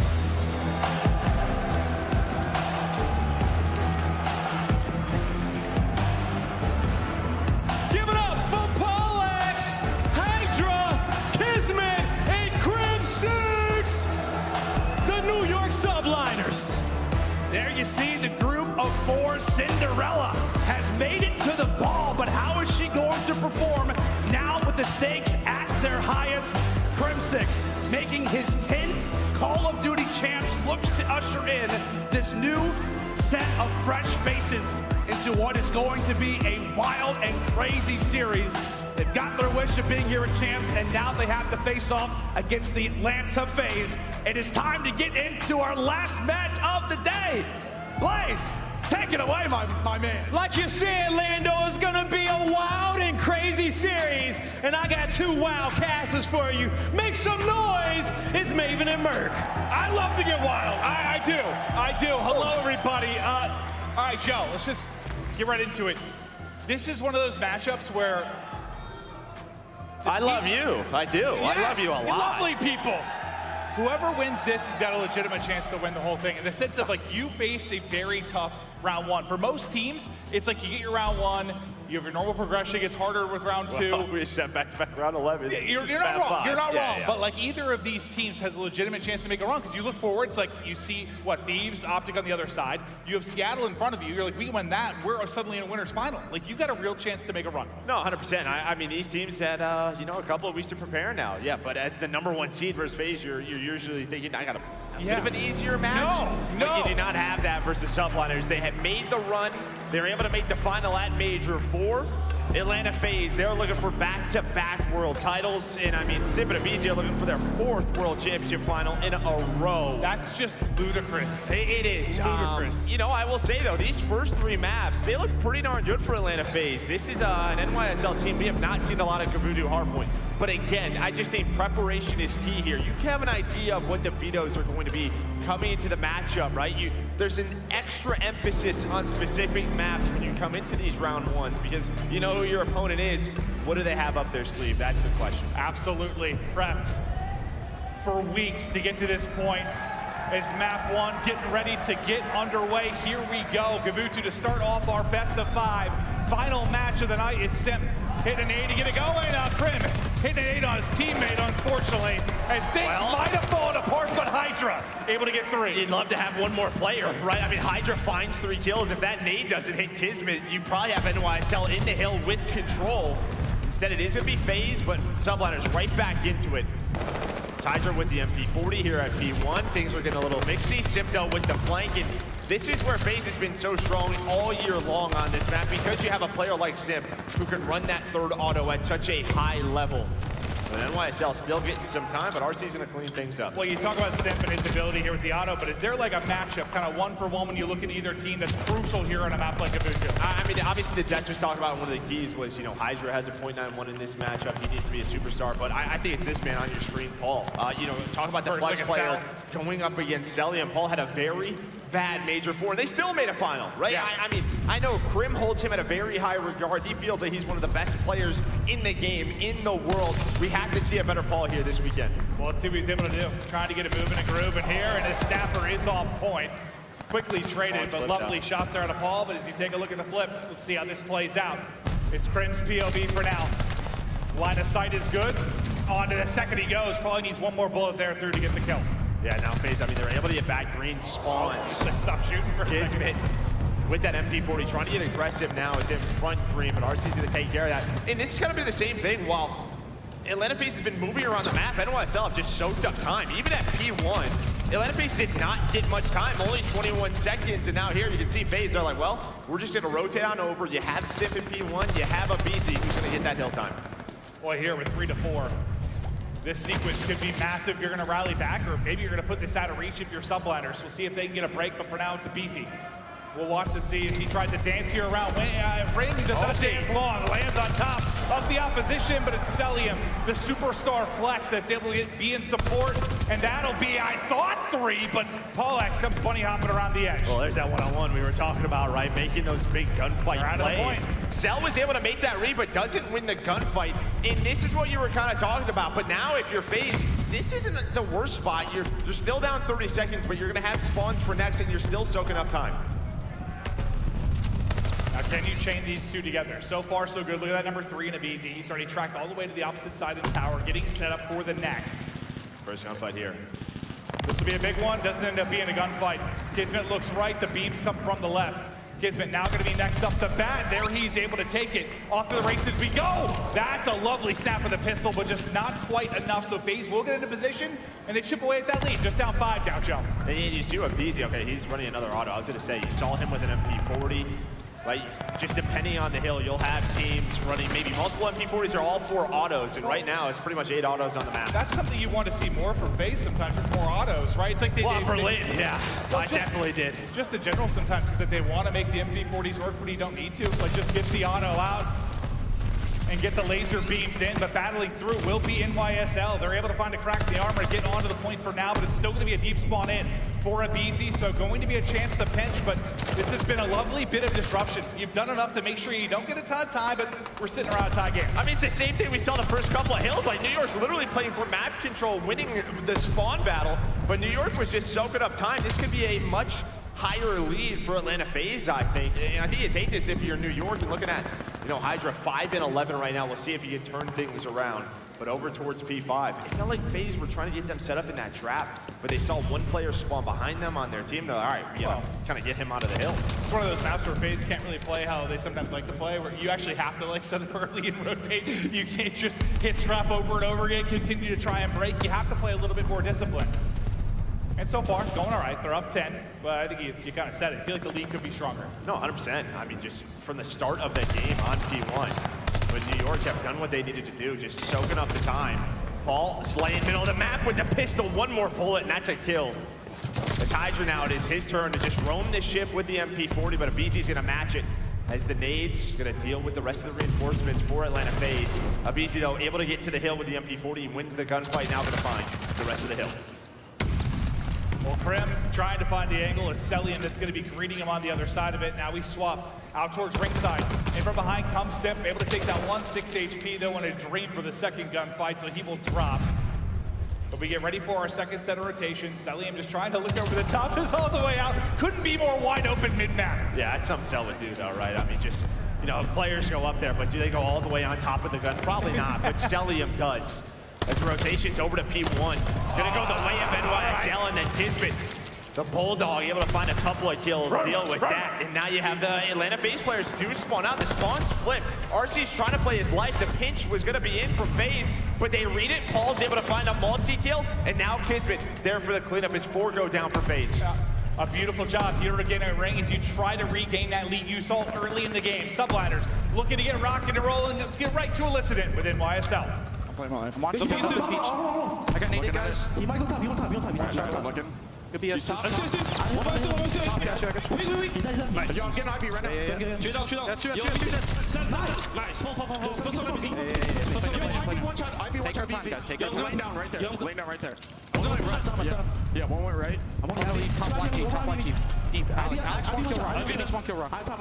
I'm watching mid. I'm watching S2. I'm looking top. I'm going up P1. Sit down, Paul. Il est bas. Could be double. Yeah, il est bas. On the S2. He's there. Mid tank. In. I mean, it's just domination around the point. When you're thinking about the objective, Subliners, they get the lead up to around 55. And through hard points 1 and 2 so far, it's solid. It's like a question you can FaZe answer back at 3 and 4. Yeah, I think they need the scrap time, 20 seconds. They don't have the spawns for next. They would love to find it. But yet just so slow around this hill, just waiting for one another. The timing is not great. As aBeZy inside of P1, and you're just gonna get the rest of the scrap time. You still have Hydra rotating over to P3. FaZe look a little off here on Gavutu, trying to play a specific way, and I think they've had the opportunity to do so, but NYSL, they're winning all the fights around the hill, all the fights on the hill, and now they're down 80 points. They do not have spawns for next. I mean, this is certainly a map that you can bring it back. I mean, it's not a bow count. You just gotta do it now. But you have to. It feels like the pressure is there. Now 40 points away from the victory are NYSL. They are dominating all over the map. Maybe an opening, though, from Cell. It's a lovely snap, and it leads to a team kill. But you still have no forward pressure towards the objective. And by the time you get there, are you going to be able to pick up the spawns with the rotation 2-4? This has just been lights out gameplay around the points from NYSL. Finally, you're able to burst on through, but Paulehx is here and waiting. 5 in a row, nearly 6. And again, right, you hit the 3 dead, but now nobody on the time from Atlanta FaZe. A great job by Paul to find a couple of kills. A chance here for Atlanta FaZe. On rotation again is going to be Kismet. He's got a couple of players to deal with. Atlanta FaZe, they're going to lose the last 10 seconds. You're going to be at 228 if you're NYSL. It has to be perfection here. We've seen this before, from P4 to P5, but FaZe, they've been doing it all year long. They're going to need to do it one more time, or NYSL is going to steal one map of those 1. times where FaZe is a little like too hesitant, caught between 2 game plans. Yeah, feels getting that way. outplayed. I just think it's the fights around the hill. They are not winning. They're just a little bit too slow. Paulehx, and he has stepped it up. Look at him at 20 and 13, but this is where FaZe, you're gonna bring it back. It needs to be perfect. You can't have an opening here. You gotta lock it down. Multiple players going to drop, and RC is able to win it on the other side. Same can be said for Cell. Now this is key. Joe? This is key right here. So Kismet's going on a fight, but now you have the trap set up. FaZe has to find the kills here. If they can lock them in from P4 to P5, this is their chance back in the game. They have to win the gunfights on the hill. The ones they've been losing versus New York Cell. And MVP's doing it by himself. Almost finds all three. The scrap time gonna go the way of New York again. That's a big chunk of time too. It ends up being what, around 13 seconds. So you're gonna get close to sniffing a victory here. Once again, FaZe are gonna be on perfect. You're not gonna be able to give up that same scrap time at the tail end of this hard point. You need one break if you're in YSL. Let's see if you can find the opening. It is Hydra, now on 4 in a row. Looking to get a crucial break. To Crimsix we go. Trying to find the angle. Can't quite get the gunny up in time. It's Simp that's going to be able to make him pay. Arcitys through on the feet as well. You're holding on right now, but that's number 5 there for Hydra. Paulehx through on the feed too. Now it's about the kills to the cross. That's going to be on Cellium. Him and aBeZy are doing a great job so far. New York not able to get to the point. As Crimsix is just locking down both, trying to make sure the reinforcements can get pushed up. But FaZe are doing it. So far, so good. They're winning the gunfights. They have map control. This might come down to that P1, but still 20 seconds left. They only need 7 if you're subliners. Well, it's scary. You've been dominated in P1 and P2. I mean, that's where you have not found any time, really, but the weapon swap gets in. And Simp able to win it before he is stunned. 9 left to go. Now look at the rotation. You'll see it's going to be aBeZy. It's up there. A swarm of 3 players flying forward for NYSL. Here they go. Are you going to have the numbers here to maybe win this fight? aBeZy, Cellium, able to pick up kills. The Bulldog on the loose, but it's Cell that's able to pick up 3, and survival is the name of the game for FaZe. Cell now with 4 in a row. Beast mode on the point. It comes down to one break for NYSL. When do the nades hit? They're dodging them right now is FaZe. Simp's going to get picked. 2 players left. It's on Cell again. Him and Arcitys trying to hold on.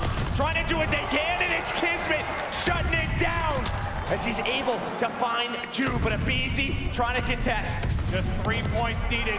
1 big win for NYSL. You are good, but it's just how is this game still going? aBeZy able to take down another, but FaZe survive.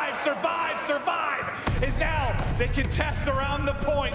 Is second by second ticks on behind. The pistol still hitting like a haymaker, and they are still on it now. Look at the rotation. The next 5 seconds onto the point is Hydra able to win a big one. They gotta get in. Can Cellium go God mode again? The next about to pop. And aBeZy, he wins a massive one. Cell next up. Gotta get in. Able to aBeZy. Arcitys and aBeZy are there. I've got no goddamn idea how they are still doing it. But FaZe, they are still alive. 1 second needed for NYSL. Tick by tick, a chance for FaZe. They break on Indo. NYSL. Oh, Lord Almighty, they get it done. How is the game that long? I don't know. It just kept going and going. Oh, a wonderful job by FaZe. But a couple of moments with this extra scrap time that New York was able to find, that's the difference towards the end. It almost feels like it's that sense of desperation was there for FaZe a bit earlier. They're all right, but like it wasn't. Yeah, like they weren't. I don't know if desperate is the right way to play, but like when they were getting some kills, just not turning into time, not getting aggressive enough on the point. And to be fair, I mean NYSL, they were lights out, especially on the first couple of hard points, but the first 2 times through. Yeah, but it was those sort of clutch moments, the 2v3s, the 2v4s. But on the back end of the game, it was aBeZy and Cellium just clutched on up, 32 and 33 from that duo, but it's NYSL with Hydra. What was he at one point, like 5 and 11? He turns it around to 31 and 28. It is a balanced effort from the subliners, a crazy game 1. And that's just one of those things. Usually when a team needs like 10 seconds, when we talk about a team surviving to bring it back, it's usually like you survive 1 hard point and 1 rotation. That was like 3. It was 3, yeah. P5, then P1, and then even again to P2. You're gonna see the replay here. What, this was the sort of like 2 versus 4 that I think Arcitys and Cellium were able to hold on to. Then it comes down to a 1 versus 1. You can see Hydra's rotating. He's trying to control the middle of the map because he knew that P2 was up. When it goes on that long, there are probably about like 20 gunfights that if it goes the other way, it's over. Like, that's just an insane sequence to bring it to that point if you are FaZe, but you go down 100. I mean, it is what it is. You go down massive, you can't bring it back, but maybe for going forward in this series, you got hot. I mean, that got the blood going. Yeah, definitely gets the blood going. I mean, this is just sort of the end right here. I think that gunfight's massive out of Hydra with the pistol. That kind of opened things up. Top cliffside. I mean, if Arcitys is locking that down, I don't know if FaZe or NYSL are able to get in. But man, just a crazy game one. Yeah, it's just one, you know, where I'm sort of doing the play-by-play, waiting to kind of call this as they get the break and close it out. It's like, okay, nope, we're still going. No, we're still going. We're going. Just an unbelievable sequence there. But props to NYSL. I mean, you played controlled, you played better around the objective. You were able to get a couple of key breaks on early rotations from FaZe. I think about the first time through, what, to P4 at Tower, like they did enough to just disrupt a lot of it, right? Like scrappy. Very much scrappier. And that's what, when you think about FaZe though, like that, on a lot of other maps like that, they are king scrappy. Like they're gonna hit and hit and hit and hit and hit. That's just what they want to do. But it's almost like NYSL gave them a taste of their own medicine at times. Yeah, well, if we get to a game 4, we'll see that, right? Touch and Hardpoint. We're sticking with Touch in the next 3 maps. But yeah, we'll see that if that goes the distance where, I mean, FaZe will just hit the scrap time. But yeah, it almost felt like FaZe was trying to play almost like too perfect. Which just hasn't been their MMO a lot this year when it comes to like Hardpoint. The last couple of years, it's just sort of like they're gonna fight you and outskill you. And yeah, at times just they wanted L trigger and hold, and just it didn't work out. I mean, NYSL punished them absolutely, and it was a beautiful map 1 win. But now, yeah, I guess you got to be frustrated if you are FaZe, but I think the same can be said the other side. Like, you're probably taking a deep breath if you're NYSL. Like, holy hell, boys, we almost threw away a 100-point advantage. And that hasn't happened a lot this year. There's been a couple, but not many. No, and I mean, you know, just thinking about like what Crim was tweeting earlier, like I'm trying to do it for these guys. This means so much more to me because of the guys around me. And I think winning that map #1, the way they did it, kind of just solidifies that, gets them going. Yeah, no, well, that's what we'll wait and see. But out of the search and destroy, and I mean, for FaZe, that's sort of been the question mark all year. I mean, I know there's been moments where they have, I don't know, look strong, look like they're getting back to form, and then it's like, oh no, they're utterly average again. When it's a team that for years since they formed, pretty much you're looking at 70 to 80% win rate in search and destroy. Like they were top 1 or 2 teams in search at all times. This year that has not remotely been the case. And where we've said about, I mean, what stands out, it's like, all right, OpTic, if they have a decent control, they have a chance to win this thing. Ultra, they have a decent hardpoint, they have a chance to win this thing. It's like each team has this mode where if they just play all right this weekend, they got a shot. For FaZe, it's search and destroy without question.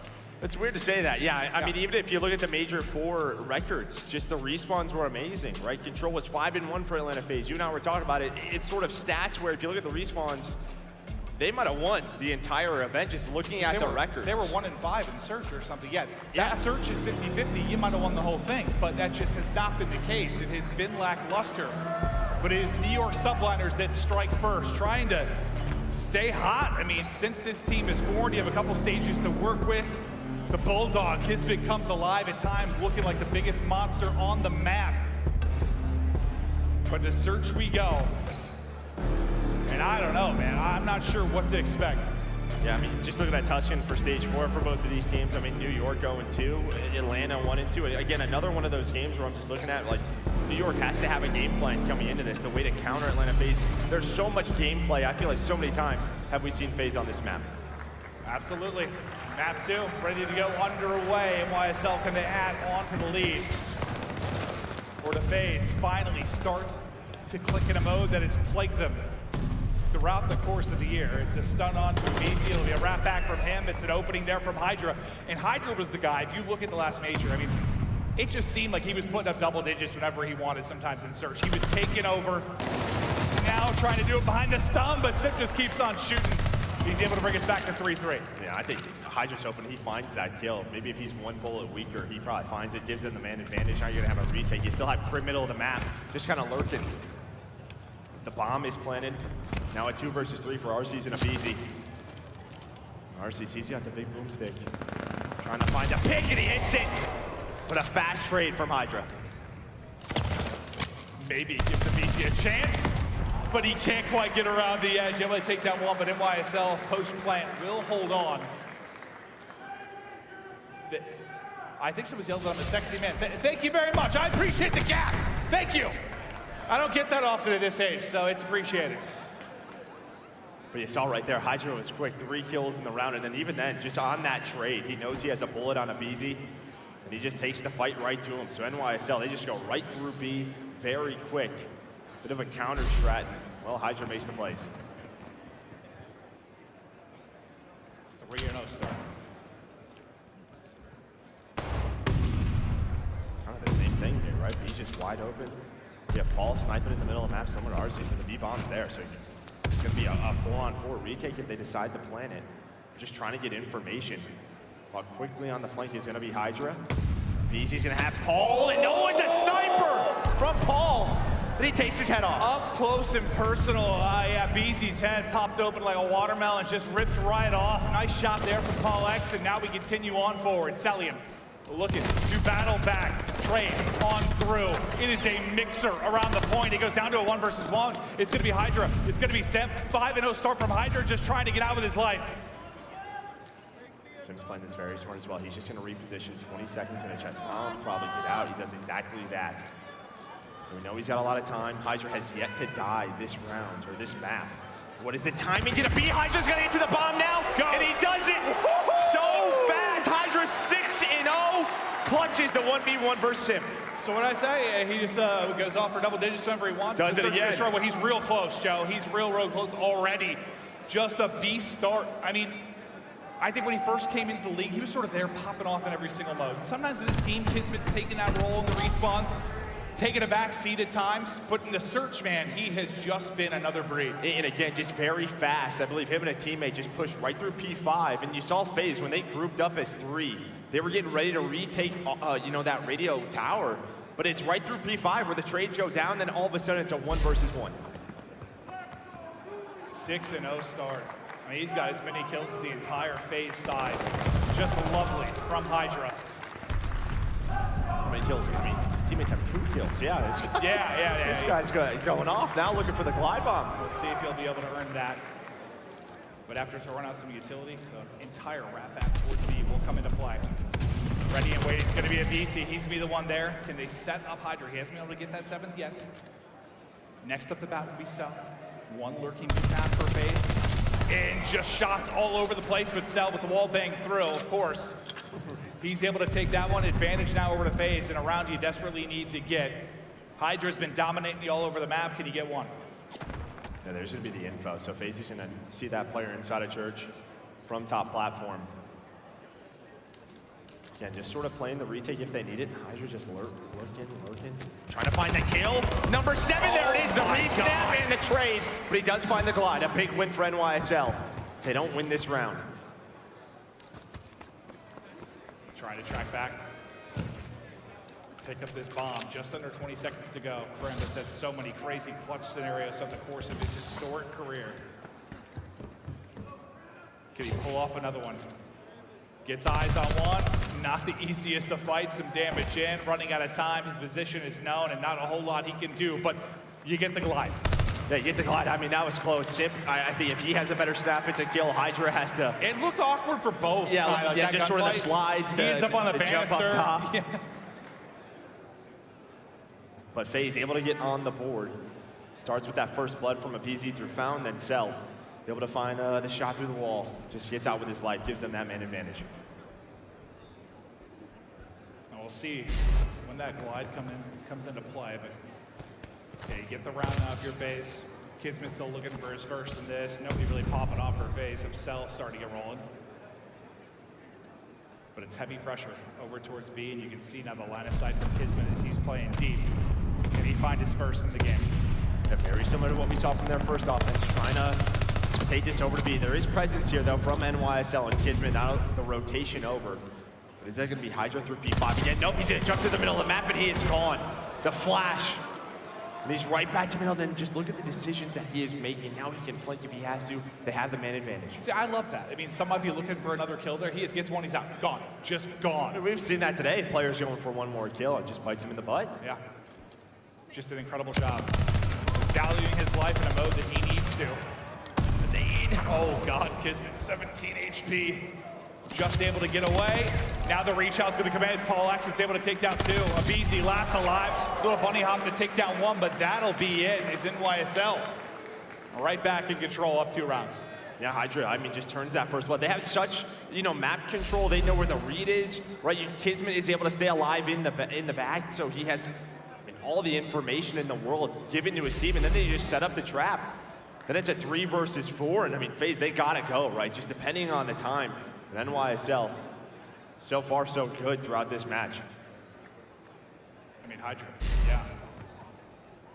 Man on a mission. Let's see what he can do in the early round this time around. But it'll be a first blood, and a much needed one for the FaZe side. If he's able to do it, we'll see if a trade ends up coming through. Knows another one here. Nice movement around the edge. Gets Hydra off the map. That's a big one. 3v2 now for FaZe.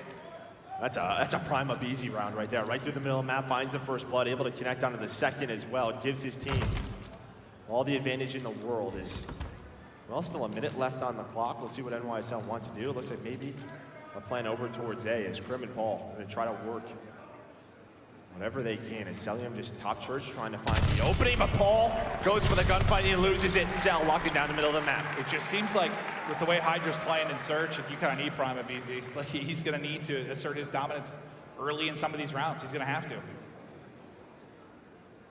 Because if you're letting Hydra get comfortable on the other side of it, just get picks and kind of find his openings on the map. Yeah, you're just not going to work out well. The first blood is probably him, but right, it's more than likely Kismet. Kismet 0-4 right now throughout this map, but his team is still in the lead. But I guess I just feel like if aBeZy can get those first bloods, it kind of, I don't know, maybe limits the playmaking ability of Hydra a little bit. Like it kind of changes maybe what he wants to do when it's like a 4v4 scenario. Maybe not.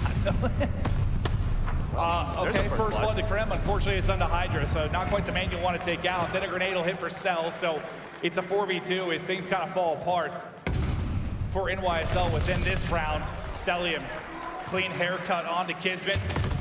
Crim, last alive, at least able to take down one, but the pressure now coming forward. They're going to swarm, they're going to drop him, and you get to 3-3. And I didn't see exactly what went wrong there with the nade trying to come in from he just jumps up. Yeah, he just jumps up the window. I think it's just a missed nade by Crim. He's going for the window hot middle of the map, and I mean, that just lands on the Hydra's lap. I mean, yeah. And we've seen that a lot today. A lot of teammates have come in, and it's going to happen. It's going to happen in this game. Whether you're holding it in your hand, you die, then just blows up. Or yeah, you're lining one up, suddenly shots start coming in, you panic and toss it. Or you just miss one. I mean, it happens, even though the best players in the world. But we're all squared out. Arcitys looks at the angle with the snipe, nothing up, but now the teammates are going to come in. aBeZy not quite able to get away, tries to get to the cross and just be a thorn in the side of NYSL. They'd have to worry about him for so long, but they're able to take him out. Yeah.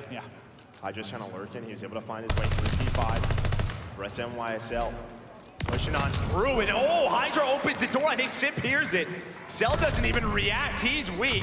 Kismet's there for a trade. We're quickly into a 2-on-2. Arcitys and Simp trying to find Paul, but they're like, where? Where is Kismet? When is he going to push us? He's coming, but it's going to be too late. He's got a chance, though, in the 1 versus 2. 25 seconds to go.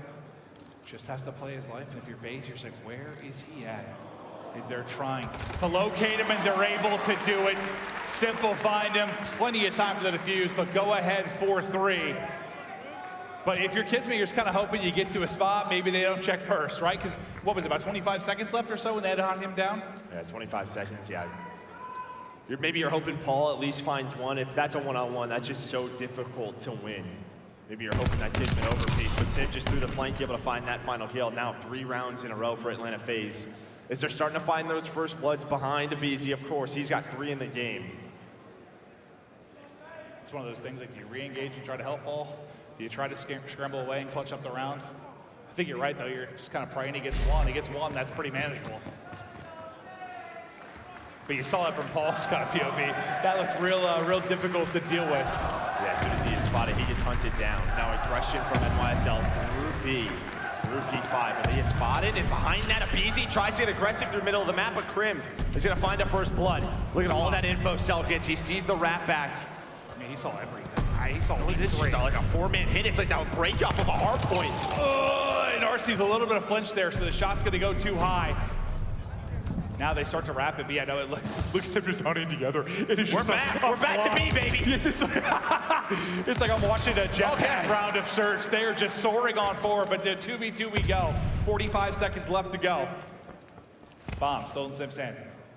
Still have the glide if you want, if you are Hydra. But Yeah, I mean, what, you had the man advantage, now it's a 2 versus 2. Arcity's gonna try to find the pick, you know. Players love to watch the cross from here. You can see Paul in the scope just on the wall. There's the peek. Okay, the timing does not go the way of either player. But the bomb has to get planted if you're FaZe. There we go. So he's trying to get it down before it blows up. Wait, he's got cold-blooded on. He's got cold-blooded on. He must. Oh my, he's just able to stay up. Just holds it on the bomb. Unbelievable. Now 4 in a row for Simp. But it's just going to be 1 versus 2 now. For him to try and clutch up. He's going to bump into 1. The melee is on, but Hydra again. There to get the kill. That looks so insane just from our POV in the glide. He's just on it. I was just like, maybe he's just trying to hold it, hoping his teammate can, you know, clutch on up, but the glide bomb connects with his teammate. He's got cold-blooded on, was able to get out and play his life. He had a chance. No, he had a chance, 100%. But NYSL, they've been quick, very fast throughout this Tuscan, just not allowing him an opportunity, making sure they're staying together. You saw the punch come in from Simp. He was able to find the first, but no time for the second. 4-4. Hydra to double digits. Guys, been a lock for it in search and destroy. He's already done it here through 8.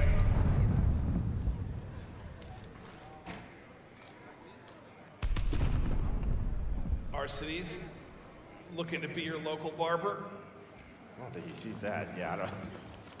Just trying to hold the cross, and you might see it soon. Good luck hitting that, though. And this is what Hydra's been doing, just sort of lurking in this area.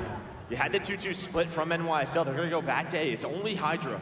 Just bringing so much attention from FaZe over to B by himself. Bombs in the planet. You have a great setup here.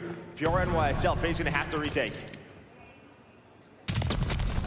Arcitys with the peak, and he is just robbed. Paulehx with the beams. Yeah, that's jam sound. We're just going to snake these pillars, baby. Yeah, I'm sure we're going to be seeing a lot of that. Now, Simp looking for the opening. Kismet, lying pro deep. He's 2-8, but he gets a big one within this round.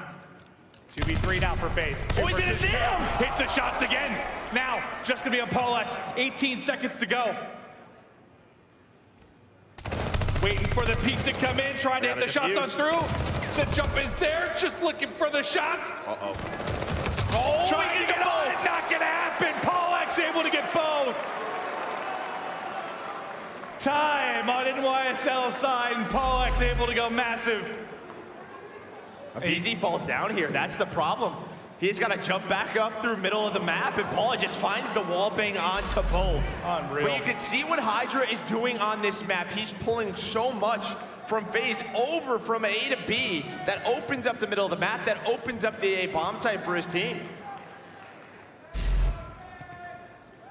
Paulehx now 3 in a row. He's got up to double digits as well. Him and Hydra, the hard carries here in map 2, and it's a first one. Kismet, he had a big one late in the last round.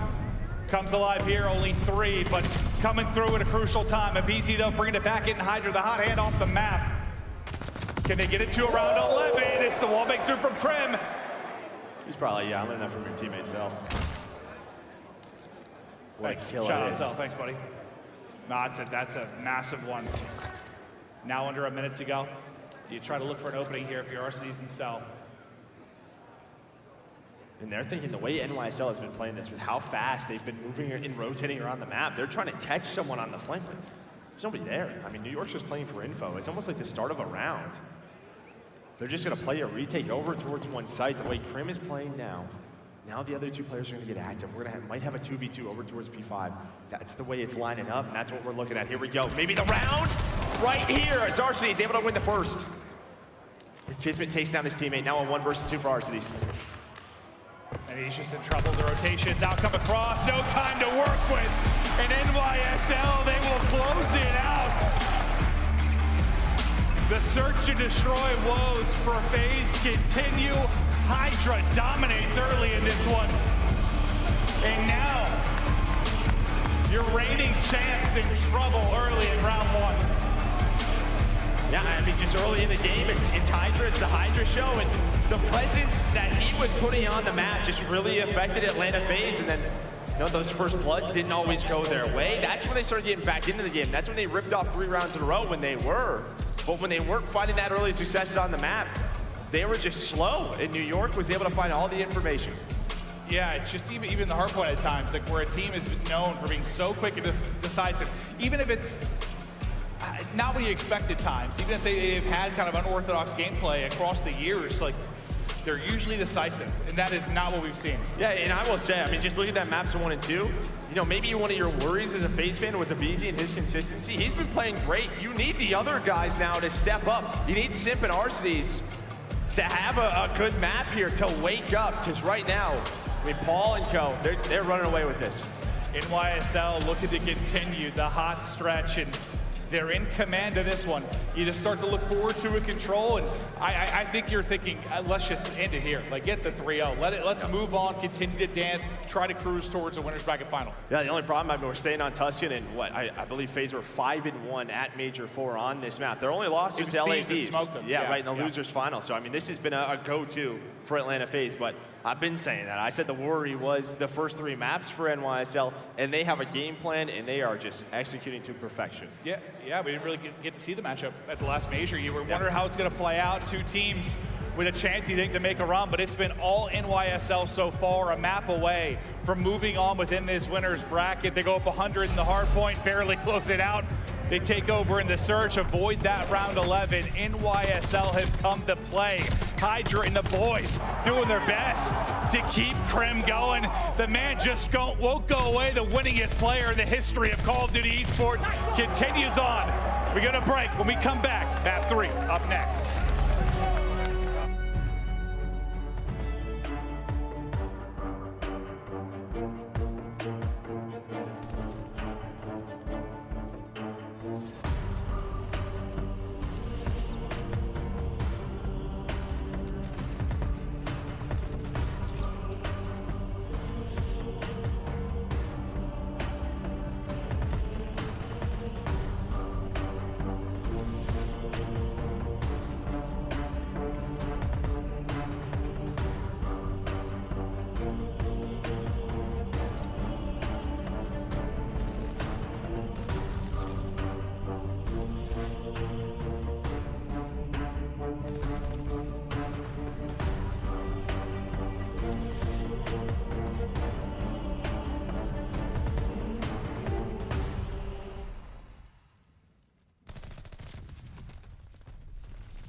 Call of Duty League is brought to you by Mountain Dew and Zenny. Armor your eyes with Blocks gaming glasses starting at $24 by visiting zenny.com/CDL. This is what you missed during the break. You know, the Harmony Crawl contest, I am 100% certain I would have passed out probably like halfway like one guy almost did. But that was a battle, Joe. Yeah, I mean, I don't know who won. That was the passion. Yeah, no, I'm already sweating just trying to commentate. I don't think I could have survived that, but it's FaZe now that are trying to survive. You're in an 0-2 hole. Not a position you've really been in a ton this year. I mean, it's based on how the respawn has been. But NYSL, on map 5, it's another search. NYSL, if you get there, they seem more prepared, man. No, they do. I mean, honestly, yeah. I mean, their teamwork's just on point. They're reacting very quickly. It reminds me a lot of like kind of, you know, especially at Tuscan, what we see from OpTic a lot of the time, just how fast that their subs were moving around the map exactly where they needed to be. But now Baxter hits a wall for Atlanta FaZe. You know, starts off with one map, but you know, sticking on Tuscan. We just talked about it before break. They were 5-1 at the major on this map, one of their go-tos. But man, it just feels like New York is just a step ahead. It does, it does. We're gonna take a look at two of the monsters for these teams. Cellium on one side, Hydra on the other, and what they are bringing to the table for their respective squads. So far, through 2 maps, this is where it stands. I mean, statistically, looking pretty similar for the most part. Yeah, I mean, this is great for Cellium and Hydra, but you're getting a little bit more on the side of NYSL, whether it's Paul, whether it's Kismet, they are there. I mean, on the side of FaZe, you need to see more from someone like Simp, Arcitys as well, their leader, just to get this team going. Yeah, someone's got to step it up, and that's one thing I think that's frustrated us with FaZe throughout the course of this year, where they always seem to be prepared, they always seem to improve on certain things. You know, their willingness to play something they sucked at over and over to get better at. These mistakes have lingered, these problems have lingered, and they just haven't seemed to be in championship form. I know they've made some runs to lots of finals, but they haven't been able to close one out. And hell, I found myself believing a bit just because of consistency, and you fix the surge, maybe you're okay, but I'd heard they were not looking great kind of in scrims coming into this point. They're getting bodied right now. Yeah, I mean, there you can see right there, Arcitys struggling, 0.68 throughout this series. You're just going to need a monumental effort from all 4 of them. And I think you just try to simplify the game. Obviously, something's going wrong. Just focus on your gunfights. Try to bring it back. Or NYSL is sending you to losers early on. I mean, that'd be... I thought this was absolutely a series either team could win. No question, based on how they performed recently. Not this way. But yes, exactly. I'd say maybe getting 3-0'd, but that might be the case. So Arcitys at least maybe able to get going as he's able to take his first gunfight. Got to step it up here massively. It'll take a second as well before he drops. See what Stealth can do. Just looking from the mid-cross, just trying to find angles of whatever he can. So far, I mean, you kind of have, well, it's Hydra sort of pushed up. Looks like he's going to rally back to the troops, just trying to make sure they can get pressure, at least on day first and foremost. Yeah, making sure nothing's going on over towards B now.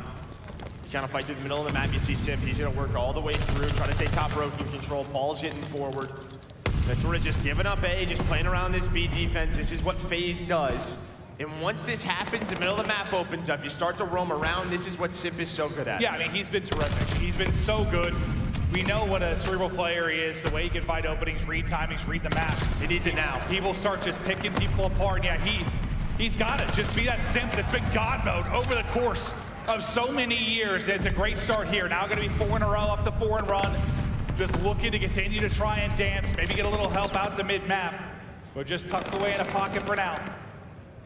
And it's Cellium, I think it's got his help out her, but he's just biding his time, playing his life. Oh my God, and Hydra puts him on skates as he slides around the corner. Yeah, it was nice teamwork on Arcitys and Simp. He had his cross, Arcitys been able to find a couple of kills. He's just gonna play his life. It looks like A is going to be done, but you have 4 life advantage. Now we'll see if NYSL could find that opening over towards B. Paul and Kismet a slow start, but yeah, Simp, that's what he does. If he wins that gunfight on Hydra, maybe the round is over. Hydra is able to win that one, and now the first push for NYSL getting shut down is all 4 will be taken care of. And yeah, he is widening that gap now up to a 7 life advantage. And this is back to what you kind of expect to see from FaZe. We know their defense can be great here. Power Subliners gonna find openings. Is now Arcitys.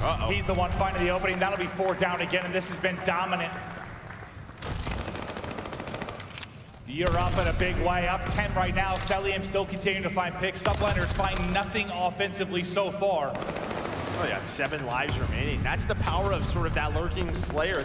What Simp was able to do is just drain so many more lives over towards that point. That makes it what? You've had 1 push. This is now your 2nd. It's gonna be the last one for NYSL. There's gonna be 3 dead. Can you make some magic happen? Yeah, it's gonna be tough to do. Especially with the nades in this game on this point. aBeZy's gonna drop, and well, there was the nade I was talking about. Still, they need a lot more. It's Simp, of course, that's throwing the flank. Trying to pick these lives apart, then Cellium comes soaring on through as well. You just have Crimsix. He'll be last alive at a 1 versus 9. Nice catch. But so far, so good.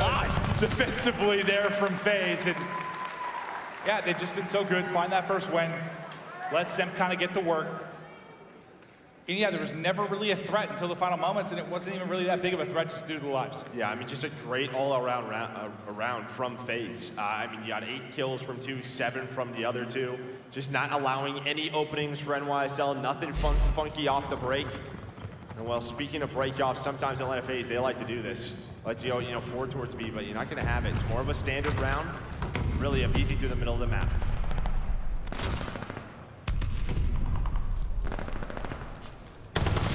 Okay, forward head now. Maybe they go over towards B. That might be the play call.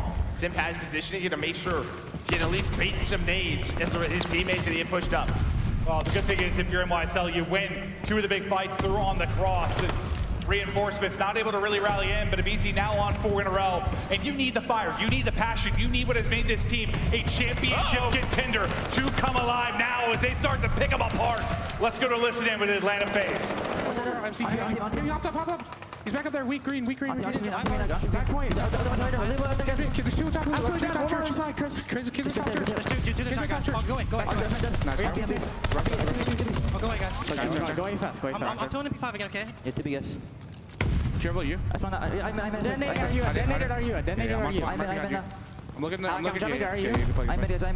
I'm only P5 for a second. I'm looking at you. You have I got naded on point. I think there's 1-2 slab maybe. Yeah, I'm second down. Chris. Oh, yeah, 1 P5. That's Kismet. That was Kismet. I spawned fire. Hydra, good call. Alright, Paulehx and Hydra come flying in with a vengeance to get the retake, but you've done a lot of damage, right? You're only up 1 alive, but you've got 2 bits of progress on B. You're nearly done with A, but there's only 45 seconds on the clock, so you're gonna have to take something here. And look at the map presence you have if you're NYSL. Hydra pushed up deep. Yeah, I mean, this should be like a full court press here from NYSL. If they can just get pushed forward, just not give up a point, that could be huge. That might be their opportunity to win this round. They were winning a lot of gunfights, but this time, on this push, FaZe are going to open it up with 2. They're going to go over towards A. That should be that point. As Crim is lurking, maybe trying to shut it down one more time. You got a one-on-one on the other side, too. It's Cellium that's got pushed through. I think Hydra just ends up flying on in, so you're going to be able to get on the point. You can stop just going to go to B. They're just going to go to B. They're just going to cross it, and this might end up being kind of a dagger here. If they can finish this, you've got 2 on it. Cell able to win the fight. That'll be B secured. Now you got a minute 20 to work with. You have a 2-life advantage, and maybe a misplay there from NYSL, focused in the wrong place, or just kind of everything gets a little scattered there? I think just it's very scattered, but a heads-up play from Simp to realize, all right, I mean, B is open, Cell's there, he's giving the call out, that player pushed through P5, so he just goes to his teammate, both of them get on it. I love that rotation, but now, can they close the round out? Atlanta FaZe, there's the nade to open things up like you're retaking P1. There's gonna be 3 dead, this should be the round. Yeah, it's like if you give up A, you've got a solid chance to at least hold it B, but look how fast things fall apart. And that's just, I mean, that's from the opening. That is from the opening. So much damage done at B. They get 2 ticks. You heard how calm they were on the wrap out. Honestly, I like the comms I heard from FaZe. Not too frantic, pretty clear. Yeah, and I mean, that's what FaZe does, right? They get around that B point, but they're able to play their life. It's how they dodge the nades. 1 player stays on the point. They pause the time. The rest get pushed up towards that back elbow, towards top radio, just picking them apart, trying to catch NYSL as they're throwing nades. Now, what do you do differently, maybe if you're NYSL, to not allow FaZe to get into their comfort zone defensively?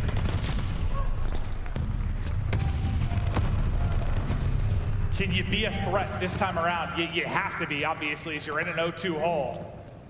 But it seems like for FaZe, I mean, as many issues to look at they had through the first 2 maps, this is kind of what we expected to see here. This is just their standard Tuscan control. Yeah, right. Which we saw all last major. Just, okay, you know, we're going to give up towards A. They're going to try to slay. We're going to try to slay them back. They're going to keep one player on it. And we're just going to have to force them to beat us at B. And for the most part, teams are able to do besides Thieves. And they just haven't given teams many chances at B, but Paulehx, he's slippery there as he's slithering. He's able to take the shots. Now, we focus on the rotation across lives, all square. Makes some key gunfights in transition. Hydra able to take that one out to 15 and 13. But you still have the position defensively right now for FaZe, just waiting for the onslaught to come, and aBeZy, he's just gonna sink it. Yeah, I mean, with what we've seen from Paul this match, I mean, if he put the sortie hat on, he'd definitely be in hustler. no doubt about it. I feel like any team that plays Cell, they're like, yeah, absolutely. For the past couple of years, it's like whatever against FaZe, I imagine at this point. Now Cell. Trying to find the gunfight around the edge. He's able to do that after his teammate drops it in front of him. As he said, +5, I think it was, what, 4 in a row there for Arcitys before he fell. I mean, the good thing here, if you're Subliners, you've at least been a threat and got some map control, right? Like, you've not... You're going to have some chances here with a minute left that you did not have the first time around, but you have to make them count if you're going to continue on in this. But Sally, he's tucked away in a pocket. He is able to shut down 2 of the players. Arcitys now to follow it up. Crimsix tries for the trade, but it's 2 for Cell. It's 2 for aLLeY, and that push shut down. And that's what FaZe is so good at in these situations. Like, is a 3-for-2 trade good for NYSL? Of course. But the fact that they get 2, that's going to slow down NYSL. The nades then come in, but Arcitys having a much better game here, 19 and 13. Everyone from FaZe playing a little bit better. Their backs against the wall. Simp just goes to slide in. I think slides right into a team's they just couldn't quite get out of it. But back to the hold. Cell once again beaming near a double positive. On the crosses, Arcitys, their autos have been hitting and they have been electric. You've got 20 for 3 players that have kind of been posted up, and Simp's been the guy roaming for the most part when he can. Yeah, I mean, it's obviously been tough. They've had 2 offenses, but you can see, besides Hydra, nobody playing really well on the side of NYSL. Now, the Bulldog has not been loose whatsoever. He's 9 and 22. He's just been shut down on this map. There's 1 player that's really a threat. You've got sub 10 seconds to go. And this has been the map you have needed. Last player cleared out, seconds tick away. It's a dominant map 3 win on Tuscan, and he needed that one bad if you were FaZe. There's still a lot of work to do, but you get on the board, you give yourself a shot to continue on. Well, that's why we talked a lot coming into this tournament about vetoes, right? Especially control. We saw it in the last match with Toronto and OpTic. When you have a team like OpTic, who's so good at Tuscan, there's a chance of throwing Gabutu in there. And I thought maybe we were going to see that here from New York, but we don't. They stick with Tuscan, but Atlanta FaZe, they've just been too good on that map. Yeah, I mean, that's why I was surprised when Thieves played him, honestly, last event, but then I was like, okay, never mind. Yeah. Kenny's going like triple positive, just absolutely gold star. No, they weren't. They were absolutely on point, but if you watch the rest of it, and you and I casted a lot of FaZe, like they were so good here. Whether it was an offensive round win in the span of 30 seconds where they found a point of attack on the B, or it was just incredible defensive holds, they get it done. Yeah, Kismet pieced out of that lobby. I think it was like 8 and 20. Yeah, no. I don't think he was having a whole lot of fun. They just were not finding any openings to make his job easy, that's for sure. It looked to be a frustrating one. Now they can kind of look forward to the hard point. As we continue on it, we'll see if NYSL can close this out or if it's going to be just a day of magical map 5s like we just continue on. I mean, I would be happy because you and I have been waiting. Right? Yeah, right. Waiting to cast. I'm like, hopefully we don't get a 3-0. I'll throw someone through a wall. Like, if I want to cast a chance, I want to cast a map 5. Yeah, exactly. We've been sitting right. I think I got here a little bit later because I knew it was on the 3rd match. So I should have like noon, like match start. And it's just been, it's chomping at the bit, just waiting to get rolling. The crowd's been amazing. The matches have been godlike. Just looking to get our part in it. Yeah, it's been a long day 1, but here's some highlights from that match just right from the get-go. But I think the key is the round number 2. Whenever you're able to win an offense in that fashion, go up 2-0, you basically know you have a round 5 defense secured if it goes the distance, but FaZe, they didn't win it in a clean 3-0. Yeah, it feels like in that round, I mean, said, it kind of got a little bit messy. People were kind of all over the place. But if you were NYSL and let them get A first, and maybe you had a chance for a B hold, but just didn't play out like that. A heads-up play from FaZe. They take the harder point first, and that's easy from there. Yeah, Cellium was just able to sneak on through. It just gives the call to Simp. And, you know, we've seen that from times. Like, hey, if they want to try to defend this, we'll just piece on out to B. Yeah. No, they did it quickly. And they were, I don't know, it varies by mode, I get that, but just far more decisive. Like the plays you want to see FaZe making if you're a FaZe fan, they were doing there in the map 3. Not a lot of it through the first 2, but maybe now we have ourselves a series. We're going to stay on Tuscan. A map 5 Berlin will be looming if we will get there, but talk to me a bit about the map 4. I mean, Tuscan Hardpoint, strong map for both of these squads. You know, I think for NYSL, this is one of their ways to the Major 4 final, was through this Tuscan Hardpoint. They're able to beat LA Thieves, you know, in the winners final in a pretty decisive fashion. That's when Kismet was going off. For Atlanta FaZe, I mean, it's a solid map for them. You know, it's when they've been playing all year, but we talked about it. They like to play scrappy. It feels like it always comes down to sort of a final P1 rotation. Do they get their nades? Do they not? Yes, they just, I sound like a broken record, but I talk about it every time we go here. It's just that like P5 to P1 rotation. Sometimes they make it look easy. Sometimes they make it look like the hardest thing in the world. And they've thrown away massive leads. They've been, they've had like a 50 to 100 point advantage so many times, and they've let it slip away. We saw it cleaned up at times at the last major. I mean, the respawns for the most part over the course of the year have been above average. I mean, you're sitting around like a 70%, but this is the one that I just swear they find new ways to lose sometimes. Sometimes. We'll see if they find a new way to win. I mean, you know, I think the one good thing, you got all your guns hot throughout that map 3. Sort of Simp and Arcitys, who were struggling throughout the match, a much better performance from them. And now can they bring it in this map 4? Yeah, just don't go in a 100-point hole, maybe, would be a key to success. Usually helps, after map win 1, some gunfights around the hill. Just get dominated. But this is one where, where some of the frustrations maybe existed for us in the map 1 with, I don't know, the lack of pressure, the lack of a FaZe hardpoint that we've seen for years. We should see it here. Yeah, it's not going to happen on this map. Yeah, no, you should see a lot of that. They're going to be hitting it. I don't care if there's 5 seconds left of the hardpoint. They're going to be sending it, fighting for every possible point. But Cell, who has had an MVP caliber year, just trying to lock it in. On the other side of the stage, the winningest player of all time, just trying to make some sort of magical run. A chance to maybe win a championship. I mean, it is absurd what he has done. I mean, he gets another one here. It's like, we're talking, is this guy putting out a reach? Like in the GOAT talk. It's unbelievable. Yeah, we'll see. I think both of these teams knew this was going to be a battle, a test between both of them. You see the hard points right there. Talk about the hold percentage first for NYSL. Gonna rely on some big breaks. Is Atlanta FaZe? We've seen them do that so many times. Dude, it's just, it's insane though. We're talking about Simp and aBeZy maybe going for a 4th final. One of the biggest storylines. Prim going for maybe a 4th win. One of the biggest storylines. And they're facing off round 1. Like, hey. Not we expected probably, but here we are. That's champs time. I mean, what, winners round 2? We got Thieves versus OpTic. I mean, all of the storylines are lining up, but I just saw the game lobby close. I'm sorry. Hey, listen. If we're gonna have any kind of issues, we had like a 50-minute delay earlier. It's day 1. Get it out of the way, day 1. It was like, yeah, it was not a good time. Let's just get At least we get to spend more time together. Any kind of issues? Yes, we can. A little more. Spend a little bit more time together, but. I don't know what that was. It got the better of me, Joe. I was getting very hot and excited up here.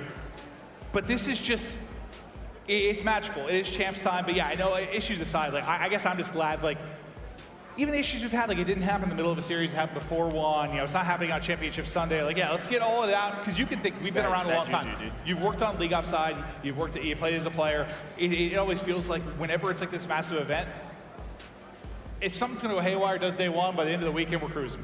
Yeah, hopefully we get everything going. Right back into this match, hopefully quickly. Or he's gonna keep dancing. It's already hot. I mean, I don't know if you should be doing that. No, I should not be. And my producer yelling at me to get to the Scump play of the game because no one wants to see those moves anymore. As we'll take a look, it's gonna be Paulehx. He gets the clutch within this round. It's the wall bangs through from top broken. Makes the play in a huge one, tied 4-4. Yeah, I mean, aBeZy had the angle, but he's gonna fall off. You're gonna see it right here. aBeZy is there, the shots come in, things get messy. We've been seeing this since day 1 of this game. The plant for top broken. Paul with the wall bangs. He knows the angle where he's got to go. That puts him up 5-4. Then they secure map 2 to go up 2-0. The FaZe fighting back.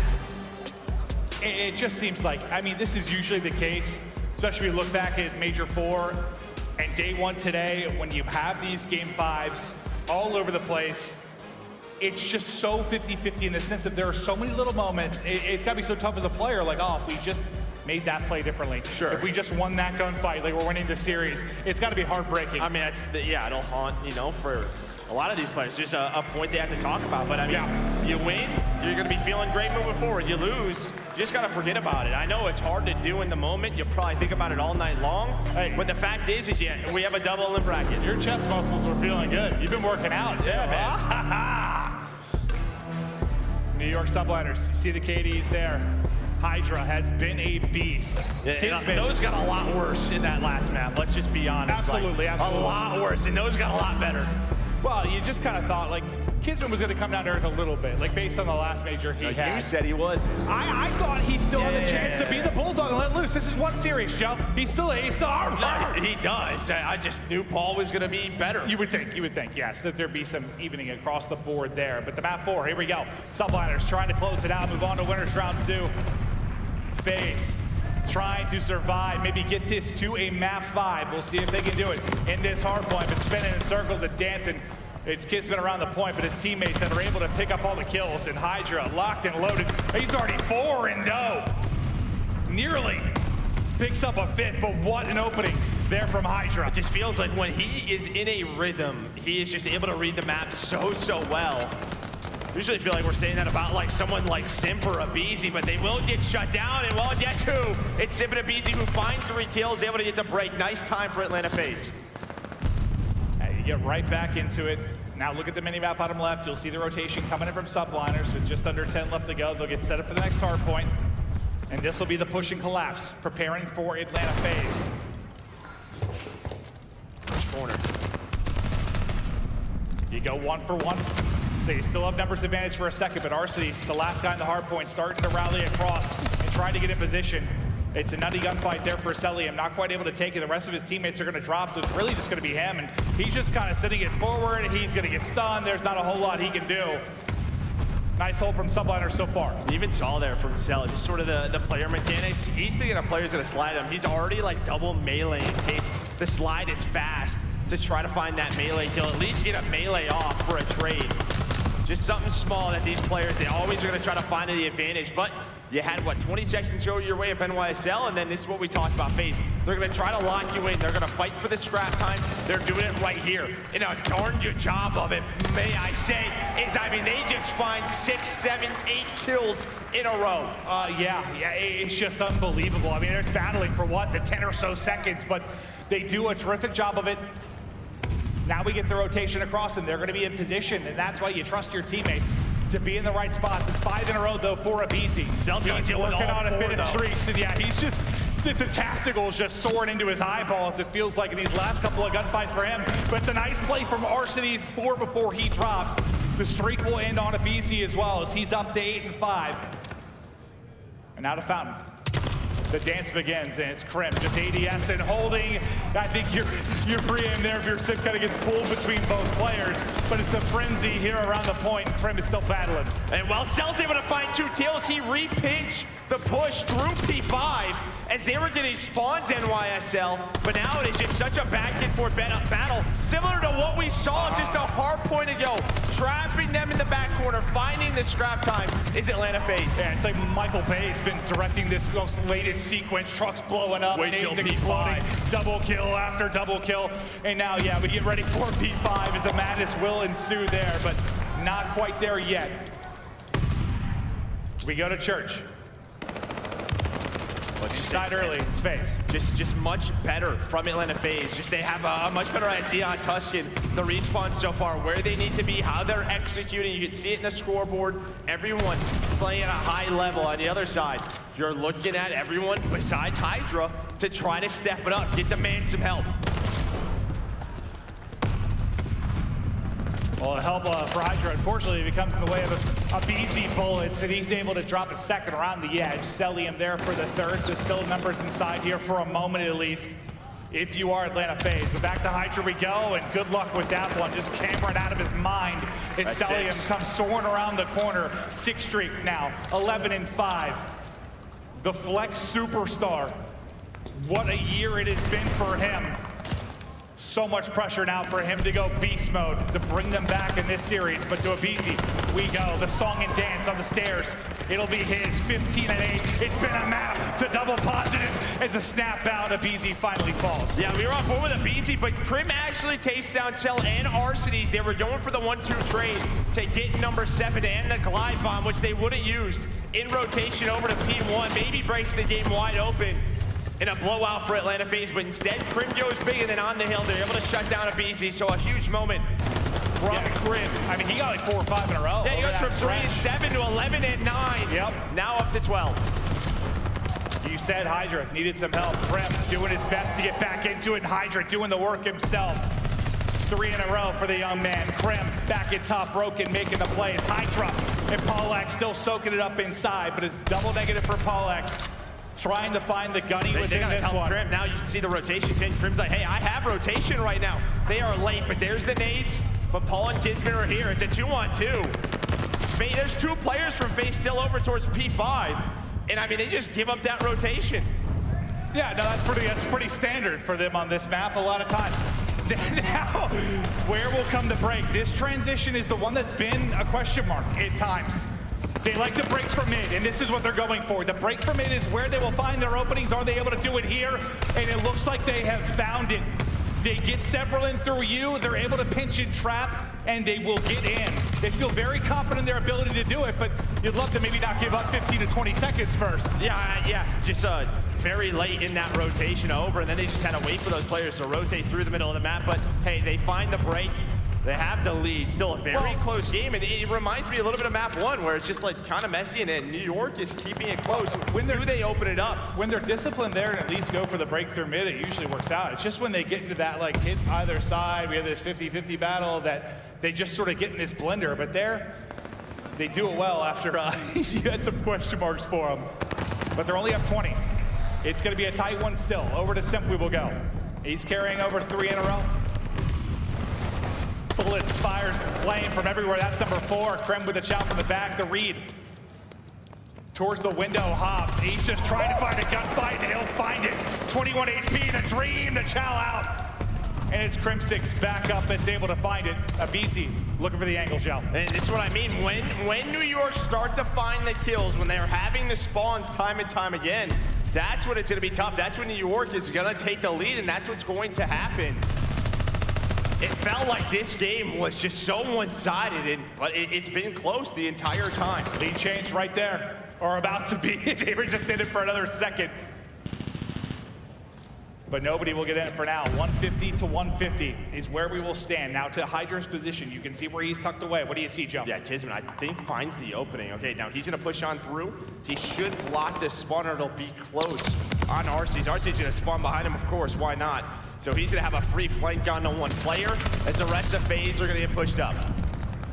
Kismet, though, able to read it. I mean, Arcitys doesn't really get to the angle in time. And now Kismet keeps soaring forward. So Kismet able to get 2, despite, but on the minimap, you look to be a question mark, and maybe he's going to be in trouble. He's able to find the opening.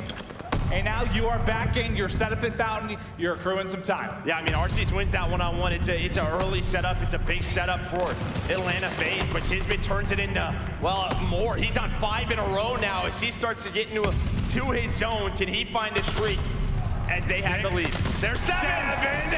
That's the glide. Kismet, he is heating up. He was out of the last map early. He was in the blender, but he's trying to bring it back. The Bulldog is loose. That might be the streak that closes out this series, right? We're going to have a P4 here. It's going to be that rotation from P5 to P1, which we have talked about time and time again. So you get a good glide, but it's Hydra. Lurking. Hydra not finishing the kill, unfortunately, but he'll stay alive and well. Backside for just a moment, but Simp there with the push through. 15-point advantage just about for NYSL. As the fights continue to go on inside a church. Nobody really racking up a ton of time, and maybe a chance here for FaZe. You've got the numbers in. Or wrapping deep, you've got Simp. You bring it back and look for a lead change. Yeah, the rest of this and P5 needs to be good for FaZe. Right? Because of the bomb? Yeah, because of that glide. I mean, I don't know if they know he has it. They should. Just depending on how they, they were counting kills. The rest of the scrap time seems to be going their way. New York's gonna go for it. 10 seconds left. Over towards P5 will be Cellium just getting set up. But we're gonna have a tie game. Oh, right around it. Yeah, they're real close. Just a couple points between these two teams. Cellium's just laying there. He doesn't see him, just tucked away. Cell's actually able to get both, so maybe a chance to give them some position. It sets up aBeZy, then to fly forward on the stairs. Cell is just waiting and lurking, and the nade comes in. Unfortunately, aBeZy's like, screw your streak, Cell, you're done for now, but he's at least able to take out one enemy player at the same time. You're just about to approach the 220 mark, but how big does this lead need to be, Joe, because the streak? I mean, I think you're trying to put the game away, honestly, but that's not going to happen. Kismet goes on a big pinch. He's able to flip the spawns. That gives NYSL an opportunity to get onto the point. It's getting messy as it always does through P5. Kill after kill coming in. Simp wins a nice one-on-one mid-map, and he might be able to get away. You're trying to force this early, I think, if you are Atlanta FaZe. If you can win the rotation, force out an early glide bomb, and then you have a chance to break. I think that's the best scenario for Atlanta FaZe. That's going to be the play. Or will it? Okay, here we go. They're actually able to rotate this time, but just sort of trades all over the place. All right, now you're waiting for it. Here it comes. How many can he take down? Looking to connect, it's gonna hit nothing. Lands middle of the point, nobody gonna drop. Now 10 points needed for FaZe. So close to getting this to a map 5. Hydra gets trying to cut him down, but Hydra is popping off on the point. Simp looking to answer as quick as he can. Nobody in the point for now, but rallying back in will be FaZe. They're here, they're inside. The contest is nigh, 40 points needed for Subliners. Just a matter of seconds out for FaZe. Nobody close enough to get in. They push it to the map 5. And what do you know? Yes! They rotate. Game 5! They rotate to P1. We love Game 5. Yes, we do.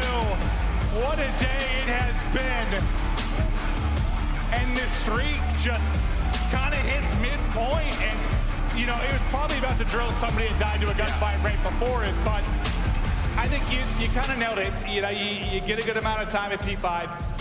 You're good on the rotation. You force it out pretty early, right? I mean, I thought it was going to be maybe a little bit earlier, to be honest with you, but what do you see there on the kill feed? Man, 39 and 26, 4,300 damage throughout that map. Just taking over. Such a good series out of aBeZy. It feels like the last couple events he has found his groove. Well, he puts them into a map 5.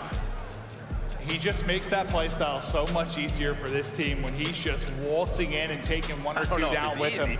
No, it still seems stressful, but yeah, when he's having a map like that, they're able to get it done. They'll take it by 40. They don't allow that high stress situation late in the P1. They're able to kind of close it out with a little bit of comfort, at least for FaZe standards, what we've seen on that map. But now you get it to a final map. We're getting ready to go to Berlin. And it's just been it's been a fun one. It's been a long one. This is champs time, and it reminds you of what? Major 4, day 1, just map 5, map 5, right. The map 5. winners round 1 matchups are always crazy. They don't slow down here. We'll see if the weekend stays that way. We thought it would be something like this. Maybe not to this extent, but for FaZe, I mean, we talked about their search. These game 5s, these pivotal moments, they have not been able to win them this year. Where they have for quite some time, they have fallen short. Are you able to do it here? What a massive map 5 this is. NYSL, FaZe, one final map. Do not go anywhere. We'll be right back.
Call of Duty League is brought to you by TeamSpeak, the official communication partner of the Call of Duty League. And AimLab, official first-person training partner of the Call of Duty League. Unleash your potential. Here we go, one final Map 5 here at the 2022 CDL Championship. It's been a magnificent and insane day as Vanguard continues to provide Map 5 after Map 5, but again, this is one where whoever wins it has such a good chance to make a run. This is such a huge map when you just think about the bracket. Oh, 100%. Yeah, I mean, obviously both these teams, they want to be in winners, don't want to be in losers. I think they have the potential to go to, they go through the losers bracket. We saw it with FaZe. They were able to do it just last major. New York, they've been so, well, clutch in those pressure situations. But yeah, winning this one, yeah, that's what you would love to do. And it goes to a game 5. FaZe, they started off really slow, did not look great. I mean, they looked sloppy the first 2 maps, but on the Tuscan respawns, they got back in form. They absolutely did. Now to Search, I mean, again, Hydra, could have eyes on him with the impact he has had in Search and Destroy.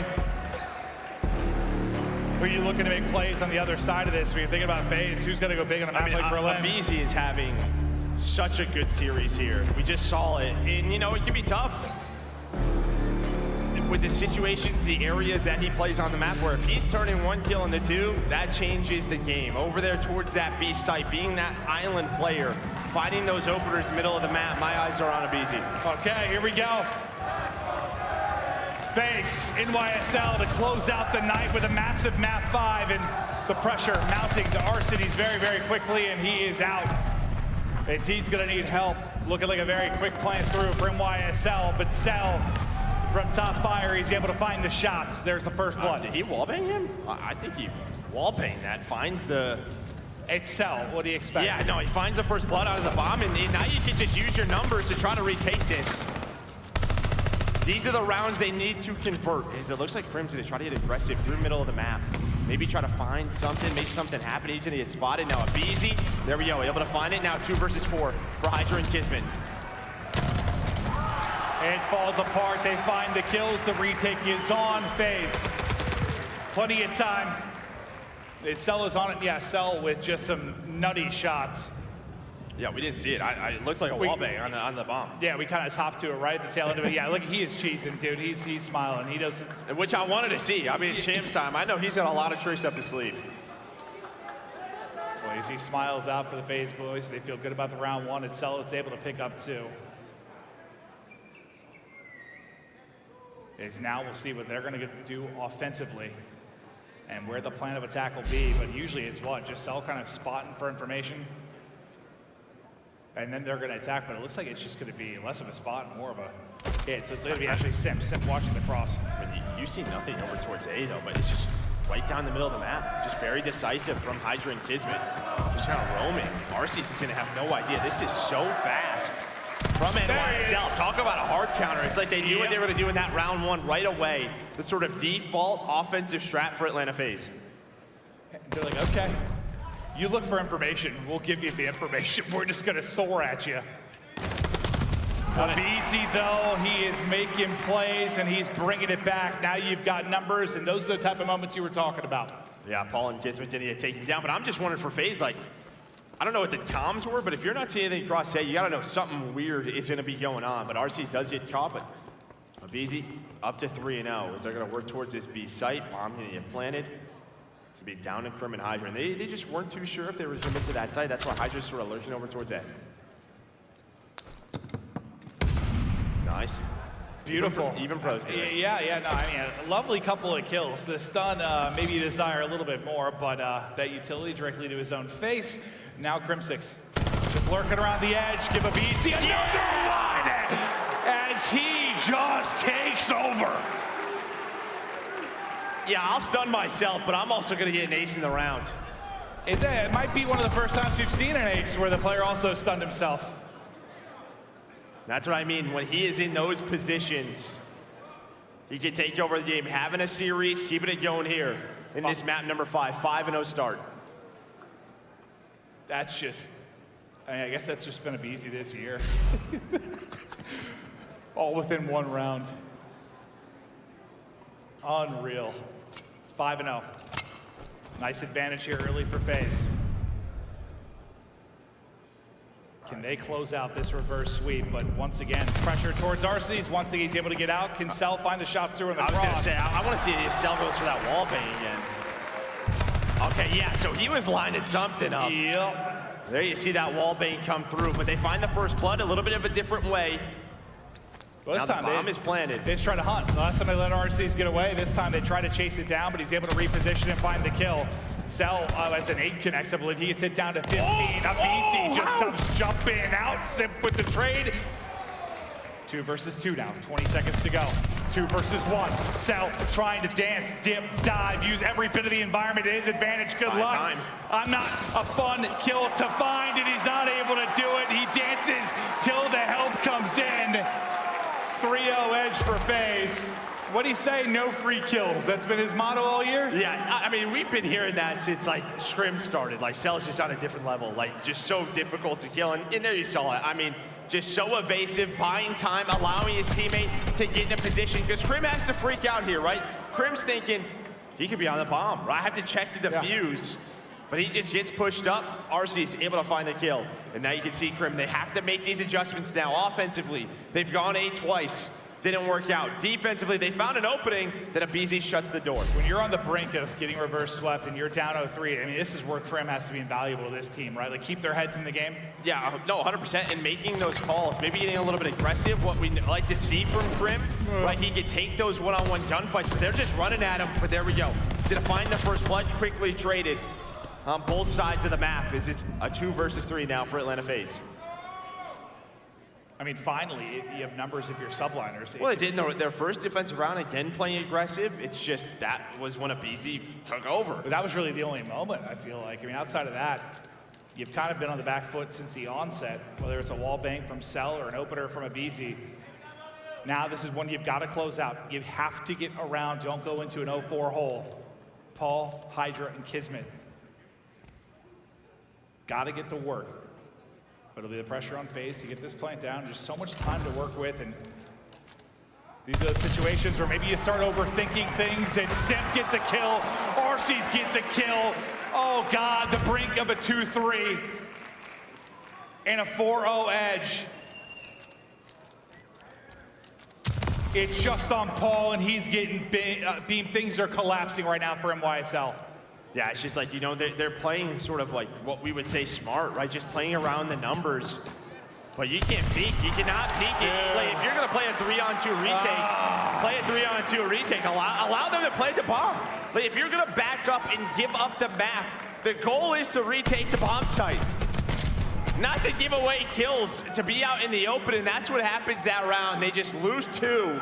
It's a 1-on-2 for Paul, where he's just trying to find anything. And this is when FaZe gets scary, when you go to a shot of the team and Cell and aBeZy are just giggling. Just laughing. That's when you get a little bit worried. Who knows what they're saying? I'm sure you won't hear it on it's the comm probably track. very inappropriate. Yeah. But it just seems like that's when they're at their best, when they're comfortable like that and having fun. It's been a frustrating year, but a chance to make a run, a chance for an incredible comeback here in winners round 1. aBeZy ready to go through the window. Hello, is anybody home? Yes, Kismet is. Hydra and Kismet able to find kills. The plank gonna go down. Surely you close this one out. Now gonna be Cell last alive. Still tucked away, looking for nerdy spots inside of fire. Well, that was like what we saw on Tuscan. You pretty much had 3 players from NYSL work over towards B, and Hydra's just lurking towards A. He finds the opening, was able to find a timing on Arcitys. That gives them full map control. They needed a round to get back into it. They're still being decisive, right? Which I think you want to see. Even in that round, they're taking gunfights, trying to find whatever they can from FaZe, and they found it. It's just the mid-round plays that have collapsed 2 times defensively for the Subliners. Yeah, I guess, are you thinking right now, like, all right, boys, like, we threw away a few runs. Like, let's just clean that up, and we're okay. It's just, is it too late? Well, it's just like, maybe, I don't know, cleaning it up is just playing a little bit differently. Instead of grouping up and just sort of staying, just being active on the map. That's when they seem to be at their best. Can they get numbers again? They do, but just for a moment. Insta trade there from aBeZy. Another one-on-one on the other side of it, and Kismet, the pistol is a popping. Arcitys' head just ripped clean off. Numbers again. Yep. Go away. There's another 3-on-2. In the mid-round, we still have a minute left in the round. Well, aBeZy, Cell, able to turn this into a 2-on-2. And now Kismet's just gonna get picked apart. I mean, this is the same exact round we have seen 2 times. Numbers advantage thrown away. It's just frustrating at this point. But Hydra, who has been terrific in Surge, does he have something he can pull off? When you look at the minimap, it's not looking great. Cell tucked away deep. Couple tags in. I mean, he takes him down to like 30 HP. Then he's going to get stunned. aBeZy soars forward. Props to Hydra. I mean, he one bullet on both players. He finds both of those skills, but yeah, 2-on-3. I mean, he's been terrific. Look at that. 1.32 on the series. They're going to need him to play like that if they're going to make a run to another championship final.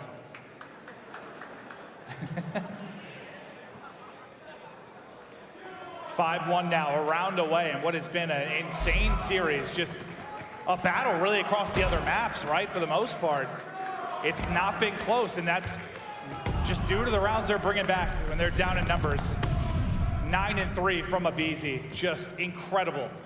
Well, he's going to be incredible tested again, series. it looks like. He's going to be tested in this position. I don't know if he's the guy you want to test right now. Yeah, maybe that's why Kismet's going this way. Yeah. Where's aBeZy play B? Maybe we just should have. Cell just staying alive top fire. Hydra trying to find the angle onto him. Simp looking over his duo and it's just sort of, we'll play the retake over at A. We have no problem doing that. And maybe at times, this is where FaZe could get caught out, but they've been very disciplined in this moment. Not over-peaking. Just allowing New York to try to work the map. 30 seconds left on the clock. The bomb just starting to work forward. Across. And now, see if they can get the retake. Cell pretty close to catching one, trying to get some wall banks through as well. Looking for tags into everybody. Now the 4-on-4 retake. Here we go. FaZe can close this out and move on to the winner's side of things. If they can clutch up, and it's Crimsix from deep, who's able to rip aBeZy. That's a massive kill. Just get him out of that as he's trying to rally to the troops. Well, because Kismet's going on a lap around the map. I mean, that's who he saw wrapping over towards B2. If Kismet's in the defensive spawn, like, I'm making sure we don't lose this round. It's gonna work out. Now, step by step, you got to rip off 5 straight. And again, you're gonna get to this defense where, yeah, they've had numbers, three defenses throughout this game. I mean, think about that. If they win 2 of those, it's a 4-3 lead for New York. Yeah, 100%. This is where you need Crim. Like, all right, boys. It's been one hell of a year. We've gotten to this point. Believe in each other, play for each other. Look to get it done. But it seems insurmountable at the moment.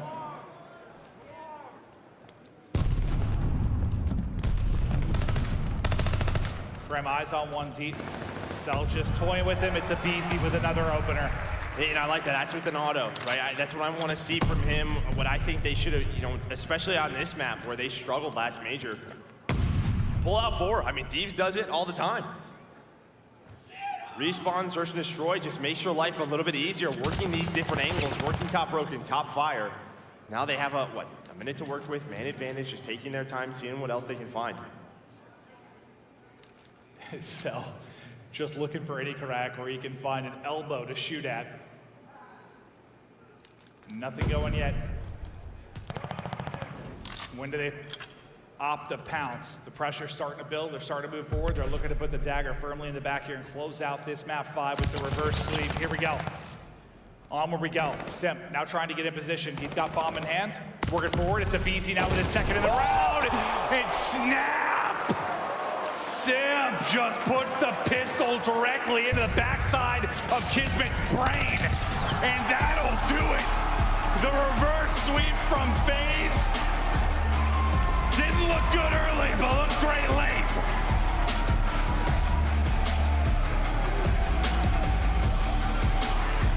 Might be the best search we've seen from them in a long time, honestly. But I know Crowder, their coaching staff is like, hallelujah. I mean, there's still some things that they can fix, but props to aBeZy and the rest of the guys for just getting it together after going down 0-2. I mean, aBeZy has had a heroic series. He was an absolute animal throughout the course of this one.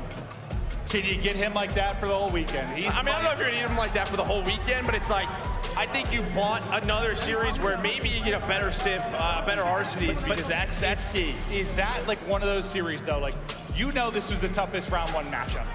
You go down 0-2, you bring it back. Like, is that one of those wins that can propel a team?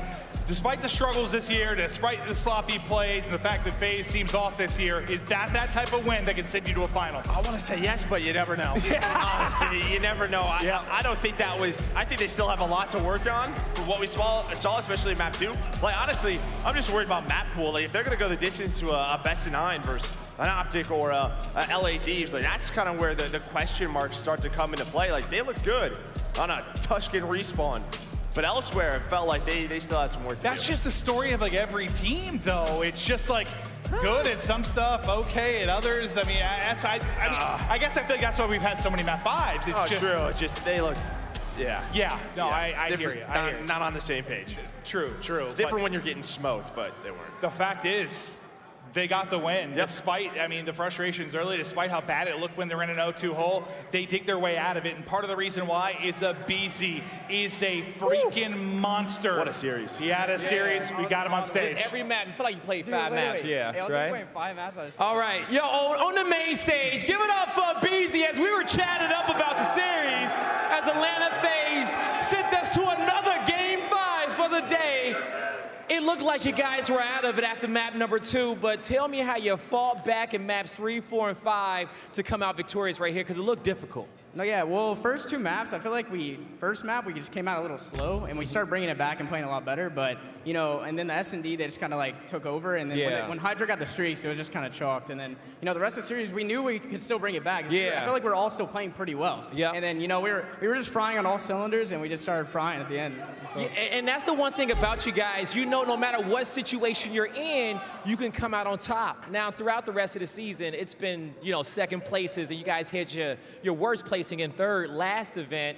What's going to be different here coming into Champs for you guys to hoist another Champs trophy? I think it's going to be, you know, the experience and the fact that we've been putting in the super hard work to, you know, get here and, you know, hopefully, you know, get it pull done. through, get done, So, and I mean, we've been, like I said, we've been putting in so much work for this, and I mean, we have like the experience behind us. We've all been to Champs like 3 years in a row. We got in finals of the last like 3 Champs. So, I mean, I think we got it in the bag. I do. Hey, they say they got it in the bag. aBeZy, anything you want to say to this crowd one last time? You guys are amazing. Seriously, you guys are amazing. Absolutely amazing. That's going to do it for aBeZy and myself on the stage. Des, take it away.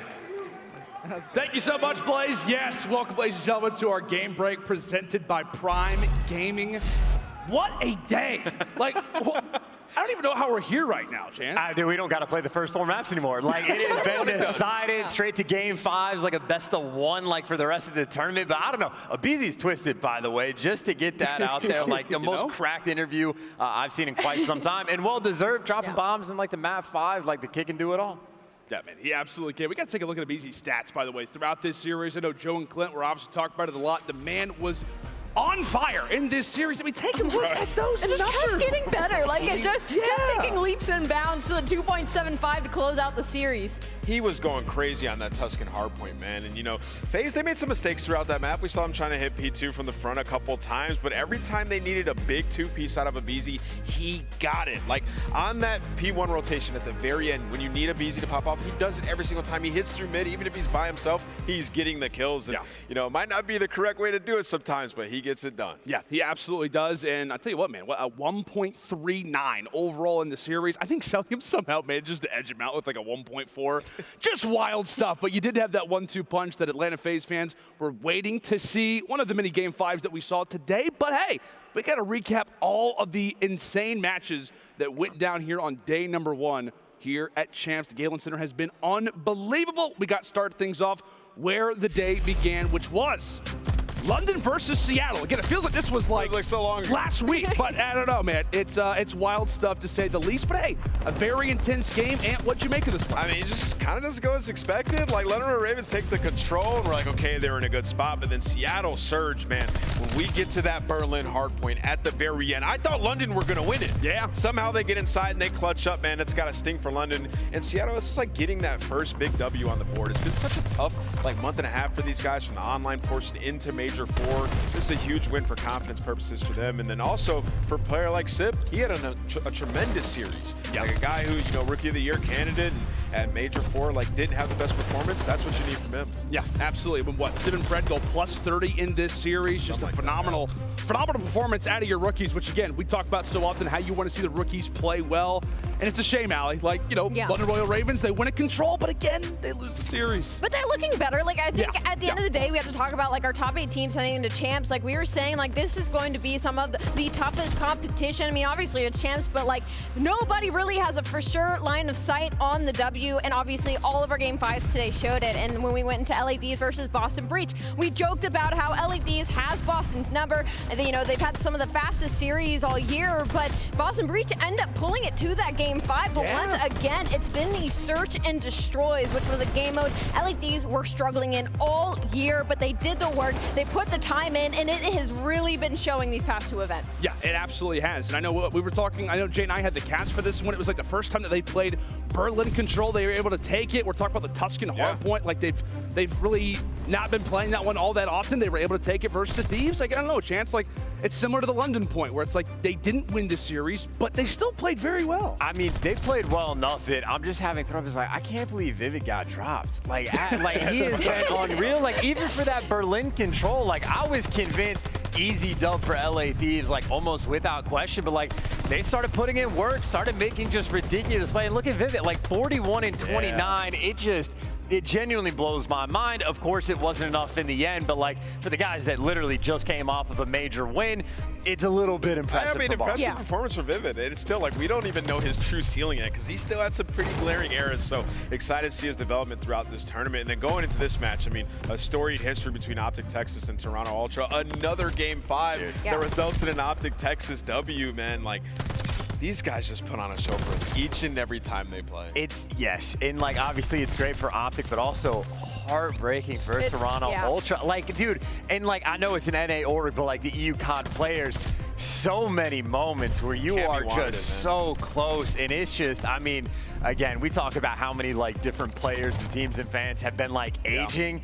These Ultra players, like they just have to be through the roof. For me, it has to be Kleenex. I feel like this game has been really rough for him because he's such a high engagement, aggressive SMG that when he's in rhythm the entire series, and he is popping off. Well, he was on rhythm in this series, and unfortunately, Toronto Ultra still weren't able to pull it out. So I think that's what scares me about this Toronto Ultra squad, is I was like, when Toby's frying, like, there's just no way. But for them to be struggling in S&D, the Toronto Ultra squad, who that was their bread and butter, that worries me. They were still playing well, though, right? Like, it's not really, it's like OpTic was just there making plays. Like, OpTic, I think, has been the #1 S&D over the course of the entire year. Ultra has just been a little bit better on the major, but I don't know. I still think Ultra have a lot of potential to make a run. It's not like there's any easy matchups, but if there was one team that has, like, that kind of clutch factor, I think Ultra from losers could get it done. For sure. That's fair to say, man. That is fair to say. You see the elimination round 1 side of things, loser of those games, they're done. As we said, we got some amazing games, by the way, and winners round 2 also. By the way, all these are going to game 5s, just so we're clear on all of that. But you know, the Atlanta FaZe versus Surge, we talked about that rivalry. OpTic versus Thieves. There's been a lot of talk, a lot of chirping between those two teams about being overrated, etc. That's an epic game because I mean, when we're looking at LA Thieves, we're looking at OpTic Texas, we might be looking at the 2 best search and destroy teams in the game. Like, think about that for a second. I did not think I would be saying that about champs if you rewind time. Dude, and even for FaZe versus Surge, like, FaZe are trying to break the curse of the number of second places they've had this year and trying to break the curse of Nicky D and get revenge on Seattle. 2 for 2. Goodness sake. Goodness sake. That's just a tease of what to expect when it comes down to our matches tomorrow. Also, we're not just going to have matches, we're also going to be having a very interesting reveal going down as well. Tomorrow, you will find out who is going to be our 2022 regular season MVP along with the Rookie of the Year. That's going to be going down in our pre-show headquarters as well to kick off day number 2. Guys, What a wild one. Game 5's all the way around, and I tell you what, I'm expecting the exact same thing to happen. It is Champs, it is Vanguard, and I cannot wait to see how day number 2 will treat us. Galen Center, LA, you have been absolutely phenomenal. We'll see you here at the same time, same place for the entire production and crew. This is Landon Lano Center signing off for the final time, saying hello Vanguard, hello Champs, and we'll see you again tomorrow. Yes, sir. I'm coming back with a new rap. Lighting up the dark on a new path. Never can be stopped, I'ma prove that. Tough as a rock, I'm a shot. I'm a champion. Brighten up the night like a full moon. Ready for the challenge, overcoming too. Never can be stopped, yeah, the chains loose. Ready for the fight, do it right. I'm a brick by brick, never stick by stick. We gon' build it so strong, baby, grit by grit. Let's go. You thought I wouldn't make it was inch by inch. Moving step by step, quicksand so thick. Pain bite like a pit. But I got a fire in me, it just lit like a bomb tick tick. I move like the champs do, microphone spit. Lyrics in the mix, make you smile and take a pic. Finna hit another level. Turning up the bass and the treble. Fighting opposition like a rebel. Gotta make you feel it, never settle. It's getting real, boy, like Geppetto. Hard like some metal. I can feel the weight every single day. But we gaining power. Victory awaits. We about to break through the gate. Stepping on the scene like a grape. I'm coming back with a new rap. Lighting up the dark on a new path. Never can be stopped, I'ma prove that. Tough as a rock, I'm a shot. I'm a champ. Brighten up the night like a full moon. Ready for the challenge, overcoming too. Never can be stopped, yeah, the chains loose. Ready for the fight, do it right. I'm a champion. Building up muscle mass week to week. Let's go. The heart of a champion, beat to beat. Swing with the best of them, cheek to cheek. And focus on the mission, man, until it's complete. Battle through the heat, no defeat. Moving through the valley, no retreat. The team stay elite, they can't compete. We earn what we get and don't cheat. We burn through your squad, no cease. We're entering a new phase. About to see some brand new days. Coming out the blaze. Pushing through with no delays. Geared up, this is the way. It's hard like some metal. I can feel the weight every single day. But we gaining power. Victory awaits. We about to break through the gate. Stepping on the scene like a grape. I'm coming back with a new rap. Lighting up the dark on a new path. Never can be stopped, I'ma prove that. Tough as a rock, I'm a shot. I'm a champ. Brighten up the night like a full moon. Ready for the challenge, overcoming too. Never can be stopped, yeah, the chains loose. Ready for the fight, do it right. I'm a champion.